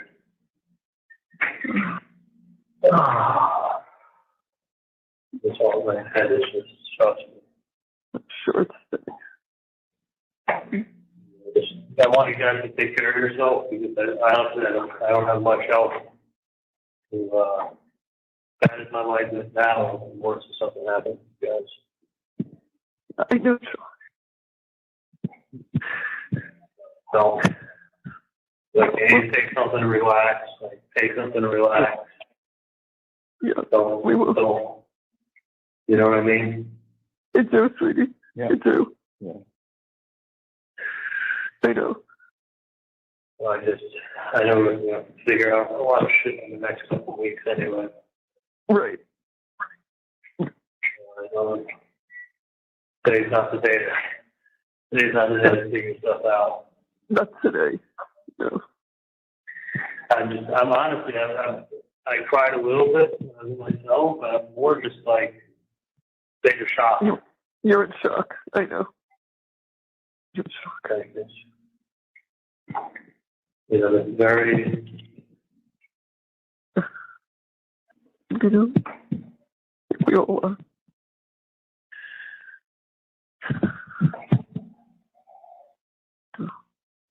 I mean, I just hope. Just, yeah, talking about what's that? I was just going to say, yeah. Just hang in there, please, because things might change. No. Things can change. I mean, miracles can happen. That's right. But it's number one in the case is that we have to get moved out of Tallahassee. I mean, it was an absolute joke when I was sitting there. Fucking, you know, it was a spectacle. It was literally a spectacle. Out of the 152 people we had come in, 93 were honest enough to say that they already what they knew about the case and reveal their biased opinion. We had 5 people on the jury with law enforcement in their family. With law enforcement in the family. Yeah. Like, I had a guy that was a 20-year sergeant in the Army and then retired in the post office 20 years. Or working in the post office. 20-year sergeant in the Army. Like, 20 years black sergeant from the United States Army. Like, you're not looking, like, how is a 60-year-old retired sergeant from the Army look at me? Like an alien. Like an outsider. I mean, I was a total outsider up here. This was not, nobody could have won this case up here. Let's put it that way. Not even, I mean, you think Dan could be that wrong? You know, I guess like you're going to have 12 people vote your way to get out. Yeah, I know. They didn't have one. They didn't have fucking one. You could only make so many X's. That's the problem. Yeah. Yeah. I mean, the X's that really need to be used. They're X's. They said, "We Charlie a fair shake. Get him out of here." They used their 12 to get anybody that would have given me a fair shake. That they threw. I used their 10. I used my 10 to get rid of people I needed to get rid of. You know, but I still don't, I mean, I know it's the system or whatever, but like, I still don't understand how they can be taking so many things that have nothing to do with the case, from like the whole phone number to email to people's statements who have like vendettas. and then like present them like, oh, this person said this person said this person said you're arrogant. He's so arrogant. He's so arrogant. What makes me arrogant? You make a lot of money. No, they're just trying to paint the picture. Yeah, they throw some adjectives. You know, you think you're untouchable. I never said I was untouchable. Someone described me as that. Said, now you can keep referring to me. Okay. Well, you're painting me like that, and then you throw that adjective there, and then you spin it, and you come up with a fucking chart that shows that I call the home phone number only, 99.8% of the time. I never call the home phone number. What can you call upstairs online? The prosecutor knows she threw in lies. She knows exactly what she did. She played games with a jury and got it. Got what she wanted. And she's a Tallahassee person, and I'm not. Very simple. I just, you know what? Part of me is just mad at myself because I saw the freight train coming. I just, you know what I'm saying? I do. We know, Charlie. We know. I know exactly what you saw. So, Reed's taking the day off tomorrow at work. Sherry called in. They're fine with it. They understand. She's pretty upset. Yeah, I know. For a while. I know. Did you talk to her? We've been texting back and forth. I couldn't talk. I didn't want to talk to anybody. Talk to you and talk to Dan. That's it. I don't want to talk to anybody else. But I texted, and I know. I understand. I know what happened with her. So I didn't call her again. It's really, yeah, that sucks. Yeah, it wasn't sucks. Like, it's not even. I just don't want you guys to get sick over it. We'll be okay, Charlie. Try to keep it together, Charlie. We'll try. Really, we'll try. Do everything you can.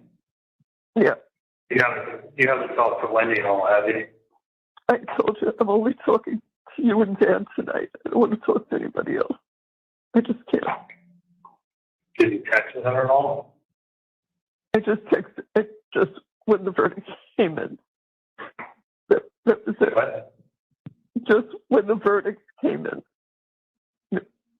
How was she? What? Very upset. She's very upset. Serious. Serious. Yeah. Oh. Yeah. Yeah. What? I love you guys a lot. I love you so much, Charlie. Please, I love you. Just be strong, okay?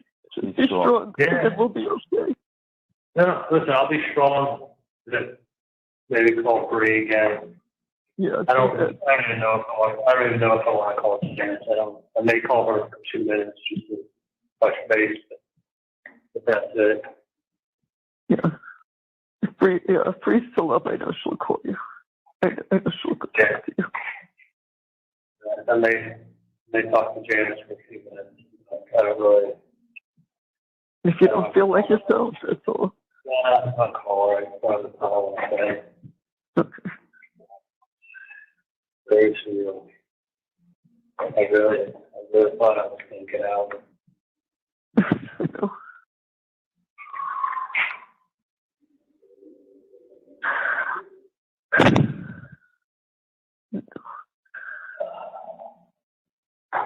What else is going on? That what you just said to me. Yeah. Not much else. Not much else. Not much else. Yeah.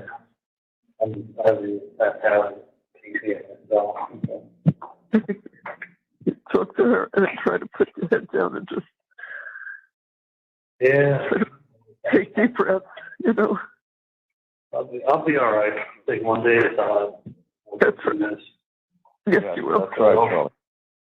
Hopefully I'll get to see you guys soon at some point. I hope so too. Yeah. I hope so too. No, I will. It could be not as soon as I want it, but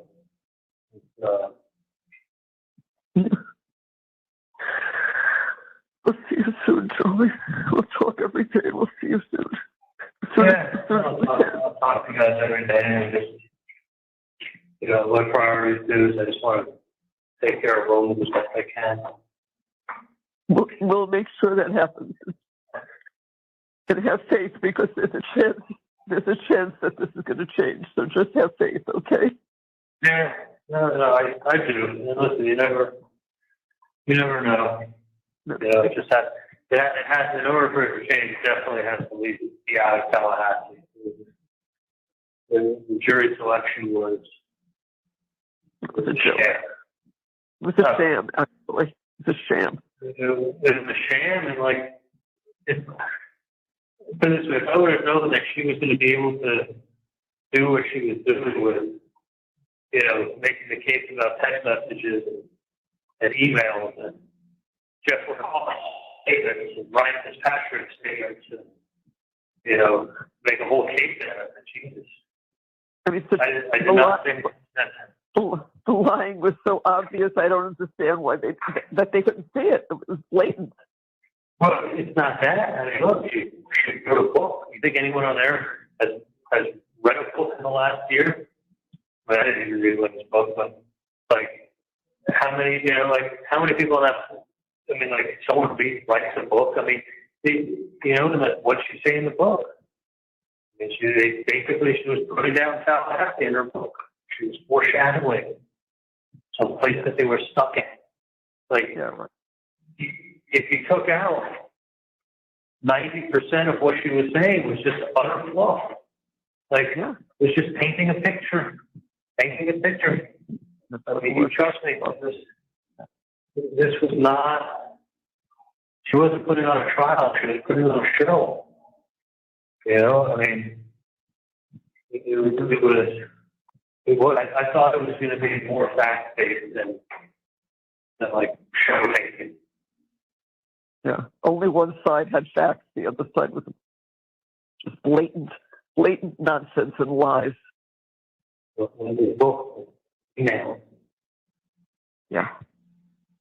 Yeah, that's evidence. What about the text message where I said there's 5 reasons why Wendy shouldn't buy a house in Tallahassee?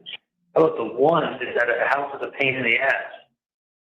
And there's constant maintenance. How about 2?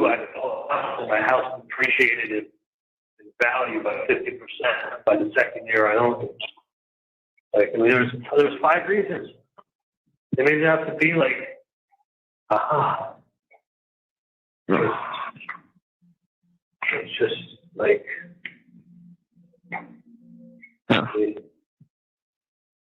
didn't look at anything. I'm sorry? They didn't look at anything that they had said, to be honest with you. There was nothing. I mean, it's really a sinful. He presented well. He did a great job. I mean, there's no complaints on that part at all. Nothing. No, I know he worked hard. There's no doubt. This case was never going to be more than Tallahassee. Never was this case going to be more than Tallahassee. That's the only thing I can tell you that's positive, 100% positive. I just I didn't expect that from the prosecution. No, I thought it was all a show. Such a joke with no evidence what she could pull off. It's just because that's what they wanted. That's what they wanted. Well, listen, they painted a picture, and people hated you from the picture they painted, and that made the rest very easy. Shameful.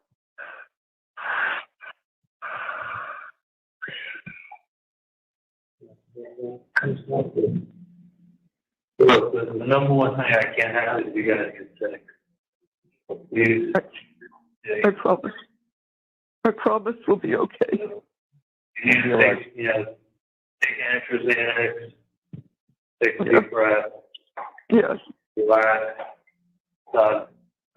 If it's not worth it, take a little less. You might as well take a little more. Just try to relax. We will. We will. Yeah, I love you guys very much. I love you very much. I love you too, Charlie. You know, I've always loved you. I've always loved you. We'll take care of this, Charlie. Work through it, okay? Yeah, I'm stay strong. I'll be fine. Stay strong. I'll be good. I'm getting myself tomorrow. Move around a little bit. Okay. I'll be all right. Okay.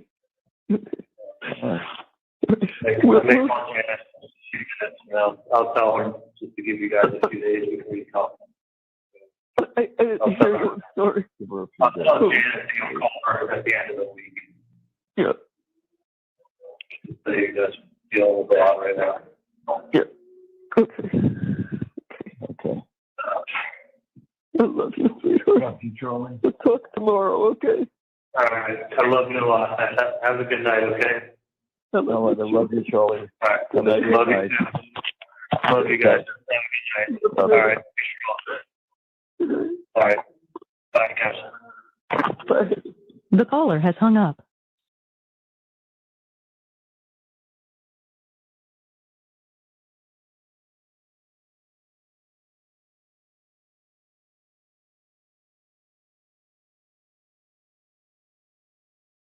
Added that $100, so it should show up on your Oh, okay.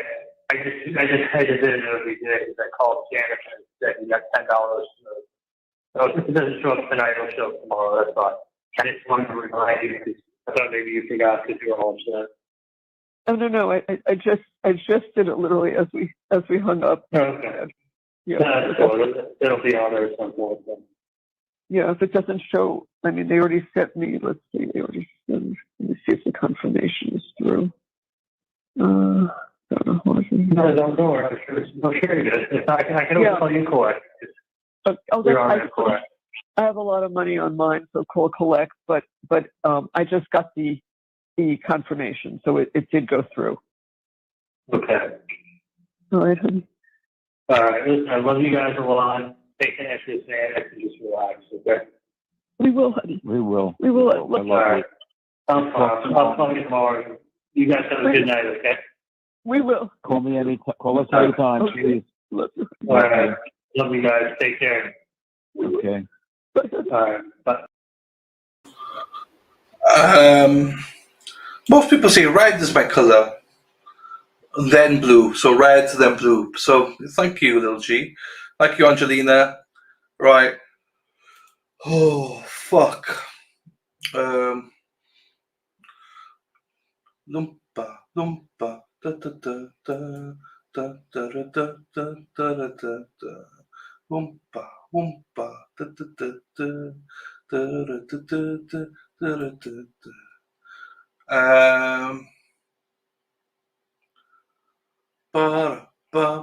There's no going on other ones then, just Charles.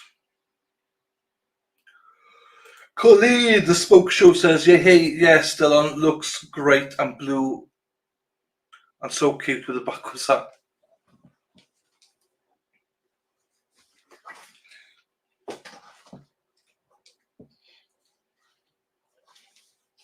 That was a debate yesterday, wasn't it? Whether I'm a hat guy or not.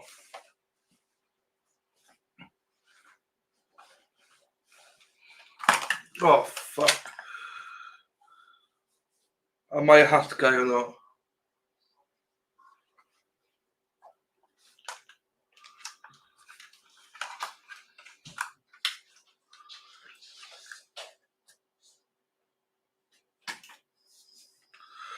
So I don't know.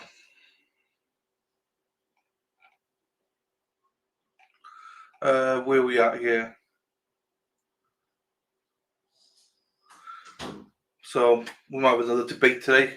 Am I a hat guy or not? I agree. Blue is your colour. Okay. Yeah, most people say red then blue. In camp, Camo. I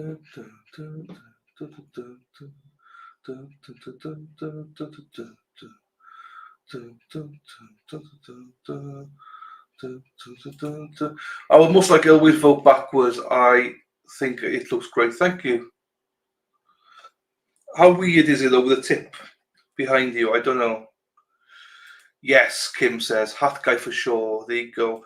Hat does look good. There you go. I don't know. I just never use. I wouldn't leave the house like this. Do you know what I mean?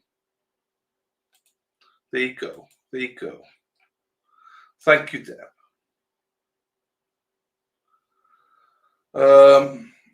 I'll show you about the hat question. Yeah. Ugh.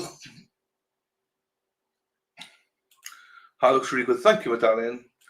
You're a hot fire guy. Thank you, Kimmy, my darling. Should go to Boston. Hub. Oh, fucking hell, Angelina.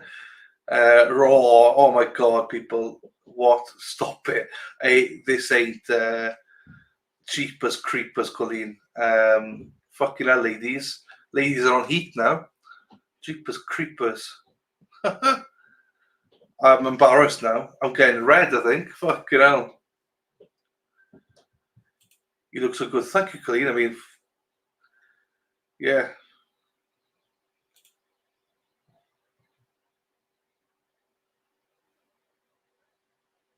Hat. Yes, hat. Nap time. Yes, Kim. Ruka. What's happening? Ladies are on heat. Sara P's like, do not give him compliments. Ladies, don't give him compliments because that's my job. Sara P says. No, I don't know. Yeah. So we'll see. Leave the hat on for now. I'll leave it on for now. I won't always wear a hat because I know it's weird for me to wear a hat. Next thing we show his tits, but leave the hat on. I know. Well, Lou is not here to see how hard my nipples are today. We're aggressively cackling. I know. I'm getting all red, embarrassed. It's getting hot in here. What are you doing to us? Oh my God. I'm so sorry. There you go. Got that, David. Thank you. He's getting fluffed up by the women in charge. I know. I don't normally get fluffed up. Yes, a hat guy and blue is your colour, baby. There you go. It's the camel pick and your voice. I agree with Toots, bluesy colour over red. Okay, that's cool. Because backwards hat and a Speedo. I know. A Speedo. Oh, fucking hell. I'm looking forward to my trip to Boston now. Look at all these ladies. Fucking hell. The blue, yes. Sorry. Dana. Oops. Don't do my errands yesterday. Did it today. And now it's dark outside. Lightning. There you go. Fuck. What the fuck? Hey, the ladies, doesn't Dylan have some cute dimples? You know, lots of people used to say that when I was in school and stuff.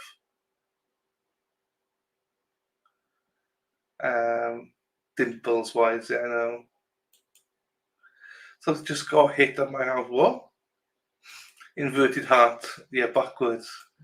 Only if it's comfortable. You look great without. Oh, thank you, Colleen. Jeepers Creek, Colleen. You're making me red. Smoke show itself is making me red. Dimples. Yeah, ladies love dimples.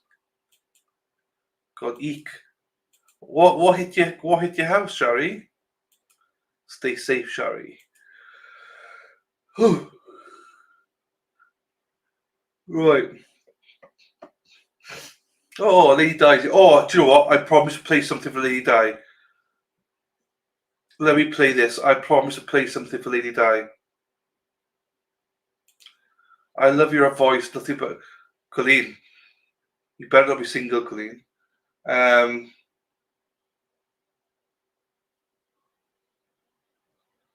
Let me play this then. My speedo's getting tight. Don't ruin your dimples with a smile tattoo, so please. Hello, Katie. Oh, hello, Katie, my darling. Oh, you changed your name, Lorraine. I didn't catch it. I didn't catch it until now. This is Lorraine, everyone. I didn't catch it, Lorraine. How we doing, my darling? I didn't catch it. Cleaning the pool, but just have to say, Dimples, a great personality, great laugh, and you're funny. I love Dimples. There you go. Hey, watch out, Mr. Reed will start worrying in a bit now. Mr. Reed will be worrying. You won't be allowed to Boston. No, I appreciate that. I'd like to think I've got a good personality. I don't have everything. I definitely don't have everything, but I try. If I can make you smile, that's half the battle. That's all I try and do is make people smile. Now I can't freaking find it. Hang on.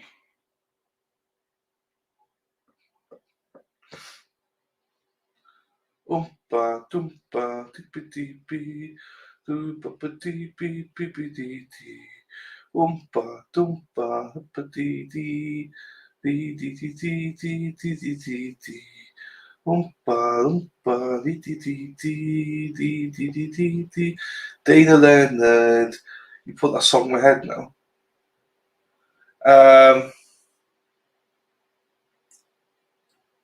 Right, hang on.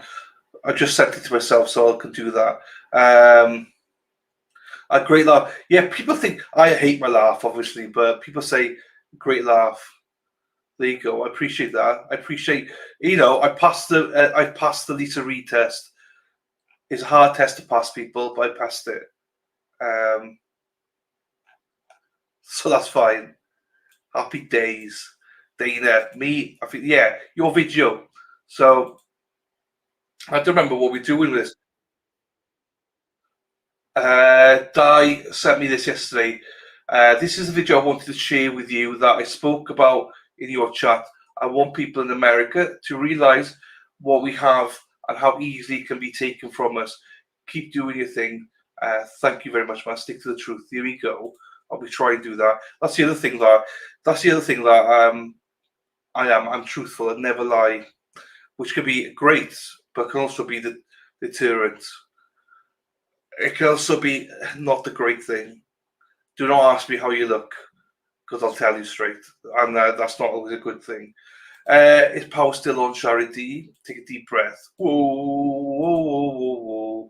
Hello, Emma. I'm watching from the floors of a cactus in my chair. Happy days, Em. How you doing, my darling? Doompa, doompa, doompa dee dee dee. Shari D, come on, Shari D. Haha, catchy. It is a catchy song. May have gone to look or lost power, maybe. That's funny to learn because when hubby comes in from work or whatever, he always says, "Are you watching your boyfriend?" There you go. There you go. At least he knows. At least Mr. Reed, not Mr. Reed, Mr. Draper knows, or Dr. Draper, sorry, give him his respects. There you go. There you go. Glad you're okay, Shari. Shari, I know you'll be okay because I'll play this. Tits and clams, that's a Shari D. Tits and clams, that's a Shari D. There you go, Shari D. Don't try and be like Wade, no. Checking anywhere.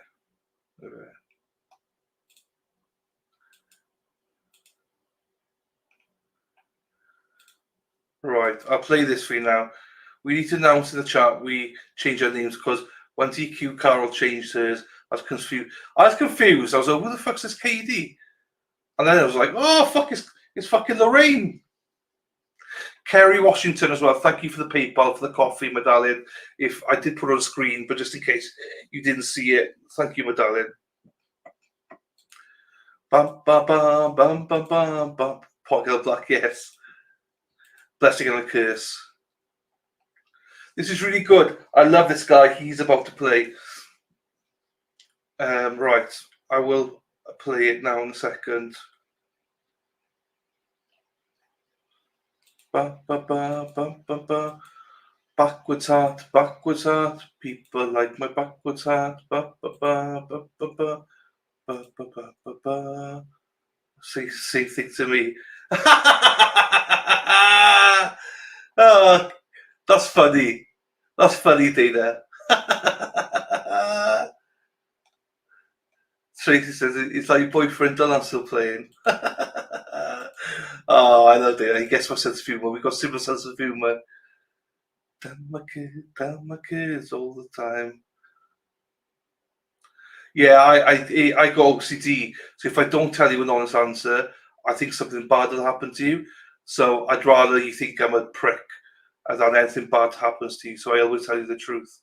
But it's sometimes a detriment.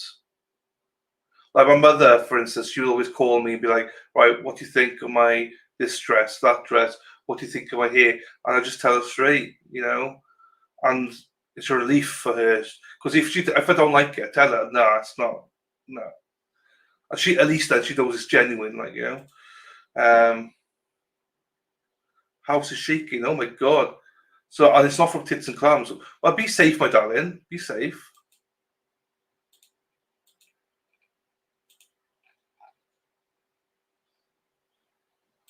Shari, she lives in North Carolina. Right, I've just skipped everything here now. Hey, Amy. We just talked about tits and clams. Raleigh, that's it, North Carolina. Right, here we go then, people. Let me just play this now then. Share the screen, share the screen. Da, da, da, da, da. Tits and clams, tits and clams. That's a charity.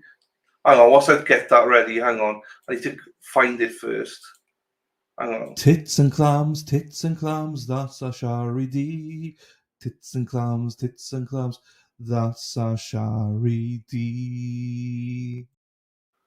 So I think I got it. There we go.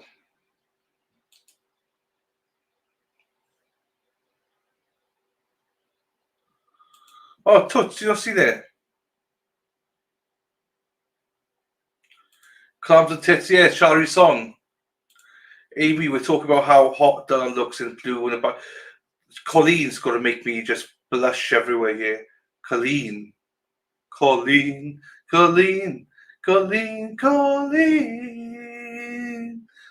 da, da, da, da, da, da, da, da. Colleen.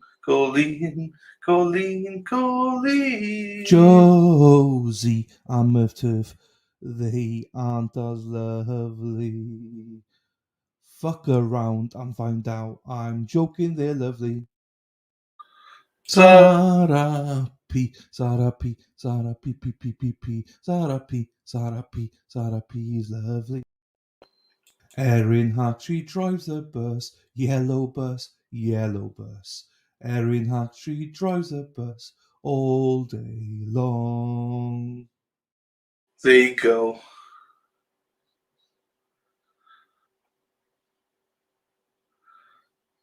There you go. So England in chaos.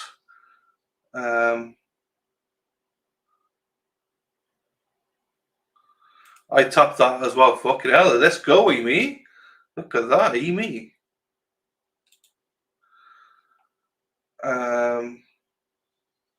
Yeah, Erin's. I love this one with Erin. Erin Hattree drives a bus, yellow bus, yellow bus. Erin Hattree drives a bus all day long. It's a short bus for her. Anyway, let's watch this in. Lady Di when we watch it. I'm going to put my lights on and stuff. So here you go. There have been riots in the streets and increasing violence. England is in chaos. There have been riots in the streets and increasing violence. It's been shocking to me that the mainstream media in America has not been reporting on this. Most Americans have no idea this is going on. Well, we're going to cover it here on Wolves in Finance. If you're an American, pay close attention to what I'm about to show you. If we're not careful, this chaos will be coming to America next.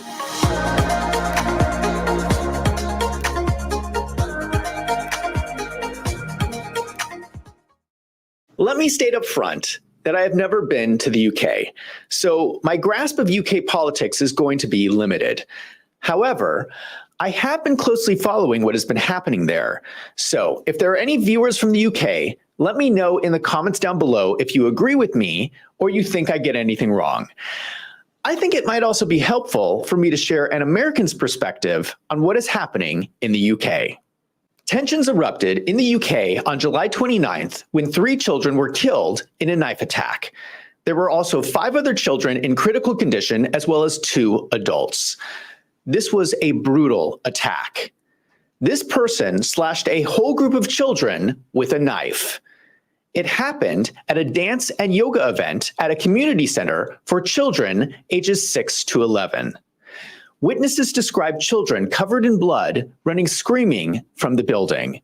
So still on the first floor, when I opened our office door, I was confronted by another girl on the floor who looked like she had multiple stab wounds and was heavily blood soaked. And this guy in front of me with a knife who then came towards me, in a pretty menacing way.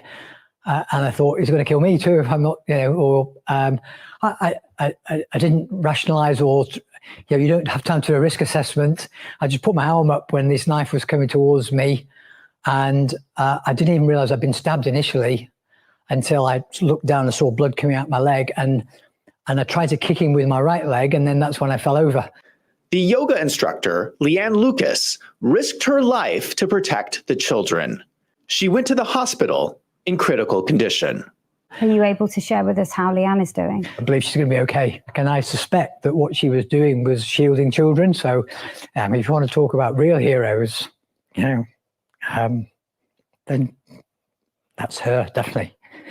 The police arrested a 17-year-old boy named Axel Rudakubana for the attack. The attack sparked outrage among UK citizens that have been facing growing violence and knife attacks from the immigrant population. The UK media has been claiming that the outrage is misplaced. They claim that the boy is not technically an immigrant himself, so UK citizens should not be rioting against immigrants. To be fair, we don't know a lot of information about this boy's life story. Are his parents immigrants? Was he part of the immigrant community? We don't know for certain. But we also have to be realistic. With a name like Axel Rudakubana, it seems like he is somehow involved in the immigrant community. Frustration around immigration issues has been growing for some time. People are tired of the growing crime and the lack of police enforcement. Here are the statistics for violent crime in England and Wales. You can see it has skyrocketed in recent years with over 2 million violent crimes in fiscal year 2024. That means that roughly 3% of the population has experienced a violent crime within the last 12 months. To put this in perspective, that's roughly 10 times the crime rate in the United States. It's out of control. Let me show you something else.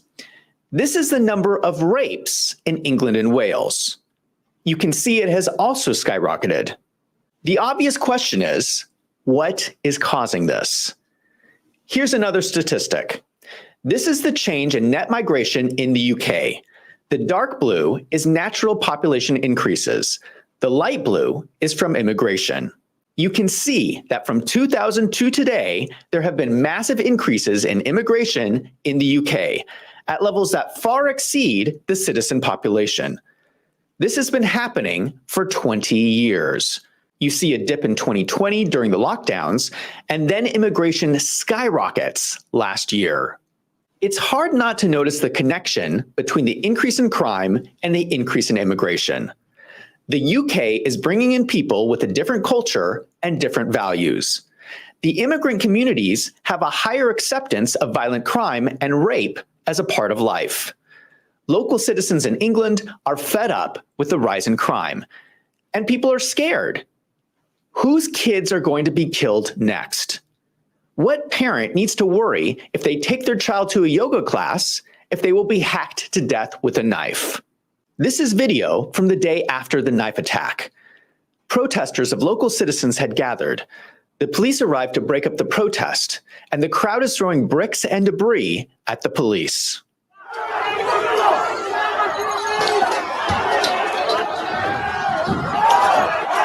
Here's another protest. This is a woman pushing a trash can into the police. This woman was arrested and sentenced to 29 months in jail. Not all protests have been violent. Here is video of citizens peacefully marching in protest.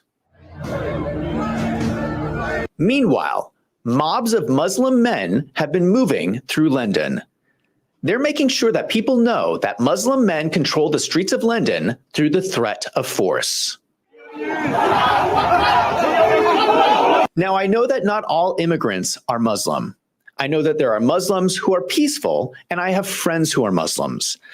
Muslims should be speaking out about this problem too, because it's hurting your religion. As you watch these videos, you will notice that there is a trend. I know this is not politically correct to say, but someone needs to be honest and say the obvious. There is a connection between Muslim immigrant men and the violence. You can see it in the videos. Here is one example from UK news coverage. This is a reporter talking about how white citizens are rioting, and she ignores the group of Muslim men walking next to her carrying machetes. Then there was this, as I say, clash between protesters and the police, and that is when they then ran off across the park here. A big group ran off looking for trouble, it looked like to us. So we're just going to step away now from this group behind us, but a lot of disorder here. Can we stop being politically correct and just report on what is actually happening in the video? UK, what is wrong with you? Here is more video of Muslim men rioting in the streets and burning the city. Here is another Muslim patrol walking through the streets. They are shouting, Allahu Akbar, which means God is greater, and is often the phrase Muslim men say before committing a violent crime they believe is justified under their religion. The mobs have been attacking Christian churches. Here is a destroyed statue of the Mother Mary outside a church. Here is a Muslim immigrant tearing down a cross at the entrance of a Baptist church. This is in broad daylight, and no police are doing anything about it. Part of the outrage from UK citizens has been fueled by what appears to be a two-tiered system of justice. Citizens who are protesting crime are getting arrested and given long prison sentences, and at the same time, immigrants are often ignored by the police. And if they are arrested, they're given light sentences. A 61-year-old retired train driver was arrested for attending a protest and shouting, "Who the blank is Allah?" I'm going to play you the video of the chant, and I apologize for the swearing, but you need to understand what he's being accused of.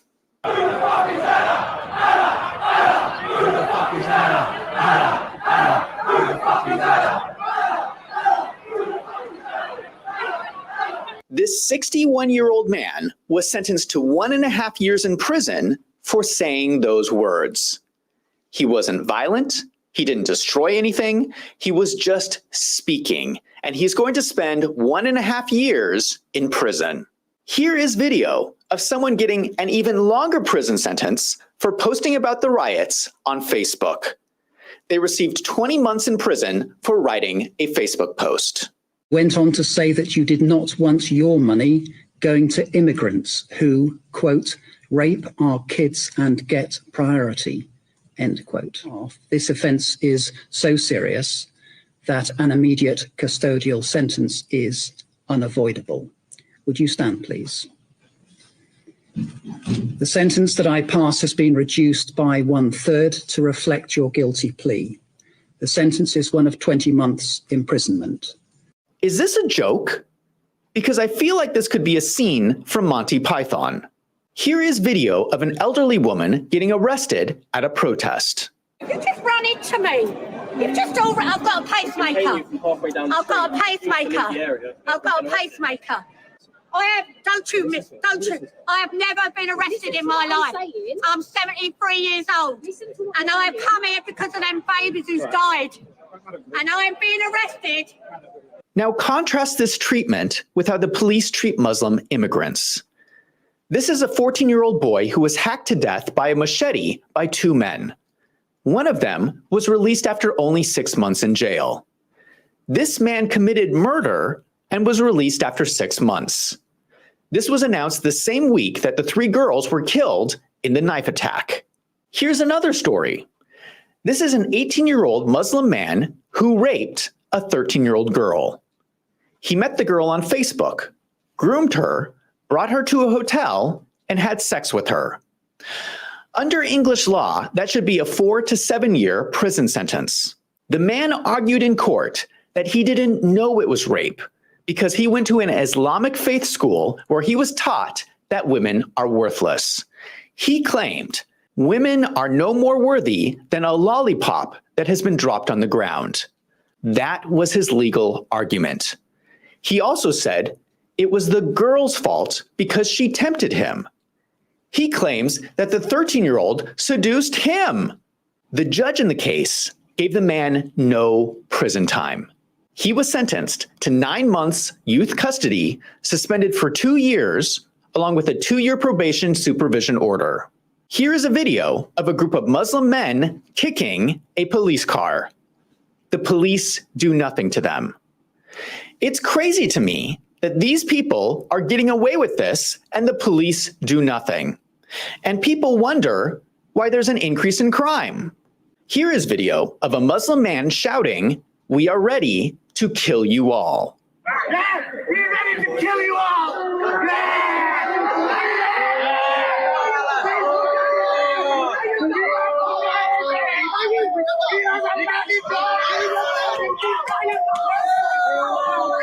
Here's a photo of a Muslim man at one of the riots. He's carrying a sword. They're bringing swords to the riots, and the people who are writing Facebook posts are the ones going to jail. Am I the only person seeing something wrong here? In contrast, a 52-year-old woman was arrested because she bought eggs for rioters to throw at one of the protests. She didn't throw the eggs. She just went to the store and bought some eggs that were later used at the protest by someone else. So you're telling me that this old woman is going to jail and nothing is happening to the guy with the sword? We're living in a clown world. Just so you understand what is happening to the citizens protesting against immigration. They're being sent to prison. Inside the prison, they face the threat of being beat up. Here is video that was snuck out of one of the prisons. Now, I can't confirm what this video shows, but it appears to be one of the rioters who was severely slashed and beaten up in prison.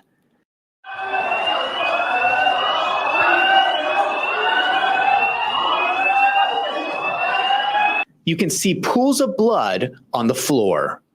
I can understand why the protesters are upset. It makes me mad, and I'm not even British. To make matters worse, the current Prime Minister, Keir Starmer, gave this speech saying that he was going to go after any citizens that were rioting against the immigrants. I guarantee you will regret taking part in this disorder, whether directly or those whipping up this action online and then running away themselves. We've seen Muslim communities targeted, attacks on mosques, other minority communities singled out, Nazi salutes in the street, attacks on the police, wanton violence alongside racist rhetoric. So no, I won't shy away from calling it what it is, far-right thuggery. I would like to ask Keir Starmer, what about the man who hacked up the teenager with a machete that was just let out of prison? Why aren't you going after him? What about the man who raped a 13-year-old girl? Why aren't you going after him? Why are you only going after the citizens who are concerned about losing their country? The attacks on religion are also increasing, not on Muslims, but on all other religions for some reason. Here's a group of Muslim men threatening Jews. What they are shouting loosely translates to, Jews, remember, Khaybar, the army of Muhammad, is coming to kill you too. Here is video of the police arresting an elderly man for preaching the Bible on the street. This is hard to watch.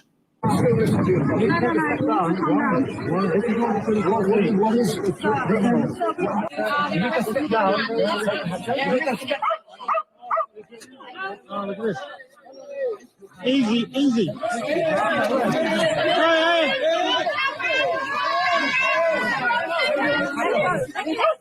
What's so hard to watch about this is an old man. Why are the police so threatened by this old person? In fact, a lot of the people who are being arrested are from the older generation. The police are arresting grandmas. What is the threat that these old people are creating? These are the same people that I would offer to take their groceries out for them because they might need some help. Let me give some advice to the police. Don't mess with the older generation. In most cases, they're smarter than you. They have lived long enough to know what the world should look like. And I'll be blunt. In most cases, they know better. In fact, all this craziness would not be happening if we just listened to the older generation. The police continues to ramp up efforts to prosecute people. Here is the London police chief saying they're going to go after people for their online posts. Talk to me about that, because we have seen some high-profile figures whipping up the hatred. You talked about it in there with the officers, in fact, about this being added to by online commentary. I mean, I'm even thinking of the likes of Elon Musk getting involved. What are you considering when it comes to dealing with people who are whipping up this kind of behaviour from behind a keyboard, maybe in a different country? Being a keyboard warrior does not make you safe from the law. You can be guilty of offences of incitement, of stirring up racial hatred. There are numerous terrorist offences regarding the sort of publishing of material. All of those offences are in play if people are provoking hatred and violence on the streets, and we'll come after those individuals just as we will physically confront on the streets the thugs and the obs who are causing the problems for communities. So he is threatening Americans that if we post something that violates British hate speech laws, he will extradite us to the UK and throw us in jail. I have news for your police chief. There's a little document that protects me called the Declaration of Independence. Americans stopped the British from throwing us in prison in 1776. So if the British want to come after me, go ahead and try it. Part of the real issue here is that the British gave up their right to bear arms. The UK has some of the strictest firearm laws in the world. In 1996, there was a terrible school shooting in the UK.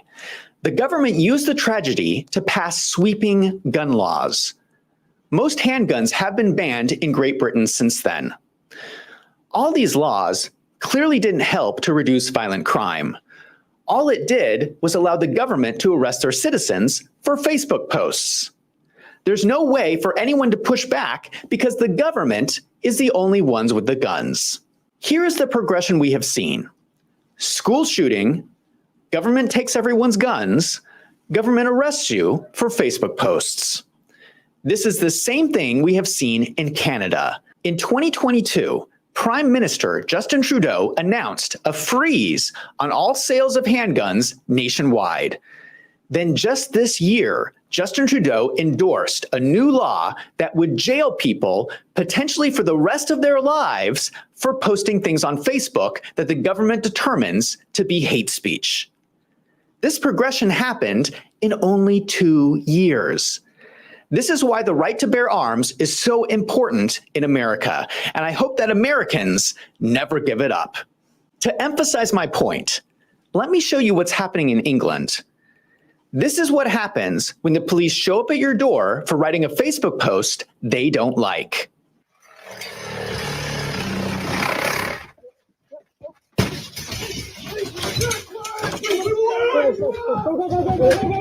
I'm about to lose my mind. This is unacceptable. For a Facebook post? People are going to prison over Facebook posts. I'm going to be brutally honest with you. Do you British people want to know what your problem is? You are too polite. I know that being polite is part of the British culture, and you probably think that Americans are a little rough around the edges. But take some advice from an American. There is such a thing as being too polite. Let me show you a video. This is your prince and princess visiting a Muslim majority area in England. The princess was very accommodating and wore a hijab over her head. When they walk inside, the man refuses to shake the hand of the princess because she is a woman.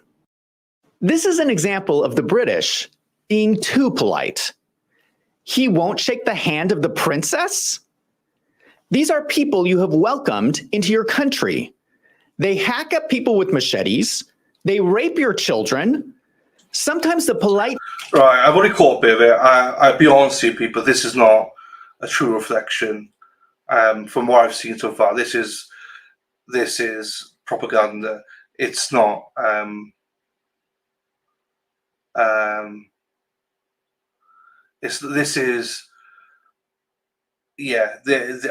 would implore you not to believe anything that you hear, or the majority of what you just heard in this video. It's not. This is not the. There's issues obviously in the UK, but this is not like. This is just stirring hatred at the minute.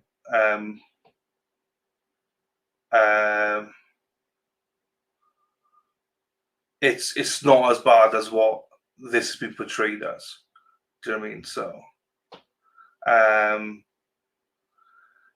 and this is. I saw somebody say about Tommy Robinson. Tommy Robinson is this basically similar to this guy that rants and raves about immigrants and stuff like that, and say about all the issues. Yeah, of course, there's issues, but there's nothing like what's been portrayed here. You know what he's saying about people being arrested for having a voice.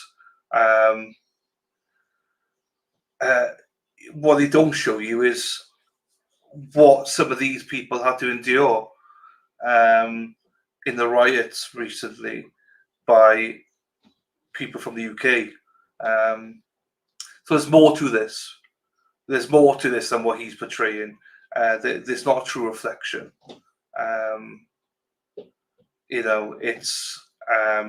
Immigration is an issue everywhere. It's definitely an issue everywhere. I'm not denying it's not an issue in the UK. 100% it's an issue in the UK. But what the portrayal of what's being shown here, I stopped it there because I don't want to play any more of it. It's not a true reflection. Are there issues? Yes. But let me just tell you, there's a lot more here. How immigrants have also been treated recently have been very, very bad. So here we go, Lou's here. Lou knows a lot more probably. Tommy Robinson is scum, he fled. Yeah. So this guy is propaganda the same as Tommy Robinson. Tommy Robinson is a horrible, horrible person. Horrible, horrible person.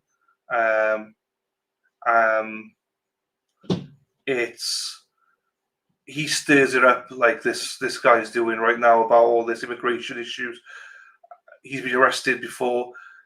All he's trying to do is incite violence. He wants to see violence between immigrants and UK people, and that's all he wants to see happen. So similar to what you've seen here, you've seen one side of what they're trying to portray. You don't see the other side of it. None of it is great, don't get me wrong, but yeah, this is not a true reflection whatsoever to what we're doing. Didn't realize that about immigration. UK, we do have people that come over in boats and from France. We welcome some people, obviously, from Ukraine. It's always going to be an issue. There's always a mass issue in it. And that's the same in every country. The UK are not, it's the same in every country. But on the whole, I think the UK deal with immigration quite well, from what I'm aware of. UK isn't anything like that. Some riots, but hardly anything. No, it's not. It's not. The last one we had, the last riot we had, it was everybody. I mean, it wasn't immigration whatsoever. I hate to get political, but immigrants are blamed for the corruption of our government. Very much look that way while we destroy the country to do favours for our rich friends. Immigration isn't the problem in the UK. There's so much other stuff wrong in the UK, and immigration is not at the top of it.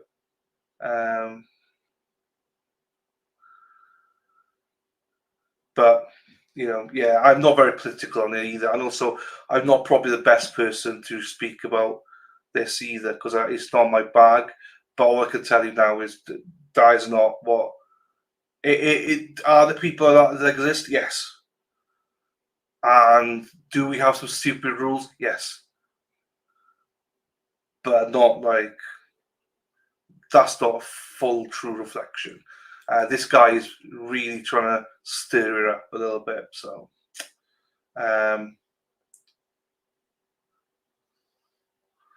Dennis Sweeney, thank you, sir. Thank you, sir. You and Brenda. I saw something. Good luck to you, Carol. Thoughts and prayers to you, Carol, darling. Hope everything goes okay. I'm political because true crime is political. When I say political, though, I mean in the sense of the right, the left. I don't feel like I am political in that sense. I understand that true crime. I understand what you're saying, though. True crime can be political. I think I look very differently to that. Personally, we got a new government, so there's hope for change. But the jury is. This all happened. Keir Starmer had been in office for like 2 days when he gave that speech, So yeah, we got a totally new government. So, oh well, I'm not going into all this. Like, hey, let's get away from this. I'm not going into all this stuff. Yeah, this is what I mean. Sorry, people, I love you all, but please can we not get into the whole thing about guns and shit like that. I respect the fact that you have it in the US, but different here. Right, I'm going to. What was I going to show? Anyway, hopefully that's answered some of your questions on that. Law, crime, over delays. No, I don't want to watch that one. Sexual, no. What's this one? Right, what's this one? This is an interesting one. Danny Lee.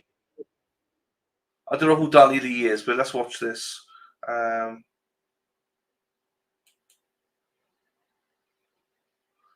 Here we go.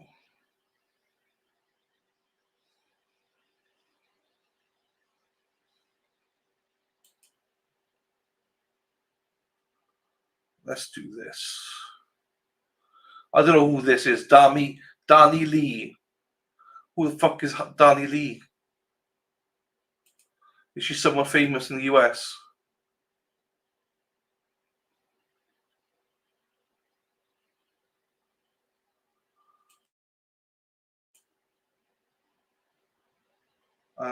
Hang on. Sorry, was I supposed to what? Okay, hang on. Let me go back up. What topic did you have?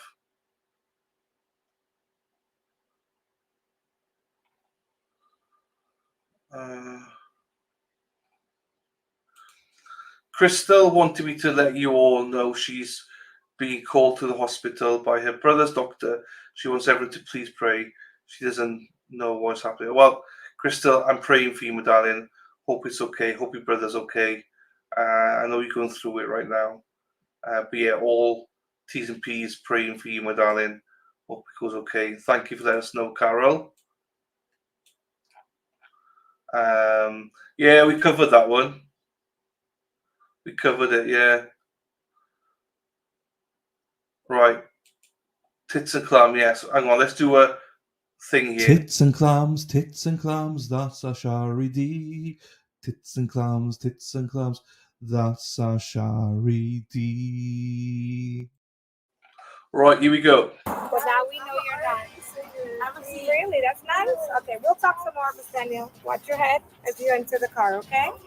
Let me help you with your hair. A singer tries to use her celebrity status to avoid being arrested for DUI. You're gonna put your hands behind your back? Step down so you don't fall, ma'am. Okay.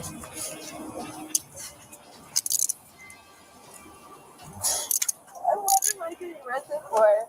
Maybe for hitting a child. I didn't even get no fine. Oh, it's on camera. At this point, you're being under arrest for two things: fleeing the scene of an accident and for being under the influence while driving. I'm not under the influence. All of you test this. I didn't. Yeah. And you fled the scene of an accident and you caused major injury to a person. Yeah, to a child. Not a person. As of now, that's what it is. In May of 2023, singer Danielle Leigh Curiel, better known by her stage name Danny Leigh, hit a 17-year-old boy with her car while driving under the influence in Miami Beach, Florida. Police say witnesses told them Danny Leigh was swerving in and out of lanes and driving at a high rate of speed when she struck the 17-year-old who was on a motorized scooter and dragged the scooter for blocks down the Miami Strip.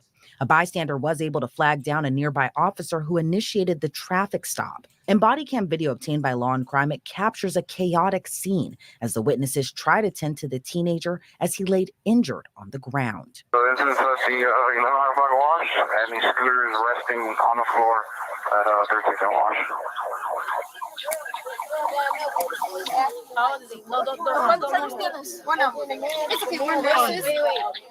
How old is he? So I can get arrested? No.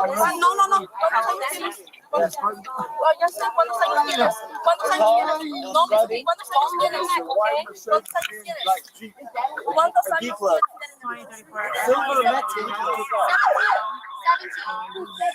17 years of age. You have rescue response.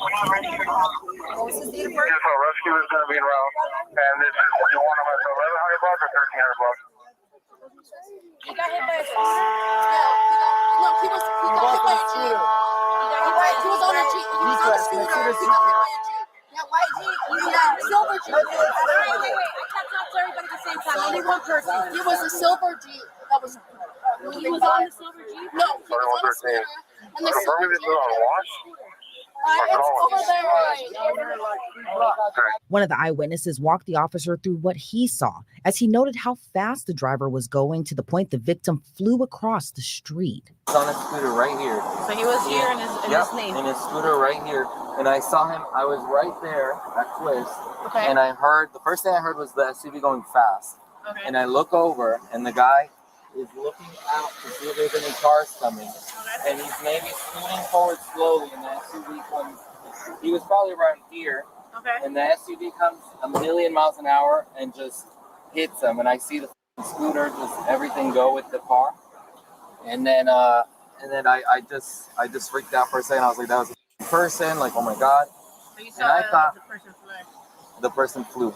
Okay. I'm telling you, like, I was like, he's dead. He hit him so hard, and I thought the guy was gonna land here. He landed over there. Like I started going, and I couldn't see him. Yeah. I don't understand how he went that far. But he flew him like. So his scooter was here, but he was just kind of like. He was like this, and I saw him look. I saw him look, and I said, "Oh my God." He was already here. He was just there. He wasn't continuously driving. He was just here, and he stopped, and he started looking like this to see if there was any coming. Okay. I heard the sound of the car, and that's when Show myself. Park Ranger 203 and Park Ranger 25506. He wasn't quite in the street, and the guy was coming 100 miles an hour down the street. I mean, I know it happened all the time. One witness told an officer he didn't see the driver who struck the teenager, but saw the aftermath of the scooter being dragged across several blocks. So what have you seen? I saw him come driving up the right lane, Who dragging. was driving? I didn't see the driver. He never got out. And he was dragging the scooter? Yeah, he was dragging the scooter under his front bumper all the way up from 11th Street. And I heard it, and then he stopped over here, he backed up and disengaged, went around it and took off northbound. And a white SUV that was stopped over there that had a stop for him to pull out. He turned on, the white SUV turned on his emergency flashers, and the guy took off at like 45 miles an hour, and the SUV was following right on his bumper. But from some witness statements, there seemed to be confusion over whether the car that hit the teen was a white Jeep or a gray/silver Mercedes. Did you see what happened then? I thought I did, but he explained it a little different than I thought I saw. What did you see? I heard it. I was behind the car that hit him, and I heard it, and then I tried to get the car because they kept going. But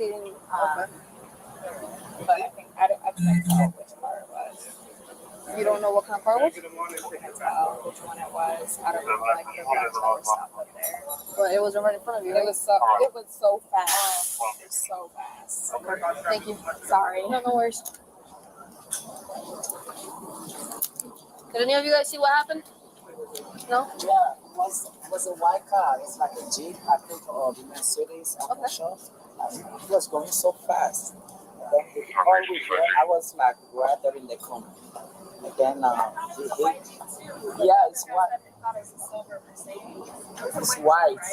It's white. It's like a Jeep. So he was going really fast, and then what happened? Oh yeah. And then it's I think it's a motorcycle.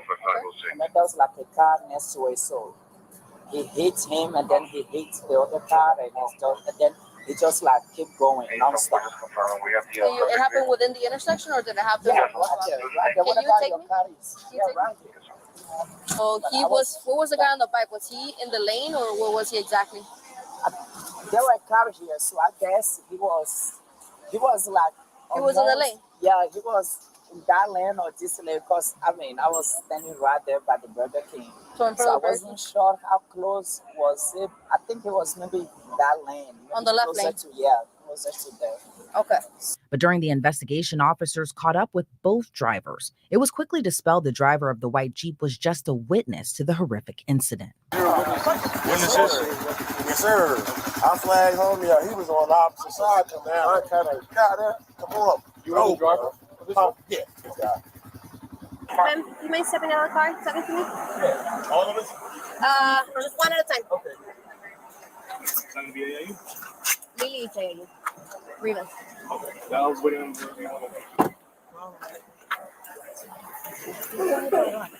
Yeah, so we up to see, is this northbound or south? This is northbound. Okay, northbound, maybe a few lights back.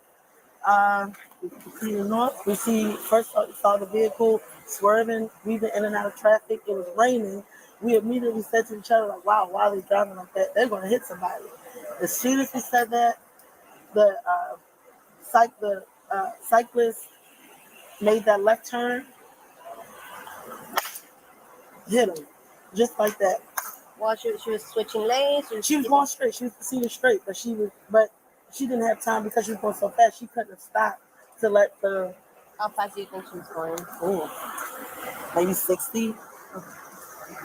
Yeah, 60. Yeah, it was fast because she was like weaving, and then she hit him. Like, oh, and we saw sparks. I saw sparks underneath the truck. I said, oh, she hit him. And we were waiting to see if she would stop. She did not stop. She kept going. That's when we got involved. Like, oh, we got to follow her. So we got to the next flight. A group of people came over to the truck, to the passenger side, to let her know, like, you got the scooter on your front. You got a scooter right there. And I guess it fell off. The bike was to the side. She kept going. That's when we started chasing. At that point, we was, all right, we got to go. I'm calling 911. Gave him the license plate number. My husband's found us. We started honking. We flagged down one cop. The first cop that stopped her, I'm sorry, I don't know who, but we flagged him down. And we're like, look, hit and run. And somebody like did back there. Please, they left. And that's when all of this happened. So it was really fast. Do you remember what color was the scooter? Black. I want to say black, yes. black, maybe a little white in there. Let me have you have your license or Yes. All I saw was the driver of the scooter laying in the seat of position. I mean, based off of whoever got off the driver's side. Now, if they switched the side, I don't know. So but it's impossible. Were you able to see who got out of the driver's side? She did in the red. By this time, it was confirmed the driver of the Mercedes was Dani Lay, who acted unaware she hit someone with her car. She's seen in cuffs along with a friend who was riding in the passenger seat. Who was in the camera? We already have witnesses right there. We have witnesses saying that it was just hard. Who was driving? Red was driving.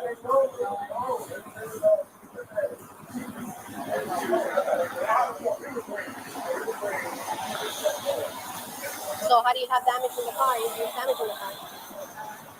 Damage in my car.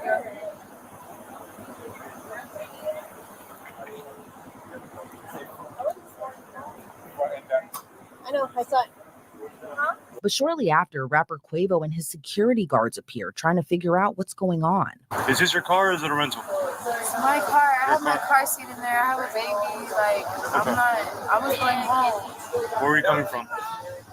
I was coming home from a little. Go over there. Or go over there. Yo. No. You can go over there. You can go over there. You can go over there. You're good. So he was wrong. I don't know who's right. We're trying to You're not no threat. Okay, but you can't just be pulling up in here in the group, bro. All right? Appreciate it.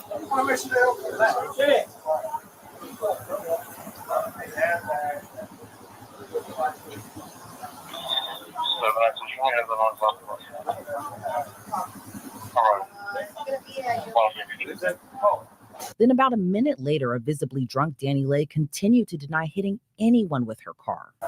Sir, What's up? what's happening? What's happening? We're doing the investigation. All right? You really got We have me. witnesses. We have witnesses saying that you hit a But scooter. no, they're lying. I didn't Okay. hit no. Well, we're gonna clarify. We have cameras all over the city, so we're gonna clarify. Okay. So if you're saying whatever you're saying, if it's the truth, then you'll be out of those handcuffs and you're on your way. Please, I've Okay. never been in handcuffs in my life. Okay. It's just protocol. We have to do it for the investigation. Really, honestly, it hurts my wrist. But then another officer can be heard urging Quavo's security team to leave. Okay, that's all it is. We do not want you talking to the witness. Okay, but we do not want you talking to the witnesses because you know the... Legally, you can't stop the investigation. Yes, I can. No, he ain't in the investigation. I'm not in the investigation. All right. So what you're doing right now, I'm gonna make this nice and simple. What you're doing right now, you're impeding our investigation. All right. So I told you multiple times to go over there or go over there. Now you're impeding our investigation. I'm trying to be cool with you, man. I'm trying to be cool with you. But now you're causing a seat for no reason. All right. I'm losing my patience with you, man. I'm losing my patience. All right. So what do you want to do? You want to keep on impeding our investigation or you want to go somewhere else? I'm not impeding anything. I'm Then go somewhere else, bro. It has nothing to concern with you. Go somewhere else. I do got something to do with it. All right, then. He's not. Are you driving? Were you the passenger? Were you driving? None of you guys are. No. None of you guys are in here. All right. So have a good night. Have a good night, guys. All right. Have a good night. That's not legal. You can't tell me I can't talk to someone. You don't know what we were talking about. Yo, have a good night. Bro, come on, bro. Champ.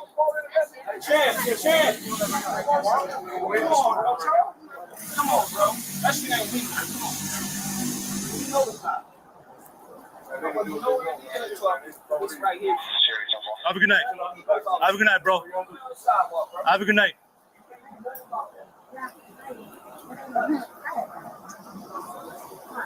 Fucking wannabe, bro. I know, want to be there with us. All right, well, now we're doing an investigation. All right, I explained to you multiple times. I'm losing my patience. I'm trying to be cool. We have people pulling up here. We can't have that. Okay. Aside from that, I'm not trying to give you attitude, but you understand what I'm coming. Okay. Well. So I just can't be committed to committing a crime. Regardless of the fact that you're celebrity or not, you're still not above the law. You understand what I'm saying? Okay. So let us do our due diligence. Let us do our investigation. And from there, if you're good, you're good. Simple as that. About 10 minutes later, while still cuffed and on the pavement, Dani Leigh continues to throw around her celebrity status. As she mentions to the officer, she made songs for famous singers. I've never been in handcuffs before. You guys ever heard Easy? Easy? Easy with Chris Brown? Yeah. You heard that song? I've heard Easy. That's Yeah. my song. Okay. You made it for you? No, that's my song. Oh, like you made it? Yeah. And you sold it to him? Yes. You got That's cool. Thank you. Oh, yeah.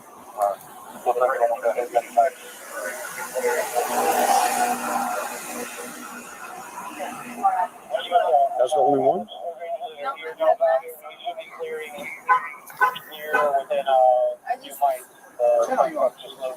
One. They told anyone at the 317 to go to one. Can you just take this off? We can't, man. It hurts so bad. Right now we can't. If you don't move, it's gonna be fine. When you start moving, that's when it starts hurting a little more.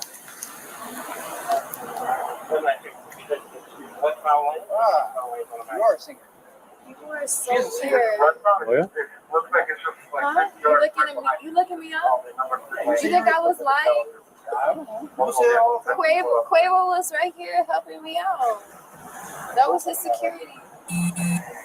This guy here? Who? The guys that came up right now? Yeah, that's Quavo, the Migos. Those are my boys.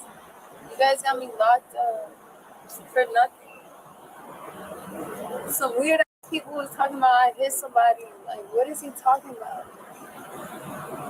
That's crazy.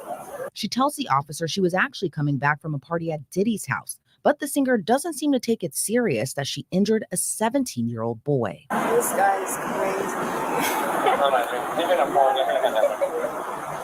What? Look at this man. Talking about Look at him. What is happening?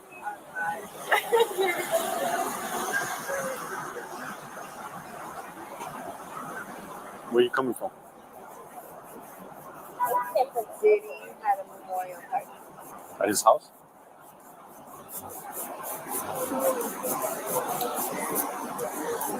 Where you guys stay? Was I there? No, but I've been to his place. But I wasn't there right now. Where? I've been to his place, but I wasn't there right now. Where do you stay? Where did I stay? No, far west. I'm gonna stay on the beach.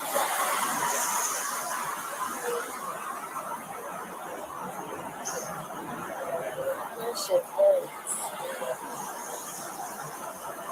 I just want to go home. Can I just pay a ticket? Not right now. We have to investigate. Once we're completed with the investigation, Did and we don't find somebody anything. die? If we don't find anything, we'll let you go. Did somebody die? I don't know. How do you not know? You know if somebody died. No, I Did really don't somebody know. die? I promise you, I don't know. How do you not know if somebody's dead around here? You guys are crazy. I know. I heard fire rescue responding, but I don't know for what. I don't know anything. You know nobody died. Hey, what's your first name? Daniela, right? Danielle. You know it's a very serious thing, right? You know you hit somebody on a No, scooter. I didn't hit nobody. Yes, you did. Why? Okay, so why is there damage on your hood and your front bumper? There's no damage on my head. There's none whatsoever. Can I look? No, you cannot look. There is damage. No, there's not. Bonafide. It's not. It's a really serious thing, and you're laughing. I'm not laughing. You are laughing. No, I'm not. You are. I just think it's Someone right now could be losing their life because of you. nobody's dying, bro. You don't know that. I Like know you that asked for us. sure. Like you asked us. I know if I would have hit somebody, I know somebody would be dead. Type, nobody's dying. I'm just telling you, it's a very serious situation. You're laughing. I'm not laughing. Don't make me feel bad. Officer Noah. You should feel bad. Noah? You hit somebody. I didn't hit nobody. If you hit somebody, if you didn't hit anybody, then none of this would be happening right now. I didn't hit nobody. I didn't hit nobody. I know for a fact I didn't hit nobody. Hello? Who? Okay, I'll send it to you. We have. Oh, she's gonna handle it. Oh yeah, we have a real witness. That's a witness. That's a man that has nothing better to do in life. Like, who is taking his word? Like, why do we take his word? Like, why? We have to do our due diligence. If someone tells us something, we have to investigate. Nobody that he could literally be lying. And that's why we have to investigate to see if it's true or not. Investigate it, but don't take his word. Like, you can't take nobody's word. No, I know, and that's why we haven't put you in the back of our vehicle and took you into jail. Because we gotta investigate. We don't know what happened. You gotta take me to jail? No, I'm not saying that we are. I'm saying that you're detained right now as we're investigating. But to send me to jail? No, I never said that. Right now we're investigating to see if anything occurred. We don't know what happened. That's all.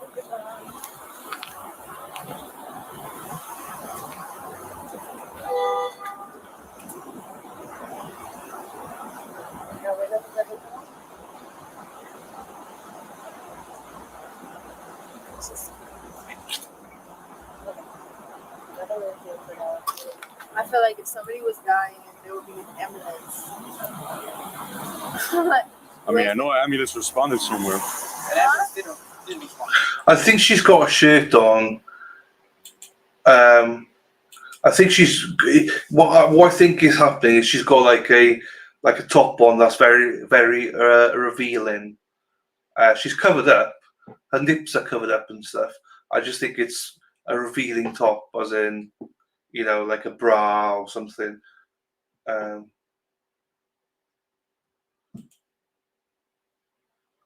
Not finding motivation now. Did. And I did see the guy on the ground laying on the floor. So is there an ambulance grabbing him? Yeah, I don't know. We're not It's there. right there. No, it's further down. It's a lot. It's 5 blocks. I guess they're not one. Yes. I feel like you're just being like so mean to me, and I didn't even do anything. You're laughing. Because I think it's funny, like how you're being mean to me without even knowing. You just believing this man in this Jeep that doesn't even know me. Okay. What's your ethnicity? Okay, Black or red? You guys don't even have kids. My baby's waiting for me at home. Huh? Baby's gonna be there when you get there. When am I gonna get there? Tonight, or am I gonna get arrested? I have no idea. I could possibly get arrested. There's a possibility. I'm not laughing at all. The severity of what happened seems to have set in as Danny Leigh became visibly emotional. About half an hour later, the officers asked the singer to do a field sobriety test. So right now what we're gonna do is we're done with the crash investigation. Okay, we're gonna see if we drive on the knee. Okay, so we're gonna start that. We're done with the crash investigation. What we're gonna do now is we're gonna do a set of tests to determine if we're driving on the dangerous. Okay, so we're starting a criminal investigation. Okay. We're gonna walk over here because it's a little bit more stable and there's more light. Right. Okay. Go ahead, Paul. We're watching something, or a singer or something. But after this, I got Robert Teller's his interview. We'll watch Robert Teller's interview after this. We won't watch it all because it's in bits. But there's Tellers has spoken to Court TV. So this one, I'm going to speed it up a little bit because I can't be asked. I mean, this is just like, yeah. Oh, thank you, lady guy. Wrong here, son. How about here? Face me. Hold on. No. Yeah, right here. Right here.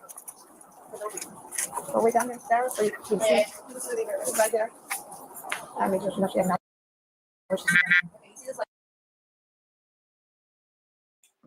You can see the bikini top there, can't you? You can see the bikini top there. That's what she's got on. So, tatas. Calling your boss, tell him or her you have been too.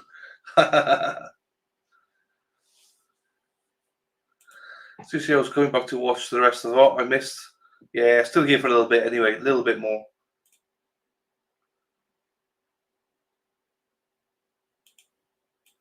Right? So the first thing that we're gonna do is hold her social things. So you're gonna hold the tip of my pen. Okay? You're gonna cover your eyes, not too bright. I'm gonna take for your eyes. You wear contacts? Okay. Do you wear glasses normally? But despite Danny Leigh believing she passed the sobriety test, officers placed her under arrest for DUI and leaving the scene of an accident. Move forward. Lean forward. You're gonna put your hands behind your back. Step down so you don't fall, ma'am. Okay.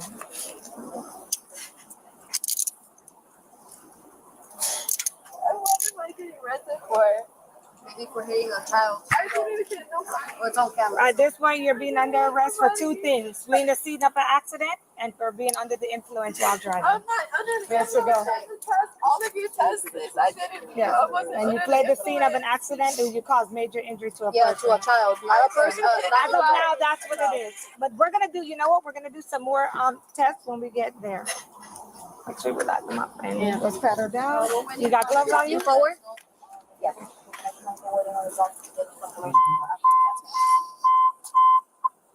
Attention unit channel 2 is now closed. All areas 2 and 3 is by the 1 again. What do you want to do with the passenger? I'm with the 39. Areas 2 is by the 1. I already have a 13 millimeter. She can be covered. Sorry, Kenny, I'm over here. You're gonna advise changing. I think they have 2 to make one in custody and notate the in custody time. Yeah. Not at the same time. Yeah, but hold on for a minute until we get confirmation from the doctor. I'm gonna be arrival at 13 is Washington. We're gonna have Can I see one the cameras because I didn't Please know document in custody time. For DUI and for hitting somebody and fleeing the under the scene. influence. We're gonna do another test in the case. We can please not take the in custody time. I don't have a sweater or something because I'm literally You have any sweaters in the car? You checked her down? Where is it? Thank you for the super sticker, then. Thank you for that, then.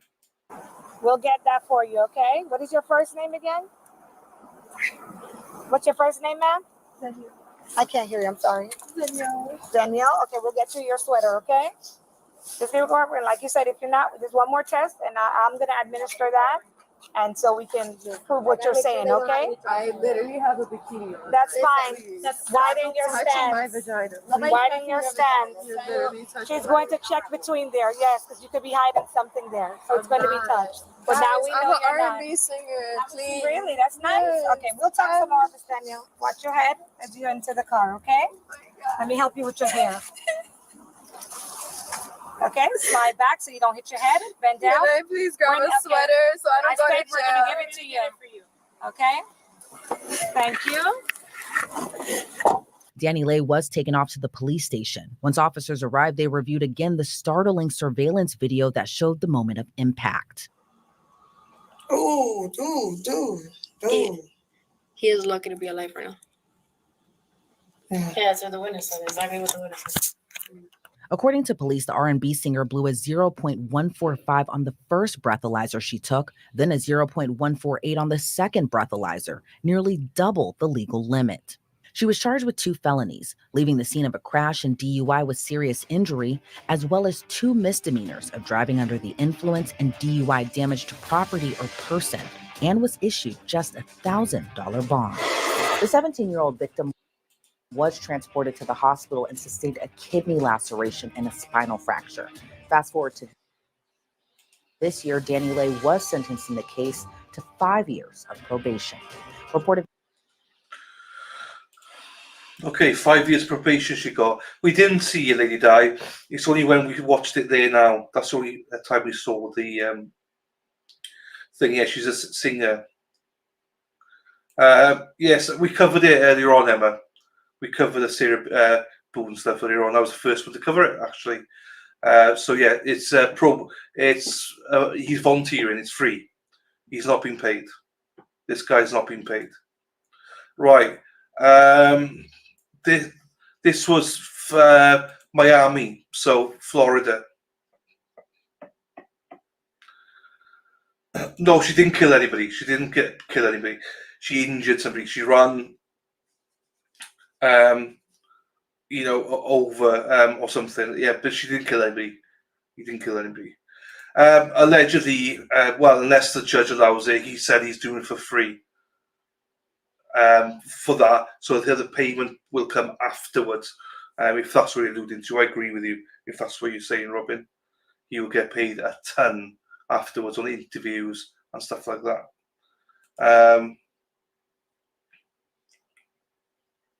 So yeah, it was charges were DUI and leaving the scene of a crime and just knocking somebody over their bike.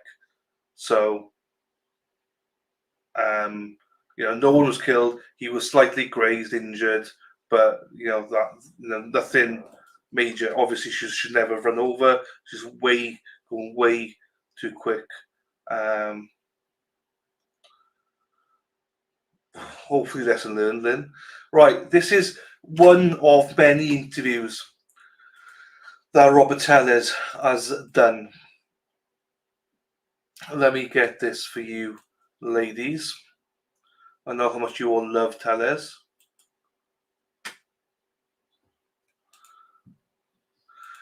Yeah, it's not going to be as good now because she's got a lawyer. It's not going to be as good. Do you know what I mean? If she didn't have a lawyer, it would be epic. But I think it's quite. She's going for spousal, battered spousal, spouse, whatever, defense. So they're already asking for money for an expert. But yeah, it's going. I think Sara Boone now is going to be boring because it's not Sara Boone who was doing it anymore. That was half the reason it's going to be, exciting was because she was doing it herself. Now she won't be doing anything. So must be a first offence. Yeah, I agree. Hey, Mike. How you doing, Mike? Nice to see you, Mike Bradford.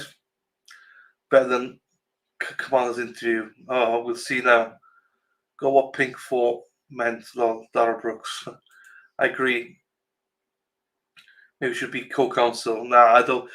Well, she is co-counsel. I think that's part of the deal that she's involved, but she won't be getting up and all the meeting. Well, to be fair, but hang on a minute. I'll just say this now, right? We were saying that she's got a new lawyer. The judge could still decline it. The judge could still decline it. Will he decline it? No. How can he? Because this guy said he's volunteering for free. So how can he decline it? But he could technically decline it. So that trial is no longer anything good, unfortunately. Not yet, because she's still technically the lead counsel because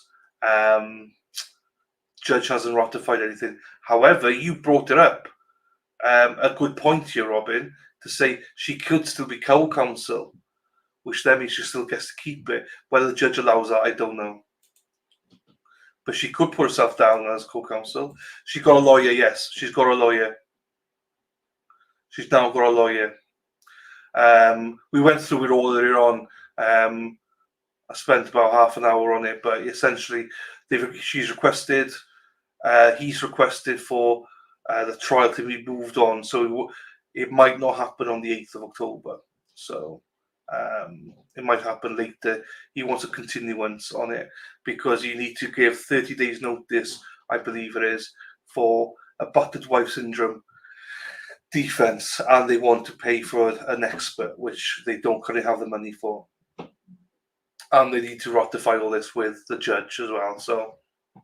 So first motion has gone in by this attorney. So we'll see. But Boone will probably still be co-counsel, or she'll try to be. So anyway, if you do want to watch it, I covered it all literally earlier on, a few hours ago. I think we were the first channel to cover it all. So the motion's up there, you can read it. Yeah, so she's technically got a new lawyer now. I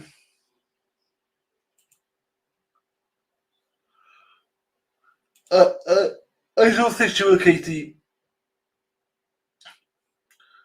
Yeah. Don't know the break names I was. Well, to be fair, I think I was 30 seconds ahead of Lawyer You Know. 30 seconds ahead of Lawyers You Know, because he literally tweeted out as I was about to read the motion. The state is supposed to provide the money for the experts. So they do provide the money, but they've got set guidelines. And I think that the experts they want to pay for are like, you're talking, I think, say now they are willing to pay $150 an hour.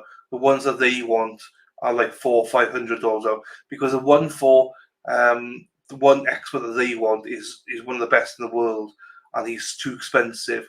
So they're willing to pay for experts, but only a certain amount, where they want to spend a lot more on experts. That's what the issue was last time.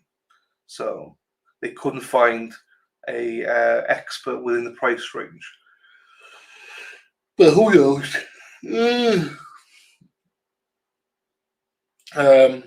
It's sad in this country, though, for a property defense. If you don't have it, you're screwed. Yeah, that's true as well. You're true. State can spend however much they want, but the public defender, are limited. So, right, are we ready? Tellers. Here we go, Tellers. Here we go. Here we go, Tell. Oh, and Colleen's back in chat, so I better wear my hat again. So, I will wear my hat. I just need to grab some coffee.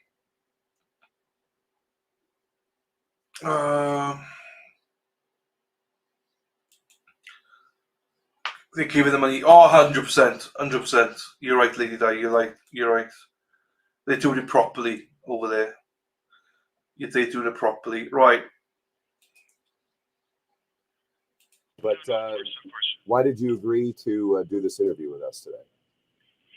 Well, again, I understand that folks had a lot of questions, I'm sure, still after the trial. So I wanted to be sure to answer those questions. I think especially a lot of folks are wondering,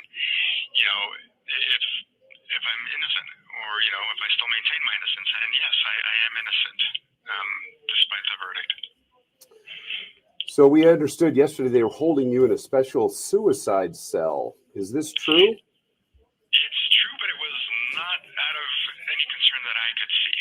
So directly after the verdict came, and I had prepared my family, we talked about it, and I said, if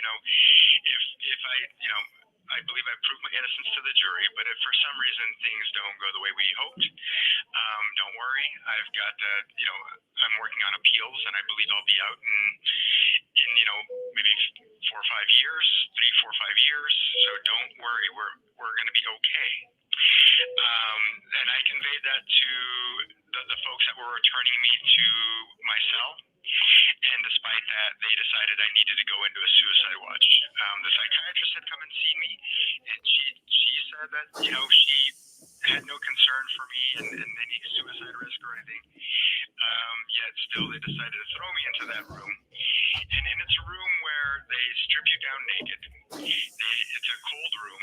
It's windowless. The lights are on 24 hours a day.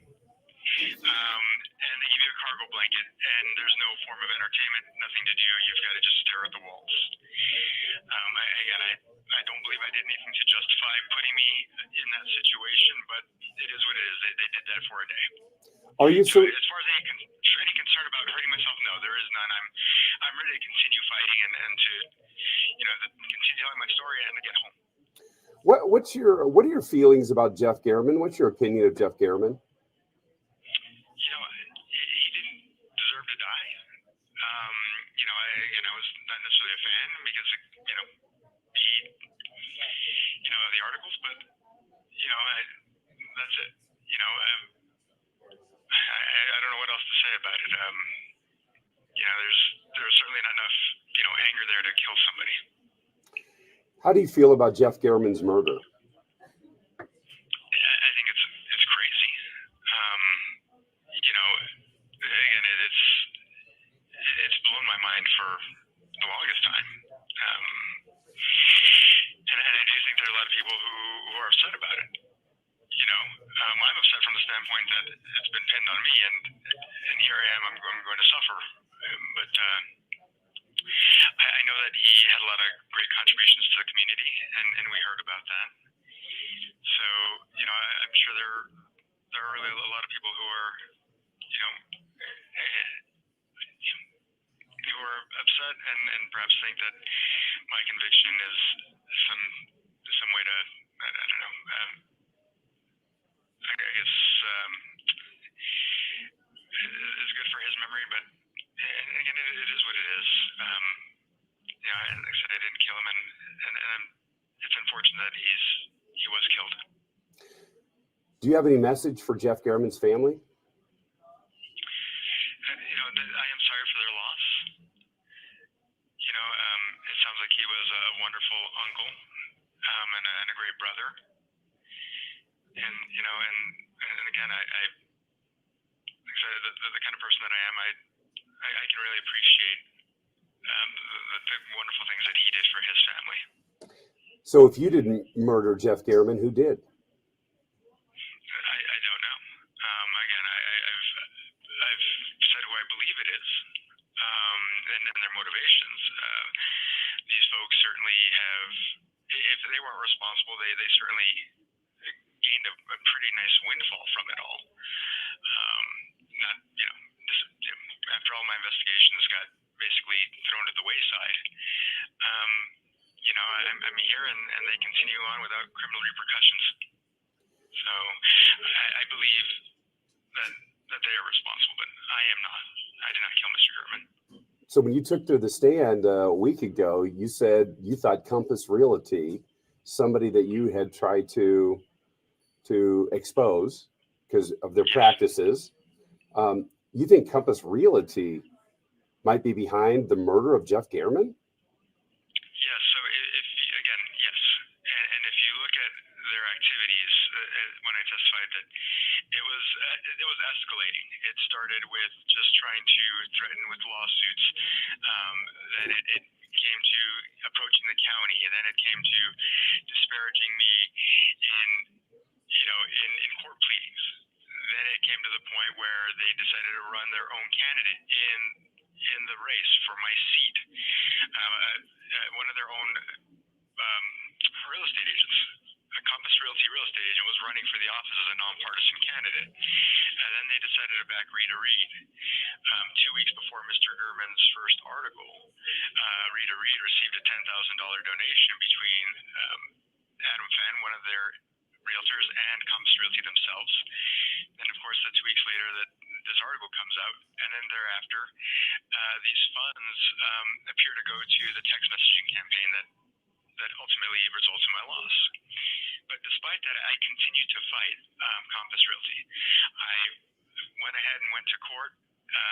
There was a video that the jury got to watch that showed that, again, I was not lying down. I was not checked out. This wasn't the end as far as my term goes. So about, again, a few days before Mr. German was murdered, I got an order entered that was going to give me the investigative powers to do what should have been done with these investigations. And again, I think this is just the next logical step. And at the end of the day, when we look at it, again, they're not going to suffer any criminal repercussions. They're not going to suffer any loss of their license or anything, because my credibility is shot. People, you know, go on, please. Sorry. So it's your contention that a local realty company hired a hitman to murder Jeff Garriman and then plant evidence at your house, and you said you couldn't even clear the district attorney, Steve Wolfson, in this conspiracy. Is that your contention? No, I didn't say that he was involved in the conspiracy to murder. I mentioned the fact that when Detective Jefe had found criminal concerns that he conveyed to me, and this is again about a week or two after DA Wolfson introduced me to Detective Jefe, that a week after that, DA Wolfson received a donation from one of the Compass Realty real estate agents. And this is after, again, Detective Jefe had mentioned his own concerns about certain conduct, basically the thieving of personal property from inside the home and the vehicles of these decedents. That, you know, again, a week later, you know, Steve Wolfson received a donation, and There's no criminal wrongdoing whatsoever. And if you watch the trial, you saw that I showed that, in one of these homes, we were able to prove that the carpeting, all the flooring was in the home, the kitchen was in the home before Compass Realty got a hold of it. But then, just before the sale to one of their partners, the flooring is ripped out, the kitchen is ripped out. If devaluing a home like that is not criminal conduct, then I can't believe, I can't imagine what is at this point.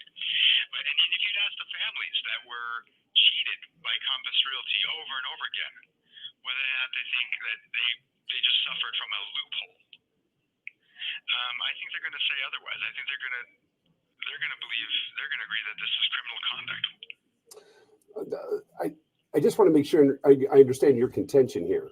What you're alleging is that a local realty company hired a hitman to kill Jeff Garriman and plant evidence at your house. Is that what you're saying? This is my belief, yes. But you had 12 members of a jury who didn't believe you, who think you're a liar.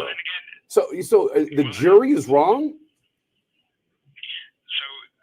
again, you may recall, during that day, at 8:50, they made a big deal out of the fact that I'd sent a text message exchange between me and my daughter at 8:50 from my home. And if you watch and you see testimony, you hear that at 9:10, this SUV pulls into my neighborhood. I'm at home at the time. This SUV pulls into my neighborhood and then 2 minutes later pulls out of my neighborhood. So that was not my SUV. That was not me. I was at home when that killer pulled into my neighborhood. I understand this, but the jury heard all the evidence. The jury heard all the evidence. They got it wrong. 12 people in our community, 12 people heard all of the evidence, including what you had to say, and said you're guilty. They got it wrong. Yes, sir. Okay, there's one bit of evidence. I think the most damning bit of evidence is your DNA was found under Jeff Garriman's fingernails. How? Again, I don't know that it was ever there to begin with. And Are you saying that that was a setup? That they planted your DNA under Jeff Garriman's fingernails? How it got planted, I'm not sure, but I'll tell you this. That oftentimes, So the conspiracy goes all the way to these forensic people at Metro? That's how far the conspiracy goes? So basically, again, I'm not talking about a single conspiracy here. As you may know, oftentimes police will, again, plug holes in a case. I've read it, and you got to imagine, I've had a lot of time here. And I've researched and I found cases where evidence is planted, even DNA evidence is planted. Here in Clark County. Why would Metro detectives plant evidence against you? Why would they care about pinning the murder on you? As I said before, Detective Jefe wanted to basically, he wanted to take me down. So, and the other folks just lined up because it was their duty. So Compass Realty, Detective Jefe, all of these people are involved in this conspiracy against you. Again, sir, like I said, you're creating one conspiracy out of all the different actions. And what I'm saying is, it doesn't take for all these people to knowingly be involved in Mr. Garriman's murder. It's just a couple of individuals taking advantage of the various working parts of the system. So, again, you can repeat it that way, but I'm not going to say that there was one mass conspiracy where all these people knew about the murder. No. But wouldn't there have to be I want to make that clear, especially to the audience, that despite what you're saying, that's not what I'm saying. But wouldn't that have to be true that there was a mass conspiracy for them to plant all this evidence against you, for them to hire a hitman and try to pin it on you? It sounds like a vast conspiracy in your head. No, sir. No, again, like I said, you're conflating the issues. There's the one component where it's basically Compass Realty and Detective Jefe. And like I said, oftentimes when one officer needs help just plugging holes in their case because they think that that's what they need to do, other officers will do what they have to. And like I said, I've seen numerous cases. I'm sure you've heard stories as well yourself. But so it is what it is, and folks can believe me, they cannot, but I'm innocent, period. So you've never really been in any major trouble in your life. What is life behind bars like for a person like you? It really started off as a nightmare, especially when I told you about that, when you asked me about that suicide watch question. When I first got here, they decided to throw me in there for 8 days. I was cleared of, it was supposed to be a 72-hour hold, and before the 72 hours, they did clear me, but it was decided I'd still sit in here for another 5 days, or in that particular situation. But so it started off very rough. I guess that humans, we end up becoming accustomed to whatever comes our way sooner or later, and so I've become accustomed to it. I don't like it. I want to be with my family. I love my family, but I'm fighting, and I'm going to continue fighting. I'm going to, I believe I'm going to win my appeal, and I'm going to get home and get back to my family. So you're 47 now. You're, according to the sentence, going to spend at least 20 years behind bars. That puts you at 67 before you'd be eligible for parole. What about the thought of spending the rest of your life behind bars? What's that like? And again, life is short, and despite all this craziness that's occurred now, I mean, I think, and again, I did try to take my life at that one point because they'd broken me, the police that day. But I am now of the mindset that I'm going to live life, try to tell my story, and try to fight to get back home. And so, with respect to how many years it takes, if I don't succeed, then so be it. I'll just try to make the best of life, because as far as I know, we've only got one. So on the witness stand, you did admit to having an affair with one of your staffers, something that you denied for a long, long time. You lied about it. You admitted you lied about it. Doesn't that make you a liar? I testified truthfully on the stand, and so you can decide what you want about that. And as I mentioned before, I felt it was a private, well, I didn't say it was a private matter, but I think that should be implied when I say I wanted to protect our families. This is just, when I lied, I just didn't want our families to go through more grief, because it seems like that was the sensational, salacious part of this whole thing that people enjoyed hearing about. And I just don't know that it was, I don't think it was necessarily wrong to want to protect my family and the family of that person. But I mean, you all can decide what you want about it, but that was my motivation, and I don't think all people would begrudge me trying to protect our families from further misery from people repeating this over and over again. The jury did hear you testify in your own words. You were able to tell your story for over an hour, and they didn't believe you. The jury thinks you're a liar. They can think I'm a liar if they want. Certainly, that's their choice. And what am I going to do about it? It's, again, we just move forward. Why did you have scores of?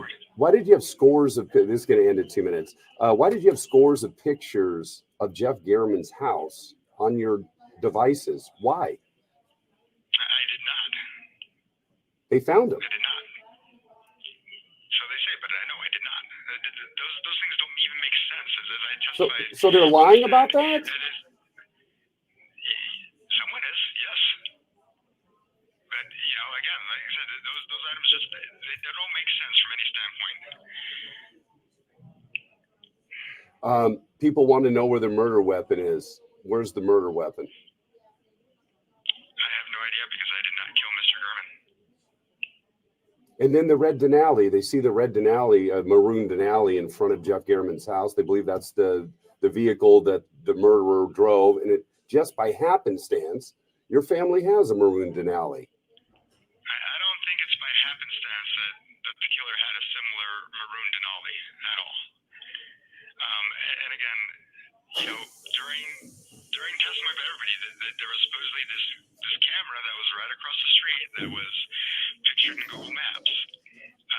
If that was me and I saw there was a camera right across the street, again, I would not want to commit any kind of act where I didn't want to get caught on camera.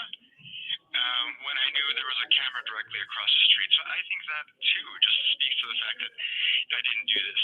You know, it'd just be crazy to do something like that. To put yourself on camera, to put your own vehicle in front of a camera would be just insane. Just one final question, Mr. Titus. Yes, sir. I talked to a lot of people in the community, and I don't hear a lot of sympathy for you. In fact, a lot of people are happy that you were sentenced to life in prison. What do you have to say to those people?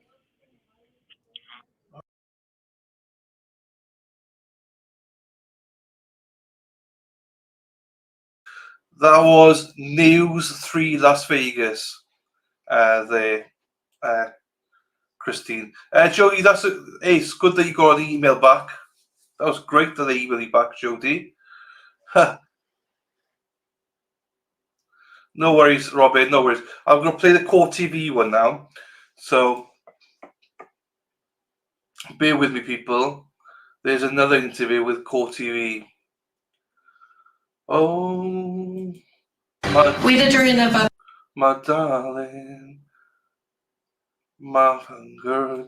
The only reason I don't want to read it, Jody, is because even though you give permission, they don't. If you know what I mean, we got into trouble with that before. That's why I don't tend to read without permission from all parties, just in case. Where's it gone now? He didn't answer. He didn't answer. They ran out of time. Master Singer. They ran out of time.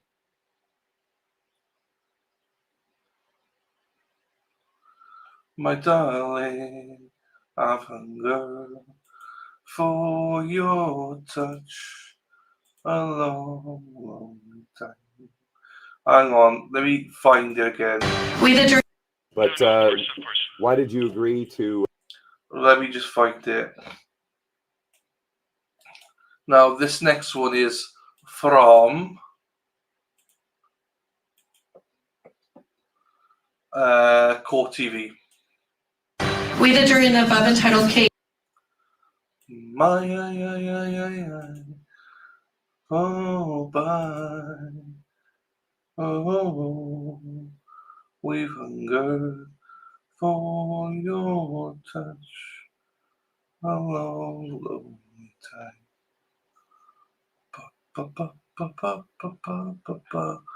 Right.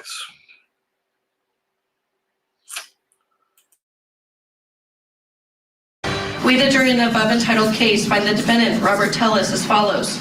Murder with use of a deadly weapon, victim 60 years of age or older. Guilty of first-degree murder with use of a deadly weapon, victim 60 years of age or older. Special verdict. The jury unanimously finds the murder willful, deliberate, and premeditated. The jury unanimously finds the murder was committed by means of lying in wait. The jury unanimously finds the murder was committed by means of elder abuse. Guilty of first-degree murder with use of a deadly weapon, special verdict. The jury unanimously finds the murder willful, deliberate, premeditated.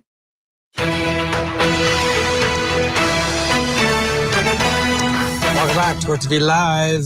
The breaking news. Well, we knew it was coming, but still breaking because the video is coming in right now of our Matt Johnson speaking with Robert Titus. He's talking about his conviction from his jail cell. Matt headed over to the Clark County Jail to talk to Titus about the guilty verdict this week and his sentence. Remember, a jury found the 47-year-old former Las Vegas politician guilty for the stabbing death of investigative reporter Jefe Garriman. Tell us. For meeting with us. I know that we have limited time, so I wanted to start with this. You were convicted of first-degree murder 2 days ago. Do you have a message for Jefe Garriman's family? Yes, sir. And I am very sorry for their loss. It's tragic. He was clearly a good man who made a difference in the community and a difference in his family, but they certainly have my condolences, but I'm not guilty. I am innocent of his murder. A jury of 12. You're a former attorney. You helped select this jury. You say that they got it wrong? I do. Yes, sir. Why is that? Obviously, there was a lot of evidence in I think every different direction. I think one of the important things that the jury did not focus on was the fact that, as was heard earlier during the trial, that at 8:50 a.m. I was at home texting with one of my kids. I did not leave home, and at 9:10, this SUV that looks very similar to my SUV pulls into my neighborhood while I'm still at home, then drives out 2 minutes later, follows the path to Mr. Gurman's home, murders Mr. Gurman, and then makes its way back toward my home. Well, let's talk about that because prosecutors pointed to the text message that was on your wife's watch and not your cell phone. She was trying to get a hold of you. So where were you? Again, as I testified, I had taken a walk. And when I came back home, I just walked in the door. I yelled up that I'm home, and that was it. I mentioned, too, that if I hadn't, then certainly she would have texted and called further. Right? So the fact that there was just the one call and text within a couple minutes of each other shows that, again, there was no concern that I was not yet home or anything like that. Why frame you? Because you believe that you're being framed, right? Being framed by who and why? Why not just kill you? Right, and then again, that was something that I addressed on the stand as well. So I believe that Compass Realty, I would want to do my investigation on this, but I was able to prove it. But I believe Compass Realty framed me to stop me from investigating them. And so when you think about this question about, well, why not kill you instead? Again, killing me wouldn't have stopped the investigations into them, and maybe even bolstered those investigations, when people try to figure out why I was killed, or perhaps the investigations were picked up in my memory and worked on harder. But again, like I said, because now that Mr. Gurman's been murdered and I was framed for it, Compass Realty gets away with, not having to answer to any of the criminal conduct that they've engaged in. And also the real estate division complaint that I had filed against them, that got dropped after I got put in jail. It certainly is serendipity for them if, as a result of my supposedly killing Mr. Gurman, that they get to walk away without any repercussions for their criminal conduct. I heard you take the stand, and I was there in court each and every day. You were there on the stand for a duration over 3 days, and you mentioned that on the stand. Why did you want to take the stand?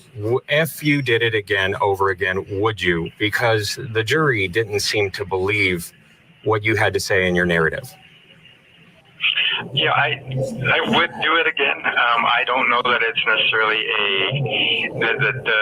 my testimony had a negative impact. I think perhaps had we highlighted again a little harder the inconsistencies with the evidence, that perhaps they would have seen the truth.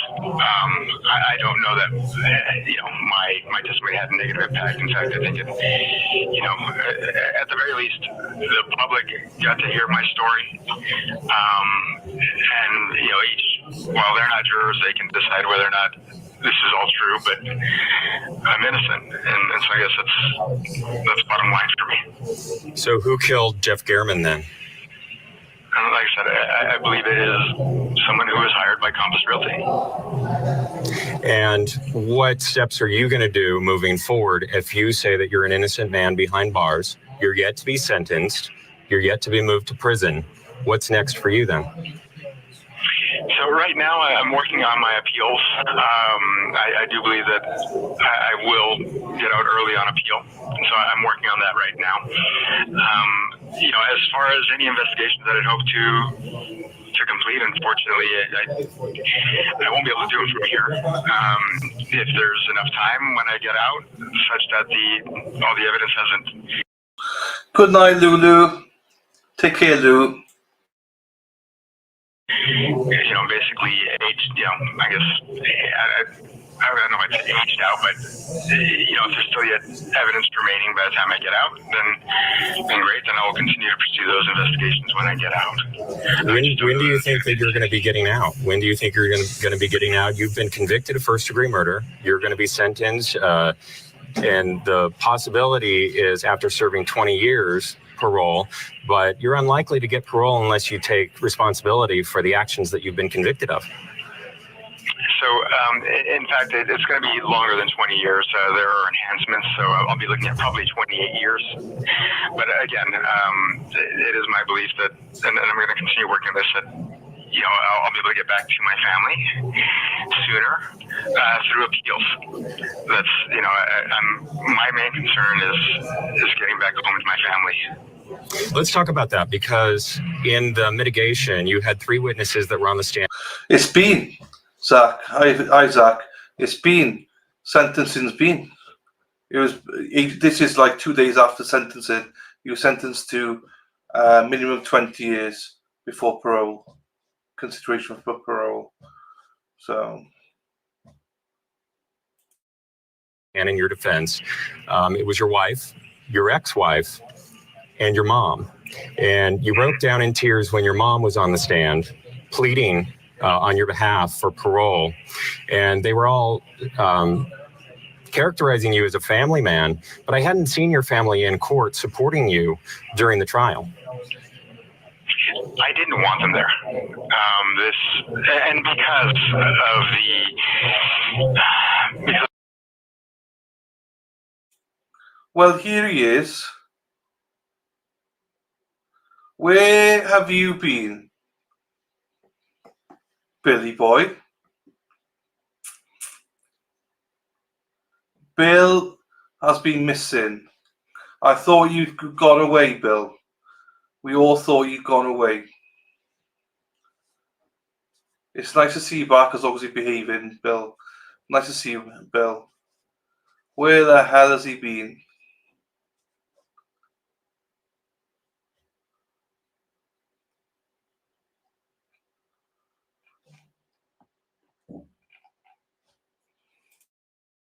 Of all the media, you got to understand that my family, they love me, and I talk to them all the time. As you heard, I talk to my kids all the time. I expressly did not want them during the proceedings. I didn't want them to suffer from all of this. That's been my main concern all along. So yeah, they didn't show up because I asked them not to. I wanted to protect them from this situation. Why did you cry when your mom was testifying on your behalf? And, you know, according to our viewers and people that have watched your trial, they didn't see much emotion from you whenever there were pictures of Mr. Gehrman or when his family was on the stand. Why is that? I don't know that, you know, I certainly felt for them. I don't know if my face, you know, demonstrated or not, but I definitely felt for the family during their testimony. And I certainly, you know, this has certainly been frustrating for me, but you got to understand that, you know, I had to try to just prove my innocence, to show the jury that, again, I am a family man. I am somebody who could not possibly have committed this murder. So that was my main goal during the trial, was to just to convey them and to show them the evidence, you know, that I had seen that shows that this is, you know, that I did not commit this murder. So, you know, I'm sorry if it came off as though I didn't have emotion. So, if you're new to the chat, then I wanted you to know on me hit Bill. Bill's a big spender. Bow, bow, bow, bow. Bill. He's called Similar Rex. Da, da, da, da, da. Now Bill's got a mouth, but he's got a heart of gold, which we love. The women all love him. Maybe not true, but Bill's part of the crew. Da, da, da, da, da. But I thought I certainly conveyed it, and you know, but you know. And on that same regard, you know, viewers online, people love to weigh in on what they're watching at specific times, but a lot of people didn't believe that there was emotion on the stand when you appeared to be crying. Were you crying, and why? And that wasn't for show. That just was not for show. This is not something that I planned. Basically, when I was talking about the fact that I was basically tortured, mentally, during this period where they detained me during the search, and I was already just about broken because they were talking about my family and what this was going to do to my family, and they'd already put me in this paper suit and this freezing environment. And by the time I walked into my house, it was a tornado. They trashed my children's rooms. They trashed my entire house, and my wife was sitting on the floor crying. And so I cried on the stand, and it wasn't for show. It wasn't me trying to gain any sympathy. I cried, and there were tears. My face was wet, but it wasn't for public consumption. It wasn't for the jury's sake. That's just something that came out. So if it looked unbelievable, then so be it, because it wasn't meant to be an act. It wasn't meant to be something to sway anybody. And speaking of that jury, they were out for roughly 12 hours over 3 days, and they asked to see certain videos. One of the videos was what your defense team had pointed out, with what they say was hair on the driver of the suspect in a vehicle. And then the second was a comparison side by side of you walking with the AP article of you in your office from that Garman interview, and also video of the suspect. And a lot of people say that it's the same walk, that you have the same walk as the suspect. You say that it's not? Do you see the similarities? I don't agree, but everyone's entitled to their opinion, but no, I don't agree. All right, we need a break. We'll get you back in.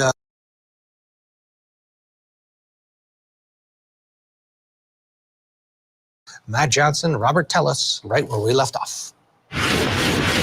And they were asking for those pieces of evidence. I don't know. I was still hopeful, that they would see my innocence, but that was about it. When the jury came back and we were all waiting, and then they asked you to stand at that defense table and they read the verdict, what went through your mind then? Unfortunately, they got it wrong, and that it's time to continue on with my work and try to get home. I know that you say that you believe that they got it wrong. Again, I want to circle back to how are you going to continue your investigation and to prove your innocence, since you really believe that, while behind bars, while in prison? I think there are potentially a couple different ways, and we'll see whether or not they pan out. Currently, there's a lawsuit that between me and some of the folks in the office where I could potentially get some of the discovery that would connect some of the players, and then there's a lawsuit that I've filed against certain officers that may net some of the information that I need. But we'll see about that particular lawsuit. I know they're going to try to dismiss it now with the conviction, but that again could take years by the time we get to the point where I can get anything to demonstrate more of what is going on here. You were convicted less than 48 hours ago. Why is it important for you to speak out now? You have not been sentenced yet. And if you're going to be asking for an appeal, anything you say right now can be used against you. You know that. Right. Well, and then again, obviously I'm here because, folks like yourself wanted to speak to me. And certainly, like I said, I'm innocent. And, if my standing up and continuing to declare my innocence is going to hurt my chances for an appeal, then so be it. But I should certainly hope not. I should hope that my declaring my innocence should not be, reason for any judge to be punitive. For any judge to decide that they're going to put me away for longer, or they're going to deny my appeal. So we'll certainly see whether there is any kind of repercussion for me continuing to say that I'm innocent. And if it is, it's wrong. But we'll see. How did the DNA get under the victim's fingernails, and that was your DNA? Right. Mystery. There's a reason why I play a song about Bill, Simler Express. We all love Bill, who is called Simler Exp. But take what he says with a pinch of salt. Take what he says with a pinch of salt. So when he says, because he said so, he's joking. He's joking. Everything he says, he's joking. So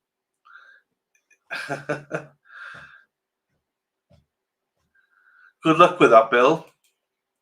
Good luck with that. Hope that goes well for you, my friend. So Bill will, if someone is guilty, Bill will say they're innocent. If someone is innocent, like not guilty, he'll say they're guilty. So yeah, don't know Bill. Yes. That's why we play the song about Bill. And this is why Shari D is here, because tits and clams, that's a Shari D. Tits and clams, that's a Shari D. She loves the tits and clams. Right, let's get back to this.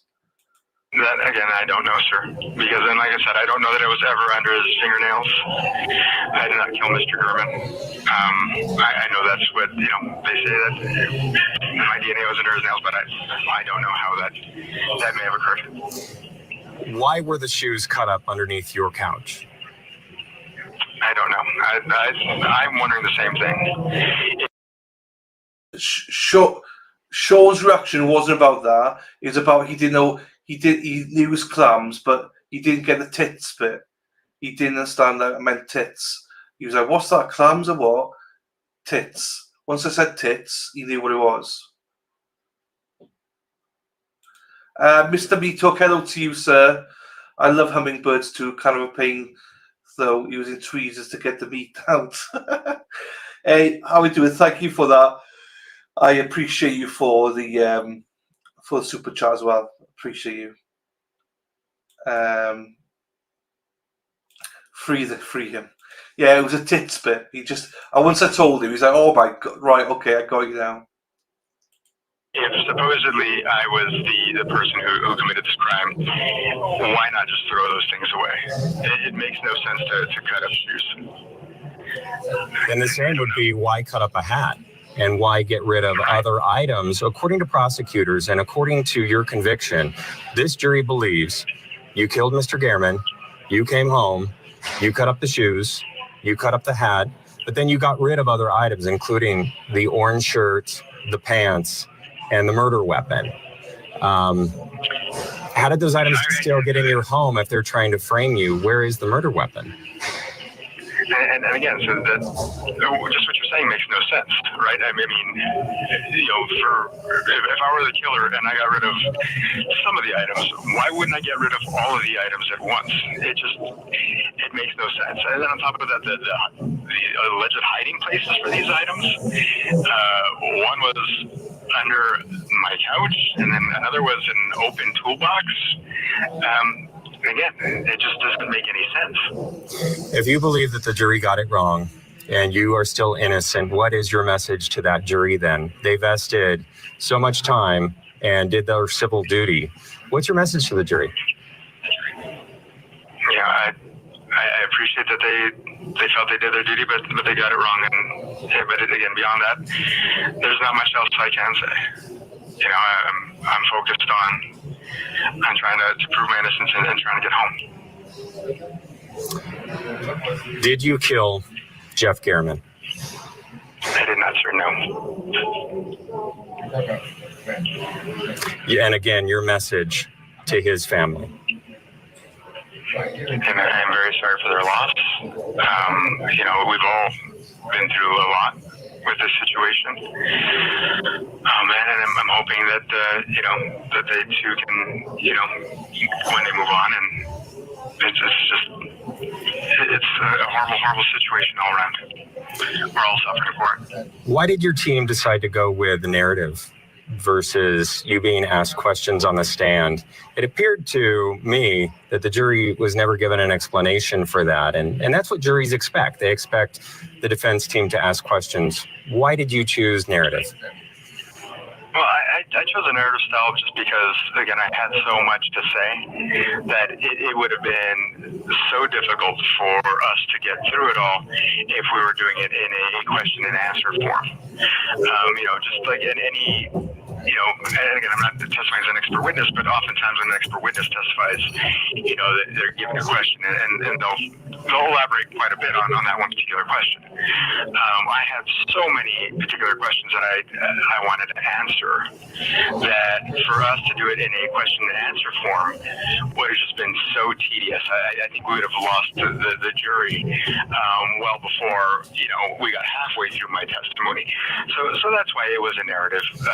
Is there anything that you wish you had said that you think could have changed your trial? I think if perhaps I'd, I thought we made it clear that I was home when that SUV drove into my neighborhood. If it was not, maybe I wish I would have hammered on that more to just say, hey, look, I cannot be in two places at once, so you got to consider that. I was at home.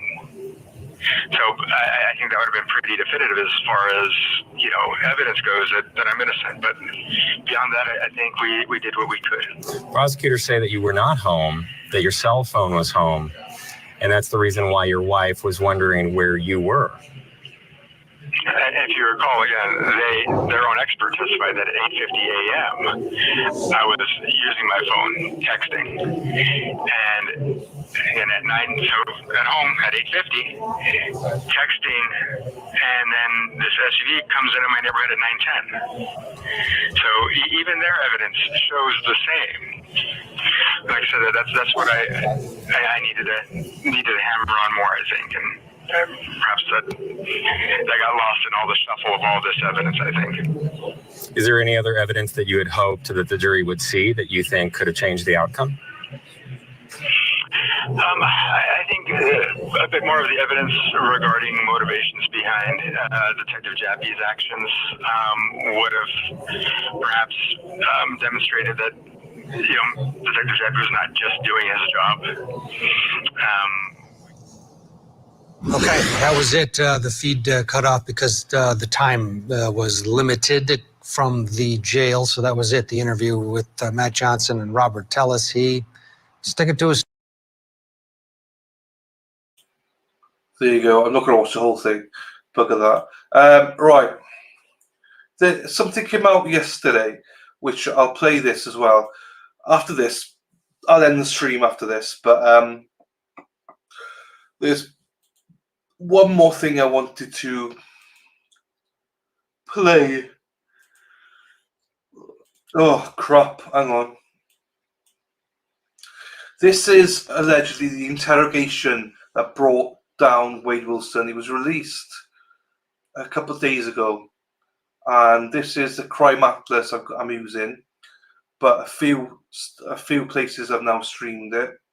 So I thought I'd play it here.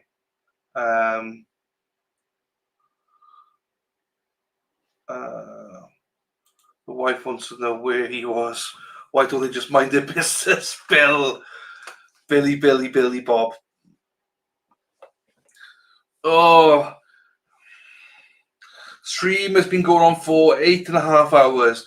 It'll go on for another hour and a half, and then 10-hour stream. That's it then, people. I'm out till Tuesday then. Oh.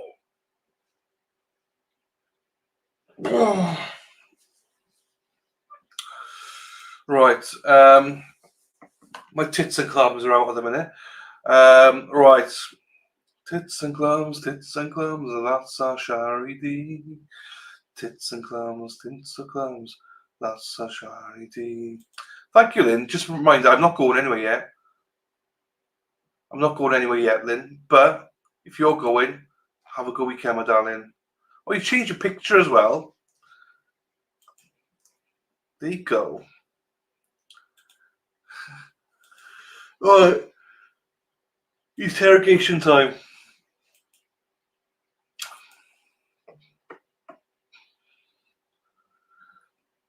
Charity's like, lick the clams, lick the clams, lick and lick and lick. Lick the clams, lick the clams, lick the clams indeed. Charity. Oh,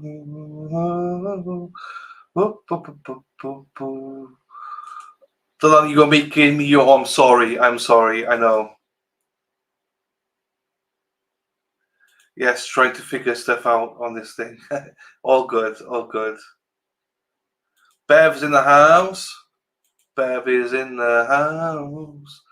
Let's go, Bev. Tuesday next, yeah. So obviously the weekend's coming, so I'm going to take the weekend off. Monday's my mother's birthday, and it's obviously Labour Day. Monday's my mother's birthday, and my nieces are back from what do you call it? Turkey on the weekend. So I'm going to see them on Monday.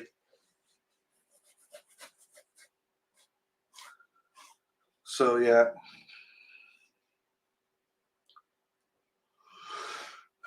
That's how good they die. So good they die. I read when they posted about Wade pleading no contest to outstanding charges, sensing that he had also been charged with OD in jail cheapers creepers.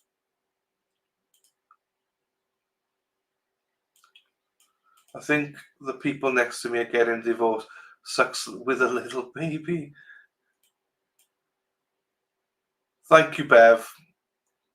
Thank you very much, Shari. Yeah, so unfortunately last night my 4-year-old niece got ill on the final day. She was super looking forward. She's been in the pool, she's dancing every night, and her last night in Turkey she was just too ill. She went to bed like 4 o'clock in the afternoon, and she'd been sleeping all night, being sick and sleeping. So it's very unfortunate that she misses. And my middle niece, who's just turned 14, she spent 6 hours out there today, and she came back today sick as a dog as well. So she's sick as well. My sister's been sick the last 2-3 days, and so yeah, the tiny one got sick, unfortunately. Because it's her first big holiday, so. But she's enjoyed herself, I just hope that they can all travel back okay, because if they're ill, they can't fly. So it's only my third niece, my eldest niece, and my brother-in-law that hasn't become ill. So we'll see they might be ill tonight. My third niece was, she's eating donuts all day. Sending us pictures going, I'm eating donuts, I'm not sick. We're like, well, hopefully you won't be. From Turkey, I wish Miss Gold was here right now. Miss Gold will tell you straight away. I don't know. I don't know Turkey to the UK. I do know from the UK, there's about an hour to get out, and then Bristol's probably about two and a half hour drive then from the UK to get home. 2.5 hours.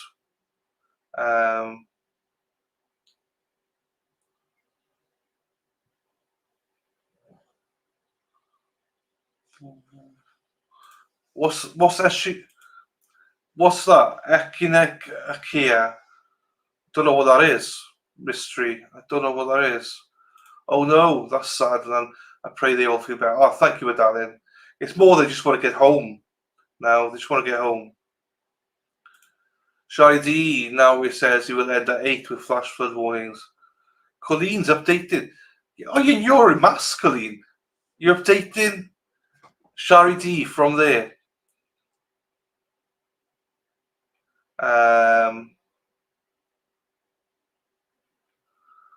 But be careful, Shari D. Shari D is fine. As long as there's clams and tits, she's fine. Thank you, Bill. Thank you, Bill. Thank you, Bev. As long as I can get home, it's fine. Bill D didn't get stuck. It was all just a close call. Thank you, Jody. Thank you, Lynn. Thank you, Teacher's Pet, Lisa. A happy birthday, Lisa Reed. Tomorrow. Is it tomorrow or Sunday, Lisa? I forget.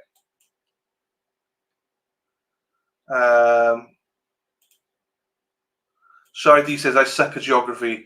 You don't suck at clams, though, do you? Herb that boosts your immune system. Oh, okay. Never heard of it. Still. Always say flash floods warning coming.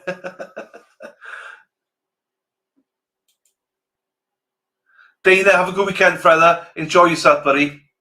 So not a flight, just try. No, there's a flight from Turkey to the UK, and then once they arrive in the airport, they have another 2.5 hour drive then from there. Tomorrow, okay. August, thank you, man. There you go. So you're in August, baby. Fine. 31st of August. Dana's going. There you go. Right, let's play this, shall we? This is Interrogation. Or do you want to play this? Happy early birthday to Lisa. Oh, thank you, Shari. I'll take a look later on now. Thank you, darling. Yeah, Turkey. I don't know. Miss Gold would know because she's half Turkish, half Irish, but she's not here to answer the question.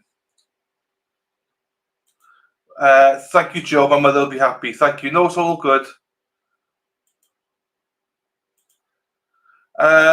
No, I was talking to her earlier. I said, all right, let's go out for food. No, let's do this. No, she doesn't want to do anything. So what we're going to do is probably Monday, because his birthday's Monday, we're going to get all the nieces over to her house, and we're all going to go there, just have a little bit of a party, so trifle and all this, whatever. That's what we're going to do on Monday, so the children will get. And my other niece, Margot, she was 14 on the 25th of August. So we've not seen her either. So we're going to celebrate her birthday as well on Monday. So it works out all good,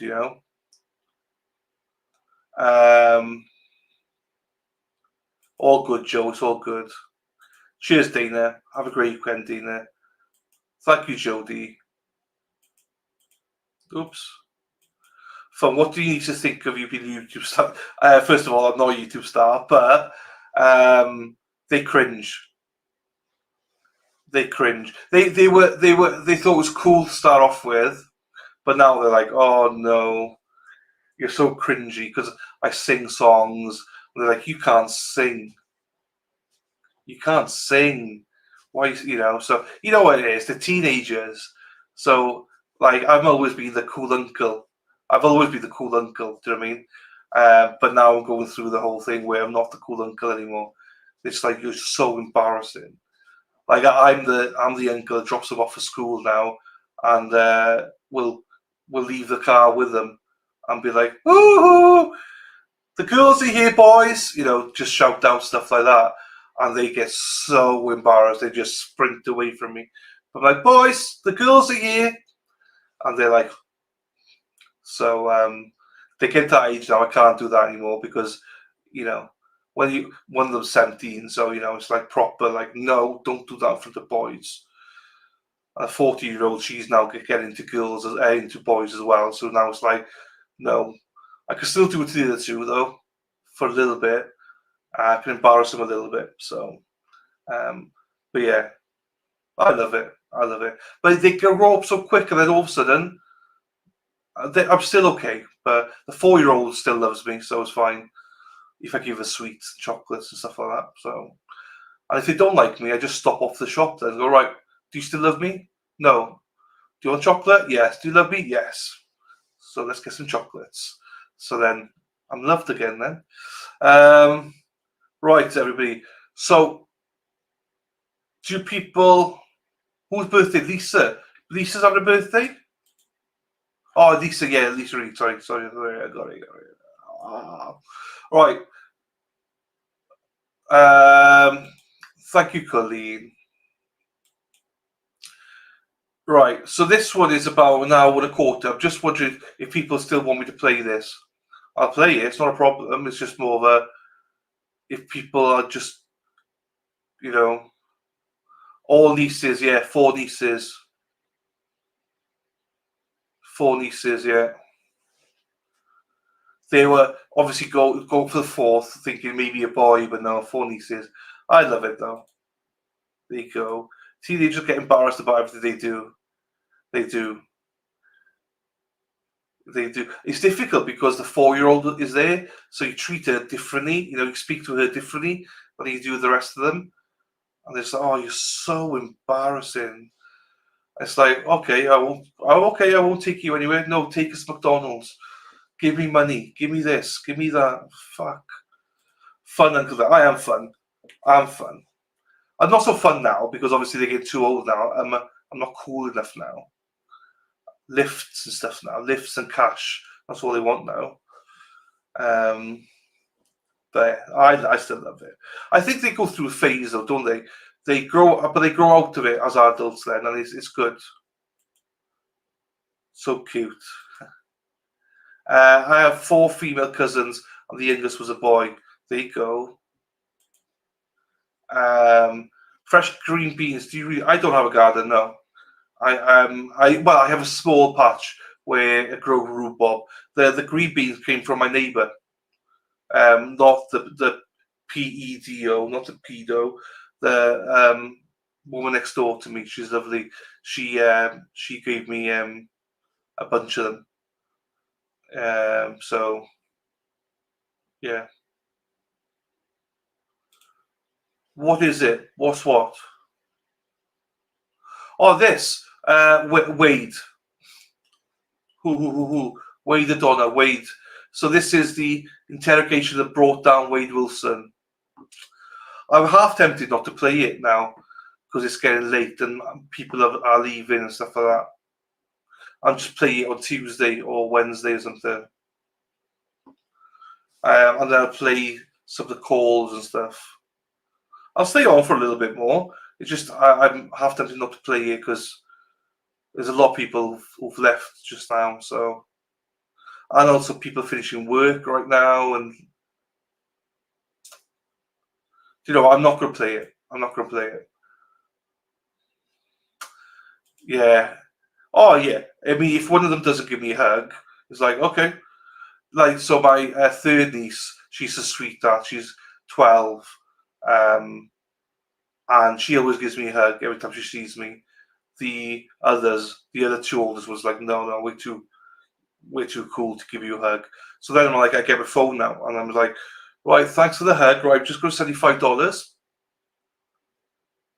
And you know, I send the $5, and then whoa, you should see the other 2. They get straight. I don't dollars, pounds. I mean, but they go straight up, and they give me hugs and stuff. Then, but I'm like, too late. So you can bribe them. I bribe them.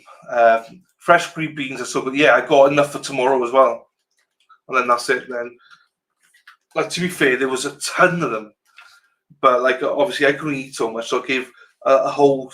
Normally, I get green beans and, like, I give them to a mother. Mother cuts them up and, like, we divvy them out.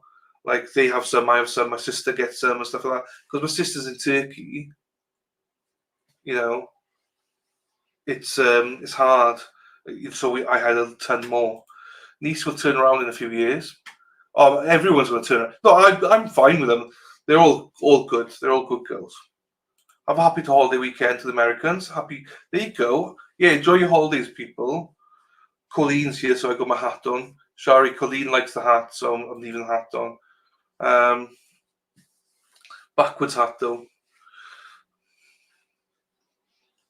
So I need to get a Patriots hat or something, don't I? Dennis, we need to sort this out, Dennis. Also, this weekend I'm really looking. So let's have a chat, people. Let's do a bit of a. Oh shit! I hit something.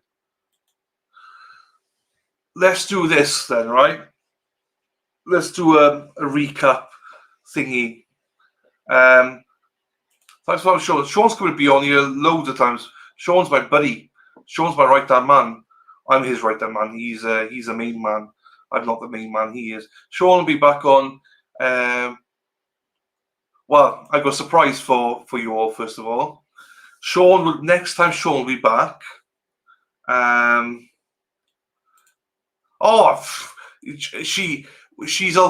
She's always been clingy to me. So it's fine. Whenever I'm around, she might not hug me anymore, but she always sits next to me and stuff like that. I love him as well, Colleen. I love him as well. So he's doing me a favor. So what we're gonna do? Oh yeah, I know, Miss Misery. I've been with him since pretty much day one. So I'm planning a members only because I'm down for ages. I just need to fit it all in. And I've got a surprise guest who will be here for the members only stream. And I want to keep it low key. So he agreed today. Our next members only in a week or two, whatever it's going to be, will be Jefe himself. He's coming on, but it will be exclusive. It'll be exclusive members only. It's probably going to be a couple of weeks when we can fit it in because he's a fucking busy guy. So he'll be. I'm trying to do that so I get some guests on for you as members to thank you and stuff. So it'll be more exclusive, really. So if you've got questions and stuff like that, we'll do it that way. I might run some prizes as well for members only. He's already doing some sit downs. So I've asked him if I could do something similar with him because I know people quite interested in Sean. So be more intimate as well and stuff like that. So he will be on for that, and because obviously for members only, the ads are off everything. I don't do anything for members only. I don't switch the ads on or anything. If you don't know that, if we do members only, I never switch the ads on. So you'll never get any ads or anything. You're members only, so it'll be just exclusive with all of us, really. So hopefully be quite intimate, which should be good. Because obviously when we have it open to the public, there's just too many people. We miss all the questions, so then we can go through the questions people have. You can ask anything you want, So thank you, Robin G. Granddaughter's 14. Oh God, yes, the moods, yes. To the right, what is that picture from? That one is from 2 years ago. No. Year and a half ago. It's in a pub, it is. It's a selfie. I think I sent it to a girl or something. Yeah, that's where that's from. It's about a year and a half ago. I think I was at the minute I'm a triple XL. At the time, I think I was probably a double XL there. I put so much weight on people. This boobs and fucking belly now. I need to lose weight. I need to get back into it. I'm an XL guy. At the minute, I'm triple XL for fuck's sakes. These titties fucking put. Do you know what I mean? Fucking hell. I need to trim them down a little bit. Oh, they're not too hard at the minute. I need to trim them down, ladies. I'm not sure yet. What's the interrogate? I don't know. I just saw Wade Wilson interrogate. I don't think it's Wade Wilson. I think it's all of his friends and family. I'll play next week.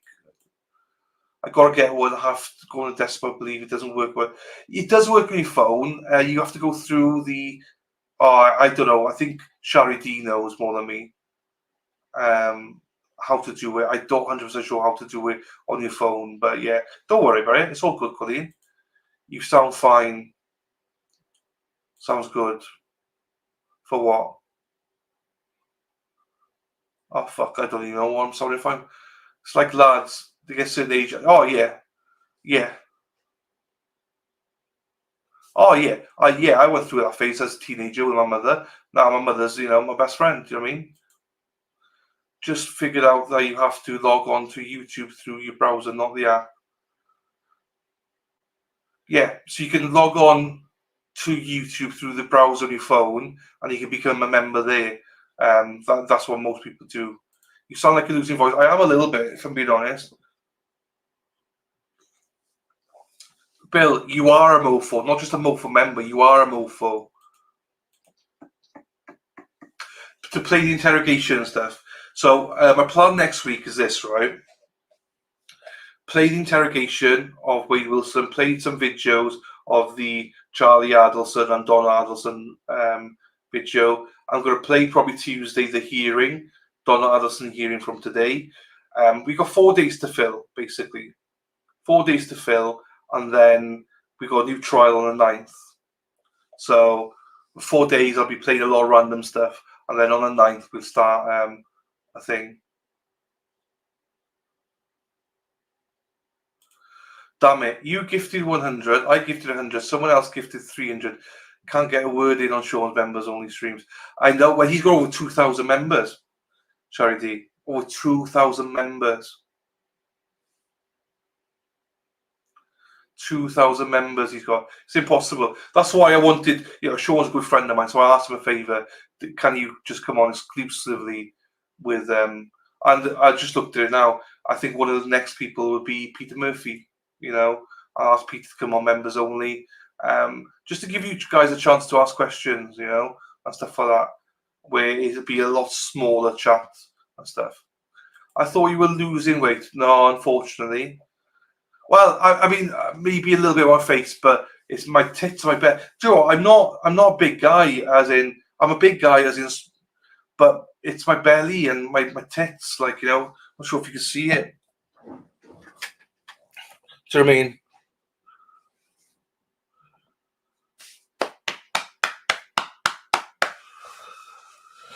My titties. So I just need to do that. I'm going to say, hey, goodbye, little G. Good night, my darling. Membership here, and that's Sean's channel. So nice of people. That first members was only insane. Oh yeah, it is. It's only going to get worse for Sean.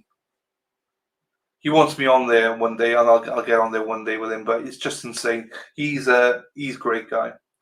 He's a great guy, and obviously he's going away from Karen Reid and stuff now. But it's just because he's got so much stuff on. Do you know what I mean? Have a great weekend, little G. I bet your green beans neighbours grows. No, okay, maybe I'll have to look at that and make some tea. I don't know what that means with the tea. I got coffee here, so it's fine. I'll take a sip now. Bye, little G. Little G, are you okay? Have a good Lisa Reid. Always so nice, Lisa Reid. I don't believe you've got a potty mouth. No way. An angel. You're an angel, Lisa Reid. Swap it to XL to 3X. You just put do you know what I mean? But it's not been like XL to 3X in like 2 months. It's been like over like 3 years. Just doing this doesn't help. You sat down all day. You're not as active. Other stuff as well. But I mean, yeah. Do you know what I mean? COVID, that didn't help. So it's a combination of different things. No excuse. It is what it is. It is what it is. I just need to do something about it. Yes. Well, what are the photos of directors? Oh, Patty. Okay, Patty. So hang on. Let me put my. So obviously top right. Oh shit. Hang on. No. Hang on. Oh, let me find one here. Oh fuck. Right, hang on. Patty, Hugo. Save. So top right, blue top. That's Peter Murphy, ex-sergeant. You know Patty. Underneath him is Gary Titus, resident in Canton. He's in the middle of it all. So he used to be a DJ and married people in Canton. Underneath him, you all know him, Dennis Sweeney. That's Dennis with Karen. And then underneath Dennis there's his beautiful wife, Brenda. How did he snatch Brenda? I don't know, but that's Brenda Sweeney, his lovely wife. So then on the left-hand side, the dog is Tyson.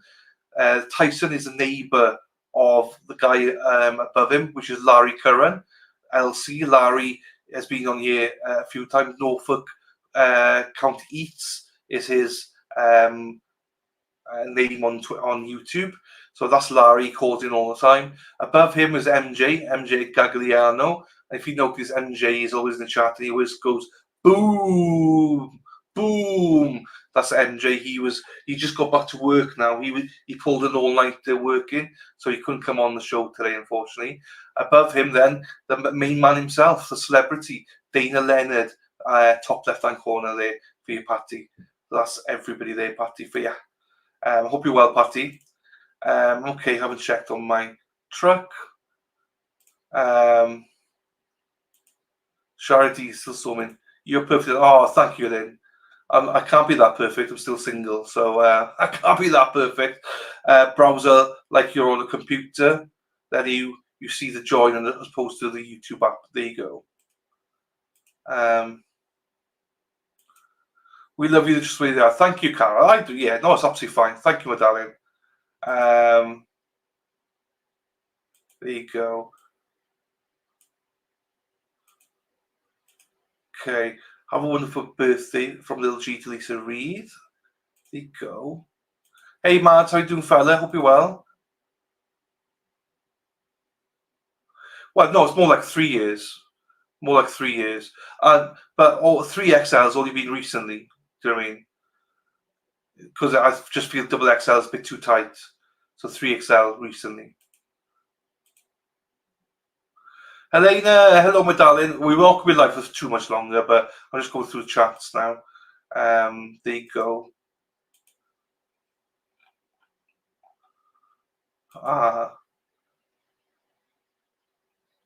Yep, that's it. Little G, she messaged me and said she wasn't coming back and chat because she's a mess. Give any further updates? I told her. We all sent hugs to Crystal. Are any mods in the chat? So there will be, yeah. There will be a couple, yeah, but they're on the way home. Very well done. Was down watching football. Okay. Oh, there you go. Called it out in the extra overtime. Happy days. So no schedule on Monday, Rebecca, because my mother's birthday and Labour Day and stuff. Tuesday, we're back with Donna Adelson hearing that was on today, and we're going to do a few other bits and bobs. I'm just going to wing it. For the next 4 days, Rebecca, I'm going to wing it. And then Monday, we're going to start a new trial. We're starting the Laurie Shaver trial on Monday. So not this Monday, next Monday. So that's what we're doing. Then we're doing Donna Adelson and Carly Gregg. Obviously, they might Sara Boone now she's got a new lawyer. That might be postponed a little bit. So we'll see. USA Tripling. Hang on. Let me get to it now. I got it here. Because it's open with me. If people are asking for that. This is the USA Trip link.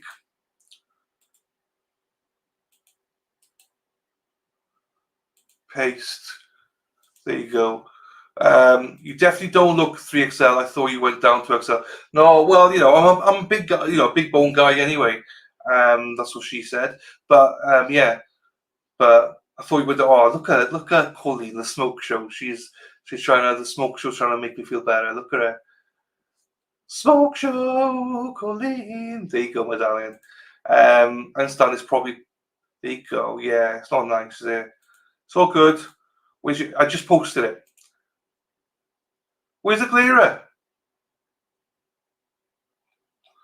Where's the clearer? I don't have the clearer.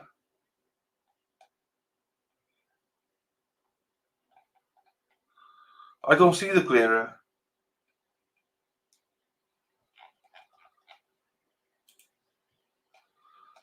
Why?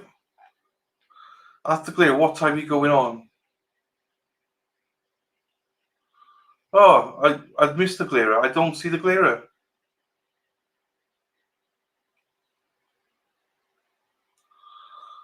So when is this members only? Whenever I can get shown again, time down. Couple of weeks. I'm trying to, because I can't pester him too much. He's got so much going on in the minute as well. Yeah,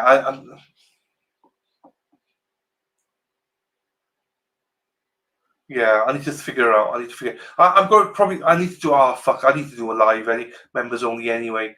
I'm so shit. It's, do you know what it is, right? People, is this right? What I should be doing is doing less of these, like 9 hours, 10, 11, 12-hour streams, and like doing like a 6-7 hour stream, finishing it, go off for an hour, and then do members only. But like I always forget to do that. So then it's like the perk of being a member is all out the window then, because I don't fucking. That's what I need to do, but I get lost in it and I forget. I'm an idiot sometimes, because this should be members only now, but I don't. So I mean, I'm a fucking idiot. So that's the benefit of you being members, is you get some of this stuff. Then I don't do it. I just leave it to everybody. What an idiot!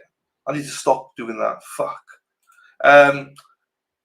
There you go. I'm not staying in the Sweeney's. No, I'm having. I'm going to have a cookout with the Sweeney's, but no, I'm going to go there. I need to book it. I'll talk about it in a second now. Thank you, B Harmony. Thank you, Medallion. I just posted it. There you go. There's a link.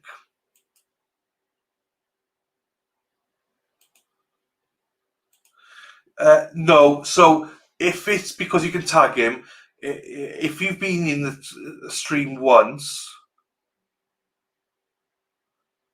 then you're there all day. You can still tag them all day. Will was here this morning. He was. I love the Glera. I need to speak to him again. I think he's great. I love the Glera. Probably lurking. He probably heard about us. Hey, Glera, if you're here, hands off these beautiful ladies, Glera. You got Sherry. So piss off. Aha, toots. Go fund me. Question mark. Yeah, I did it. I posted the link. Hang on. I posted the link. That's what she said. There you go.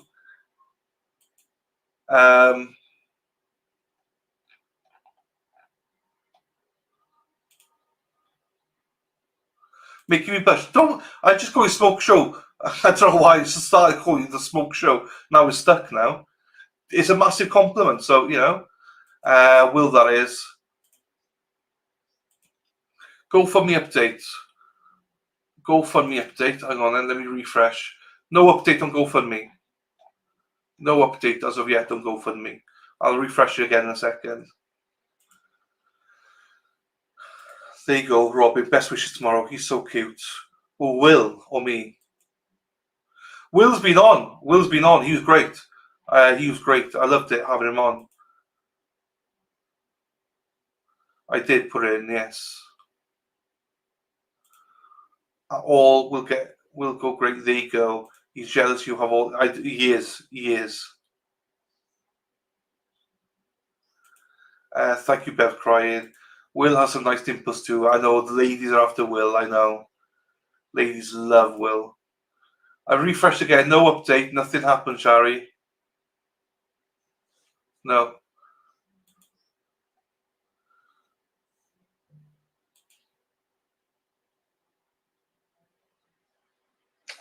Okay, so Court TV announced attorneys for Ashley Benefield have asked to interview all jurors from the trial after one allegedly snuck a cell phone into deliberations. So, don't slacking. I'm trying. So, America update for you. So it's definitely going to be May now, and it's going to look. It's looking like, without committing, it's looking like the end of May. Let me get my calendar up here.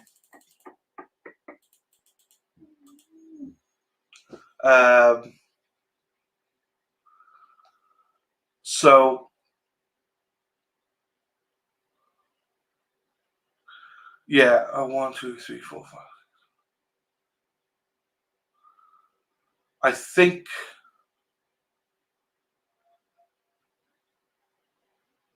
Yeah, I don't know exactly the date of flying out yet. Maybe 15th, 14th, 15th.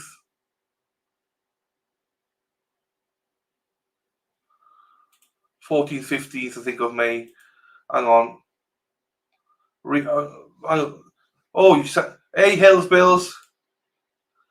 Hang on, let me refresh it again then. Oh my God, I got it. It just came through now. Shari, you fucking numpty. Hang on, people, hang on. Tits and clams, that's a Shari D. Tits and clams, that's a Shari D.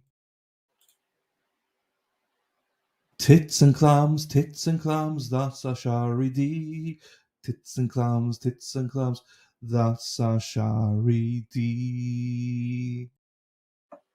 It came through. Thank you so much, Shari. Bollocks. Bollocks are like balls. Bullocks are like balls as well. There you go. Thank you so much. Thank you so much, Shari, for the 100. Appreciate it. Went through 6 minutes ago. I did refresh it for a while, but didn't go through. Nancy, again, thank you, my darling. Shari, thank you, my darling, for that. I appreciate that. Because I want to get now, I think, a vlogging camera for when I'm out there. So I still don't know who's coming out. A few people said they may come out from the UK, but I don't know. No, don't look at it. I think it's a good clip, Shari. Thank you again, my darling, for the 100. I appreciate you, my darling, for that. Thank you. Do not. The reason I say, I think it looks fine. I think it's fine, right? Because I think it's a good background. Do you know what I mean, Shari? And let's be honest, you'd lick that anyway, so it doesn't matter what it is. I can't believe 67 people, 63 are still logged in. What are you trying to say? Are you saying that people should have left by now? Little G. I'm joking, little G. No, no worries, Warrior. Always look out for the good guys, Warrior. Thank you, my friend. Carol, good night, my darling. Thanks, as always. And thank you, Carol. Your generous donation this week as well. I meant to message you privately. Sorry, my darling. Disney Queen, thank you for all your support and everything you do for me to support me in my channel. Thank you. And again, thank you for the massive donation. Thank you, my darling. Me and my sister coming to UK next year for our birthday. Where you going, Be Harmony? Where you going? London, mate. Is it London? Ha ha ha ha ha. Never again am I ever saying bullocks. Well, were you collecting for your trip? Yeah, I mean, I'm coming out anyway, Hills Bills, and it's a case of if anybody could spare some cash, yeah. But I mean, you know, but yeah, we've reached our target. It's all good. It's more now. Anything extra now goes towards a vlog camera. No, thank you, little G. I'm only teasing, my darling. I know, honestly, I don't know why there's 70 people here right now. I don't understand it myself. Have a nice weekend if I don't see you. Oh, teacher's pet, Lisa, and also I'm going to stop winding you up after a while. I know you got a potty mouth, my darling. It's all good. I can't wait for my Lions Lions cap to come as well. Can't wait for that to arrive. Just bought it for you, Lisa. And Mighty Meat will enjoy it as well.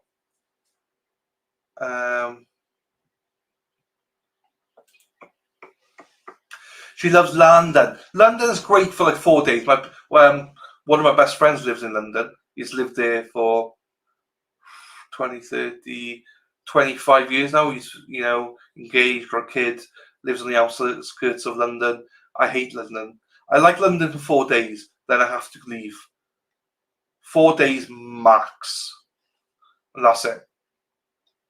It's a tourist trap, so be careful where you go. It costs a fortune. Anonymous from now on. I don't need my name being said. Oh, sorry, darling.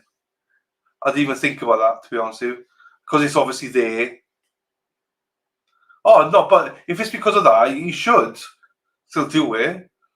I appreciate you doing that. Last Friday night, there were 23 of some. There was. Well, I think we had about 40 odd, and then all of a sudden, the mic went. I think in the end, it was down to 11. I think Little G. I think. Enjoy, Carol. B. Hammond. There you go. Did I get working dance moves? There you go. It's not safe for Harmony at the moment. Not at the moment. No, Hillsbills. You're right. I was saying my goodbyes because I felt like you're just too nice. I hate rushing them at the end. I know.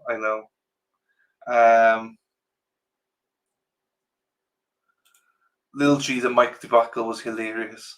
It was funny. Now this is still fucking not fixed properly, but there you go. Country place. Has anyone checked on Miss Scarlet Fever? I messaged her, no response. Miss Gold, if you're watching, we all thinking of you, my darling. I hope you're okay. I think she's probably asleep now, or she's doing something else. What do you hate about London? Too many people. It's a little bit. It is. I enjoy going and meeting friends. I like the restaurants. I like everything. But then it's like literally everything's 100 miles per hour. The tube, everything. Just now with a bit of a violence. It's just too busy for me. You can't drive anywhere, or it's very difficult to drive. It's a nice place. Don't get me wrong. I do enjoy it, but I couldn't live there. Price is too expensive. Food, drink, everything's so expensive. How old are you, Delan? So this is a debate, people. This is a debate because people always get my age wrong. People always get it wrong. Obviously, most people know it now. Most people think I'm younger than I actually am. I am 42 years old. Young, 42. It's all good. I was in the shower, lol, and cleaning the pool earlier. I don't believe you. I'll need some pictures. Please, Lisa, in the shower, please. I'm joking, by the way. I'm not that kind of pervert. But if she did send them to me, I wouldn't mind. But I'm not a pervert. I'm joking, people. Calm me tits, everyone. Calm me tits. Fuck. It's okay, Lan. No worries. Do it for you, not for me. And now I'm lost.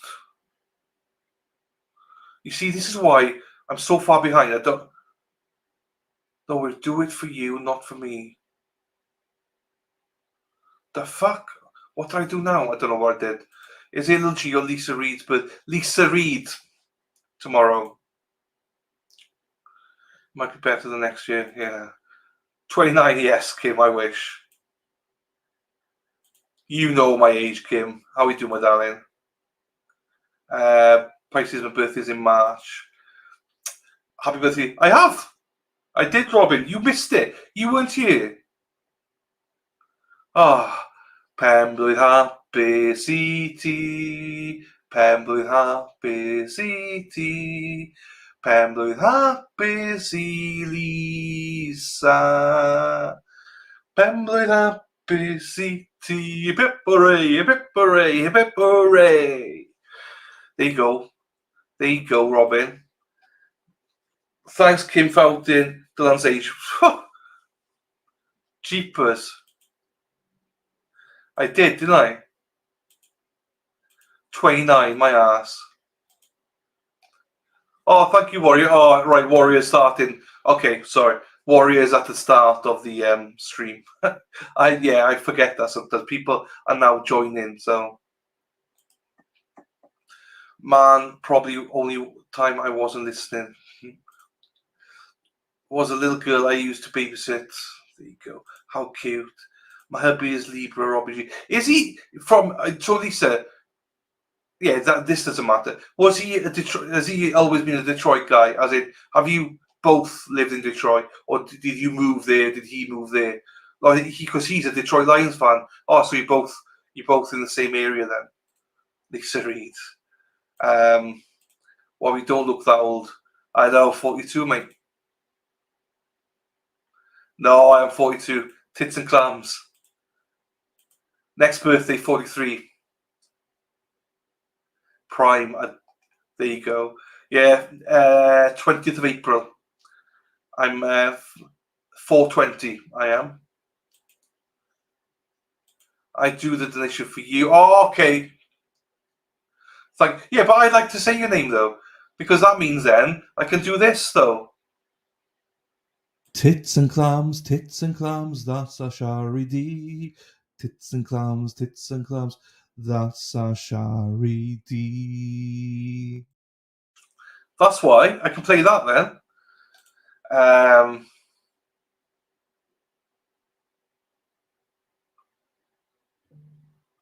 Hang on.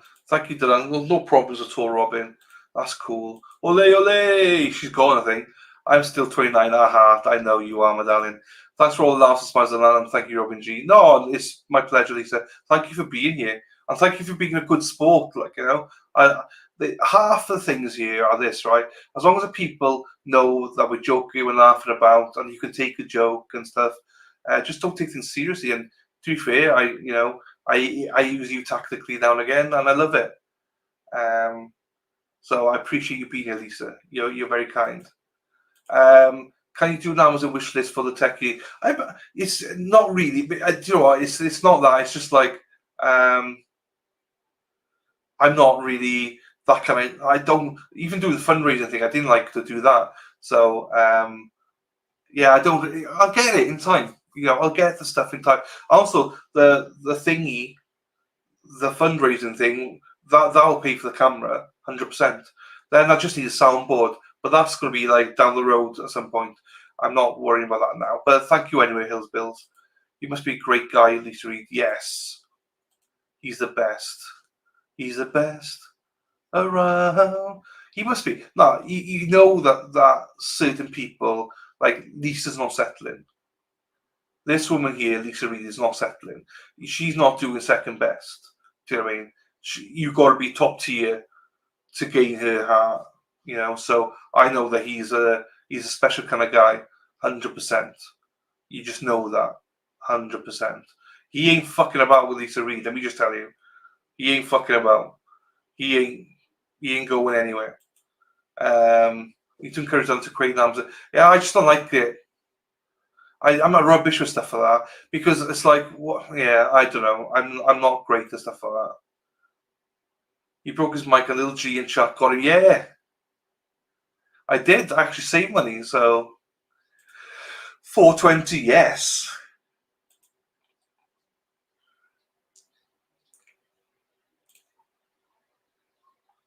And, must be Shari bloody phone. Okay, for real though. You go in. Yeah, you go, my darling. I won't be too far behind you now. Speaking of fucking around, where's Heather Taylor? She came in, then she left, didn't she? She came in, then she left. So, see you, Tuts. Little Hammer, there you go. She hasn't been here all afternoon. No, she came in earlier on, and then she's gone. Like, same with Miss Gold. She was here, and then she left. So, I have to bounce to. Dated Tootsie. So, you see, that's why I didn't play the interrogation. Because people had to bounce. So, yeah. It's not that. I don't understand how it works, to be quite honest with you, Charity. I don't get it. Oh, Robin's off. Are you off? See Robin? Rocky Robin. It's just not. I just don't understand how it works. Do you know what I mean? I don't get it. Because the things I need are big items, and I'm not going to put that up there. It's like what one person can buy. It's like, nah, you know, I don't get it. You know.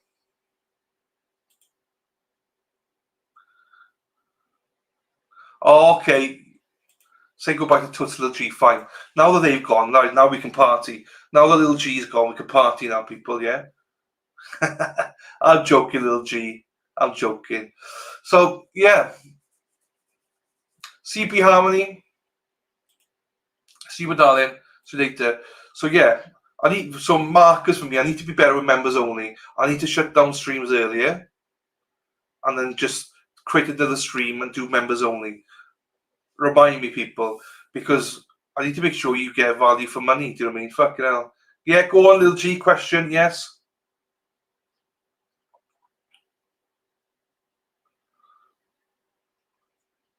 Yeah, Joe, I know what you mean. I know what you mean. I'll do that. I didn't know that. Personalized. I think you can, but it's the same for everybody. Like I can't just do a Little G one. I can't just do a Little G one or anything like that. It'd be the same for everybody, if that makes sense. But I'd have to then create 12 or 13. No, I meant a Little G one, as in I can't personalize it, if that makes sense. I can't personalize it just for you. I can only do it for, same for everybody. But it's quite hard. I'm not a narcissist. Well, so yeah, I can, but it'd be the same for everybody, is what I'm trying to say. Oh, is the glarer on now, is he?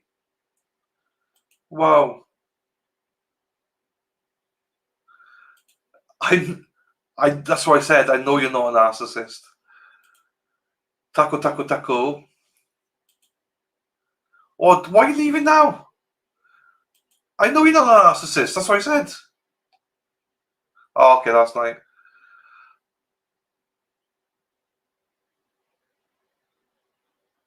That was mean. Sorry, Little G. I didn't think I said anything mean. Last night, fine. With a glarer, fine. So you think member budget? Yes, you can. The stars are there. You can do them, but they're so hard to do because they have to be certain sizes, certain dimensions, certain everything. So it's a little bit annoying, to do them. I did start looking at them, but they're not quite as easy as what I thought they might be, because then you've got to have,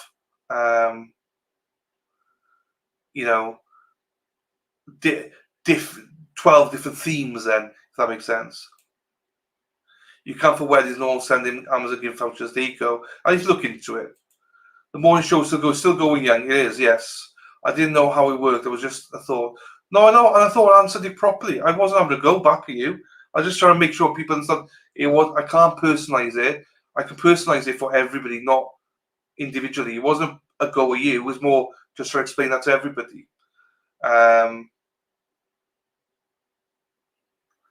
know. A biscuit, I know. But yeah. Right. It is going on quite a long time now. 9:20.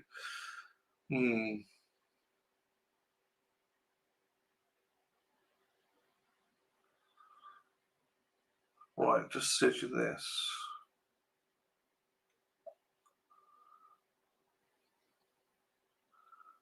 Okay, no, that's gone. Right, we are still 60 here. Okay. Well, yeah, what was I saying? Got to cut the streams down to make sure we got members only, and look at a few other bits and bobs. But yeah, next week's going to concentrate on Dana Leonard a little bit more. And more information about Sara Boone will come out. Plus the Lindsay Shaver one now. We should be concentrating on that so we're ready for Monday. Yeah, and that's about it. I think we got it covered.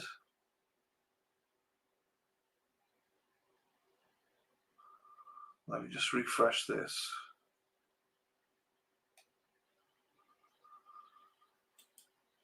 Okay.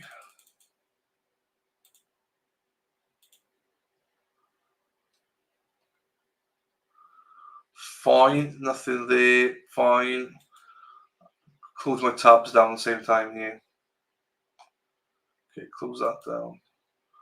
Close that down.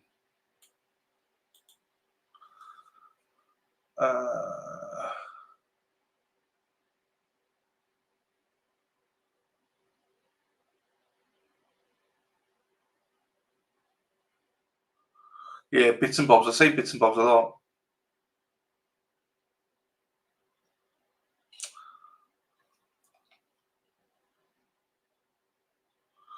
Right. I think we're pretty much done, people. I don't think there's anything else to say. It's a long weekend. You've all got your long weekend ahead of you. I know some of you are traveling. Some of you are going to be at home enjoying. We'll spend the next couple of minutes just on the way out so you can say goodbye to each other on the way out.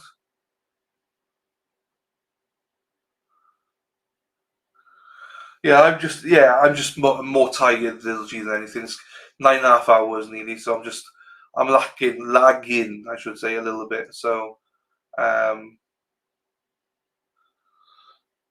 hit the wall, as they say, hit the wall. I don't know what else to say because I've hit the wall. Told you all about next week.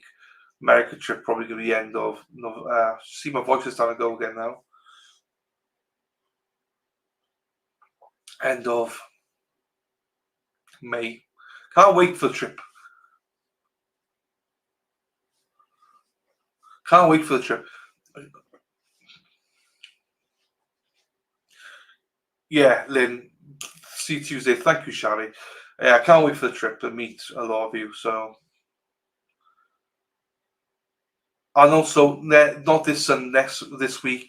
Next week, the NFL starts. Remember, tomorrow college football starts, and then so I won't not be streaming any Sundays because I love my football. So weekends are out because of that. Love. Can you over your right shoulder? Can you?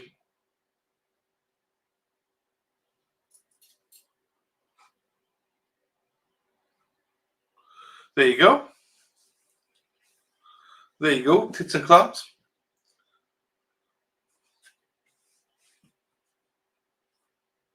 I think that's the right shoulder you meant, yeah?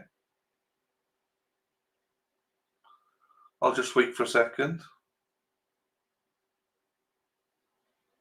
for you to confirm that it was that. Because obviously everything's twisted on my end. Tuesday, little G, yes, back here. We'll do the Donna Adelson hearing stream that was today. And there's lots of stuff to do. We've got loads of phone calls. We can listen to the Charlie Adelson ones and stuff like that. So yeah, there's a lot of stuff that we got going this week. Then on the 9th, we start our new trial. We start the Laurie Shaver trial on the 9th, day after the NFL starts.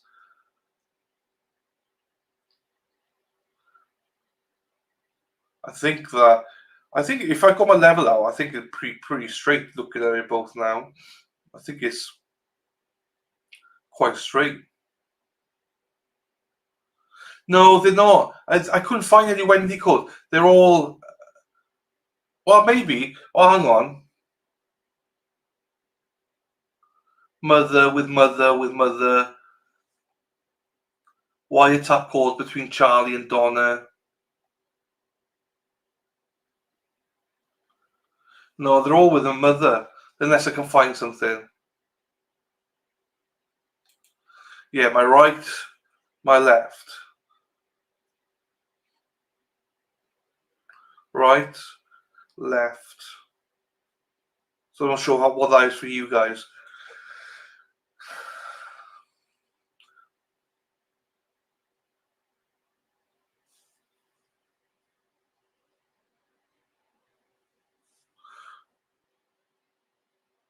Remain silent, yes.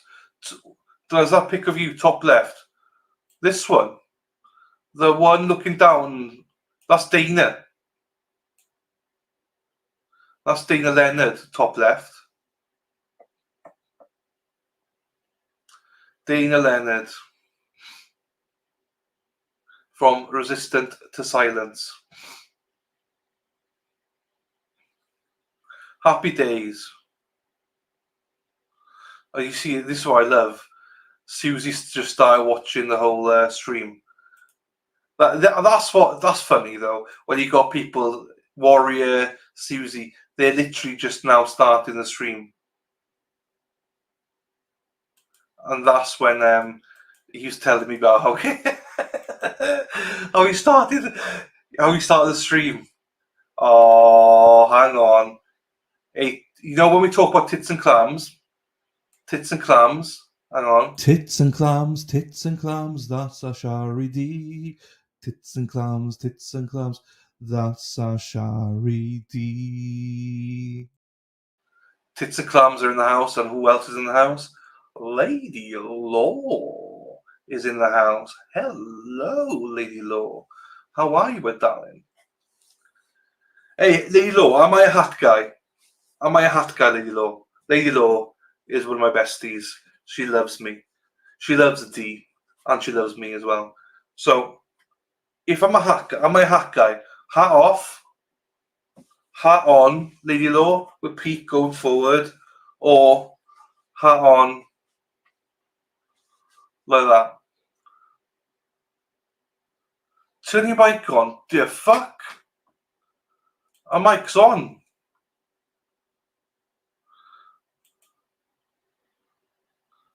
Where's my... Hang on, now I'm fucking paranoid now. My mic. My mic. My mic is on. It's Rode. Maybe a different type of hat. Like what hat?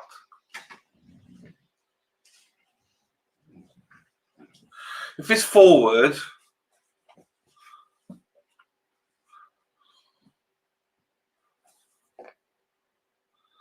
That's the forward one. Because... Or...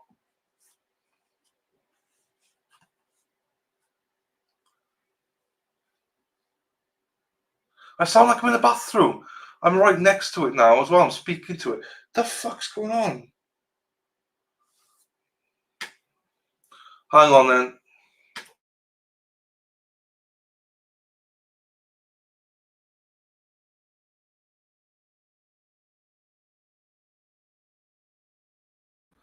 Right, how's that? Is that better? Is that better? I put it back in the hole as well. Is that better? Forward. You prefer it forward?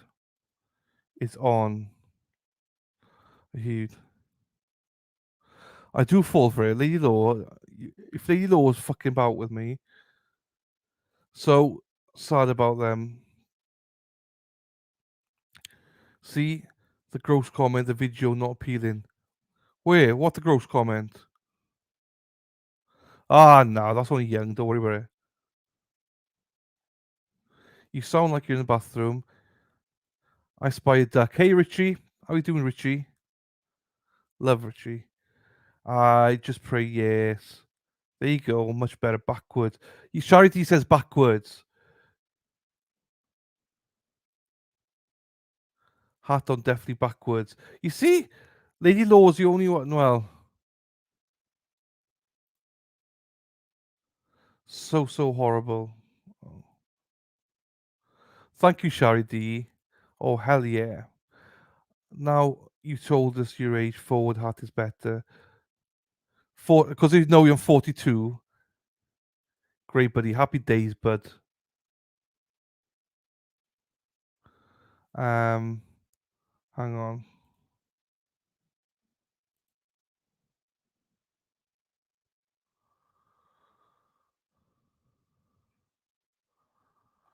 Right. Sideways don't work. Sideways don't work. The bill is too straight. I like it, but the bill.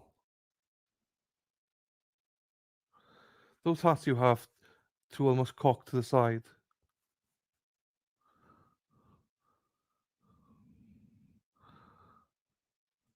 I said it. I thought it was fixed though. I thought it was fixed. Everyone said, yeah, don't worry, it's fine. Cock to anything with a cock, innit? Sounds so much better.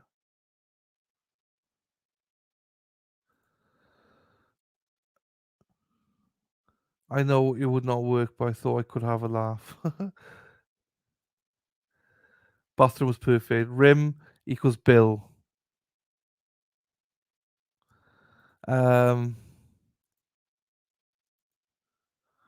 So you prefer it like that, just a little bit tilted? I look like a fucking knob.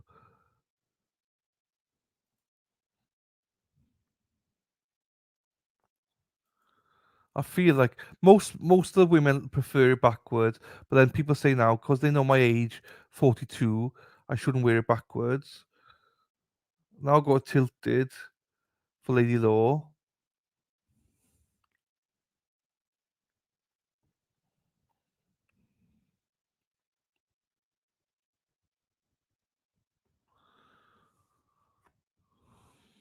Yeah, no, Mike's good. Yeah, I know that. What do you mean by tilt though?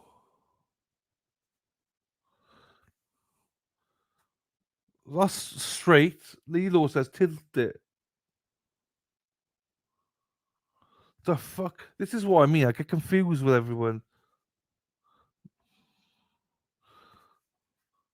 Oh fuck! I don't know. I don't know.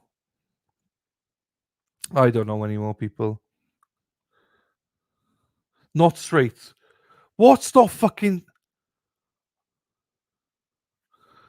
You're gonna fucking. I'm gonna have to spank you in a bit, Lady Law. Right, my hat. Are you saying it should be fucking tilted like that? Is that the tilted now, Lady Law? Are you happy with it like that?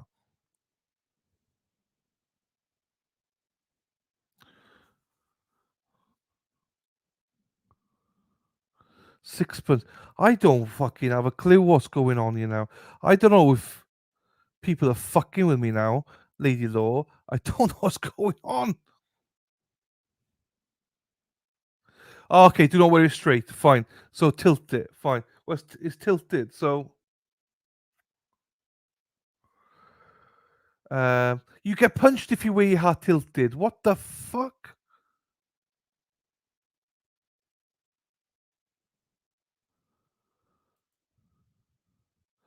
Okie dokie. Pooch is nudging me. Okay, must have been done. So okay. Okay, no worries. Yeah, probably still be here when you get back. It's all right. Me and Sarah PPP. Sarah P. Sarah P. Sarah P. P. P. P. P. Sarah P. Sarah P. Sarah P. is lovely.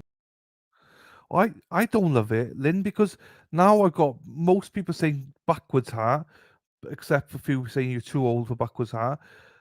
Now I've got Lilo saying tilted. Now I've got Young saying if you tilt your hat, you could get punched.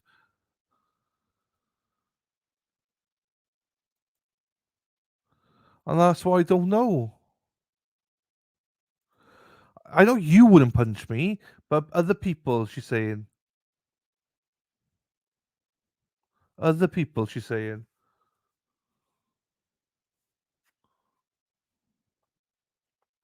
Hello, mediocre. Hello to you. Never too old for backwards hat. But you, so I could wear it backwards, though, couldn't I? I could wear it backwards then, basically. Hi, Corn Pope. How are you doing today?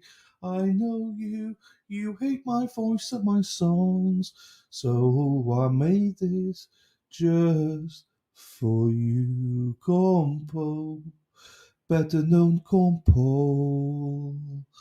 Thank you to Robin G for making that name called Paul for thee. Just wear the hat like you want, and then the chat will just have to learn to it. That's all good. What do you like? I don't mind. Well, I just don't want to look like. Obviously, I think I look stupid with a hat on. Do you know what I mean? So tilted and back. I don't know. Rim's too flat. Yeah, you can't bend it, I don't think. So happy to hear and see you. Thank you, my darling. Corn Pope.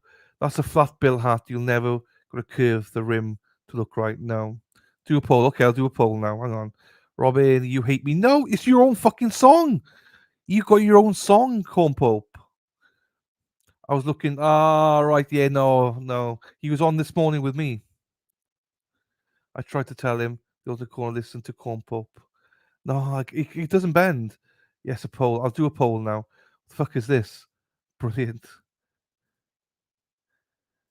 We got to keep it real in the chat. Yeah, I mean, this is what I mean. I don't do bullshit. Lady Law calls her shots, and I prefer that. But she gives it to me straight. Erin Hatchie drives a bus, yellow bus, yellow bus. Erin Hatchie drives a bus all day long. Tits and clams, that's a Shari D. Tits and clams, that's a Shari D. Boom, boom, boom, boom, boom. Right, I'm doing a poll. No worries, like the leaf. I was thinking of you. I saw you afterwards that you seen it. I was thinking of you. Right.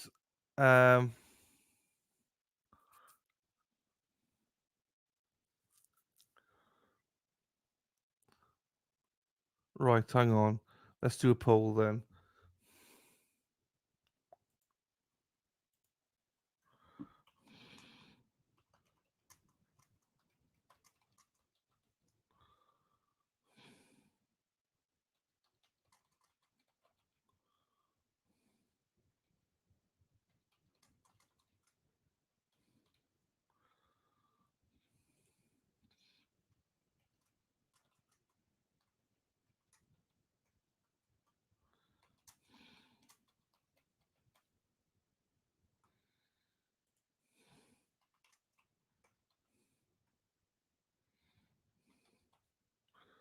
Okay. I've started it. I started a poll now. The poll's there.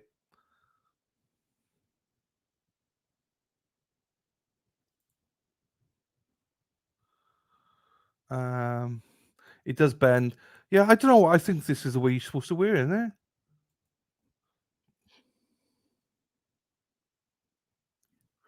it? You're pretty fly for a white guy. There you go. You see?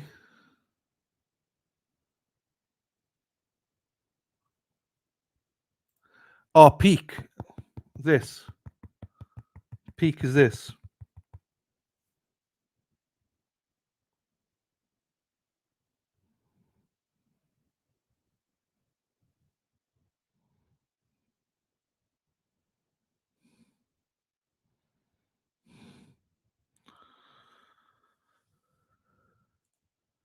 Just have to put both hands on your bill and work it over and over. That sounds dirty, young. For us in the UK, bill, if you add an I or a Y, bill E means dick. So then you're saying to me, Dylan, you just have to put both hands on your dick and work it over and over. That's what you basically just told me there, young. Is peak UK for Brim? Yes, Brim. Colleen, my darling, I did a poll. I thought you'd gone. Colleen. There you go. Everyone loves the hat. Well, Smoke Show, what do you think? There you go. No, I'm not keeping saying it. But never heard peak before. Peak to the back, or is it flat? This is a crucial catch about cancer research for women, and it's the name of the company, 5950 and Steelers cap there. Turn off the camera before taking. Yeah, no, I'm not taking your advice. See you later, Lynn. See you Tuesday, hopefully, Lynn, my darling. Take care of yourself. Have a great weekend. You as well. Happy Labor Day.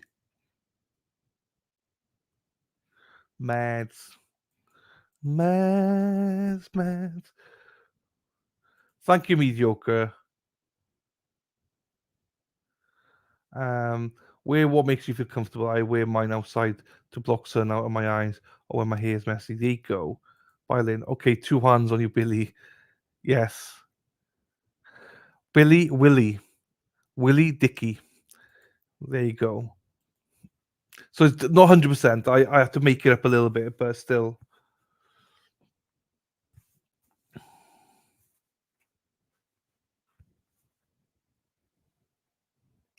No, I'm not streaming on Monday. My mother's birthday, so I'm not streaming Monday. Tuesday. Put the peak in a vice overnight. It will bend if you insist. Yes. See you Tuesday, my darling. Gotta go feed the dog. No worries. No, it's fine, Robin. Listen to me, Robin G. Robin G.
Right. There's loads of stuff. Thank you, Young. Loads of standouts as well. When are you coming to Boston? May. I believe it's. I did say I think it's going to be. I think it's going to be the middle of May-ish, because I need to be back before the 2nd of June, because of Kohlberger.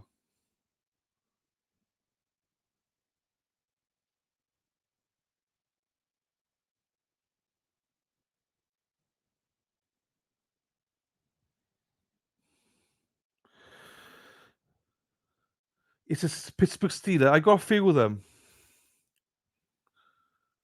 Haha, Lynn. I wait for Bev to say that whole trial. I want to meet you. There we are, Smoke Show. We will definitely be. It's as I say, because the fundraiser's done so well. I think it's going to be like 12 to 14 days. I'll be there for. So I'm thinking of doing a big trip on it because I need to go to different places. Obviously, I want to go and cook out with the Sweeneys. I want to go make sure we got Dana and Tracy. I want to do a couple of lives from there. I want to go to Peabody and Salem to meet Chrissy and a few people, Joni, Jody, and stuff like that up there. And then obviously there's a few of the bits and pieces I want to do. There's a few things, surprises I want to do as well. So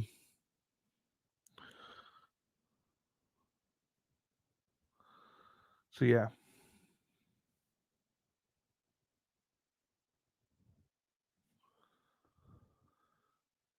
That's the Pittsburgh Steelers. Yes. So I've got a few hats. San Francisco one, which is a bit too small for me. And then another San Francisco one, which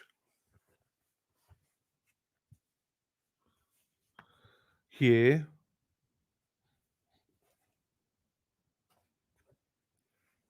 This one is too small. But yeah, this one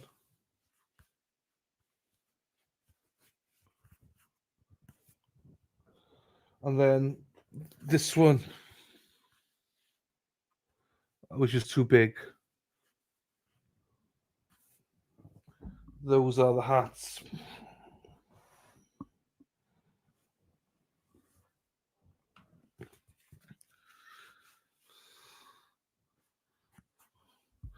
Okay, hang on.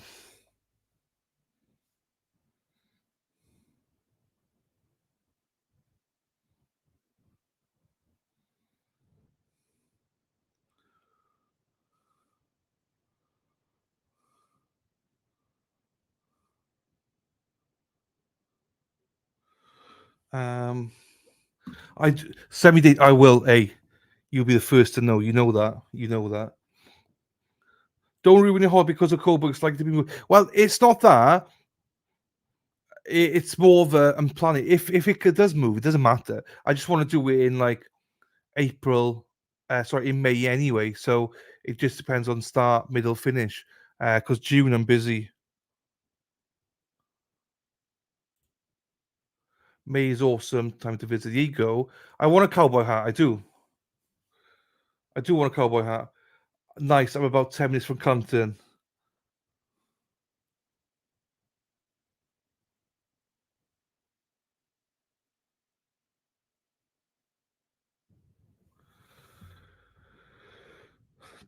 Yeah, so I'll be around Canton and a few other places. So we'll have a few things on.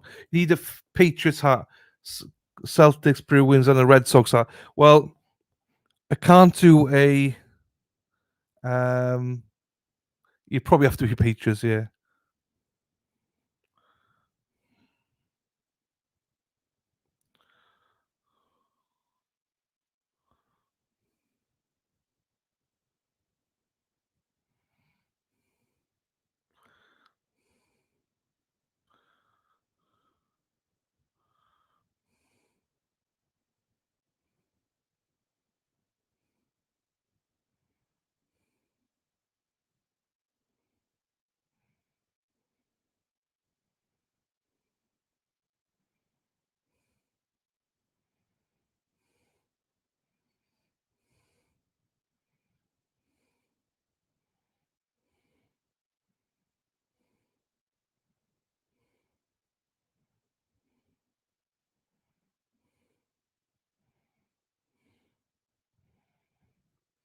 Okay.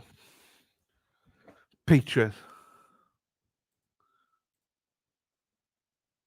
Done after dark breathing stream. I'm sorry. I was messaging somebody. Sorry. Messaging somebody, and it just took my attention. Can't do two things at once.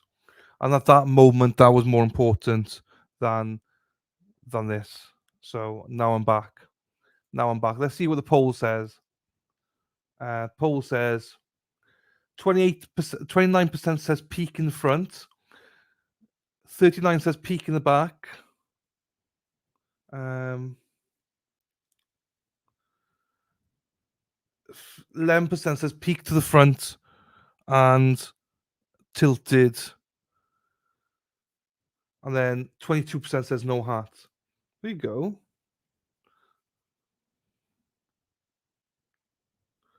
There you go. So I'll leave it with no hat for now.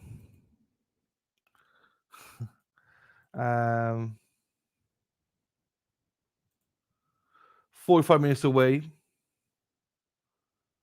Red Sox season. Yeah, I'm not into baseball. I've never really understood baseball. Basketball and stuff that I get, but I don't really get baseball, to be honest with you. Let me find out. And you found out. And you found out.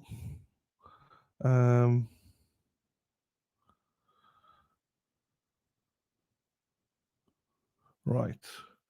So there we go. I think we've done enough today. We carried on a little bit longer than I expected because Lady Law popped in. But I think we're done for the night. It's nearly 10 hours now, so 10 hours. So yeah, I am super excited to meet a lot of you in Boston. I can't wait. It's gonna be great. Thank you everybody again for your generosity, for fundraising and stuff like that. It does mean a lot. So, yeah, I think we leave it on that one. Again, happy birthday to Lisa. I'm not back now till Tuesday, and we will start a new trial on the 9th. So watch this space, everybody. So, right, with that, no, good night, my darling. I will love you and leave you, everybody. Have a great weekend. Have happy Labor Day to everybody, and I'll see you on the other side. Peace out to you all. Take care. Enjoy your holidays. Bye bye.